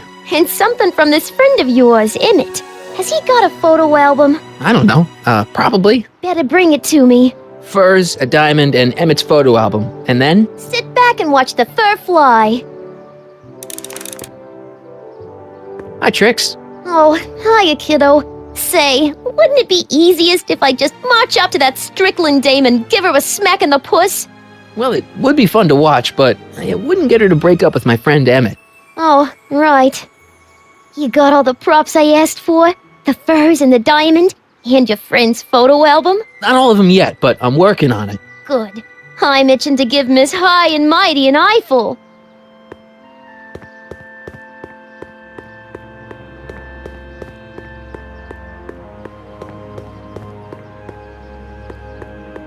Have you figured out what's wrong with the time circuits? Not sure. Possibly. It seems to me to be a simple wiring issue, but I'm double-checking to make sure. All the basic equipment appears to be functional. Any chance I could borrow the DeLorean? I want to drop in on young you at the lab. Well, I don't know. The time circuits... Listen, I promise I won't take it to 88. Even so, I'm worried about letting it out of my sight while it's still behaving unpredictably. Tell you what, I'll take it on a test drive 1 minute into the past. If it passes the test, I'll let you borrow it.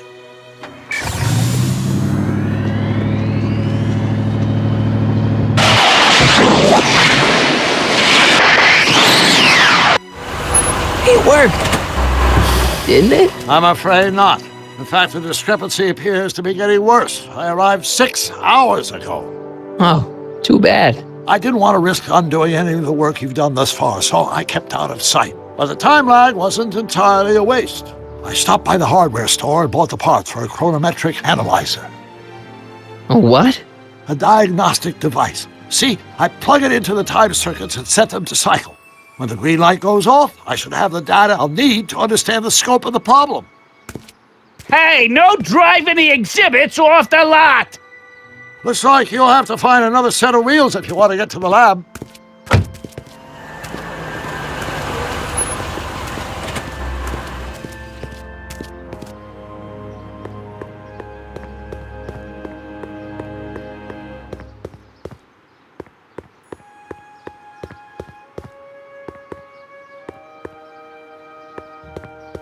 No keys. I'll have to find my wheels somewhere else. Hey, buddy. Oh, good. He's back. Stay out of trouble. That's what I...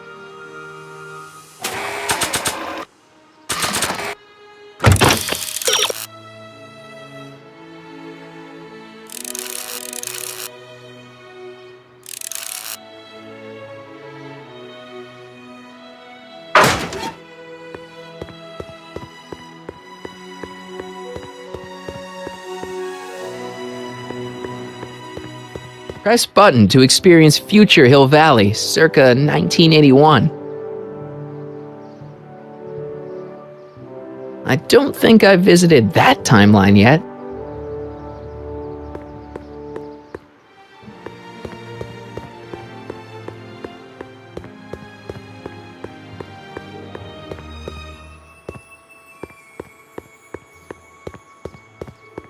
Back in '86, I could just skateboard from Doc's lab to the high school.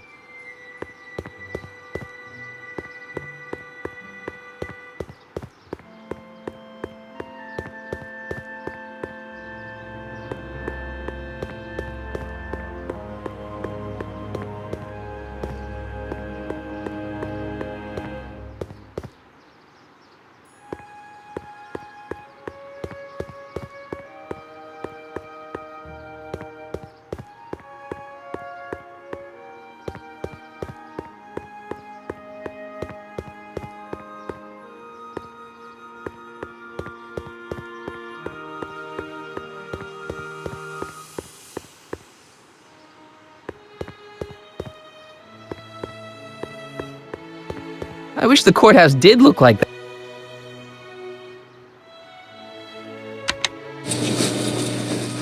And after the rain, what else? An artificial rainbow, reassuring all the good people of Hill Valley that their needs are taken care of, and life is sweet. Nice rock, but I can't reach it.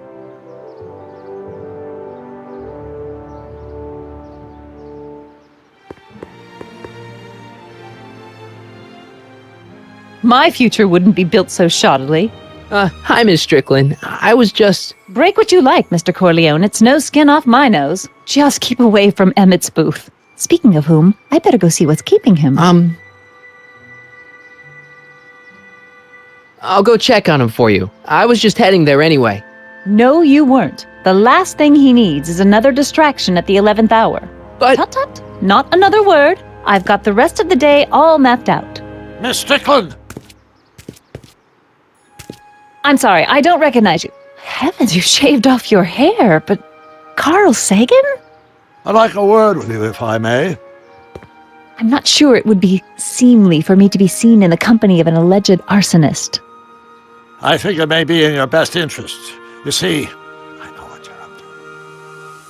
Let's go somewhere where we can talk privately. go. I'll keep her occupied till you get back.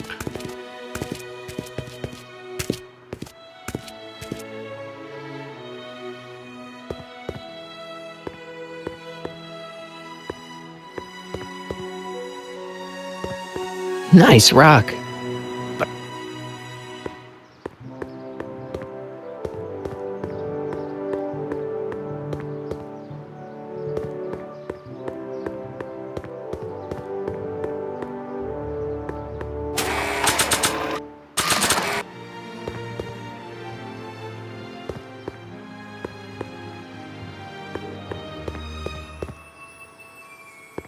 I'm not sure what good a train would do there.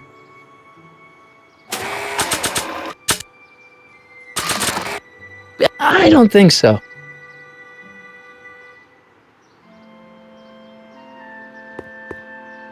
The century looks bright for our fair metropolis. Jump with us 50 years into the future for a peek at Hill Valley circa 1981. Courtesy of Hal's Hardware and the collective imagination of mankind. Could this be our venerable town square? Yes, indeed. Though the form looks strange and new, residents will want to venture forth into the fresh air, but occasionally agricultural advantages and a population train are waiting for miles to her job, giving future Hill Valley's 10 million citizens plenty of space to artificial rainstorm drenches the valley's thirsty families.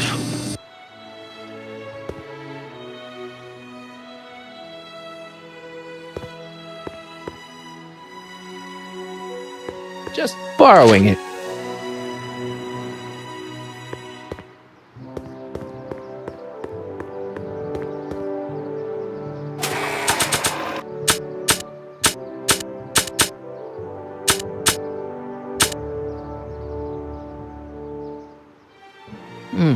I still got some work to do.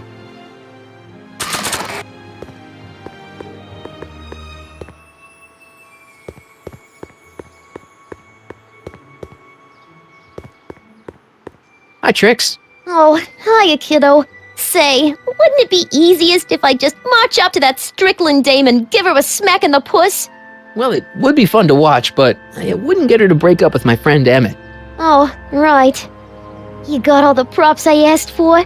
The furs and the diamond? And your friend's photo album? Not all of them yet, but I'm working on it. Good. Hi. Hi, Trick. Smack. You got all...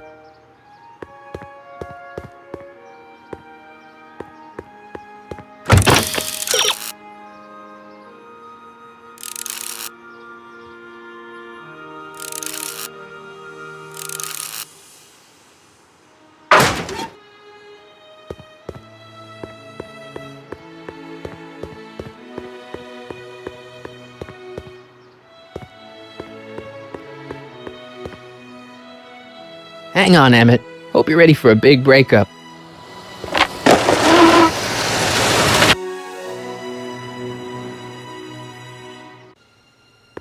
Emmett? Thanks again for your assistance, Detective Parker. Detective? What the hell is Kid doing here? Nothing criminal, I assure you. I was just getting a mind map of Mr. Tannen for our exhibition at the Expo. The authorities wouldn't allow Edna and I to stage a demonstration of the mental alignment meter with a violent felon, but this little baby is just as good. Okay, let's see now what's next. Check the stew, sort the maps. Ooh, I almost forgot that. Edna really is cracking the whip, isn't she? Well, yes, but she's got my best interests at heart. Without her, I can get so distracted. Did she send you down here to check up on me? Yeah, she wanted to come herself, but... She's busy too, I know. Well, you're a poor substitute for Edna's lovely features, but make yourself at home. Thanks. No thanks are necessary. Without you, I'd never be where I am now, in love with the woman of my dreams, and a mere 6 hours from my first public triumph as a scientist. Wait a minute. 6 hours? Jumping Jehoshaphat, I'm running out of time!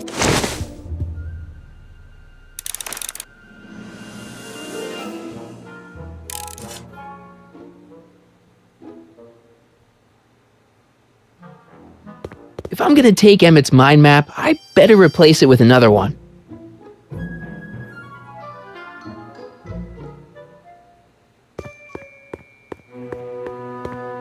How does the mental alignment thing work?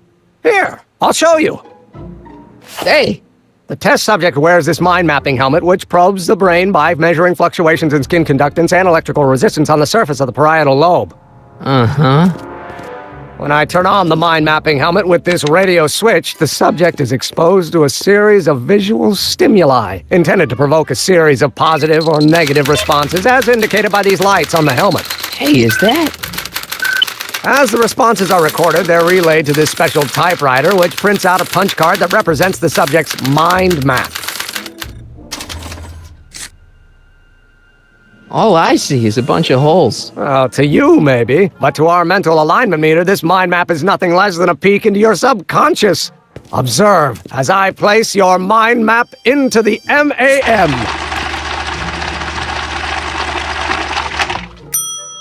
Layabout? Is that machine calling me a slacker? No, your own physiological responses did.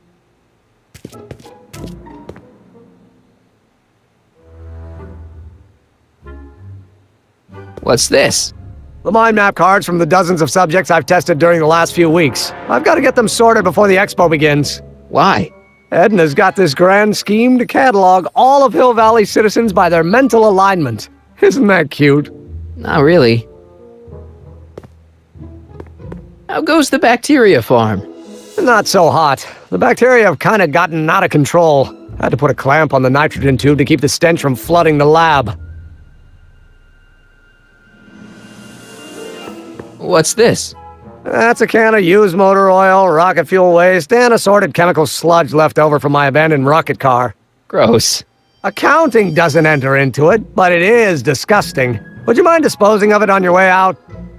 Sure.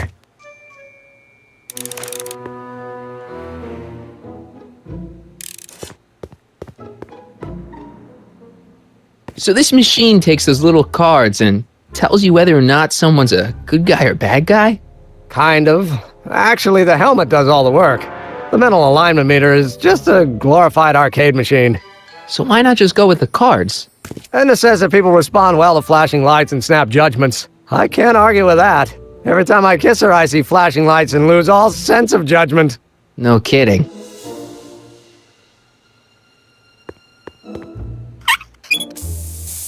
Phew. Ugh. Did the clamp fall off again? Yeah. Put it back on. Oh, I don't even know why I keep that bacteria tank around. Every time the clamp falls off the nitrogen tube, it takes a couple of minutes before I can get the stench out of the air. Whew.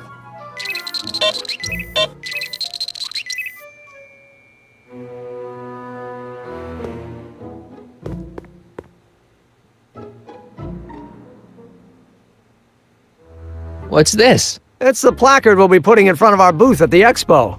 The scientist that caught Kid Tannen? A small exaggeration, but Edna says it'll attract investors. What do you think of the picture? It's fine. Really? Really. Oh, that's a relief. You have no idea how long it took to find one in my mother's photo album that Edna approved of.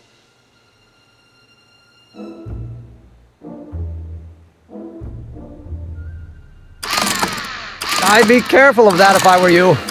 Why? The rocket fuel experiment must have stripped one of the teeth in the hand crank. As a consequence, if you turn it for more than 10 seconds, it... No! Sends out an electric shock.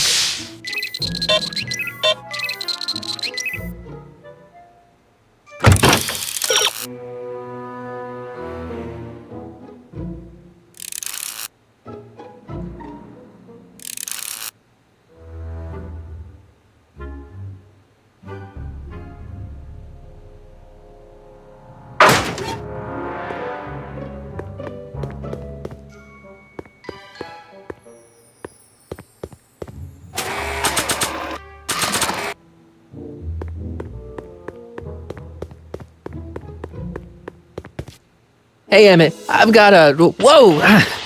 Whoops. What the heck? Oh, jeez, I'm sorry. Your suit's ruined. Edna's gonna be royally PO'd. Wrong. What? When Edna gave me this suit, I realized that the probability of me keeping it clean was infinitesimally remote, so I spent a few hours whipping up this. Whoa! What was that? A chemical compound capable of wiping the grime off any surface. Emmett, you'll make a fortune. Not anytime soon, I'm afraid. Due to an inherent instability in its molecular makeup, after 12 hours, the cleanser's component chemicals break down into a series of cloth-shredding enzymes, rendering it unsuitable for commercial use. Wait a minute, does that mean your suit's gonna dissolve in 12 hours? Hey, gods, no. The solution dissipates into the air after it's applied. But it does mean that after this batch of cleanser ages another 11 hours and 53 minutes, it would eat away this suit faster than 1,000 starving moths. And that would be a crisis of unimaginable proportions. Why? Because this suit belongs to Edna's grandfather, who wore it on his wedding day. Poor guy was gunned down just a few years later. Emmett? Well, enough wool gathering. Back to work.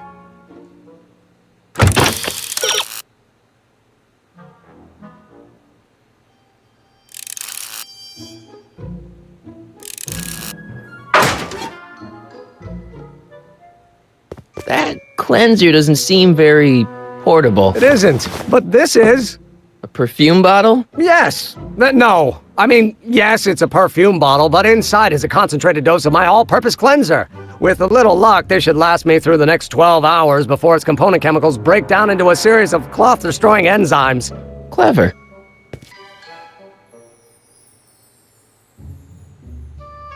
What the hell is that? What? Sorry, I thought I saw a tarantula. So after 12 hours, your cleanser just kinda turns into battery acid? Battery acid? Don't be ridiculous. It merely turns into a brew of cloth-destroying enzymes capable of rotting away any fabric almost instantly. Battery acid, really? What is this, man?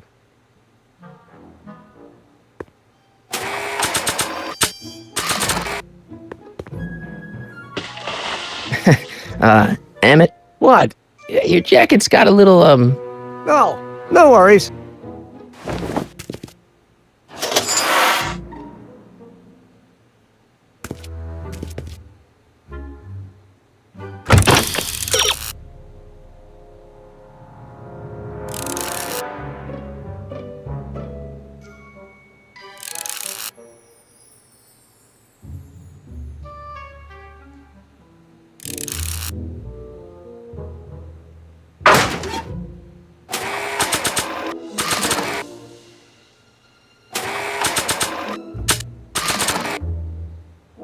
I don't want to get that covered in any messy oil.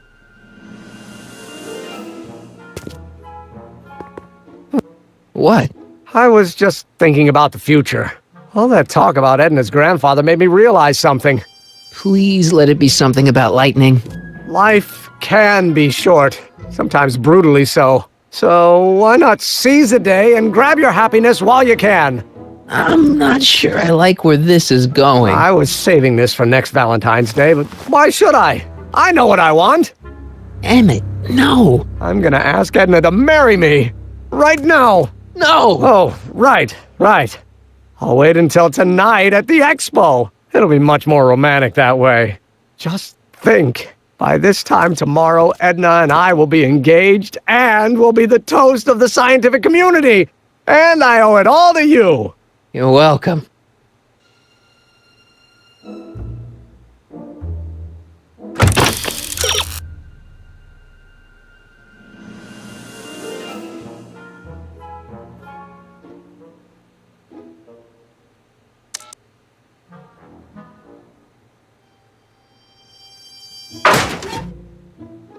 Hey, Emmett, I've got to go out for a while. I thought Edna sent you to make sure I wasn't getting distracted. Oh, you'll be fine.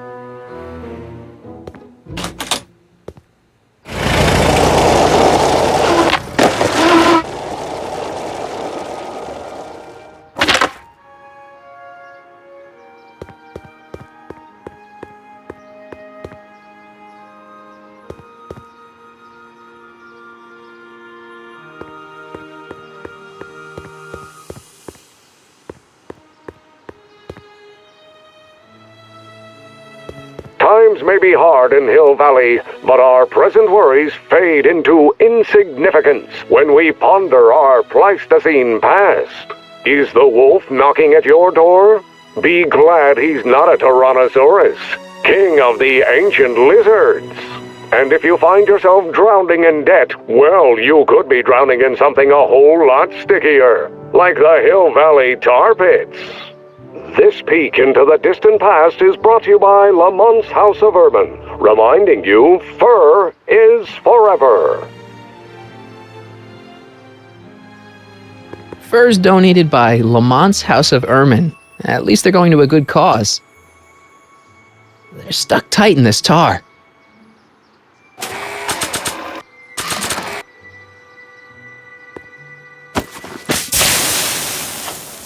It's a good thing I did this before Emmett's 12-hour time limit, or the cleanser might have dissolved the fur. Let's slip out of those furs, shall we?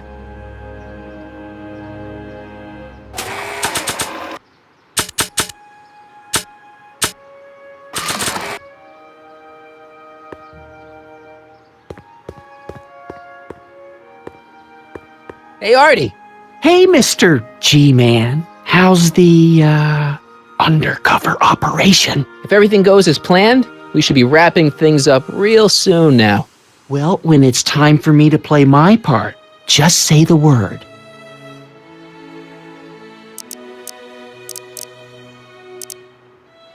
So you're the registration guy for the expo?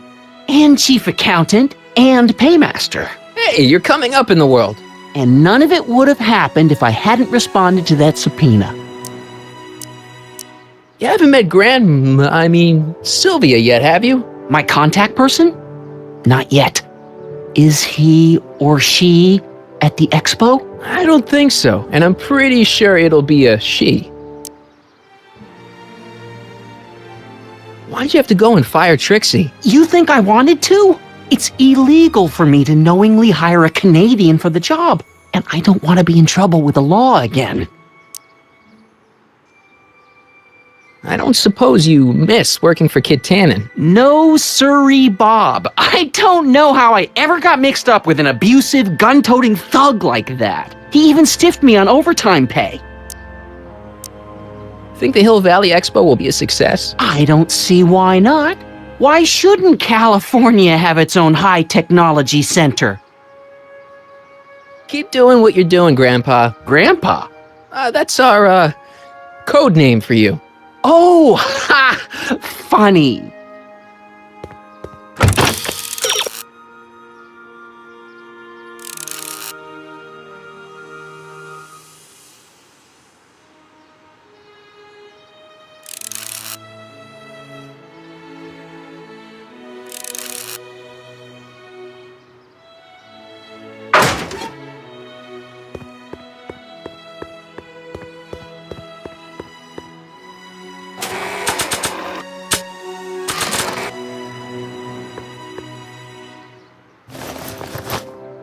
It'll be safe in there.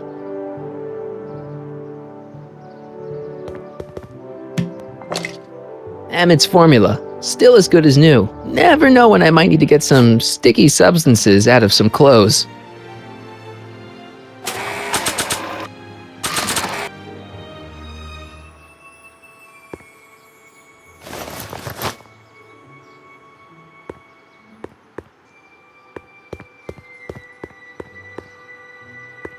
Hey, Doc. Mr. Sagan.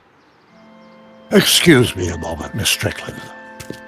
I've got her neutralized for the moment. How's the plan proceeding on your end?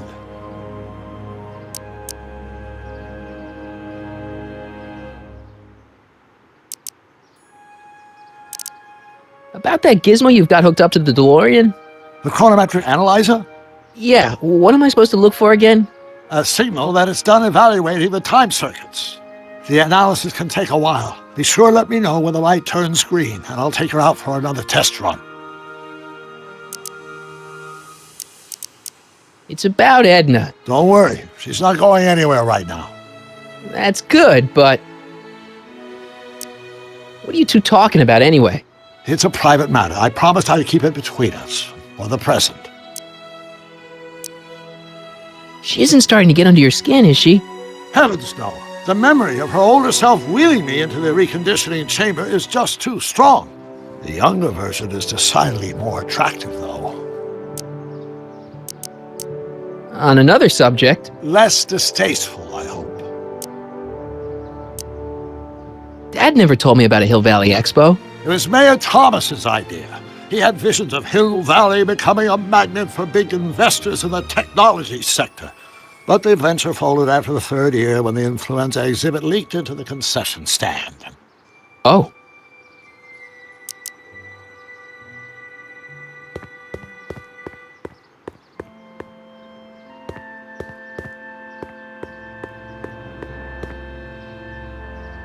Doc said to tell him when the light on his diagnostic thingy went green. Hey, the light's green. That means Doc could take the DeLorean out again.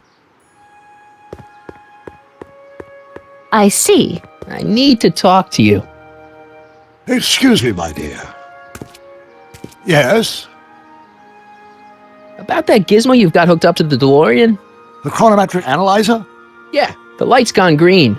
Wonderful. If the systems check out, I should be able to take it for another test run. I've got to run a short errand, Miss Strickland. I suggest you think about what I've been saying. Oh, I will.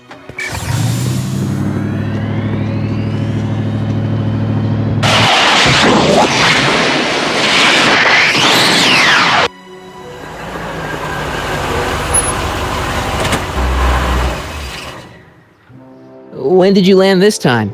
9 hours and 37 minutes ago. Ouch. Frankly, it started to get a little difficult to avoid running into myself. Still, the time jump yielded some interesting new data on the flux field. I'll run some more tests and we'll see what we find.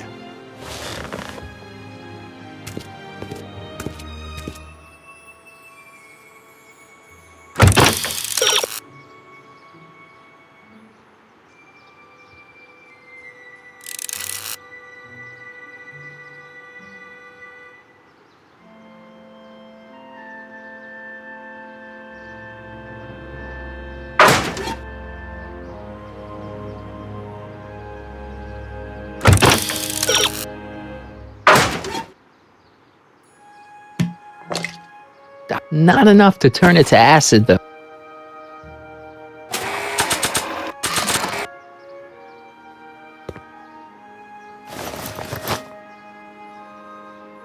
Nope, no green light yet.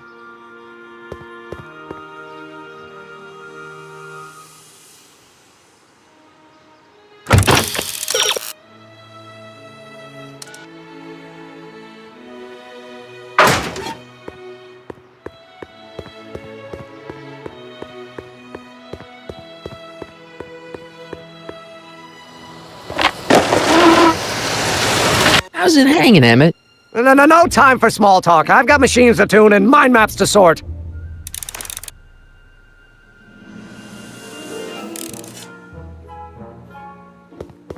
If I'm gonna take Emmett's mind map, I better replace it with another one.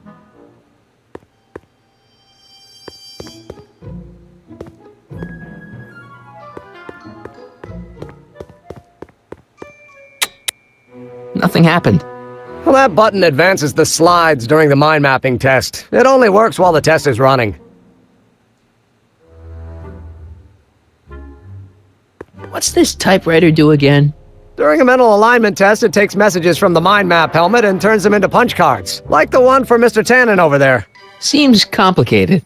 Actually, it was all rather easy to put together, once Edna gave me the idea.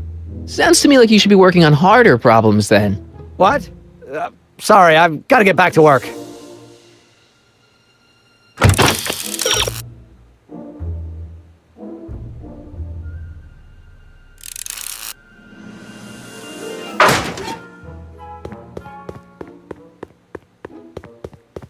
Hey, Emmett, got a sec? Why, yes. In fact, I've got several. So, you and Edna, how serious are you guys? Well, we both enjoy a good joke every now and then, but I'd say on the whole we're fairly serious people. Why do you ask? No. What I mean is, how serious is your relationship? Oh, well, as a scientist, I can't state this with 100% confidence, but I'm provisionally certain that I'm head over heels in love. Really? With Edna? What can I say? She's my muse. In the week since we've been courting, she's given me so many wonderful ideas.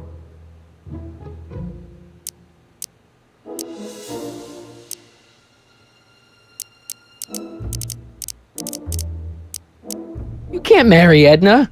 Why not? Let's just drop it. Fine. You can't marry Edna. Why not? You're too young to get married. Nonsense. Back in the old country, a man my age already have 2 kids and a farm. Besides, what's the use of waiting when you're in love? There's someone better out there. Trust me. I know you mean well, but look at me. I'm an awkward teenager with poor social skills and a predilection for prattling on about obscure scientific minutiae. Frankly, it's a miracle that one woman has found me desirable. It could be decades before another one comes along. I just don't think Edna will make you happy in the long run. Well, she makes me happy now, and that's what counts.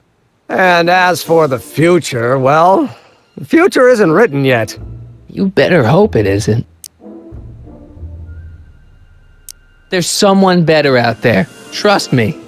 I know you mean well, but frankly, it's a miracle that one woman has found me desirable. Let's just drop it. Fine. Is all this new stuff what you're showing off at the expo? Yes, it's our mental alignment meter.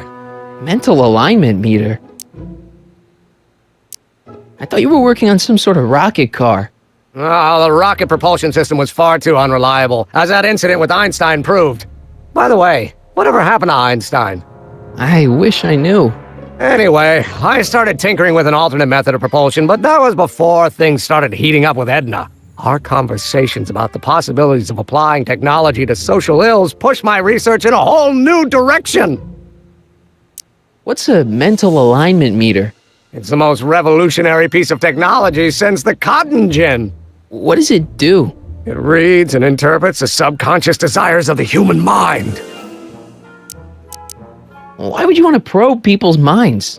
Why wouldn't you? Imagine being able to diagnose mental disorders with a flick of a switch, or detect the truthfulness of courtroom testimony merely by connecting a witness to a small portable device. Your machine does all that? Not yet. Frankly, right now the whole thing's just a gussied-up potentiometer. But with years of refinements and a whole lot of investors, the MAM will be able to identify countless psychosis and neurosis, alcoholism, acrophobia, Oedipal complexes. And then we can set about curing them, of course. Of course. Anyway. What do you say we take a break for a couple of hours and go see a movie? A couple of hours? Actually, it may be more like 70 minutes. I haven't got a couple of hours. I still got all these mind maps to sort, and the MAM's wiring is still giving me fits, and... I get it, you're busy. How are things between you and your father? I'm kind of surprised he hasn't torn down your lab yet. He's still angry with me and threatening to cut me out of his will, but I'm hoping that the civic potential of my mental alignment meter will win him over.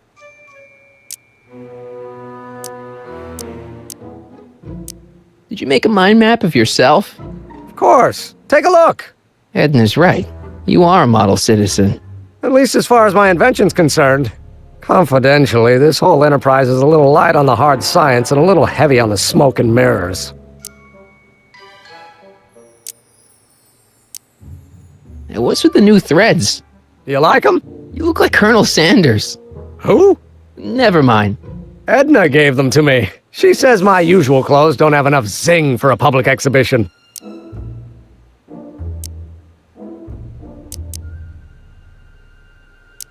Are you sure Edna's the right woman for you? What do you mean? Don't you think she's a little controlling? Controlling? Edna? No. She's just giving me a little much-needed guidance. Before I met her, I was such a flibberty-gibbet, always getting distracted by the slightest stray idea.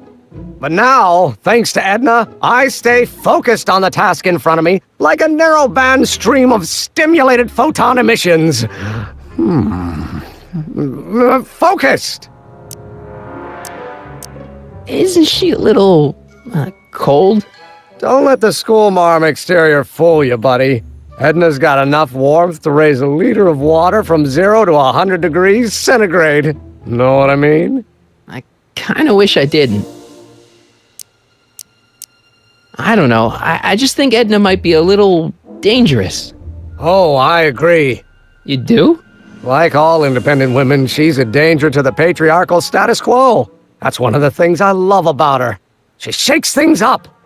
You have no idea. I just think you should be careful, that's all. Thanks for the concern, but I'll be fine. You look busy. Why don't we talk later? Sure thing.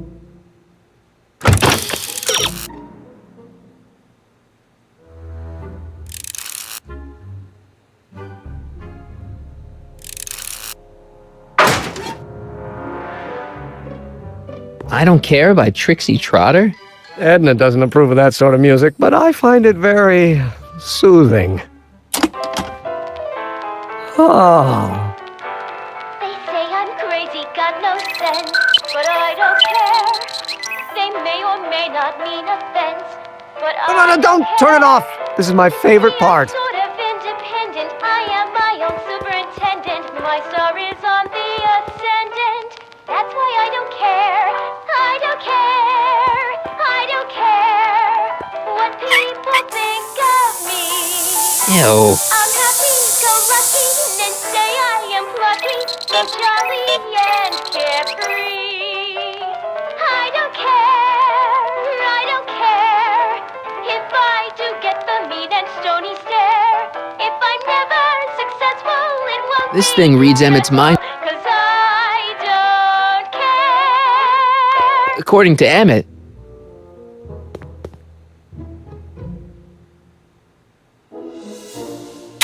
This button only works while the mind map test is active.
According to Emmett, this thing prints out mind maps.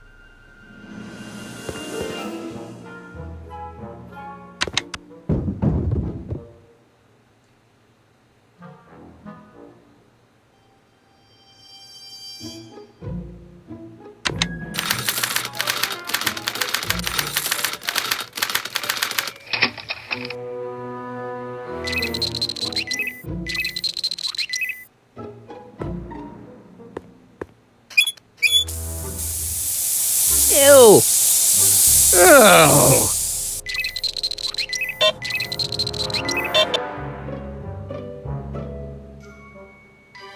According to Emmett, this...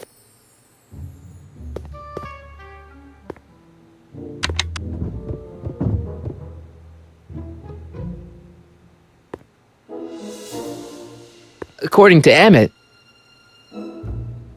According to Emmett, this thing prints out... This thing reads Emmett's...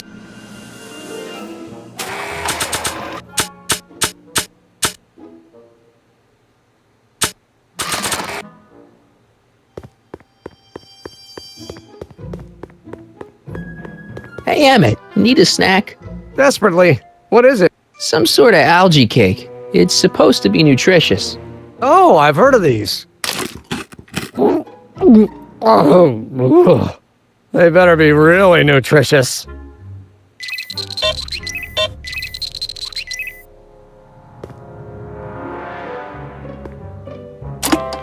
Oh. They say I'm crazy, got no sense, but I don't Emmett care. said, don't touch that. They may or may not mean offense, but I The mind of a degenerate... This Kid Tannen's mind map has captured... You can tell he's a criminal? No, but when it's fed into the mental alignment meter... That's why I don't care. I don't care. Weird. Weird nothing. It's science. I'm happy, go lucky, and say I am plucky, so jolly and carefree. I don't care. Tannen's mind map. If Emmett's map looked like this, I bet Edna wouldn't think he's such a model citizen. If I'm I'm gonna take Emmett's mind map, I better replace it with another one.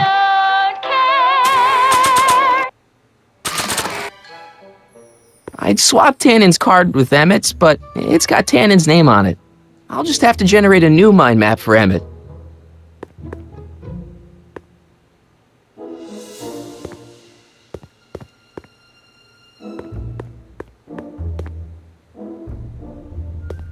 Mind if I... Go ahead.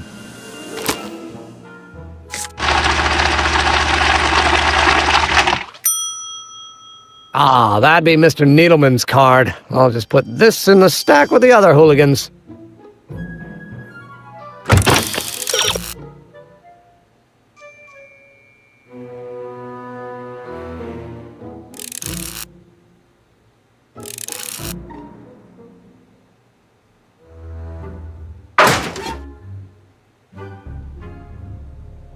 Looks like you got a lot of hooligans. Yeah, about 90% of Hill Valley thus far. According to Emmett, this thing prints out mind maps.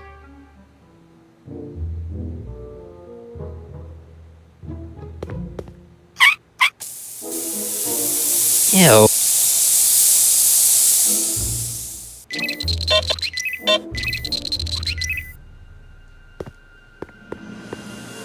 Hey, Emmett, what's cooking? That's an old Brown family recipe for Hassenpfeffer. Hassenpfeffer? Rabbit stew. The trick is to add the cumin an hour after the carrots. Take a whiff. Isn't that just about the best thing you've ever smelled in your life? It's, powerful, yeah. I've got it on a slow boil for later.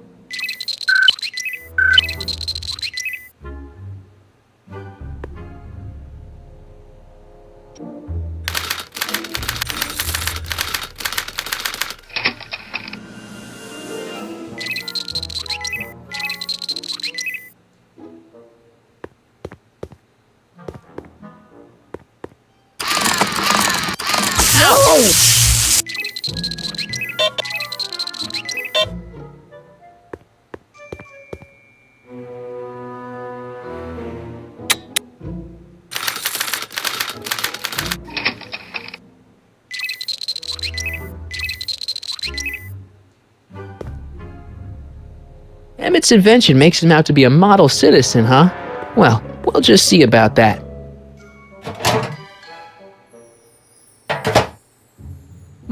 That smells good.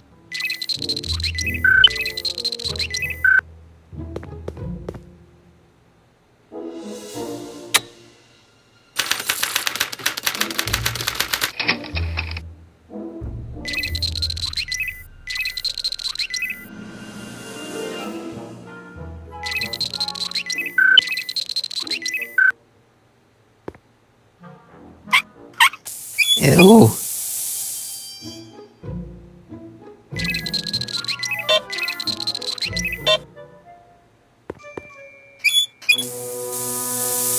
Ew.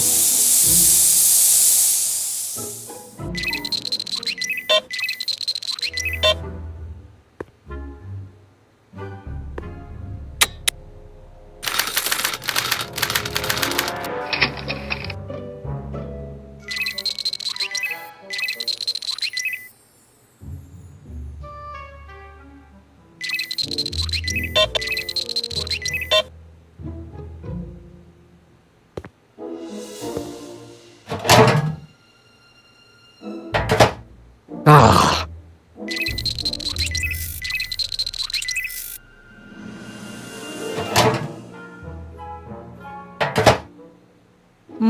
That smells good.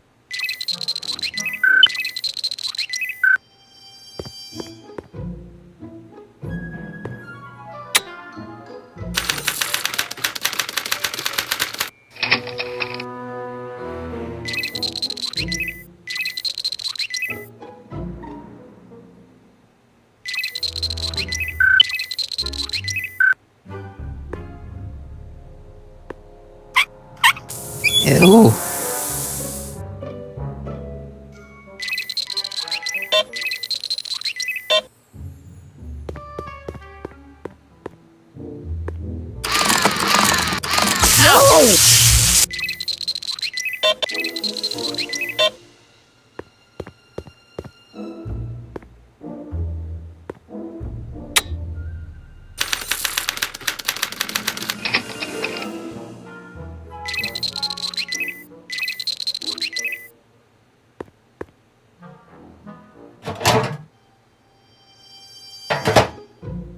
That smells good.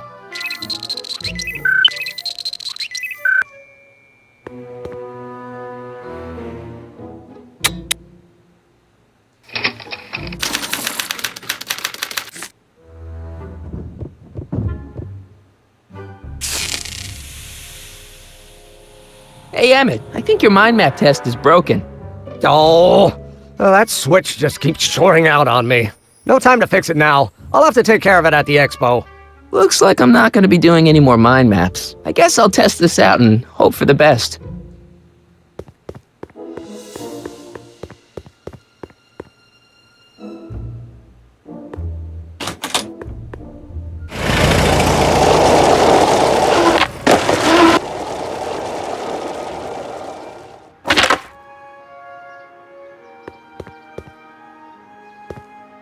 Hey, the light's green.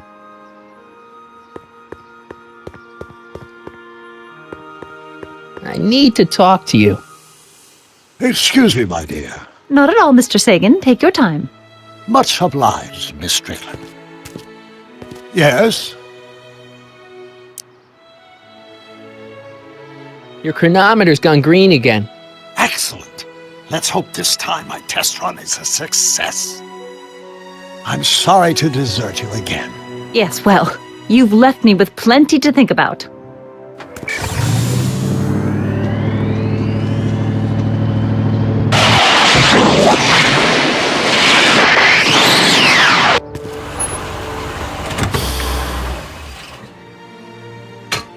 Any luck this time? Depends what you mean by luck. My arrival time was off again.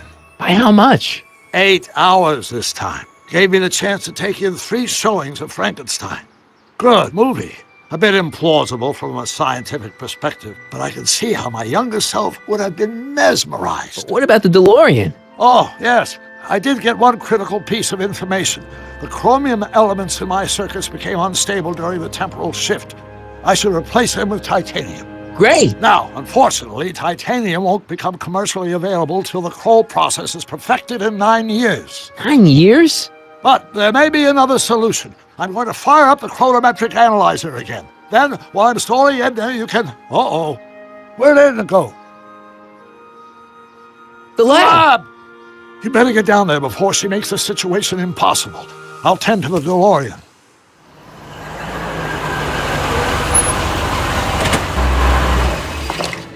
Age to perfection.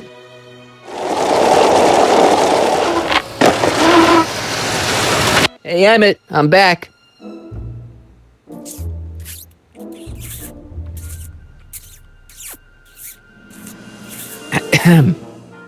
Oh my! You know, I thought you were coming down here to keep Emmett focused on his invention. No, she is. But she's generously scheduled brief canoodling breaks every 45 minutes to keep my mind fresh.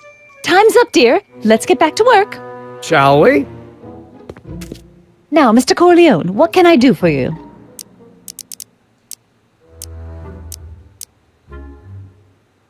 Mr. Sagan says he needs to talk to you back at the high school.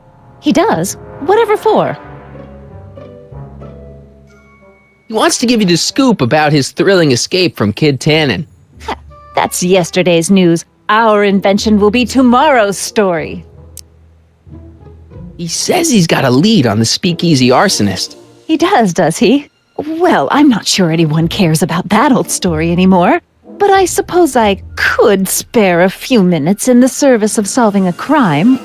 Will you be all right without me, sweetheart? It'll be tough, but I think I'll muddle through. Try to keep him focused. He's so easily distracted. Don't I wish?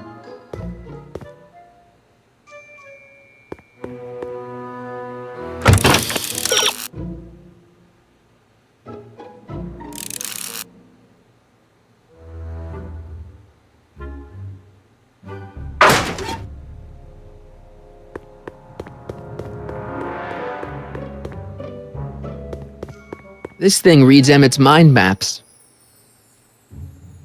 This thing reads Emmett's mind.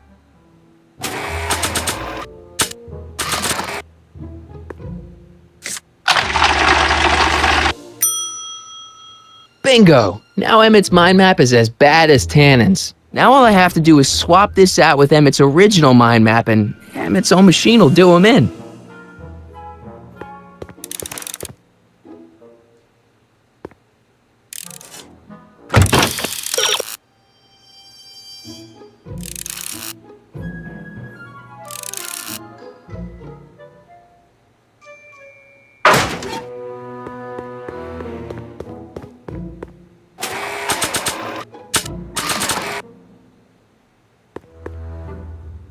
Okay, Emmett, get ready to meet the new you.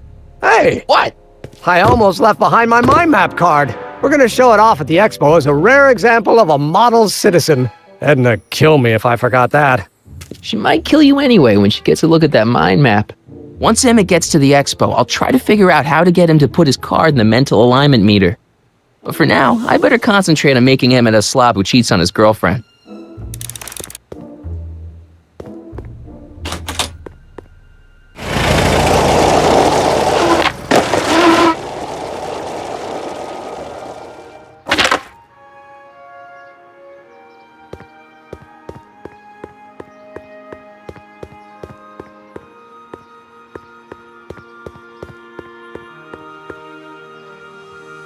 Hi, Trix. Oh, hiya, kiddo. Say, wouldn't it be easiest if I just march up to that Strickland dame and give her a smack in the puss? Well, it would be fun to watch, but it wouldn't get her to break up with my friend Emmett. Oh, right. You got all the props I asked for? The furs and the diamond? And your friend's photo album? Not all of them yet, but I'm working on it. Good. I'm itching to give Miss High and Mighty an eyeful.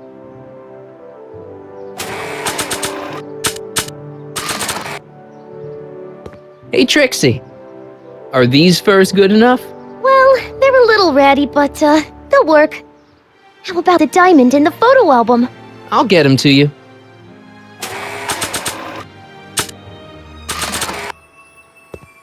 I brought Emmett's photo album like you asked.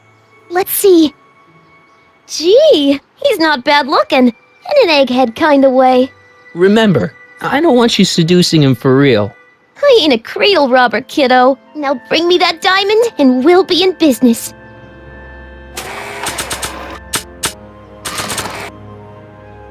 Voila! Say, pretty snazzy for a phony rock. Gimme. Keep that up and I may take a real shine to ya. I'd rather you take a fake shine to Emmett. I'm working on it. So, you got everything you need for your big scene? Everything except for your friend. Emmett Brown, redheaded guy about yay high. He'll be the one with Edna Strickland. Not for long he won't. Great.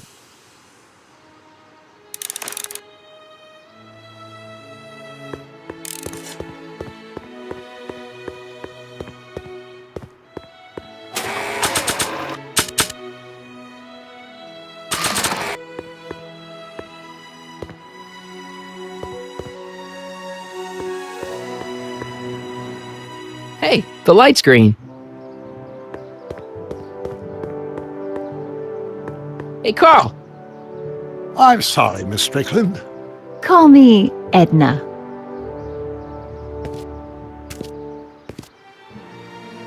Your chronometer's gone green again. Ah, time for another test run. Miss Strickland? Go. I shall await your return.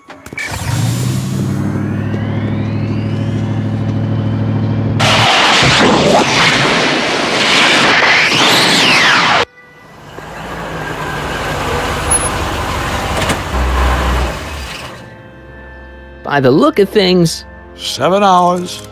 I'm this close to identifying the problem. Guess I better crank up the old chronometric analyzer once more.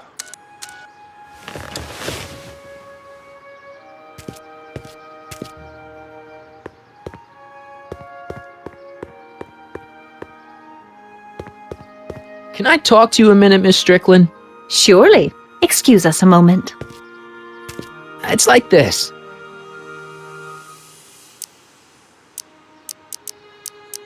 I wonder what's going to happen to Emmett's little black book. Little black book? Oh, it's legendary. I wonder if he... You must think I'm pretty gullible, Mr. Rather hard for me to picture Emmett as a chick magnet. When he's properly pomaded and decked out in my grandfather's white suit, Emmett just glows. Makes my heart flutter a bit just to picture him. That's all the questions I got. Very well then.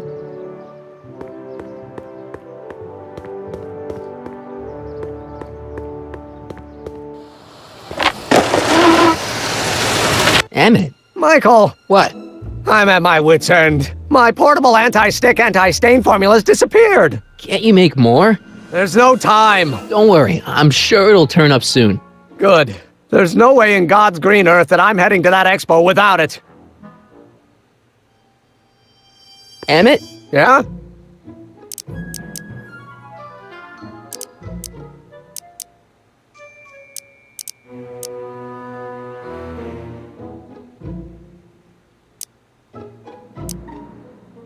You get back to work.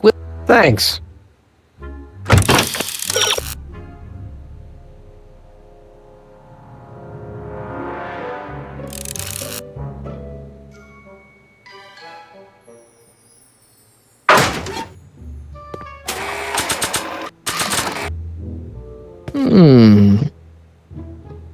There it is. I've been looking all over for my portable anti-stick, anti-stain formula. Where'd you find it? Out by the trash.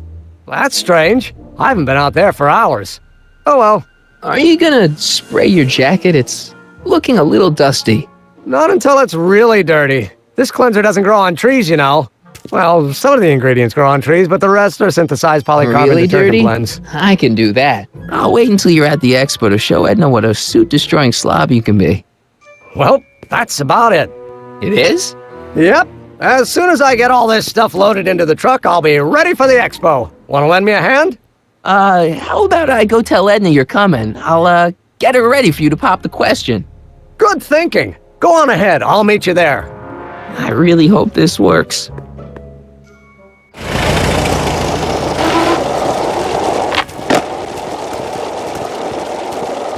Marty! Doc! Where's Edna? She's inside, setting up her booth. It's almost time for the opening ceremony. Holy jeez, I better work fast. I think I got it all worked out. When it all comes together, Edna will think you're the worst guy in town. I just need a couple more pieces. Well, don't go to too much trouble. What do you mean? Oh! You got the time circuits fixed. Not exactly. You see, I've been mulling things over, and... in the timeline you're from... The right timeline? Yes, I've got a wife. A great wife. Clara, and kids, and a dog, and a bitchin' time train, and... And Edna? How does her story turn out? How does she end up? Oh, well, Edna ends up...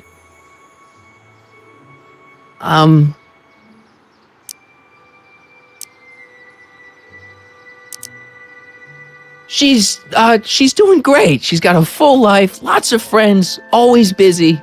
She's got a fellow? Sure, lots of them. Lots of them? She's a tramp? No, what I meant to say was... Let's start over. How does Edna end up? You're not really supposed to know these things in advance. It's bad luck. But you told me how my story turns out. Yeah, but... And it's not as if I'll be in a position to do anything about it once my younger counterpart's destiny has shifted. I imagine I'll be folded into the new timeline, and I'll probably lose all memory of the old one. Maybe. So tell me, just to satisfy my curiosity, what's going to become of Edna? To be honest, she ends up kinda sad. Sad? She lives with some cats in a dinky little apartment, and she spends most of her time yelling out her window at people, and collecting newspapers, and living in the past. I see.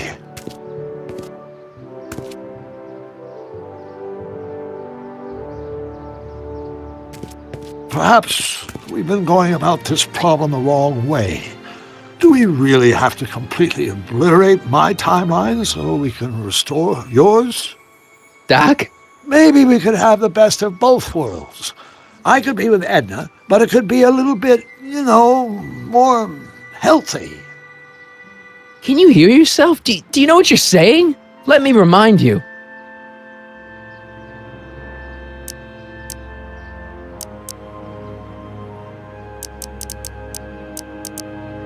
Doc, she tried to erase your brain. Oh, she was terrible, no argument. Horrible. Oh, but she started out with such pure intentions. So did Nero. I don't believe this. All I'm saying is, let's stop and take a breath. This elaborate plan to derail my younger self's love life, is the short-term misery worth the long-term gain? Maybe we could find a third way. One where everybody wins. What do you think?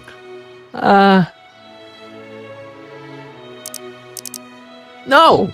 I'm sorry, Doc. I can't go along with what you're saying. You don't belong with Edna. So you're determined to break us up, in spite of my stated wishes?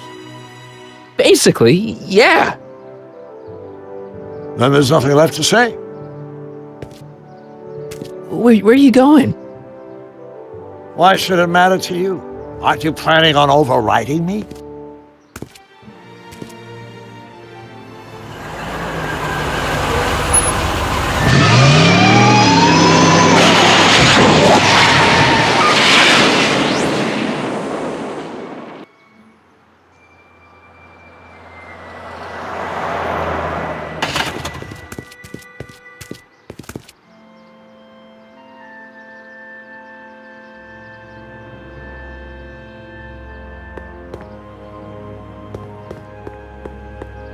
He's here. Emmett's here. Where? Right over there. Perfect. You go distract him, and I'll get ready for my grand entrance. He's here. Emmett's here. Right.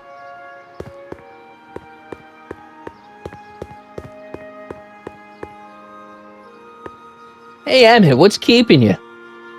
No, hello, Michael. I guess I've got a mild case of stage fright. I'm about to play my big scene, No telling how Edna's gonna react. Wish me luck. Oh, for Pete's sake.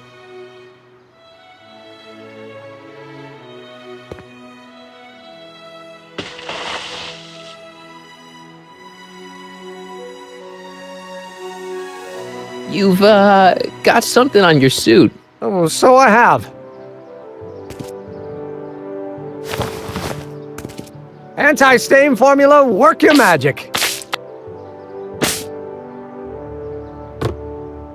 Emmett! Just in the nick of time. Step back now. We're gonna need a little space here. Oh, aren't you a vision? Like something that descended from the heavens. Yes, I'm feeling a bit elevated at the moment. There's something I've just gotta ask you. Wait, your tie's a bit crooked. I've been holding it inside for weeks now, and I've simply gotta get it off my chest. Oh. Uh-oh. My grandfather's suit! My formula! Oh. Look! Turn your head! I'll be right back, and we can try this all over again. It's Lathrop Brown! Huh? Trixie Trotter! How do you know this woman? I don't! I mean, I listened to some of her records, and I may have taken a picture or two of her, but I... Go on! Deny to the world that you know me. Perhaps it is true, but I know you all too well. What is going on here? You rich boys are all alike. You think material possessions can compensate for a broken heart. Well, you can take back your furs and take back this gaudy diamond, too. I don't need your expensive presents. I need you. And more importantly, little Emmett Jr. needs you. Well, Edna, Don't Edna me. Apparently you are not the man I took you for. But I am, see?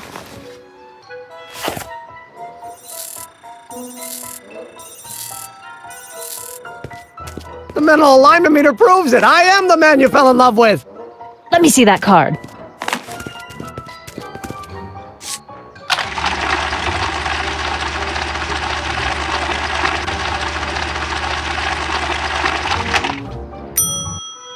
I should have known. A degenerate criminal. What? Get out of my sight! I never want to see you again!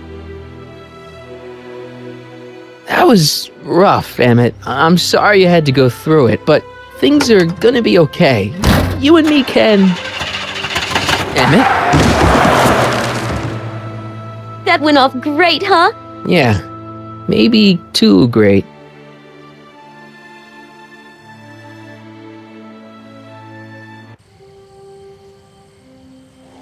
Emmett!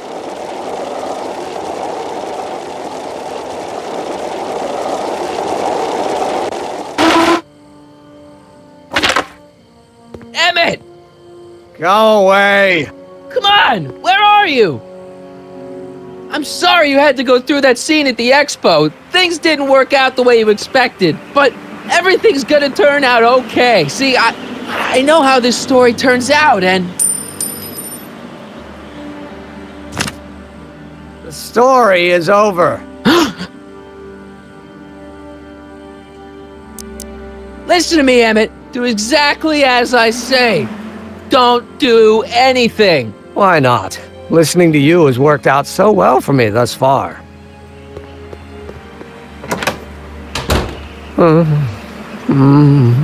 They say I'm crazy, got no sense, but I don't care. They may or may not mean offense, but I don't care. Stop!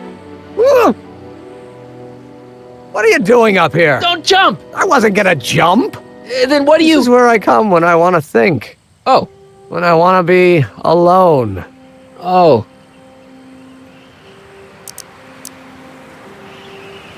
Well, don't let me bother you. Go ahead and think. Can't you take a hint? I don't want you here. I don't need you. You don't know what you need. And you do? As a matter of fact, yeah. You need... to give your system a jolt. Taking a thriller like Frankenstein. Frankenstein. I tell you that my very life force is drained away, and you want to talk about Hollywood monster movies. It's a very inspirational monster movie. Especially the scene where they bring the monster to life. There's this big gurney that lifts him up into the air, and see, there's this wild storm going on, and lightning crashing everywhere. It's amazing. And you just gotta see it, Emmett. It'll change your life. Look at my helmet. Which light is flashing? Yellow. Apathy. I don't care about movies. I don't care about anything anymore, and I never will. Don't give me that. You care. You still care about inventing things. Inventing is overrated. 99% hype, 10% fraud. Name one invention that ever did anybody any good. How about...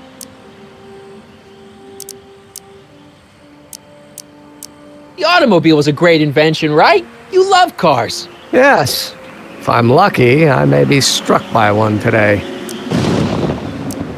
Think about Edison and the light bulb. That was a great invention. Might have been. If there was anything in this miserable world worth illuminating. The telephone. Think how that invention has revolutionized the whole world. Yes. Now a person can be rejected long distance. Help me out here. You're getting on my nerves, Corleone. At least you would be if I still cared about anything. Your heart's broken, I know. First breakup's a bitch, but you'll fall in love again, sooner or later. There's a woman waiting in the wings, and she's worth waiting for. Spare me the platitudes. Now that Edna has turned my heart into a desiccated husk, I'm done with love. Forever. We're all depending on you to pull it together. Why, you're gonna put Hill Valley on the map. Oh, please. My greatest fear is that I'll end up frittering my life away in this miserable town. Me? Care about me, Doc. You? Yeah. You did this to me. Did what? I was perfectly content drudging away in my dad's law office. You show up out of nowhere, get me all excited about inventing, and disappear. 2 months later, you show up again, you trick me into making a hero out of myself and getting involved with Edna Strickland. Then you appear a third time and pretend to be my friend just so you can yank the rug out from under me and send me sprawling into the dirt. Okay, I can work with that. I loathe you, Michael Corleone! Or is that even your real name? Sure it is. Of course it is. Well, it's a dumb name. And I guess I'm dumb for getting all worked up over somebody with such a dumb name.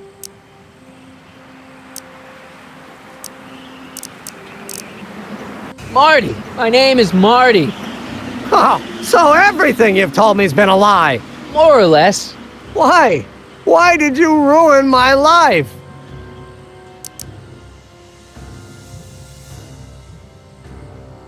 Edna was no good for you. She was leading you down the wrong path. I see. You had my best interests at heart. Yeah. Just like my father. But there's more to it, see? Your father doesn't know your true path. And you do? Yes! How is it that I could create a mental alignment meter and yet fail to realize that you are completely delusional? Oh, what does it matter? The world is absurd. No, I know exactly what I'm doing. See? I know this may sound crazy, but you gotta listen. In 1985, you're gonna invent a time machine. You're right. It sounds crazy. I'm just trying to explain where I'm coming from. I did it for fun. You ruined my life for fun?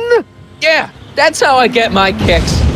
You bastard! And all that time you spent building up my dreams, telling me I was gonna be a great scientist.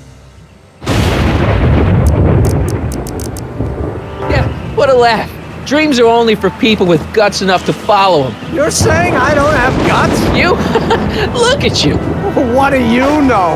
A person like you? You don't know the first thing about me. I have more dreams in my little finger than you'll ever have. Hey, daydreams don't count. Daydreams? That's what they said to Edison. That's what they said to Einstein. That's what they said to Dr. Frankenstein? Yeah, and look what they accomplished. I'm sick of people telling me what I can and can't do. First my father, then Edna, now you. Listen to me, good. From now on, I'm living my life my way. I'm taking my own advice and I'm following my own ideas. My ideas. Do you hear me?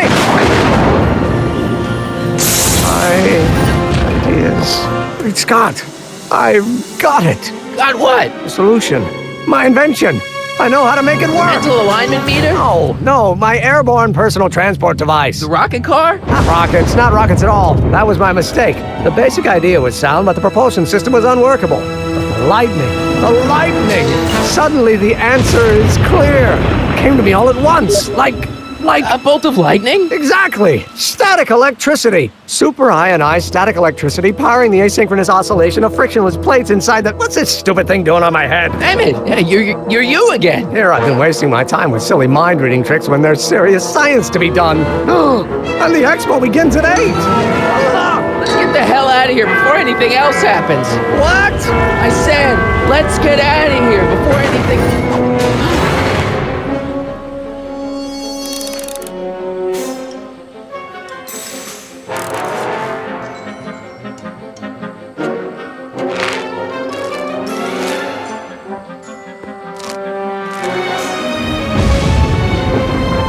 Can't swing on it while it's still attached to the statue.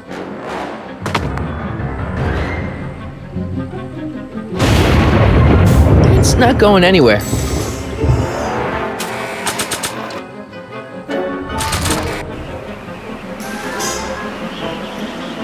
I can't undo the knot.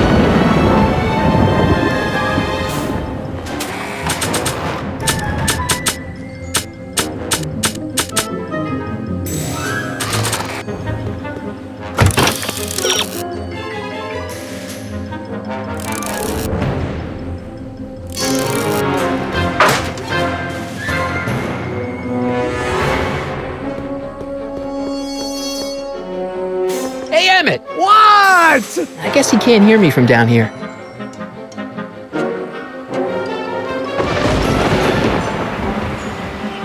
It's not going...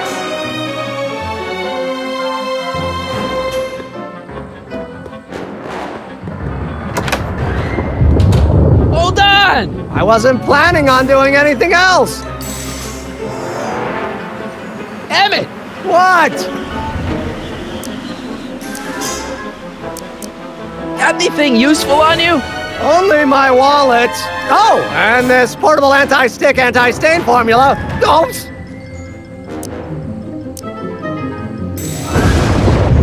Hang in there. Very funny.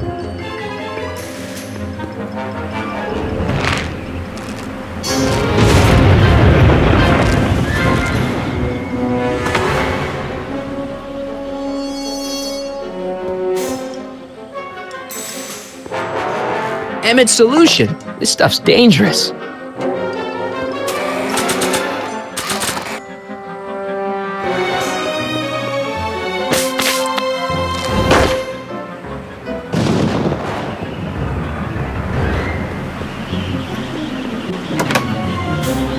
Hang in there!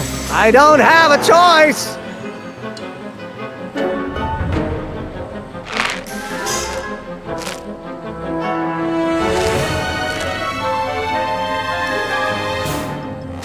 It's not going anywhere.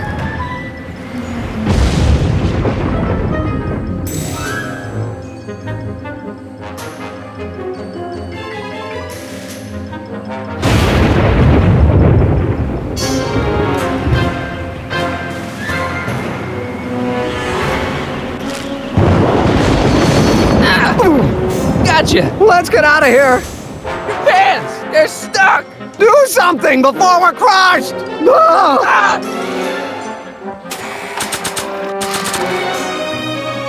What are you doing? Trust me! Hold on! What did you say your name was again? Marty! Marty? Thanks. Don't mention it. Tungsten. The catalyst will need to be made out of tungsten, given the temperature within the converter will no doubt be intense. We'll have to harvest the filaments from all the light bulbs in my house. Your invention. You think you can finish it before the end of the expo? Think? I've got to. My future depends on it. Then let's go. Of course, the oscillating plates will need to be calibrated precisely. Even the slightest misalignment could cause the magnetic field to fluctuate in intensity, leading to sudden shifts in polarity. The results could conceivably be catastrophic. Who cares? My thought exactly. Science should be messy and unpredictable, or else where's the fun of it?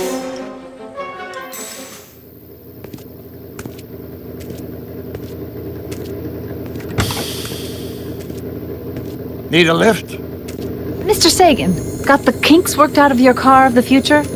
Not all of them, but at least the DeLorean's mundane terrestrial functionality remains intact. As usual, I have not the slightest idea what you're talking about. In fact, you remind me of someone I used to... There, my dear, don't worry. I'm sure we'll all turn out well in the end. Maybe for everyone else, but I suddenly feel very much like someone who's going to be alone and unloved for a very long time. Maybe I should get a cat. Nonsense. I can state with nearly 100% certainty that you're going to have a long and fulfilling life. How can you know that? I think you'll find I know almost everything worth knowing about you and young Emmett and his friends. Tell me, how much do you know about Michael Corleone?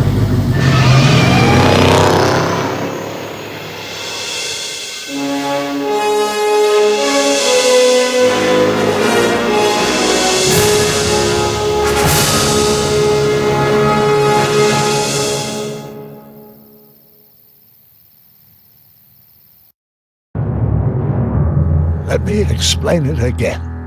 I realized that it wasn't Edna that made my life miserable. It was science. She used my science to turn Hill Valley into a police state. If Emmett doesn't go through with a demonstration at the expo, his dreams of being a scientist will dim just enough for Edna to step back into his life and steer him down another path. Doc.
Hello?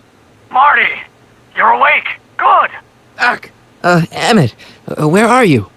I'm down at the expo. I snuck out early to avoid my pop. If he knew I was about to make a publicly scientific spectacle of myself, he'd hit the roof.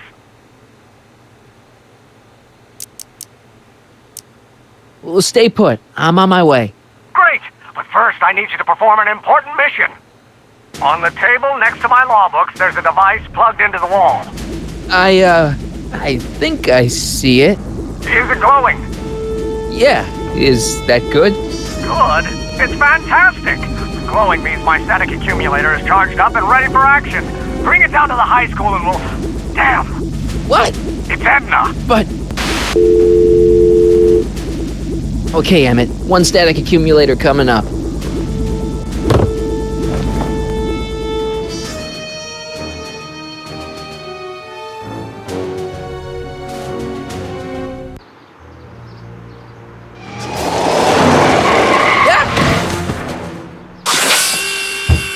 Jeez, Doc.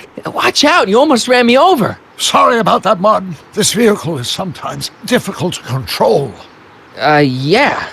Hey, are you okay? After that argument about Emmett last night... I'm fine. Thank you for asking.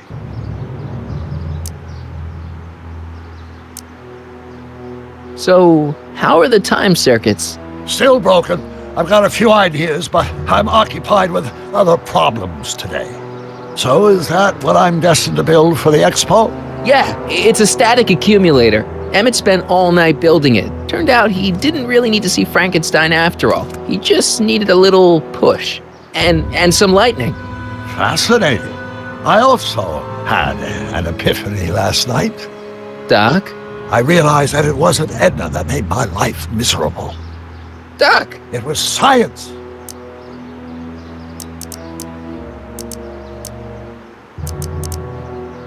You can't give up science. You love science. Correction. My younger self loves science. But if Emmett doesn't go through with a demonstration at the expo, his dreams of being a scientist will dim just enough for Edna to step back into his life and steer him down another path. Another path? What other path? I don't know. Architecture, automobile repair, taxidermy. Maybe I'll even pursue a life in law like my father always wanted. As long as Emmett steers clear of science, Edna and I will be free to be happy together. You can't want Emmett back with Edna. She used you to turn Hill Valley into a police state. She used my science to turn Hill Valley into a police state. But if I don't become a scientist, she'll never get the chance to vent her crazier ambitions.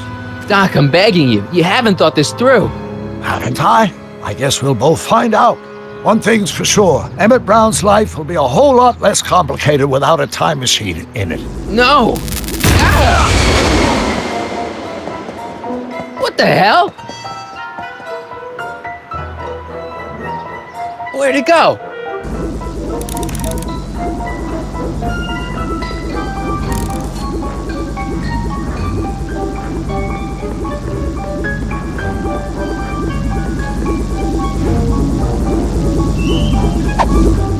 Oh, come on! Here, little static thingy.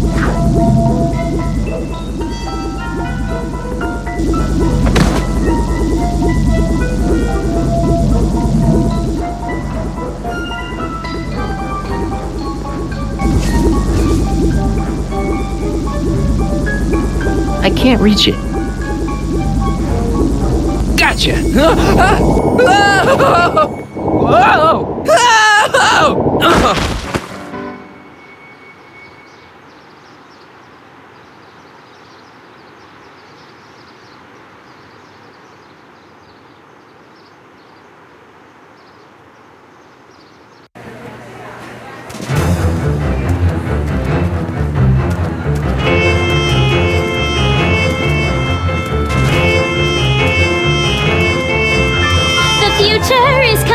Today, there's a shiny new tomorrow on the way.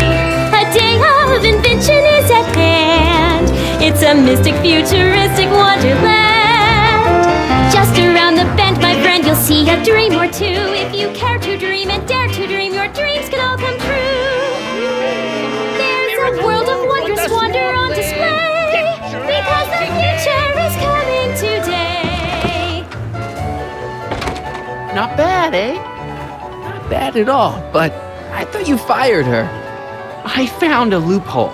What kind of loophole? Just a loophole. You're not the only one who's allowed to have secrets, you know. All right. Say, don't you have to get that whatchamacallit to Emmett Brown's booth? Huh? Oh, yeah, right. Because the future is coming. It's almost here now. The future is coming. It's getting clear now. The future is coming today.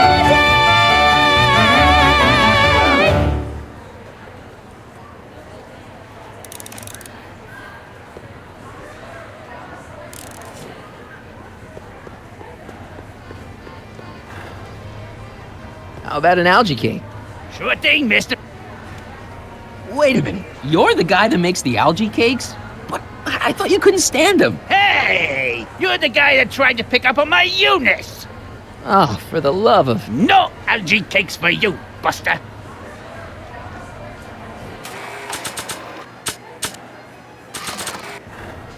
How about an algae cake? One algae cake coming right ahead, wet. Enlightenment awaits you under the sea. Excuse me, Mr. Duto, Jacques Duto, at your service. Could I get a ride in that bathysphere? Certainement, if you've got a ticket. Jacques Duteau, famous diver. So you're some kind of celebrity? I do not like to brag, but I have a small following here.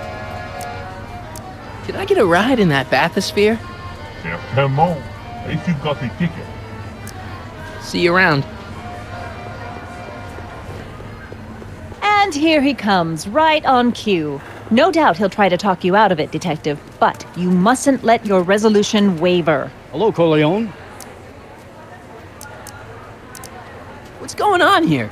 Well, Miss Strickland here seems to think, You should step aside and let the officer do his duty, now.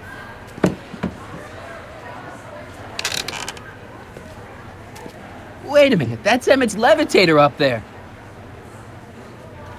Oh, don't be so modest. I'd say you deserve at least half the credit. It was you who tricked poor Emmett into breaking up with me. It was you who manipulated him into dropping my project in favor of this clear hazard to public safety.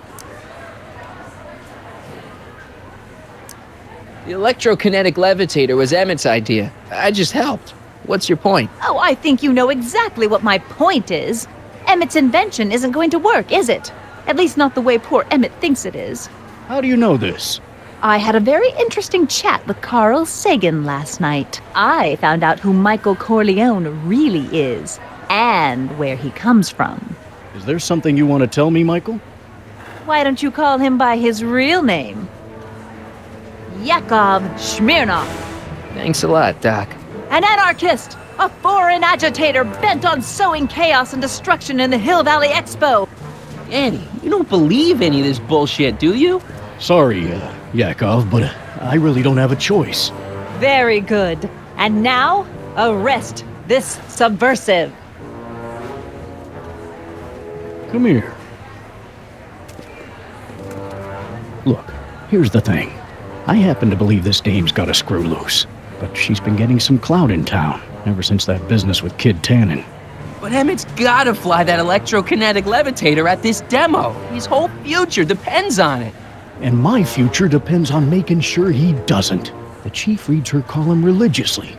Well, if I don't do what she says, she's gonna start a campaign to have certain tainted officers removed from the force. Isn't there anything I can do? Not unless you've got some dirt on Edna. Something that'll discredit her in the eyes of the law. Well? I'll dig something up. You do that. In the meantime, you and young Mr. Brown better... where is he anyway? Wait, you haven't seen him? Emmett? Has this foreign radical done something to my Emmett? Maybe you should find him. Oh, you're letting him go? This radical subversive? Just like that? Okay, so I gotta find Emmett. And do something about Edna.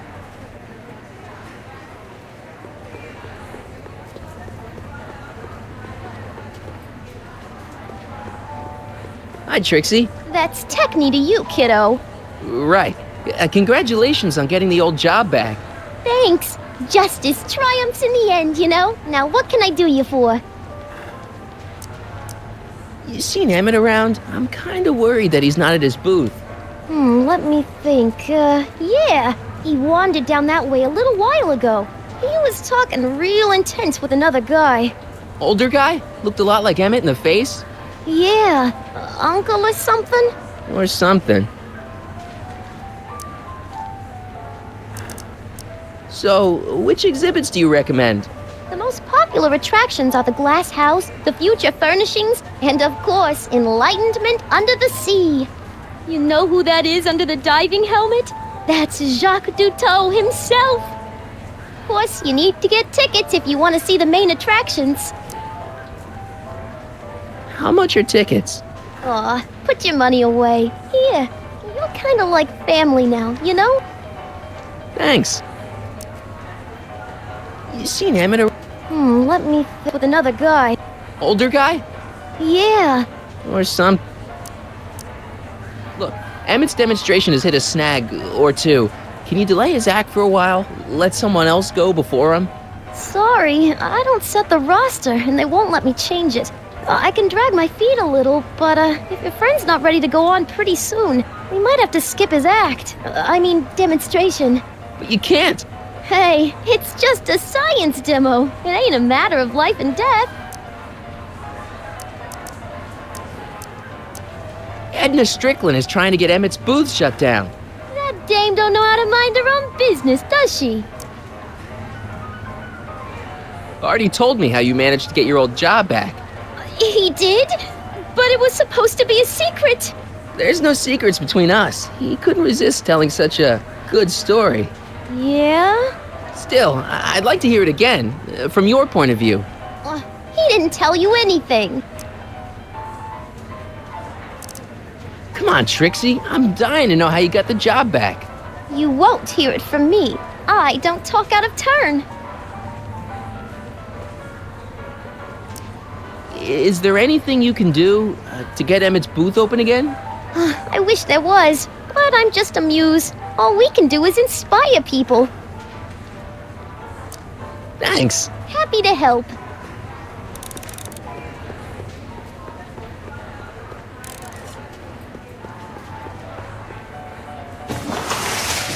Welcome to the phone booth of the future, made with Atlas glass. Atlas, unbreakable and soundproof. Our phone is hands-free, so you can enjoy a sandwich or a cigarette while chatting with friends in perfect privacy. Would you like to place a call? Yes, I'd like to talk to... Unfortunately, this phone booth only accepts incoming calls.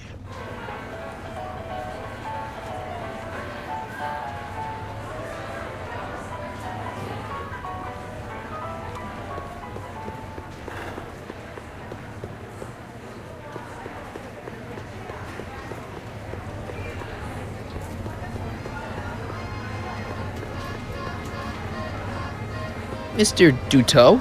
Oui? I'm looking for a friend of mine, Emmett Brown. Tall young guy, reddish brown hair. A distracted look. That's him. Any idea where he went? He just passed by here with an older gentleman. I think they were headed into the House of Glass. Great, thanks. Mr. Duteau? Oui? Here's my ticket. Give me a ride in that thing. Thank you, monsieur. I hope you will find your trip to the bottom of the sea less lightly.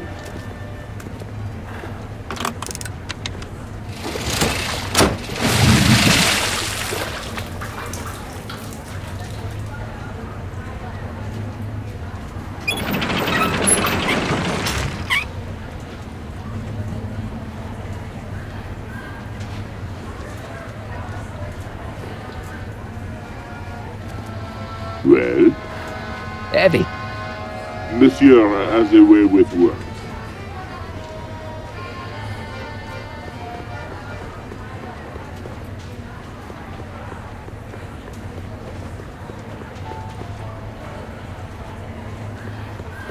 A potted plant? What's this got to do with law enforcement? A potted plant? What's this got to do with law enforcement? It's a bug. No, a plant. But it's got a wire recorder hidden inside, see?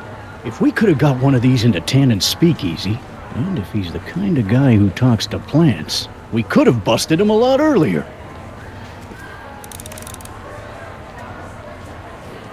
Are you ready for a picture radio? Wonder if that's anything like MTV.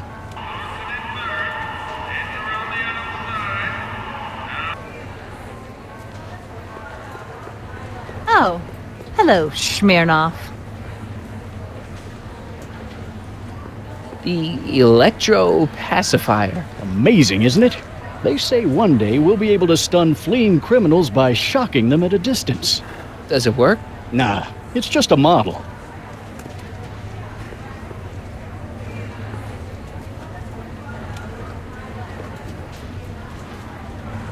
Danny, can I talk to Edna for a minute? Be my guest. I'd like a couple minutes of quiet. What's this about? What'd you do with Emmett, Edna? What are you talking about? You're the one who's trying to ruin his life. Believe it or not, I'm the one trying to save it. From what? From you, mostly.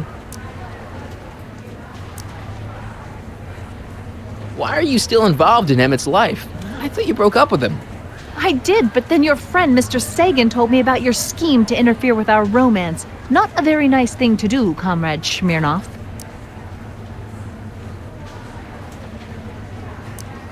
Why'd you go and get Emmett's invention sealed up like that? I had no choice.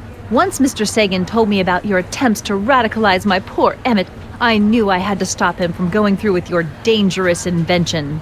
But it's his invention, and it's not dangerous. Okay, maybe it's a little dangerous, but only to him. That's for the authorities to decide.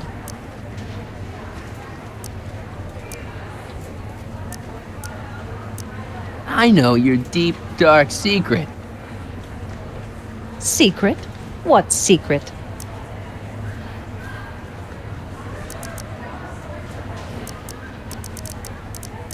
Pretending like you wanted to put Kid Tannen away when all the time you were working for him. Oh, how preposterous.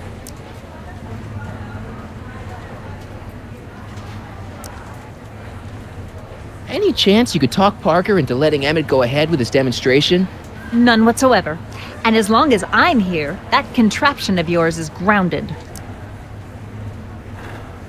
Have you seen Mr. Sagan around here anywhere? No, and I wouldn't tell you if I had. He's more than a little scared of your anarchistic tendencies. Why is Parker so willing to do your bidding? Well, the good detective knows that he owes his current rise through the ranks to my reporting on his behalf. Oh. He also knows that I could just as easily pen an expose about his previous nights of drunken debauchery and evidence tampering. You're blackmailing him? Reporters don't blackmail, Mr. Smirnoff. We look out for the public interest. Okay, this is pointless. I've got to find Emmett. Stay away from him, you anarchist hooligan.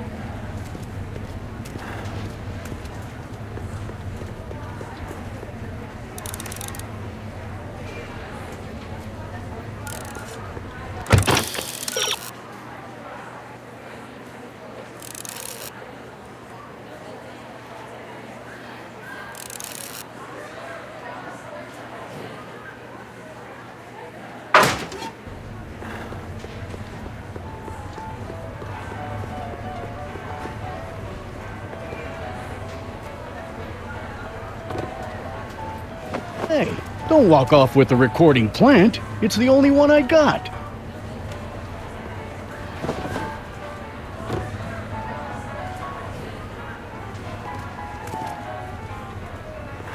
Now, there was some... Greetings, forward thinkers of Hill Valley.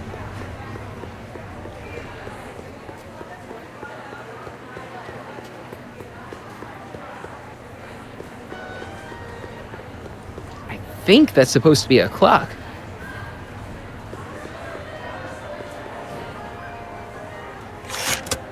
Welcome to the world of tomorrow, where a man's home is truly his castle. Here gratification is just always a push of a button away.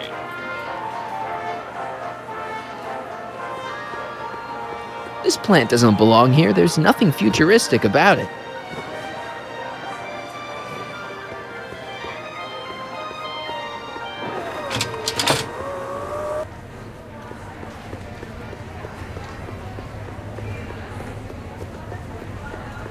Hiya, folks.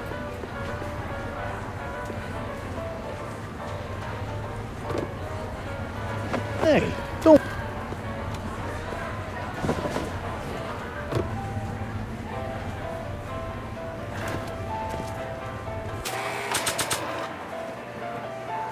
Flowers of the future, just like a regular potted plant, only fake.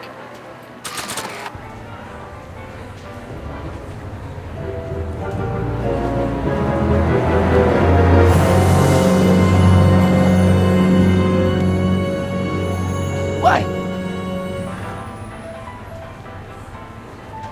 Greetings again, mortals. This is Techne, Muse of Progress. Hoping you're all having a swell time taking in all the exhibits. Don't forget, you can purchase tickets to our main attractions right here at the information booth.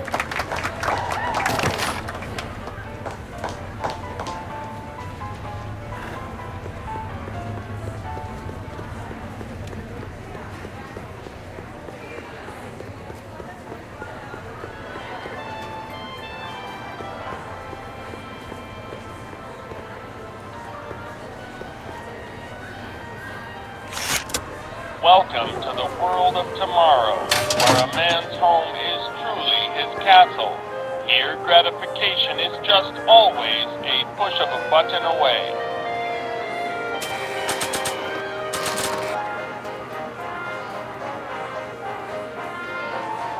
Nah. I don't think so. Maybe not.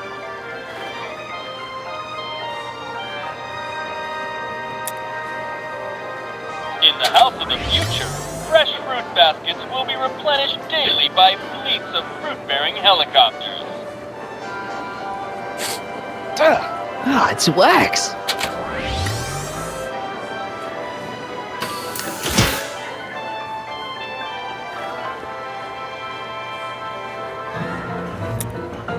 In the house of the future, phone conversations will be completed in the privacy of the personal phone helmet. Hey! Please recite the phone number you wish to dial, or say hang up to terminate your phone helmet experience. Klondike 4385. Brown residence. Hey, Hampton. How's it hanging? This is Marty, Emmett's friend. Is he there? Not at the moment. I'm afraid he's off on one of his little adventures. Thanks. Bye. Farewell. Conversation terminated.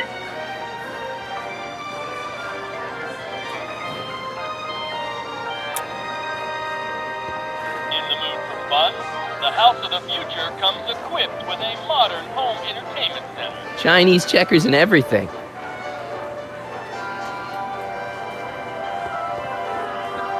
A fully equipped home entertainment center. So, where's the ColecoVision?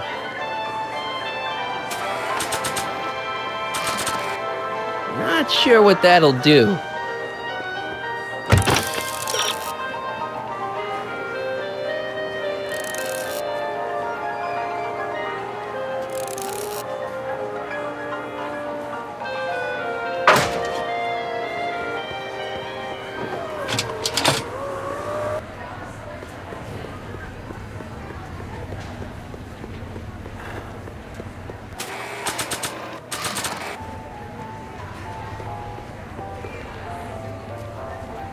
Okay, call me a snoop.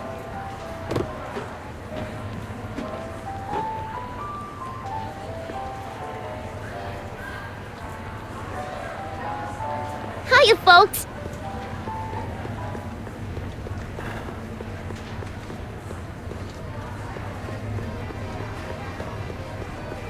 Algae cakes! Miracle food from the swamp lid! Get your out! Hey, Emmett, come out of there. Don't listen to him.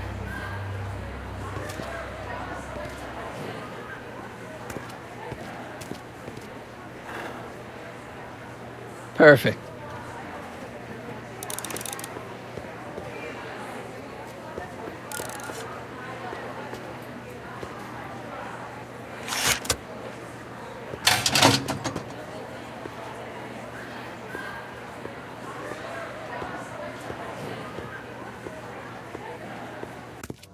Welcome to the Atlas House of Glass, the future of domestic life. Okay, Emmett, let's get you out of here.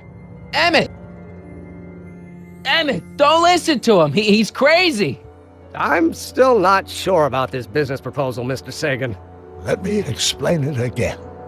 Atlas Glass, unbreakable and soundproof. Soundproof glass. Great.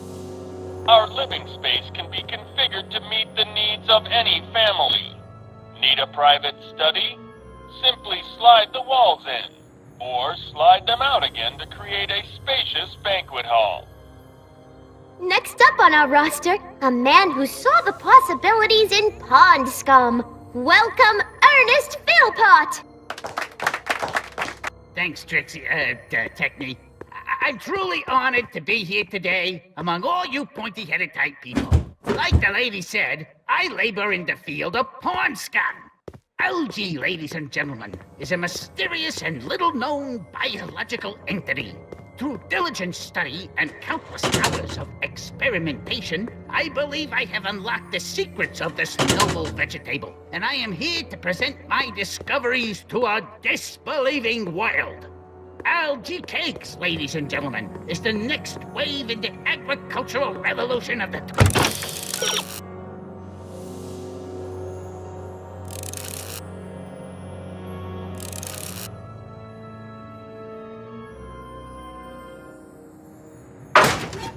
Century. Algae is just loaded with healthful properties. Vitamins A through J, along with enough protein to choke a horse. Up till now, people haven't been getting the benefit of all this nutrition on account of the less than appetizing nature of the algae herself.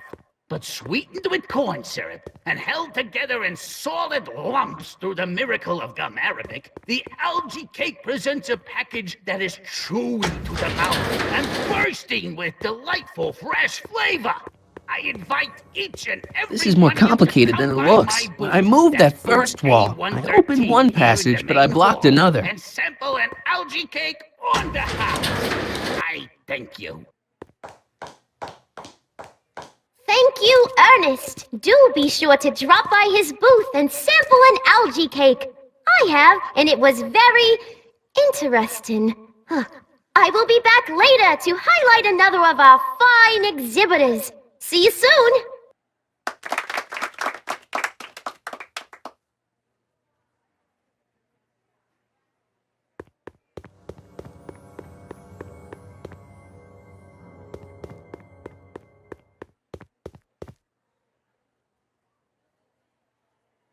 Something's blocking it.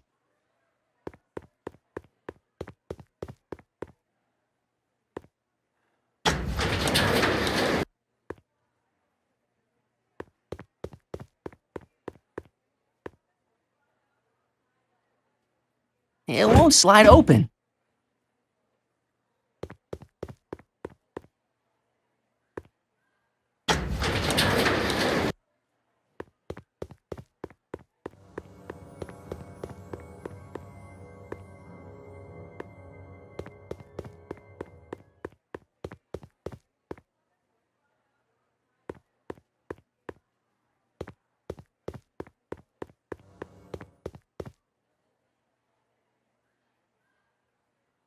It won't slide open.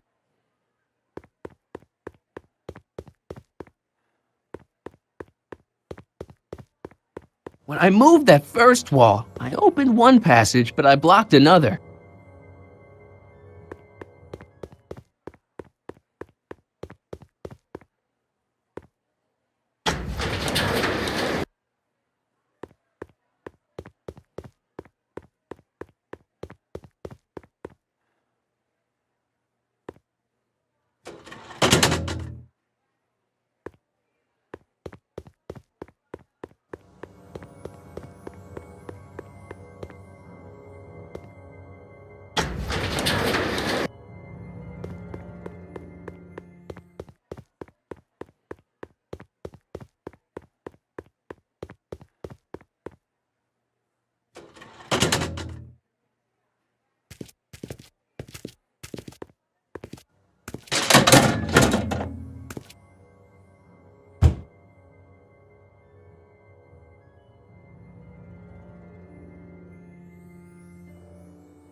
Emmett? Where'd you take him now, Doc?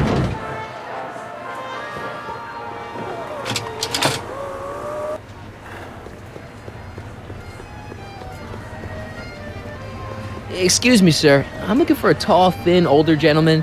He might have been with a tall, thin, younger gentleman. I know just who you're talking about. Hey, just left not a minute ago. If you hurry, you might catch that. I know you're in there, Doc. Doc? Yes, I am a doctor of marine biology, but I fail to understand what you're... Quit fooling around, Doc. What have you done with Stop! Help! I'm being attacked! Michael! What are you doing? You can't assault the exhibitors! You don't understand. He's kidnapped Emmett. The boy's obviously confusing. I'll say he is. You want I should toss him out on his ear? That won't be necessary. Do you know who that is? That's Jacques Duteau of the Oceanic Institute. No, it's not. It's... Please, keep it down. The Expo went through a lot of trouble and expense to secure Professor Duteau. We can't afford to antagonize him. But if you've got a complaint against him, we can straighten it out after the show. But if you make another scene like that, I'm afraid I'm gonna have you expelled from the hall.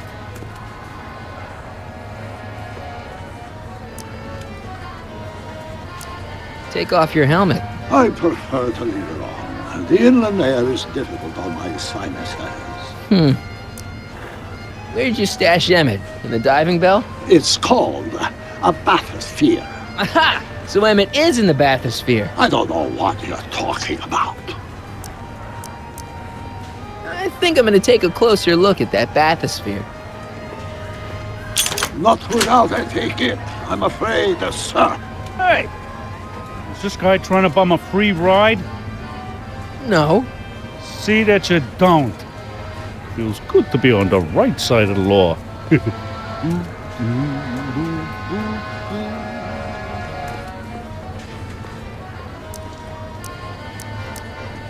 Take a ride in a bathysphere. Your bathysphere. I'd like to see the inside of it. Can't get in without a ticket, I'm afraid.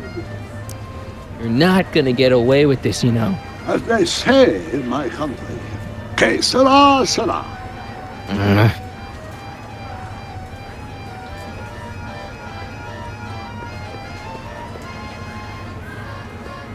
Here's my ticket.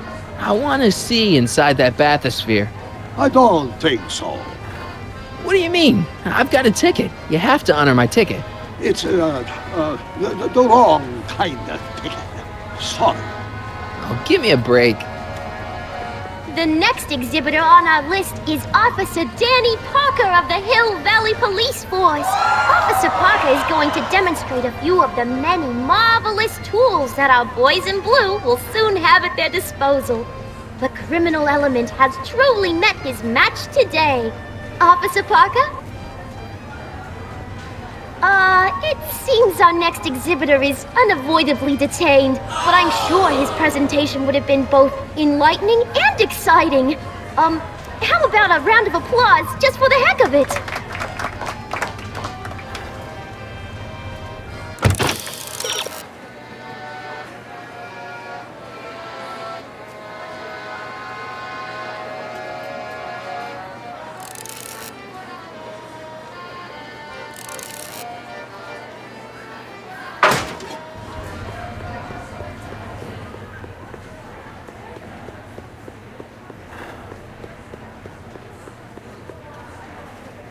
Hey, Artie. What do you think? Quite a setup, huh?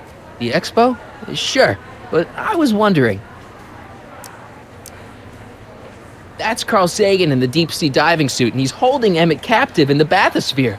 You're making a pretty serious allegation, mister. I'll have to look into it. Right after the show. This ticket should get me into any exhibit on the floor, right? Sure. That's a P ticket. Well, the guy at the aquarium is refusing to honor it. There must be some mistake. Come on, let's straighten this out.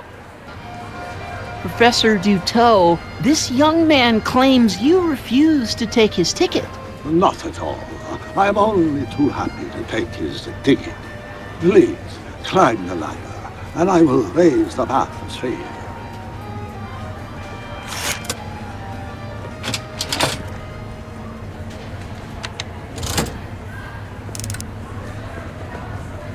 Mon Dieu!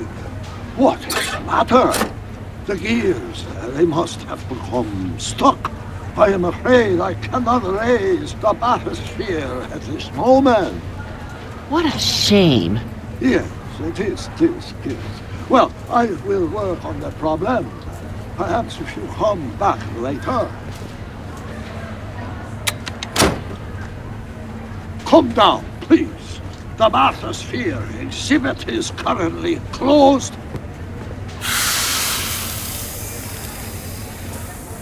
Step back! You're crimping the hose! What does it matter if there's nobody in the bathysphere? It's very bad form. Oh, sorry.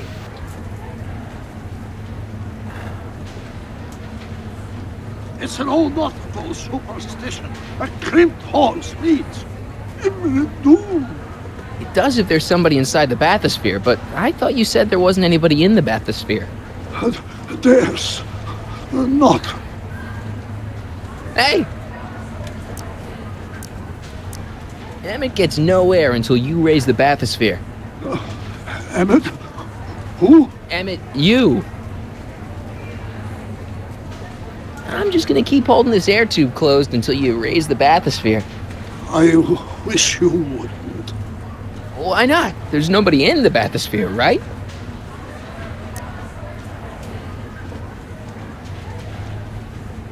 You ready to drop the act now, Jacques Cousteau, a.k.a. Carl Sagan, a.k.a. No!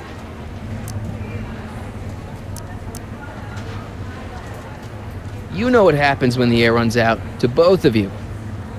I demand you uncrimp that hose! Funny, you'd think it was you who was running out of air, not the guy in the bathysphere. I don't know what you're talking about. It's as if you two were connected somehow.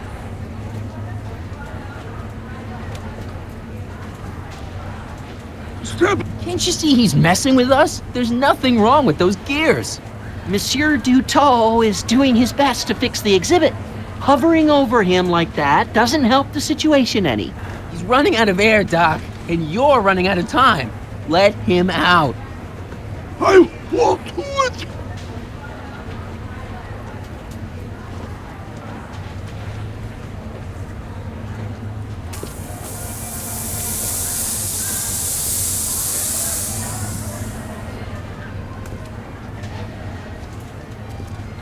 Souterrains, the gears, they have become unstuck. There, see? It was just a malfunction after all.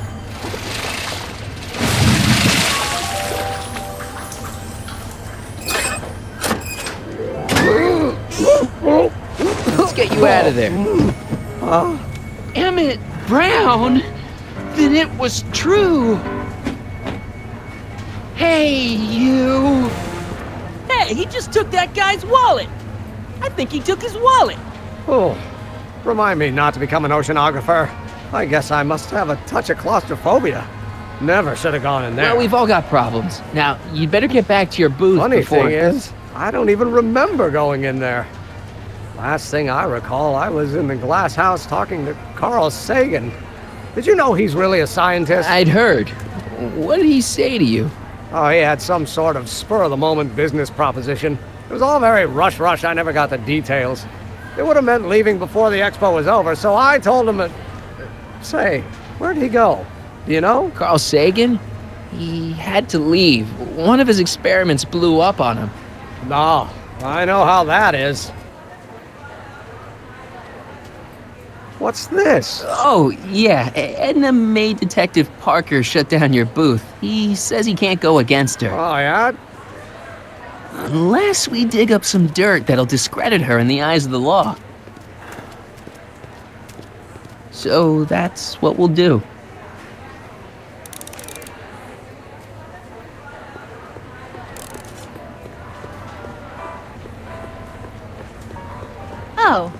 Hello, Smirnoff.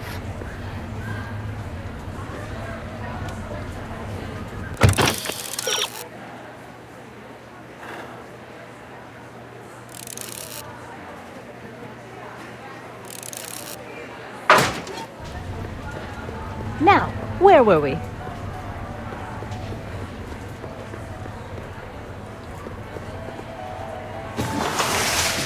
Would you like to place a call?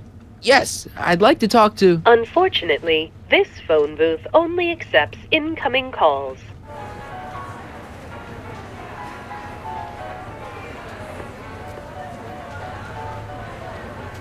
I changed my mind. These don't look so good here.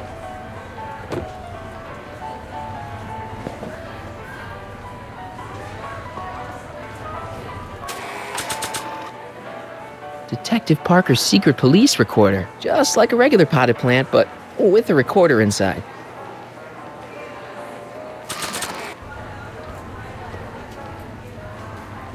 Okay, call me a snoop.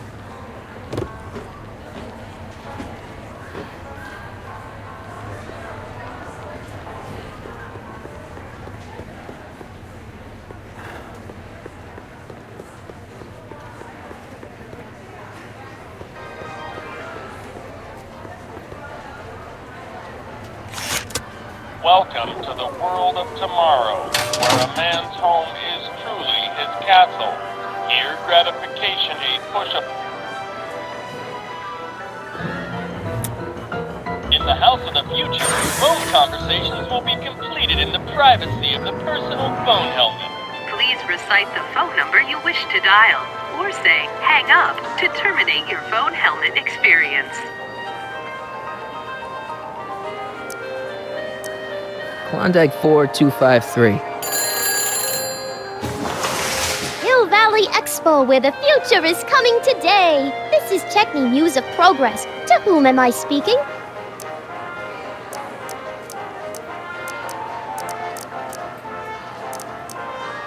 This is Carl Sagan. Ooh, the mysterious Mr. Sagan. What do you want?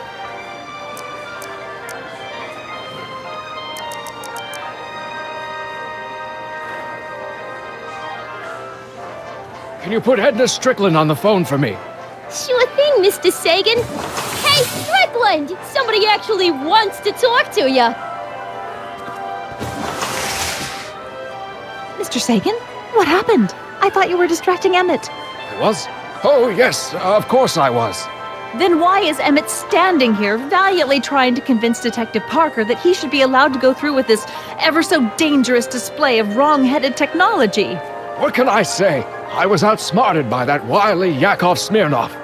Well, that puts a crimp in our plan. Yes, our plan. About that plan.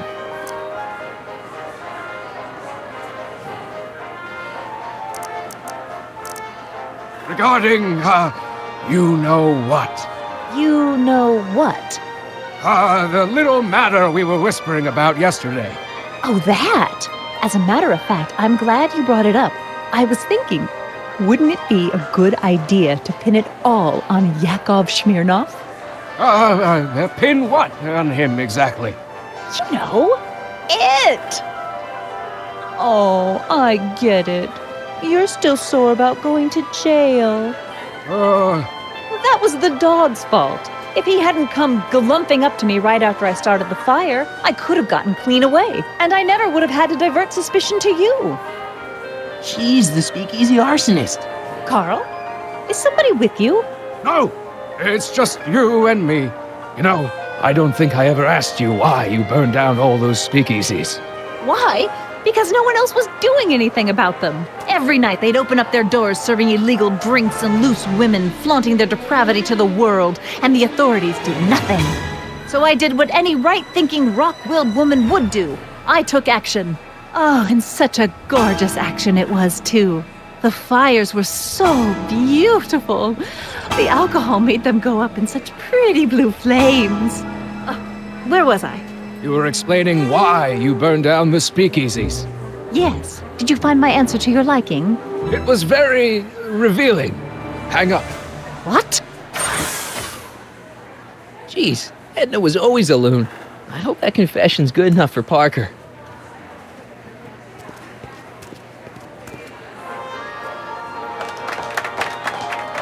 Hiya, folks. It's me, Techni, Muse of Progress, gracing you once again with my presence. And speaking of presents, what better gift could Hill Valley offer the world than this magnificent science and technology exhibit, eh, folks? If you haven't done so already, I urge each and every one of you to take a peek at Furnishings of the Future, right here in our main hall. Tickets are available from me, Techni, at our information desk.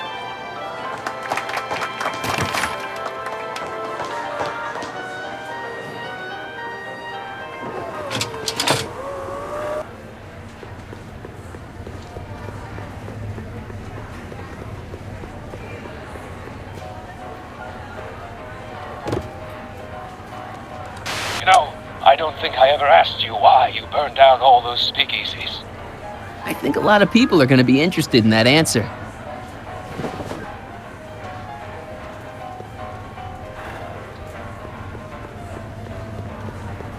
Oh.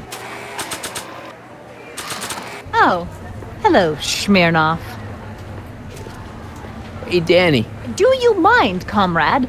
I'm busy trying to keep Emmett from letting you lead him into the biggest mistake of his life. Mistake? My biggest mistake was... This'll only take a minute.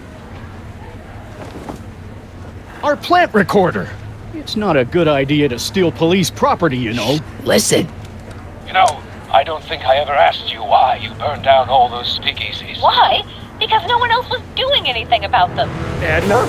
You're the arsonist? Detective Parker, surely you're not going to believe this crudely manufactured forgery of a recording. I'm not sure what to believe, ma'am. But based on this crudely manufactured forgery, I'm afraid I'm going to have to ask you to come down to the station to answer a few questions about your whereabouts on the night of the speakeasy fires. Emmett? You're on your own, darling. Oh, very well. Heavens, what's that? You know, one of these days I should really stop falling for that. Not to sound callous, but does this mean I can demonstrate my invention? Let's take that as a yes. Greetings and salutations to all our honored guests. I am Techni, Muse of Progress, and it is my pleasant task once again to highlight one of the great minds who was hard at work building a better tomorrow. I think that's me. I'm next on the roster. But are you ready? So I guess No, I don't have a choice. Did you bring the static accumulator? Oh, right. Here you go. Great. Come on, let's get up there. He's been hard at work dreaming up gizmos and banging them together in his garage. And who knows? One of this kid's gizmos just might take off and change the life of everybody in town. Could it be the very thing he's brought to share with us today? It wouldn't be the first time the world was changed by a kid barely having That it. ought to do it. They say that Are the block bearings all in the raised position? Block bearings, block bearings. Raised position, check. Then it looks like all systems are go. She was only 19. Wish me luck. So hold your snickers. Don't have to. Prepare to be wowed. Ladies and gentlemen, I give you Emmett Brown. Objection, Your Honor! I hereby demand that the scientific demonstration of one Emmett Lathrop Brown be terminated and forfeit by reason of insanity. I declare him to be in contempt of me, his father. Where is he? Hand him over this instant! You can't hide from justice! You don't think you can shelter him?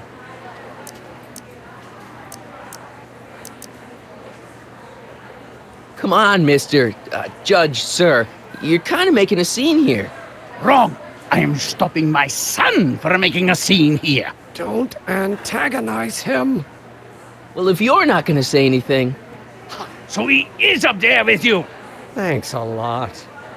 Son, I order you to come down from there this second. I'm counting to 4. 1, 2, 3.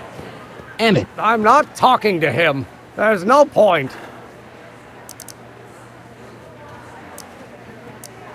So, what's your plan? I just stand here like this indefinitely. After a few centuries, the process of petrification will set in, and that'll be that. Okay, that is a plan.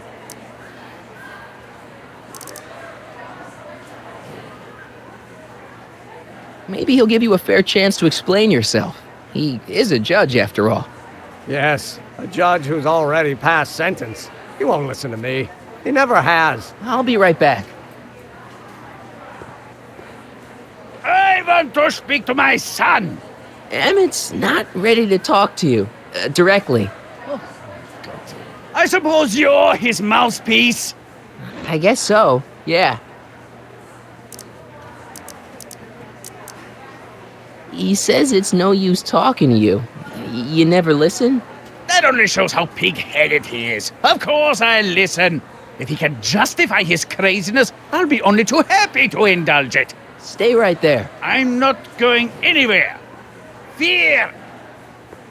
Emmett. I'm not talking to him. There's no point.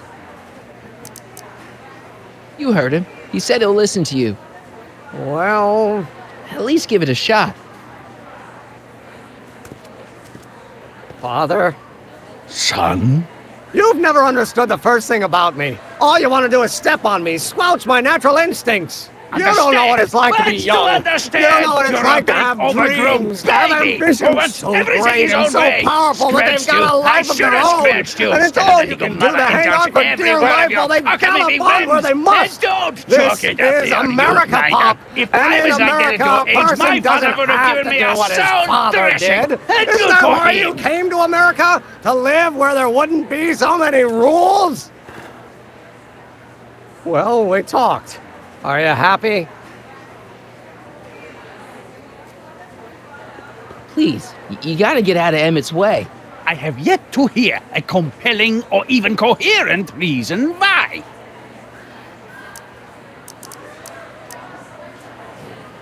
Emmett's just... Stubborn, willful, single-minded, incorrigible, and obsessed. Okay, but if you look at it from the right angle, those traits are kinda... good. That may be your angle, Sonny, but I'm not so sure it's the right one. Make no mistake, those are traits that lead to trouble. He gets them from his mother. See, Your Honor, it's just that this demo is so important to Emmett. A childish kerfuffle. He'll forget all about it in 2 weeks' time. That's what I'm afraid of. Look, Your Honor, you don't see it, but there's an awful lot riding on Emmett's demonstration. All the more reason why I've got to put a stop to it. Look me in the eyes, young man. I expect you know my son pretty well by now. Do you seriously think his exhibition is going to be a success? Sure. Sure it will. Ha! You know as well as I how it'll end. Disaster! Maybe, and maybe not, but even if it does, I mean, isn't Emmett entitled to make a few mistakes? Emmett has exceeded his quota for one lifetime. It's my job as his father to see to it there are no more mistakes. Emmett's just trying to make a name for himself. Maybe things were different when you were a kid, but nowadays you gotta take chances. What do you know about taking chances? Try moving to a strange country where you don't speak the language with only $2 to your name. You? You bet your socks, me! And I made out all right, too. How'd your dad feel about it at the time? Papa? He was fit to be tied. He called me a disobedient little...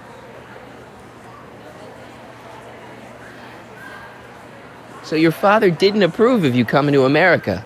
Well, Papa never really understood the younger generation. He came around a bit in the end, but by then it was too late to. Tell him I'll listen to him. I want to listen to him. If he wants to talk. Emmett? Here to play peacemaker again, Pollyanna?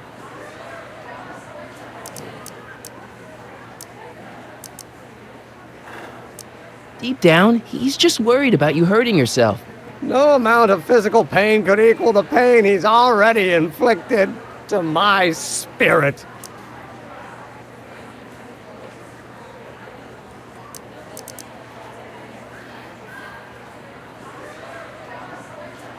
He says you get your stubbornness from your mother. Well, that's the limit. He's not satisfied with insulting me. He's got to drag my mother through the dirt, too.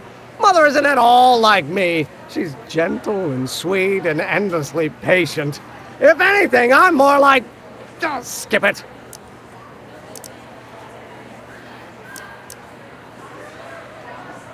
I really think he means it this time. He won't listen to me. Okay, so he's got a strong personality. Strong personality. Lord save us from strong fathers. Why couldn't I have been born to a nice, wimpy milquetoast? Yeah, well, that's no picnic either. The important thing is, fathers can change. Says you.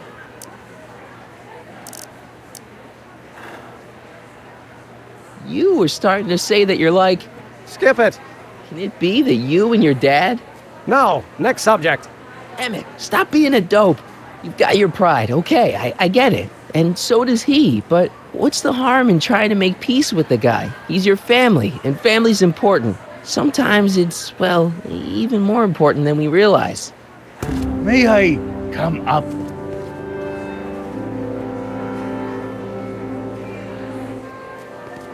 So, you think my new invention is a disaster waiting to happen? Yes, I do. And I'm here to say, if any son of mine is going to make of himself a public disaster, I insist on being there to support him. Pop! You're gonna change your tune once you see this baby go airborne. You see, the force field generated by the static accumulator... Marty, give Trixie the signal. We're ready for liftoff. Oh, good. Ladies and gentlemen, thank you for bearing with us through that unavoidable delay. And now the Hill Valley Expo is pleased as punch to present Mr. Emmett Brown and his electrokinetic levitator.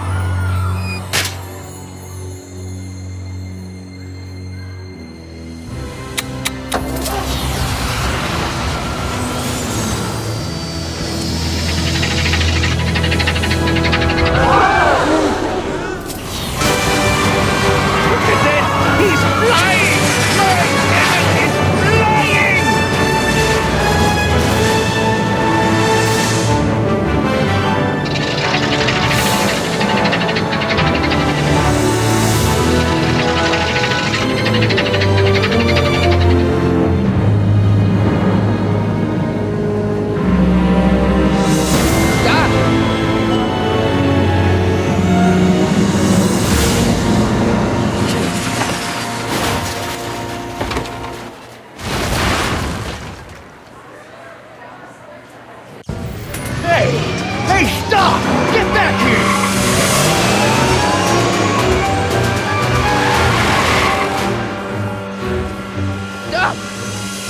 You okay? I thought I could change her. Things could be different. Forget about it. Come on. We gotta find a way to stop her before... No, don't come any closer. Doc! Go away! But... Move! Marty!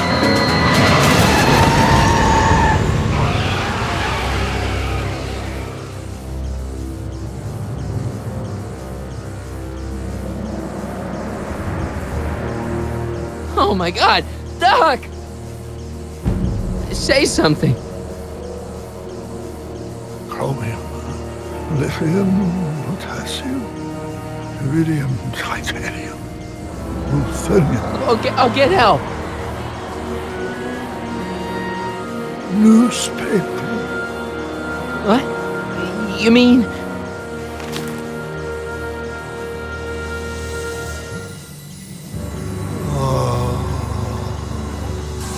Gonna get you to a hospital, Doc. You're gonna be okay. Yes. Oh, I think I am going to be okay, Marty. No, come on, Doc. Doc, don't do this. Don't go.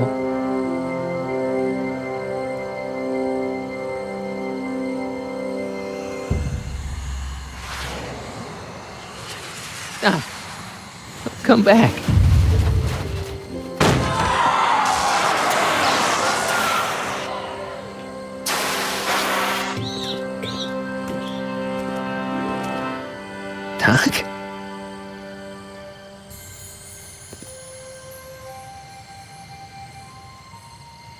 Marty, have you been out here the whole time? Damn it. Is it over already? Oh, it's over all right. You missed a very wild party. I'm afraid I've been banned from the expo for the next 50 years. And if I were you, I wouldn't go back in either. At least not until all the broken glass is swept up. Oh, what was I thinking? Naturally, the ionic wind generated by an electromagnet of that size would play havoc with a merely mechanical steering mechanism. We need a much more advanced control system. I wonder if we could find a way to translate the body's own gravitational field into electrokinetic force. One might be able to direct the ionic current simply by shifting one's weight. Oh, great Scott, that's it!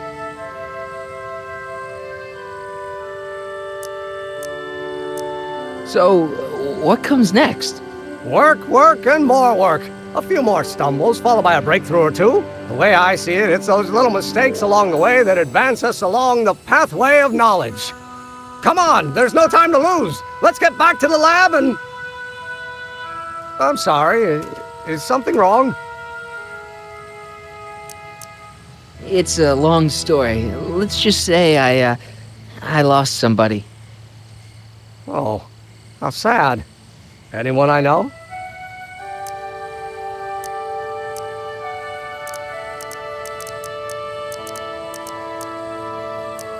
It was, Carl Sagan. What? The guy who tried to hire me in there? You were friends with him? Strange. But how? Don't worry about it. It's got nothing to do with you. What? You're a complete mystery to me, Marty. Where you come from, what you're doing here. But there's one thing I do know. Whatever it is, it does have something to do with me. Please, Emmett, don't ask any... What's this? Come on, let me see. I deserve an explanation. Okay, here goes.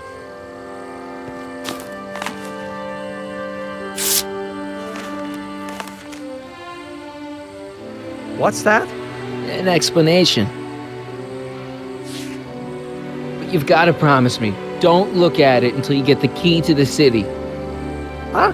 Emmett! Just promise. Emmett, where are you, my son? I'll be right there, Pop.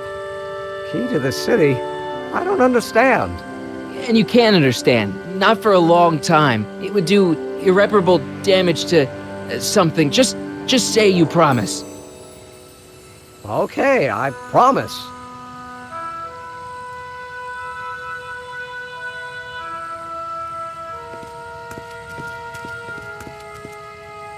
Wait, I will see you again, right? I guarantee it. Emmett!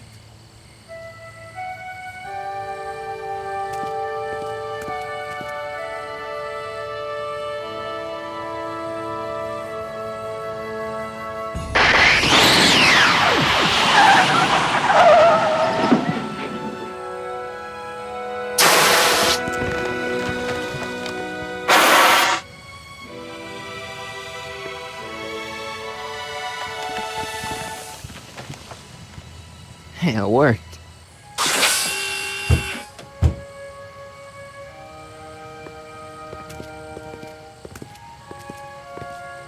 So, you were the same Marty.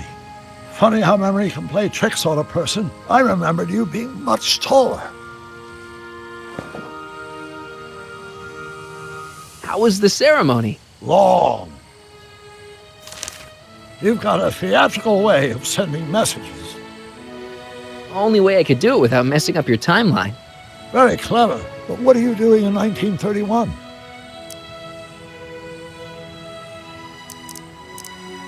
I came to rescue you. Teenage me? No, you. But then teenage you got mixed up in it. See, you were in jail and...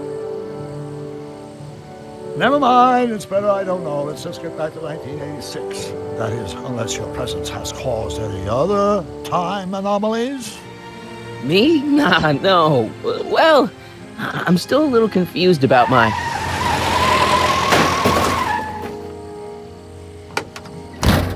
Where is he? Where's that no-good son of mine? He's not worthy of the McFly name. You see my Artie anywhere? Artie McFly? That's the one. Just got a call from Melvin at the city records office. He tells me the dad blamed fool's gone and got himself hitched to a Canadian floozy. Can you believe it? Hitched? Married. I swear, that boy's gonna put his papa in an early grave. So that's how she got her job back. He's married the wrong grandma. I mean, Trixie's not my grandma. And if she's not my grandma, I'm not me. Wait, that was Great-Grandpa Willie. I met him when he was a baby. He peed on me. Holy crap, Doc, I'm gonna disappear again. Calm down, Marty. You seem reasonably solid right now. Whatever the problem is, I'm sure we can undo it with the help of... That car! Oh, great. How the hell did she get back here? She? You? You're not Edna. What's going on here? Is this some plot to put me in the nut house? No, it's all very simple, Danny. Oh, I'm sure it is. Tell me, did I or did I not just chase Edna Strickland off in this car? Not this exact car, but a car just like it. A car with a nasty habit of disappearing into thin air? Well... Wait, Edna Strickland just disappeared in the DeLorean? If that's what you call it. It made a loud noise, and then wham! Nothing! Great Scott!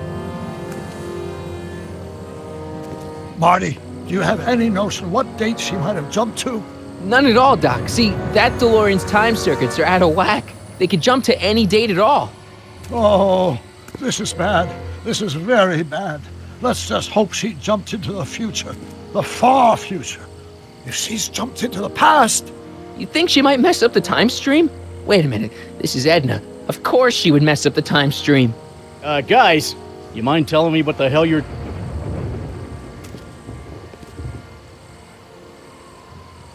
Uh-oh.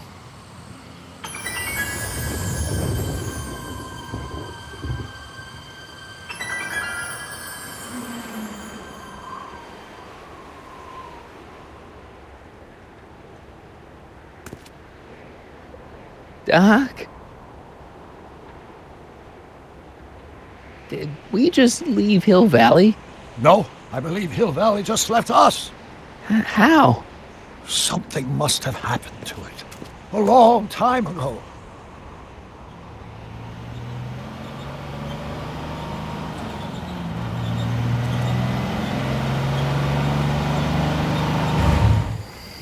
Well, now you two look a mite lost. Hey, what on earth is that thing? It's an experimental vehicle. Pay it no mind. Look, maybe you can help us.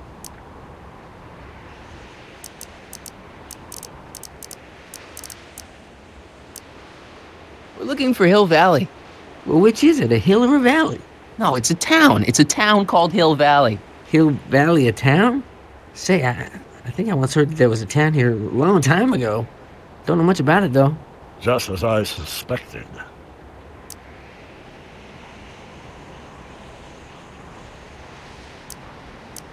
Did someone make Hill Valley disappear? Oh, heck, I don't know. That was all before I was born. Then whatever it was, it must have happened at least 45 years ago. Nobody much cares to settle around here nowadays. My dad tried to buy a farm in this area years ago, but he got run off by Scary Mary. Scary Mary? Well, that's what we all call her. Lives a couple miles from here. I make a monthly drop at her place. She's a fiend for news. Takes all the papers in the county, never throws one away. Say, if there's anybody who can tell you what happened to Hill Valley, it's her. Can you direct us to her? It's imperative that we talk to her. Sorry, fellas, but I'm pretty sure she won't talk to you. I think she'll talk to me. I'm pretty good with women. The thing of it is, guys, Mary's older than dirt, but she's also a little tetched, if you catch my drift. She doesn't like strangers. I'm sure we can handle her. We'll be very polite. Please, we gotta see her. Well, okay, if you insist. Take a right turn just after the bridge, then follow the wheel ruts till they come to an end. You'll have to go the last quarter mile on foot. Good luck, and don't say I didn't warn you. Notion I'll be kicking myself for sending you up there.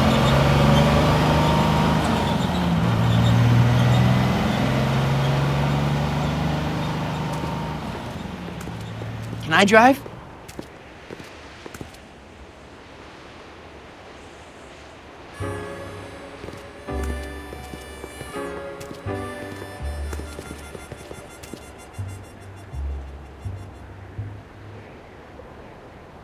Mary Pickford.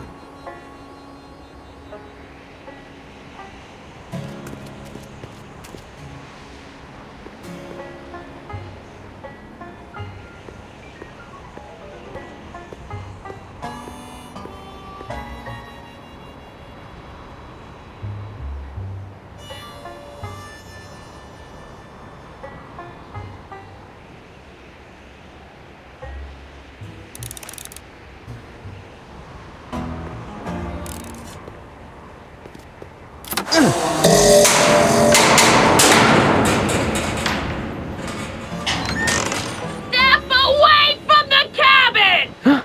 Pardon us for intruding, madam. We were wondering if you could tell us... I don't talk to hooligans! On a very friendly sort. Doc, that was Edna. Edna Strickland? Impossible. This is how she was when I first met her. I had to... Listen, just leave it to me.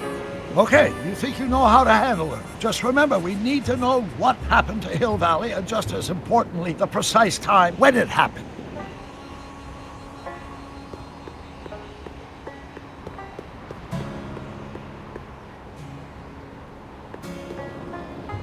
Edna's grandfather, Marshall Strickland. That's the same picture I saw in Edna's apartment, way back, in the future.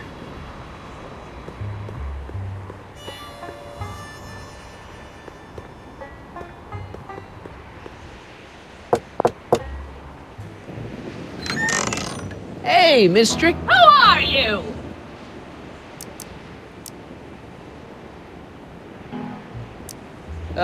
Yakov Smirnov? That's a foolish name, and I make it a rule not to talk to strangers with foolish names. But we're not strangers. How do I know you?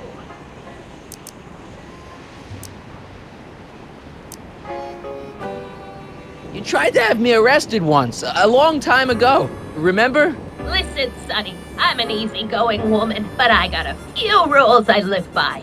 And rule number 1 is, I never, ever talk about the past! Or the future, neither. I don't talk about any day but today. I guess that didn't go so well. Of course she doesn't talk about the past, because there's something in her past she's trying to forget. But we're gonna pry it out of her. Go ahead, knock on the door again.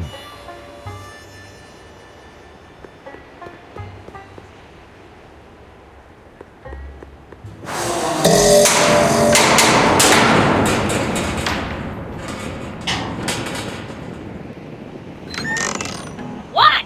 It's me again, your old friend. How do I know you? I saved your life once, a long time ago, remember? Kid Tannen had you tied up. How many times I gotta tell ya I don't talk about any time but today?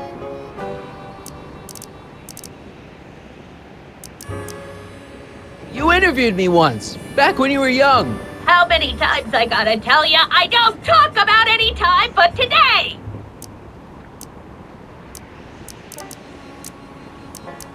We spent the day together. We did? Where? At the expo. That's crazy. I've been here all... What day is it? Tuesday, October 13th, 1931.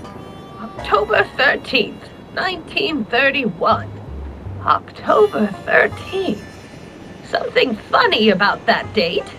Well, what are you here for? Come on, Miss Strickland. Miss who? Strickland. You're Edna Strickland. Take a look at the mailbox, Sonny. Name's Pickford. Mary Pickford. And it has been for as long as I care to remember. And like I told you, I don't care to remember! Listen, lady, you've got to tell us where Hill Valley went. Hill Valley? You're standing in Hill Valley. Population 1. But there used to be a regular town here, right? Might be there was a town once long ago, or might be it was in the future. How many times I gotta tell ya, I don't talk about any time but today! You see that car over there? You stole that from Carl Sagan, and you time jumped into the past. Me? Steal a car? You got a lot of nerve, Sonny. Everyone in town knows that Mary Pickford's the most law-abiding citizen that Hill Valley's ever had.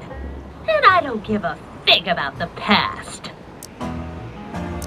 I brought something for you. What is it? Let me see.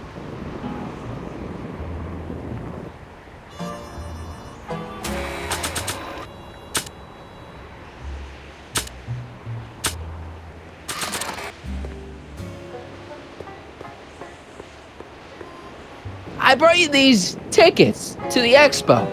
What expo? The expo you left when you swiped the DeLorean and jumped back in time. Stop messing with my brain. I don't know nothing about time travel, and I never did. And what's more, I never talk about the past.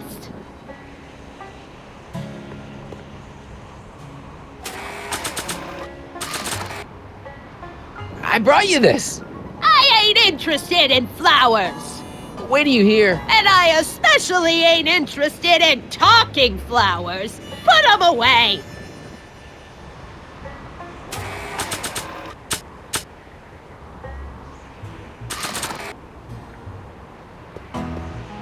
I brought you this picture. Who's that? You don't know him, but he looks a lot like this guy you did know. Not interested. We must have brought something Edna wants. Don't look at me. I didn't bring anything but myself.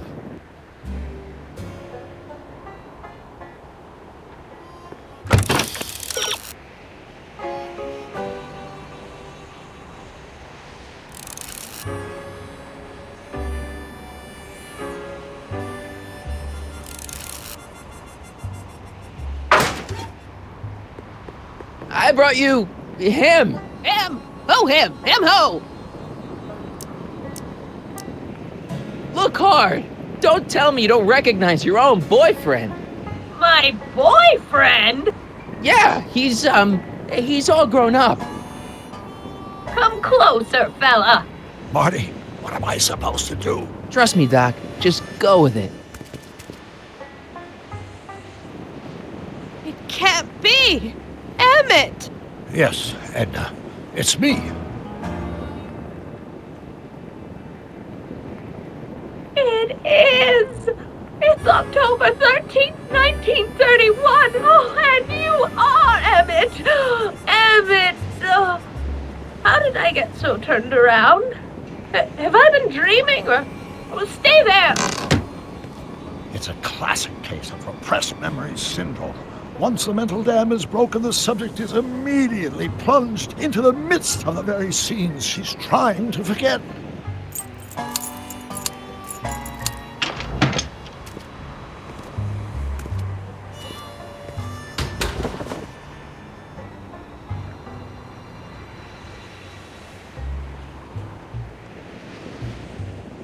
Darling, you've come back.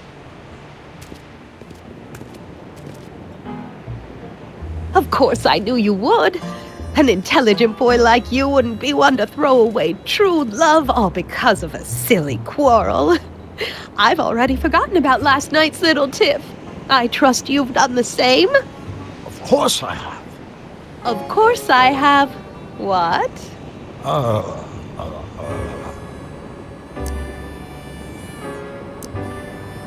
Sweet stuff. Sweet stuff. You've never called me that. Something's wrong here. Babyface. Babyface.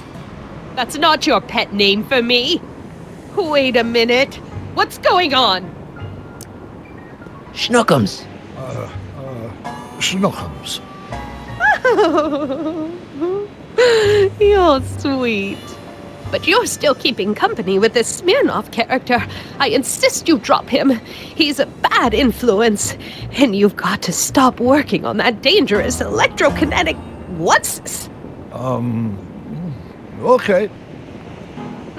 I suppose now you're miffed with me for forcing Detective Parker to close your booth down.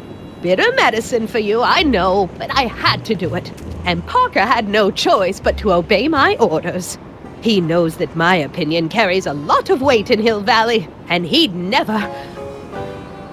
Parker would never... Oh... What is it? I don't know. Something about Detective Parker. Something that happened to me on October 13th. What could it be? Can you jog her memory? If we can keep her mind in the past, we may get the full story of Hill Valley's premature destruction.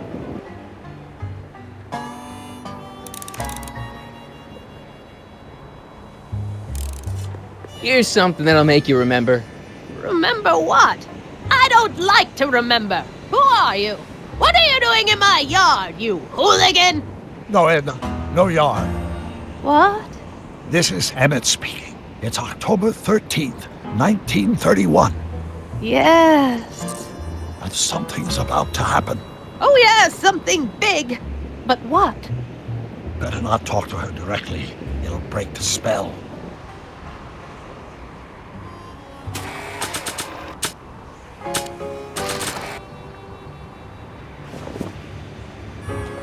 You know, I don't think I ever asked you why you burned down all those speakeasies. Why? Because no one else was doing anything about them. No! Turn it off, you imbecile! If Parker hears that, he'll...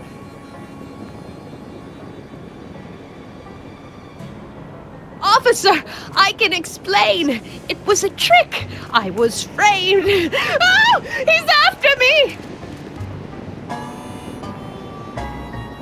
Ha! He'll never catch me in this souped-up car of the future. Curses! I can't shake him. Well, no use in holding back now. Let's see what this baby can do. And here it comes! Yes? Here what comes? I don't know.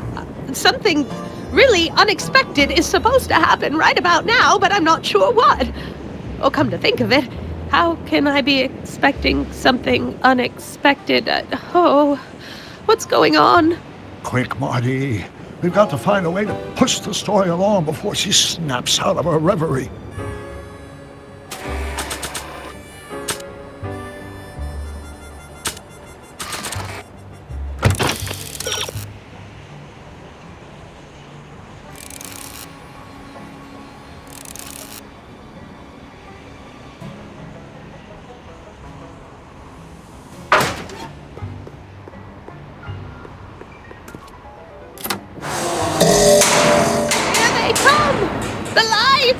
I'm being transported! Where? Back! Back! To the past! What do you see? Hill Valley! But it's all different. It's so small and primitive. Heavens! Can it be? It is! Is what? Grandfather! Big as life! Marshal James Strickland came to Hill Valley in 1869, shot by... I know, Doc. We met him in 1885. Remember? No! I must be mistaken. Grandfather didn't look like that. That man is an imposter! I'm not even sure it is a man! This is all very confusing. Where am I? Why am I thinking about the past? Get off my lawn, you kids! Better find a way to bring back Marshal Strickland quick. We've got to bring this story to a climax.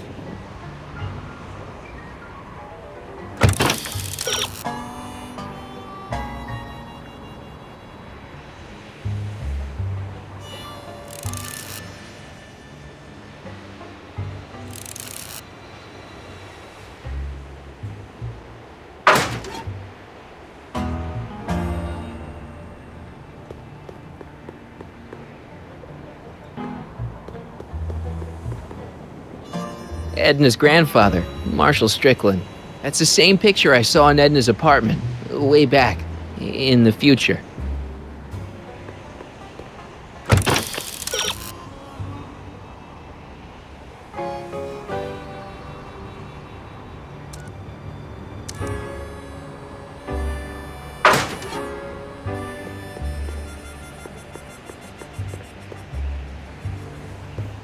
This hat doesn't frame her face very well.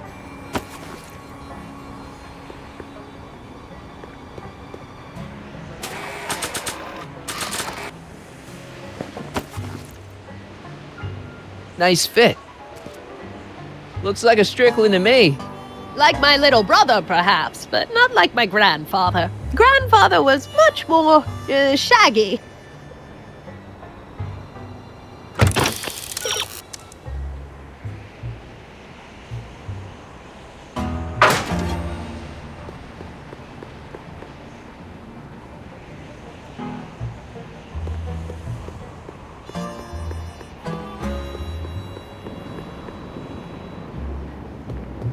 I'm guessing this mop doesn't get much use.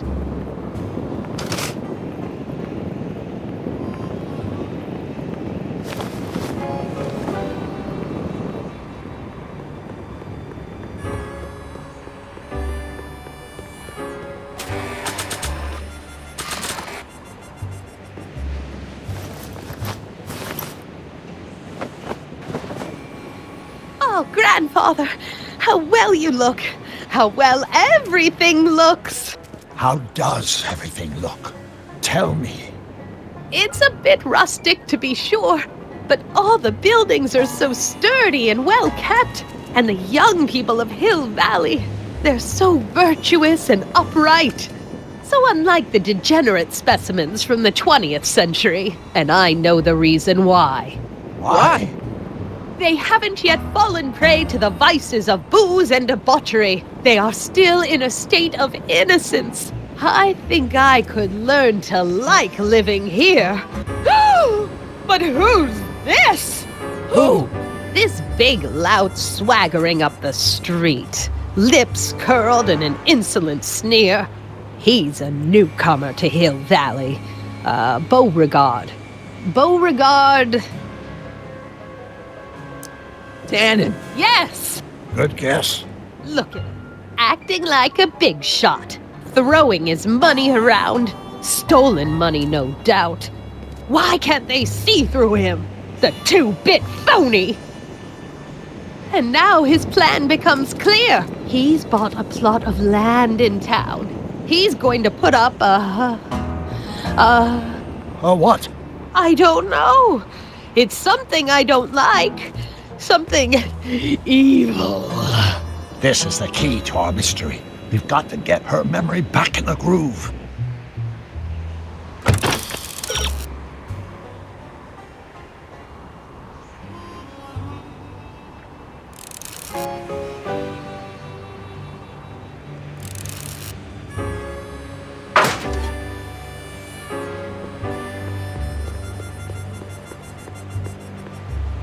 An old saloon sign.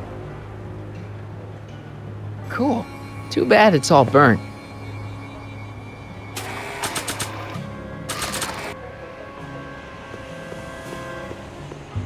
Maybe this'll take you back. Back where? I don't want to go back. Stay in the moment, Edna. Please, Marty. Don't interrupt the trance.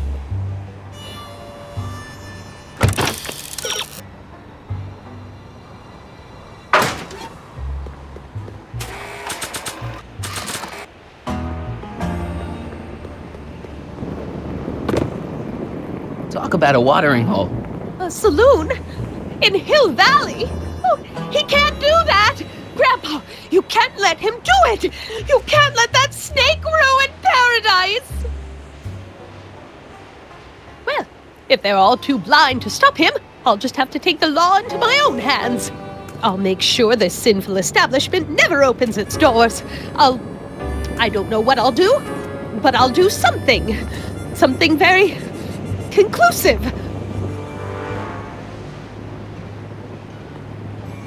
Maybe you push the saloon down. Oh, don't be ridiculous.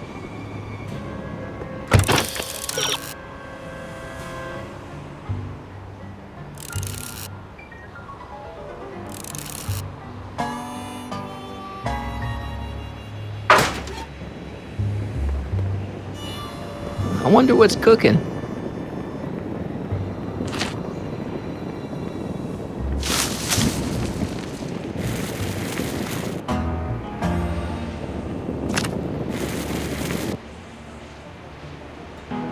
No, you're doing it all wrong. It'll never burn like that. First, we'll need some kerosene. Apply it liberally to the building site. No sense in being parsimonious. And now, watch.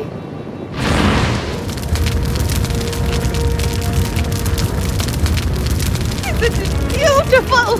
The devil's handiwork consumed by the fires of righteousness! Burn, you sucker! Burn! She was never this passionate when we were dating. Oh. What is it, Edna? Is it the fire? Turn away! Don't look! It's not staying in the saloon, is it? It's spreading to the other buildings in Hill Valley.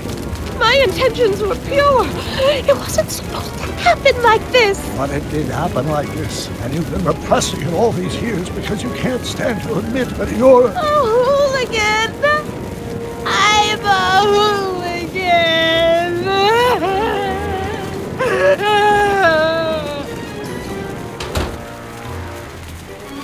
Did I lay it on too thick?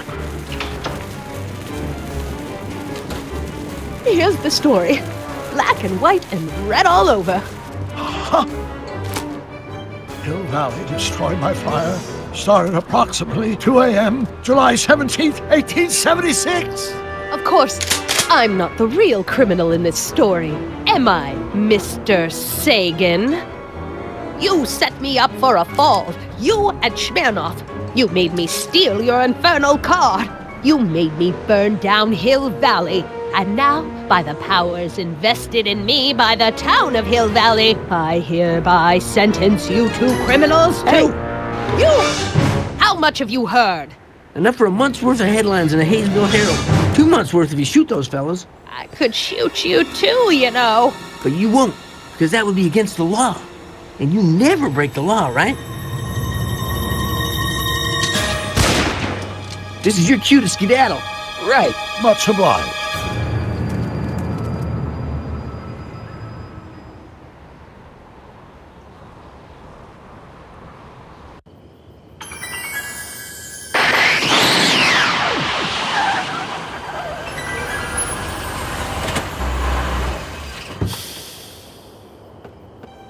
There's Beauregard Tannen's half-finished saloon. Sometime during the next hour, Edna's going to light it on fire and accidentally burn down Hill Valley. I wonder where her DeLorean is.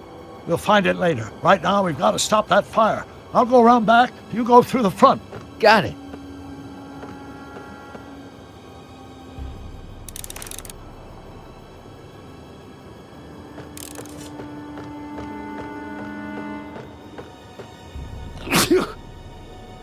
I'd better not get too close.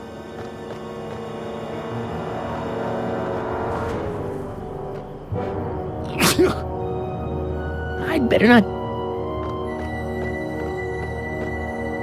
I think I liked it better on the outhouse door.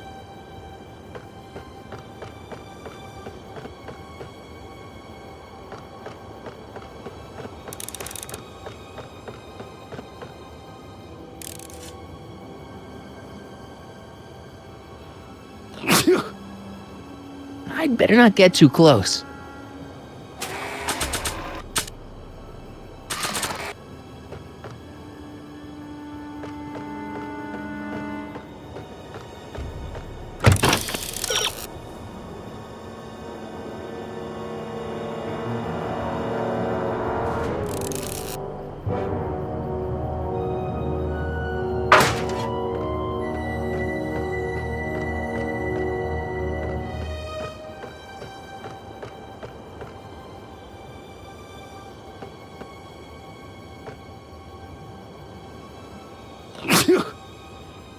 I'd better not get... I'd better not... If I can just open the door.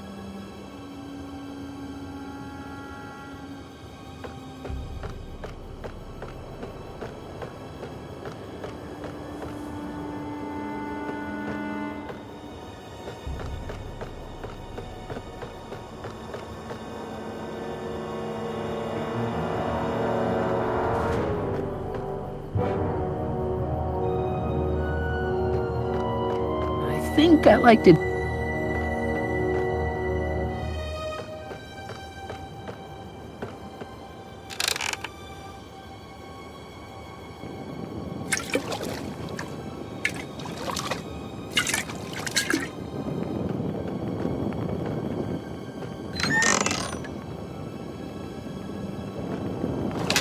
Who's there? Edna, stop. It's just me. Mr. Sagan, what are you doing here? I was gonna ask you the same question, Miss Pickford. Isn't it obvious? I'm putting an end to your den of iniquity before it starts. I don't think so, Mary. I don't like shooting women, but no one comes between Beauregard B. Tannen and his livelihood. Tannen, stop! If you shoot her, she'll drop the torch, and this whole place will burn up.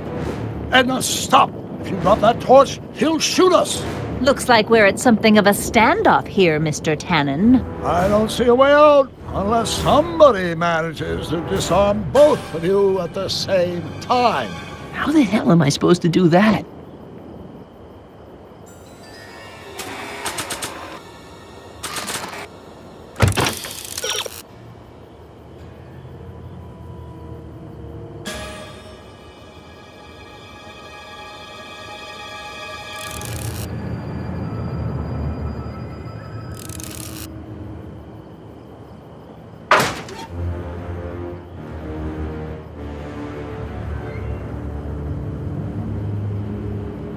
100 years from now, he'll... Dolores Miskin?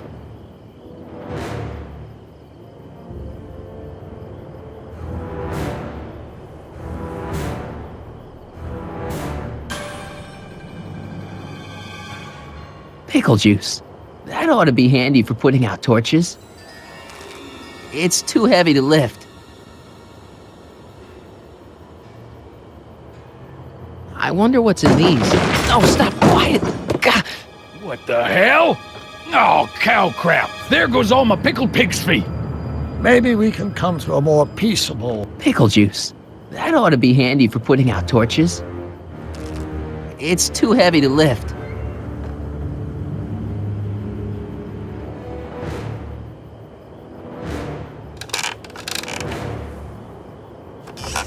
Was that a mouse? What's the matter, Miss Pickford? Scared of a little mouse? No, but you should be scared. Mice carry diseases. It's a fact. Look it up.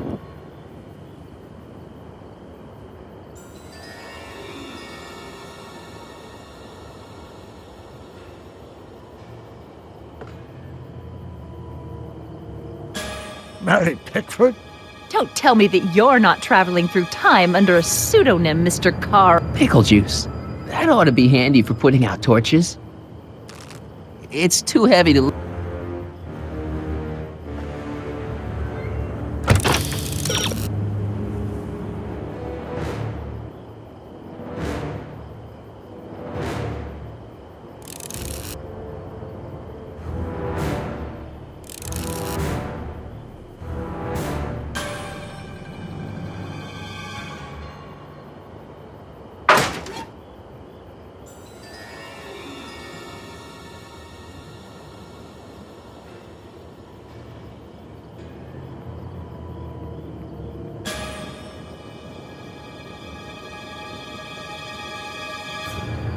Maybe I could jump him.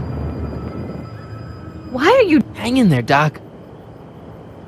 If I don't figure out some way of dousing that flame, Edna's gonna burn down the town.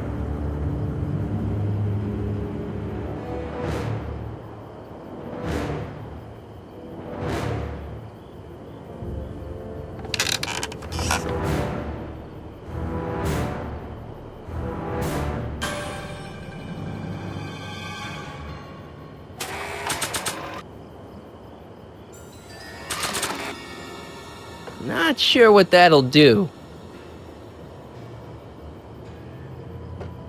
Pickle water would douse Edna's flame, but I just can't Man, this thing is not light.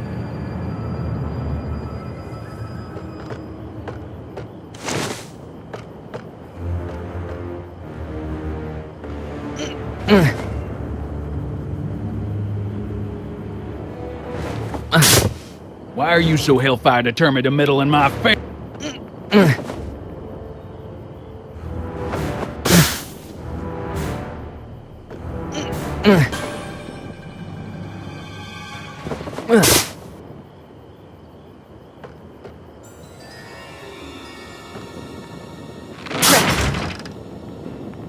It's right over his head, but I can't knock him out while Edna's still holding that torch.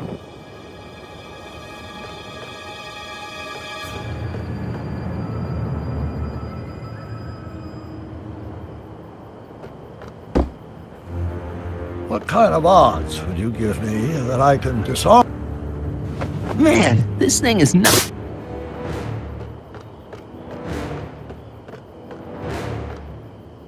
Pickle juice. That ought to be handy for putting out torches.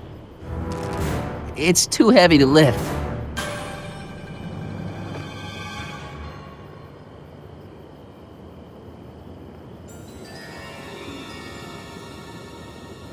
The sandbag's right over Tannen's head.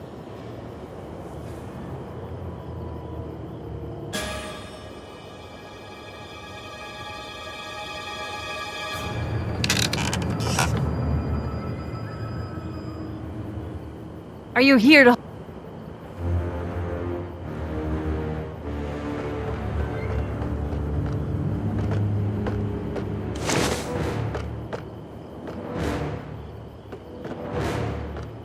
Pickle water would douse Edna's flame, but I just can't walk up to her with a barrel. If I can get the pickle juice barrel high, I can't reach it. Even if I could knock it down, Edna'd be free to torch the place.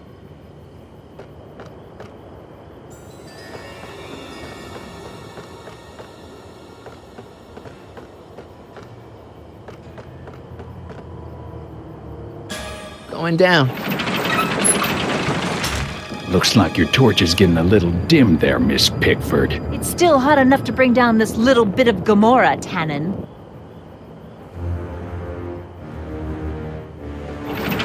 Huh? Wait, no. Crap.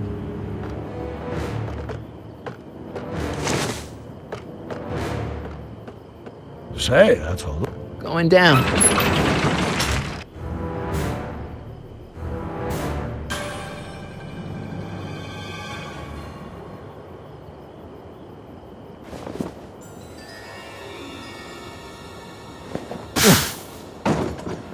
All right, physics.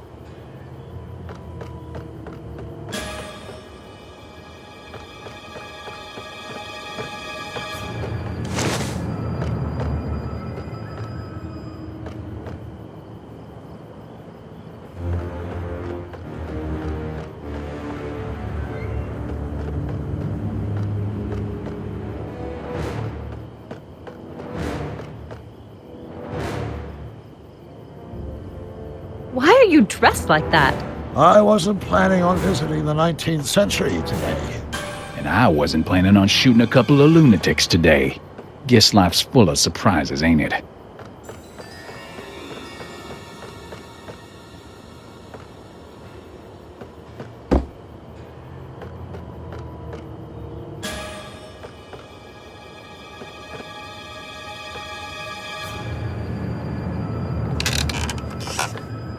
All right, got the pickle barrel up to the rafters. That's step one. Now I gotta figure out how to tip it over.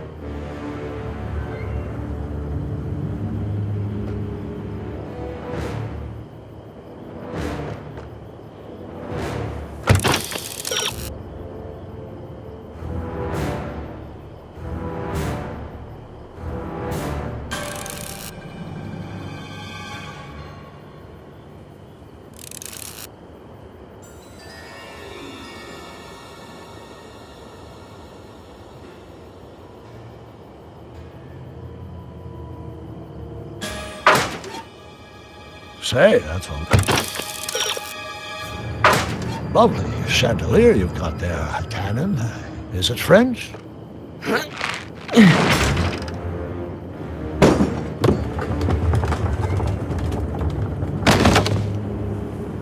What was that noise? What noise? I didn't hear a noise.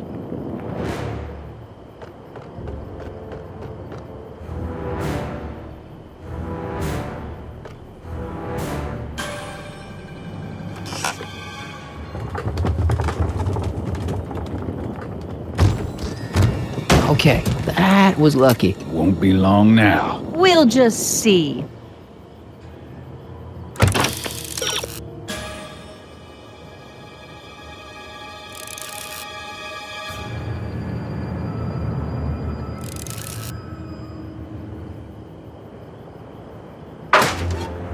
Why are you so hellfire determined to meddle in my affairs?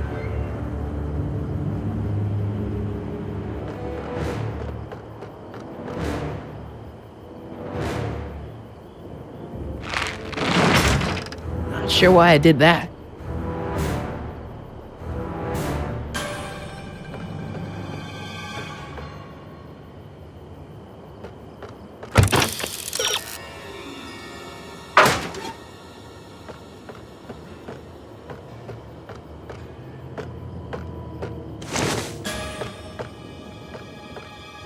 Mary Pickford? Don't tell me that you're not traveling through time under a pseudonym, Mr. Carl Sagan. Come on. Got any last words? I'll see you in hell, Tannen. You first, lady. Come on, you son of a... What the frog? Who the hell are you? I'm the diversion, butthead.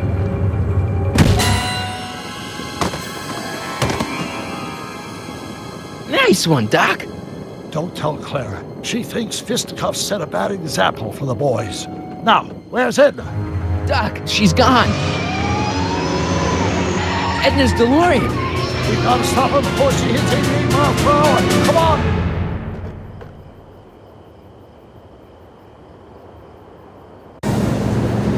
Okay, nothing to be worried about. You're a smart woman with a strong moral compass. You just need to think your way out of it. Oh, fudge!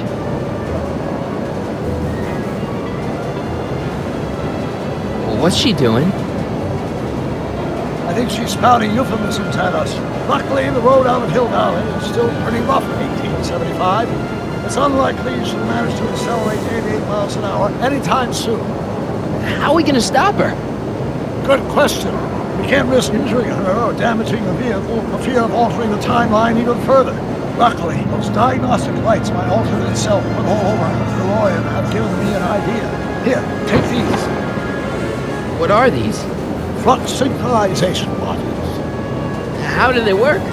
I generally use them for maintenance purposes, but we might be able to use them to sync up with alternate DeLorean's diagnostic modules, thus making it possible to link both sets of time circuits and override the time destination of the alternate DeLorean. At least that's the theory, anyway. That's a great plan, I think.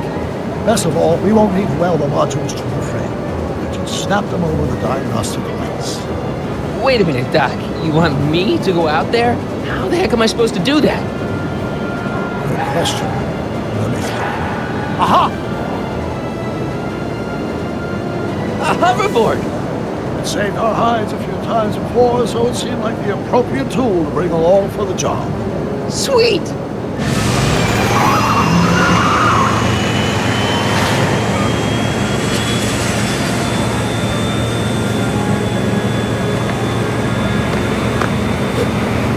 You okay? It's just like riding a bike. You ready to make the jump? Ready, Doc. 1, 2, 3, jump! Whoa! Nice form, buddy. How's the reception on the wireless? Great. Where'd you get these? From Bird's Cache on 21st century video game consoles. Now remember, all you've got to do is attach the flux sync modules to those diagnostic lights. Will do, Doc.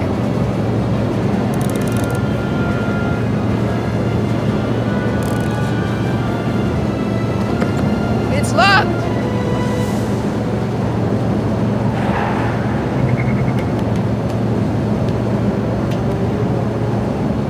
Is this the starboard flux emitter? Yes. Now plug in the flux sync.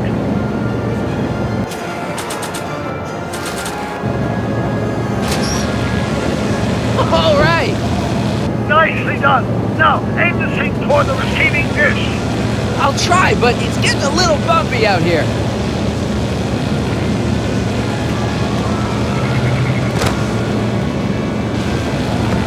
It's locked.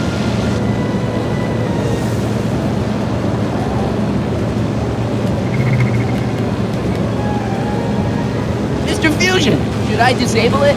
Leave it alone. It's not a good idea to monkey with nuclear reactors.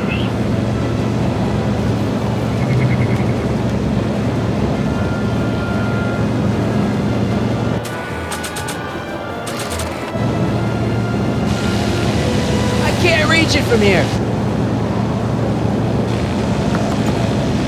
It's locked.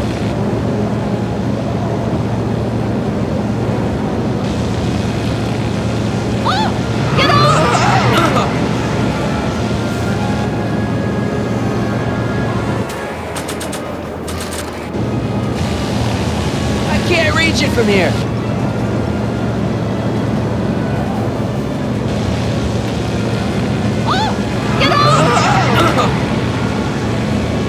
I can't sneak past the rearview mirror.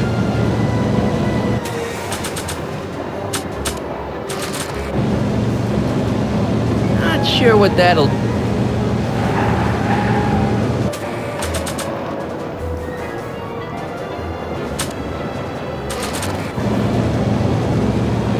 Not sure what that...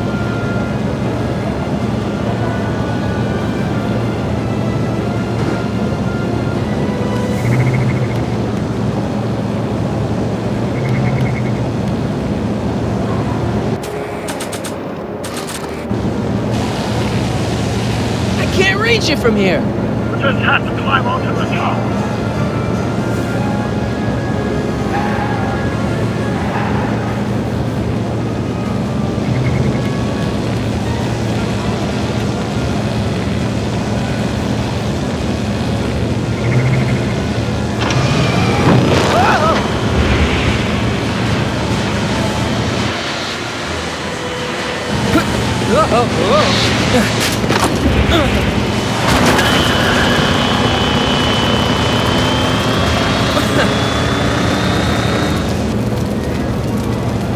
Mr. Fusion's belching flames. Yes, that's unfortunate. I'd stay out of them if I were you.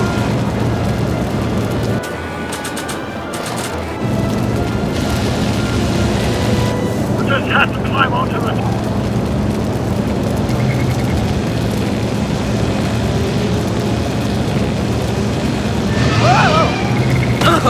Marty! I'm okay. I'm okay.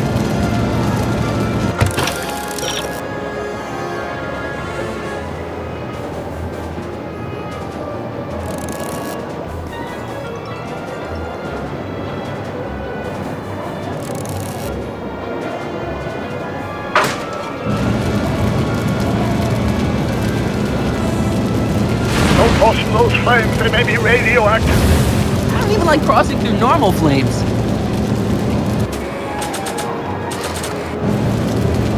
Not sure what that'll do.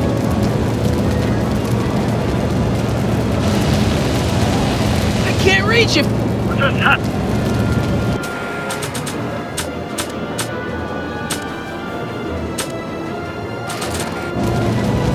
Not sure what that...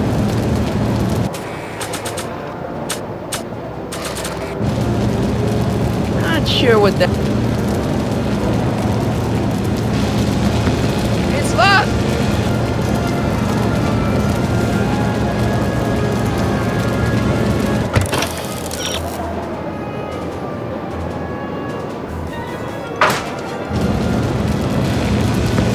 It's locked!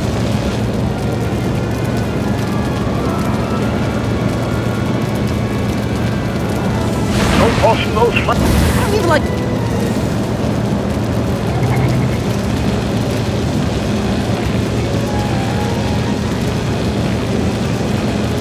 I can't talk to her from here.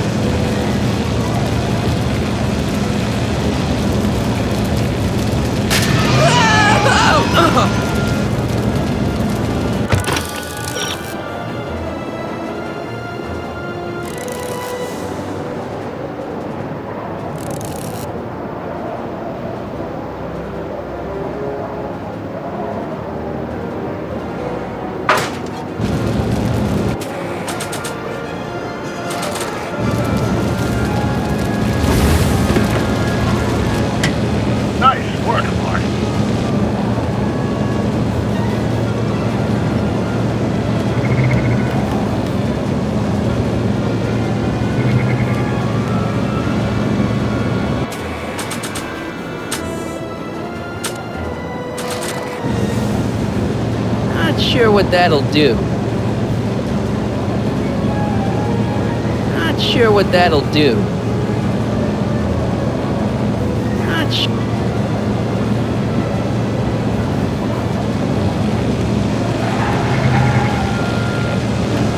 Made it.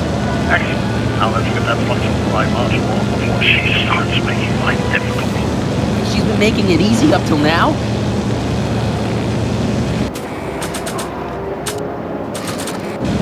So here goes nothing, Doc. Whoa! Perfect! Now, aim the fuck thing towards the receiving dish on my DeLorean. Receiving dish, check!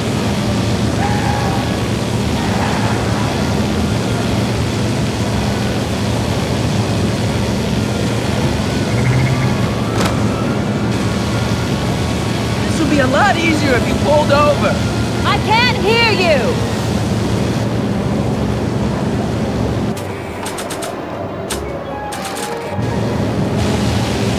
I can't...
Great, that's one fuck thing down. 2 to go.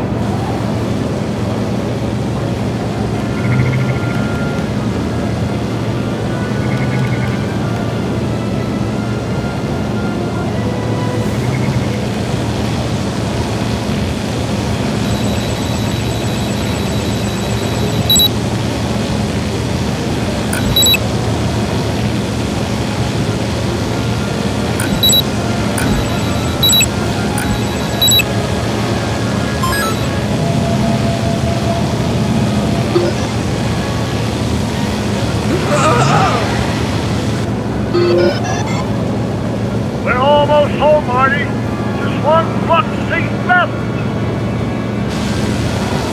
Get off my car, you hooligan! It's locked!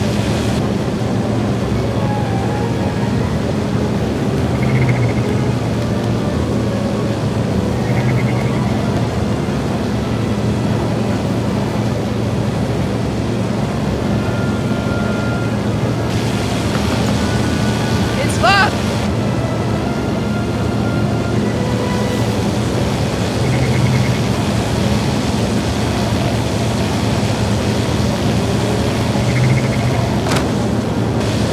Edna! What? Let me in! You want in? Fine! Marty, are you all right? Not really. I can't reach it while the window's shut.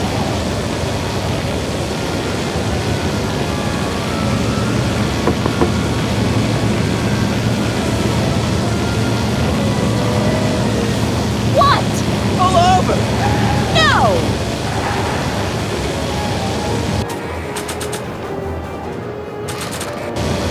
Not sure what that'll do. Not sure what that'll do.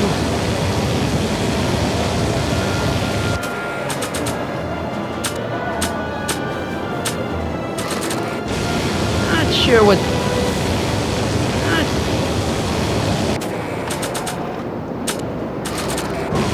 Not... Not...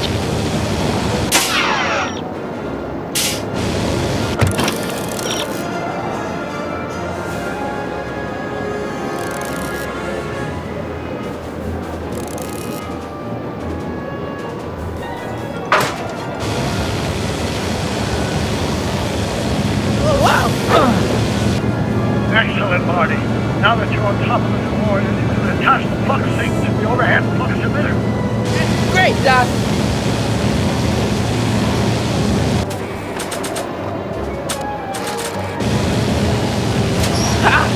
Nicely done. Now, aim the thing toward the receiving dish.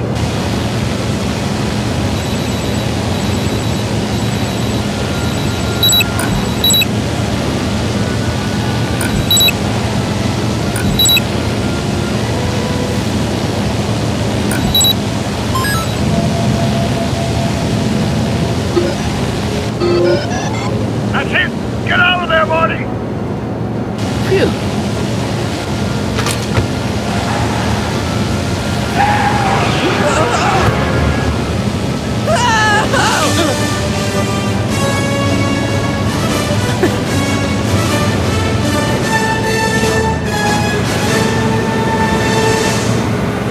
Now what? Now we take control of Edna's DeLorean with the flux synchronizers, and that's strange. What? According to these readings, the temporal cohesion of Edna's DeLorean is decaying at an alarming rate. English, Doc. We've got to get Edna home, now!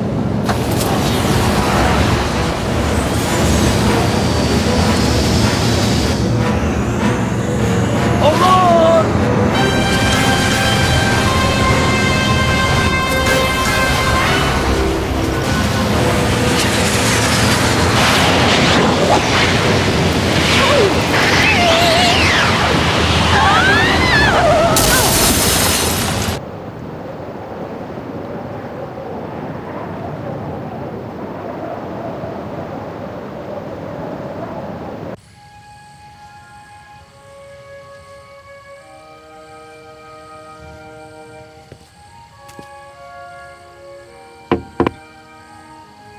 Parker? Then I must be back in... Would you be kind enough to tell me what day it is? It's the day I place you under arrest for arson, resisting arrest, and being a general all-round pain in the ass. No! You can't arrest me. Not now. I just got back from the last century. Would you look at that? Edna Strickland, drunk as a skunk. I'm not drunk, you reprobate. I'm a time traveler. Sure you are. Oh, I'm loving this. I'll prove it to you. Come with me. We can do the whole day over if you want. We can fix everything. We can start by drying you out. Come on, into the station with you. You can bunk with me, doll. I'd rather die. Stop it! Unhand me, you dolt! Well, I guess that's it for Edna. Yes, I suppose it is. You know, whoever said time heals all wounds didn't know squat about time travel. What do we do about that, DeLorean? No need to do a thing. Ever since we synced up the time circuits, the temporal breakdown in Edna's DeLorean has accelerated at an exponential rate. By my calculations, the timeline should catch up with it in 5, 4, 3, 2, 1, now! What the hell? Hey, Parker, you're not gonna believe this. See? What did I say? Ready to go home? Wait, Doc, the timeline's not fixed yet. Look.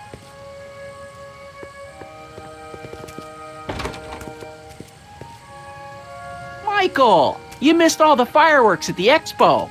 Yeah, so I heard. Listen, I heard a rumor about you two. I guess we gotta come clean. Ta-da! Audie took me to Reno last night. Try to keep a secret in Hill Valley. Well, you gonna congratulate us or what? Then it's true. My grandpa's married the wrong grandma. I'm done for. Hey, are you feeling all right, kid? You don't look so hot.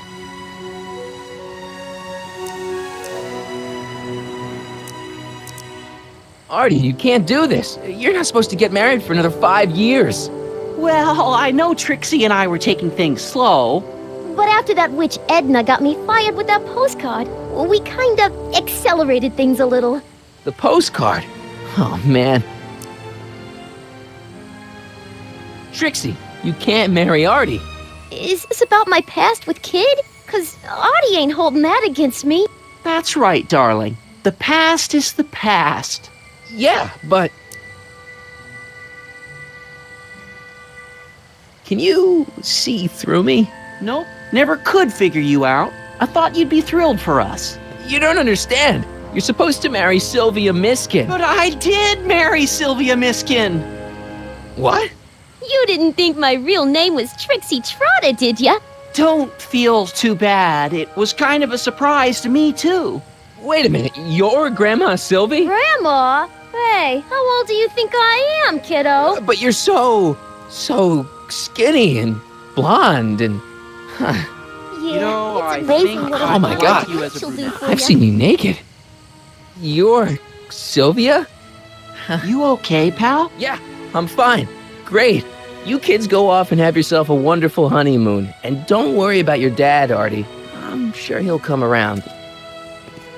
Come around to what? To approving your marriage.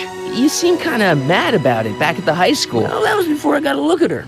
Besides, as my dear old father Seamus used to say, no sense in getting riled up over something I can't do nothing about. And honestly, now that I met her, I can't imagine a better daughter-in-law than the charming Miss Sylvie here. Aw, thank you, Dad. As for you, stranger, I'll thank you to not go poking your nose in McFly family business.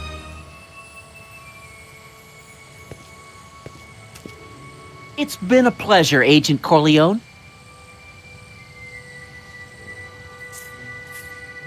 See ya in the funny papers, Mikey. Goodbye, Grandma. You know, I took some pictures of Trixie in 1931. Hey, that's my grandma you're talking about.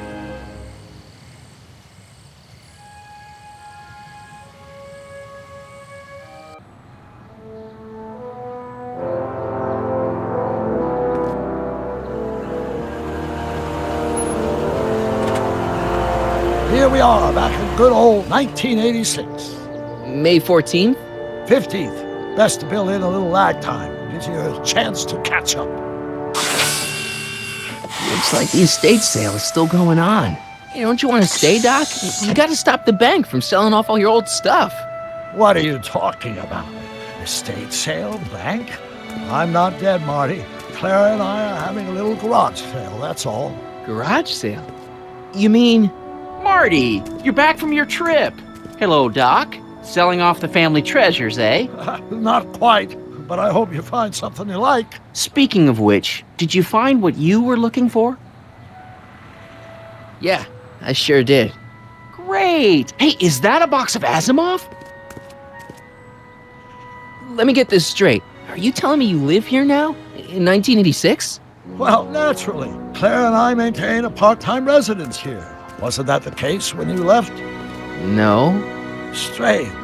I can't imagine not sticking around. After all, I've got my late father's foundation to supervise. If I wasn't here, who'd present the annual Earhart Brown Scholarship for Young Scientists? Something funny? I'll explain it to you later. I don't see what's so funny about looking after a family legacy. Oh, almost forgot. I've got something for you.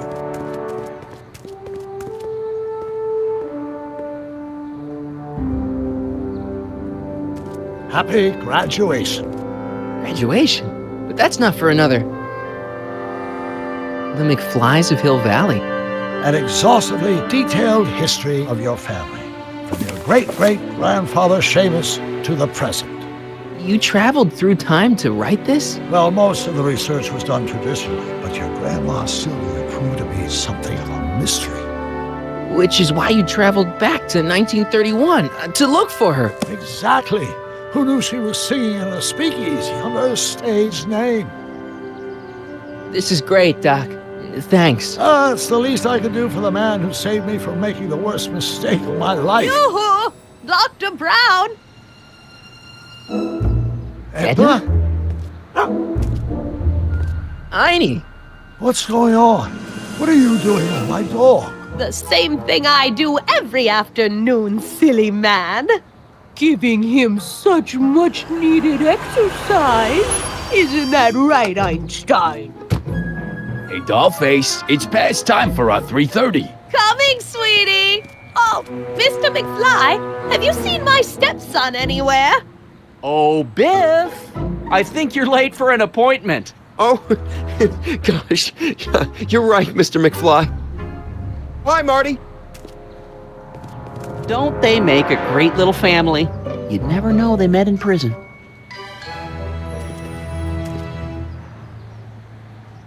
Don't say anything.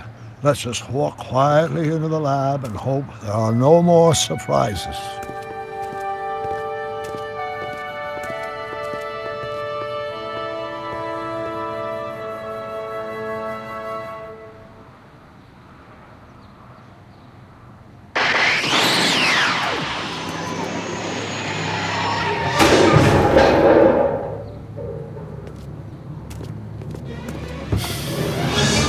Doc! Marty! What are you doing here? You gotta come with me! Back to the future! Marty, you can't be here. If your younger self sees you, the consequences could be catastrophic. My younger self? Oh, right! Bring him along too! This concerns all of us! What do you mean? Does something happen to us? Do we turn into assholes or something? Nah, we're fine. But our great-great-grandkids? What the hell? Great Scott!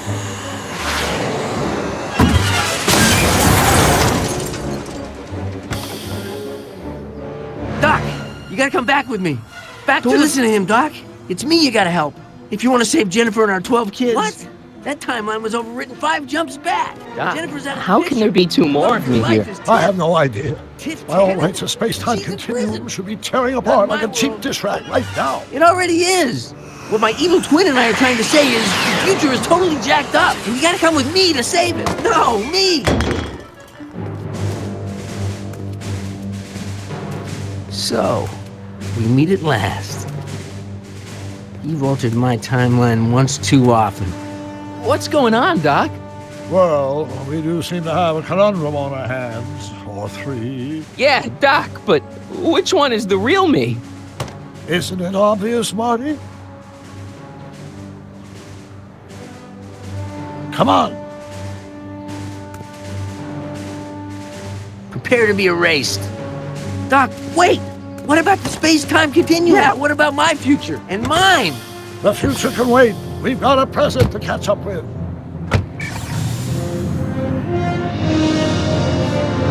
Where to, Doc? Mr. McFly, thrill me.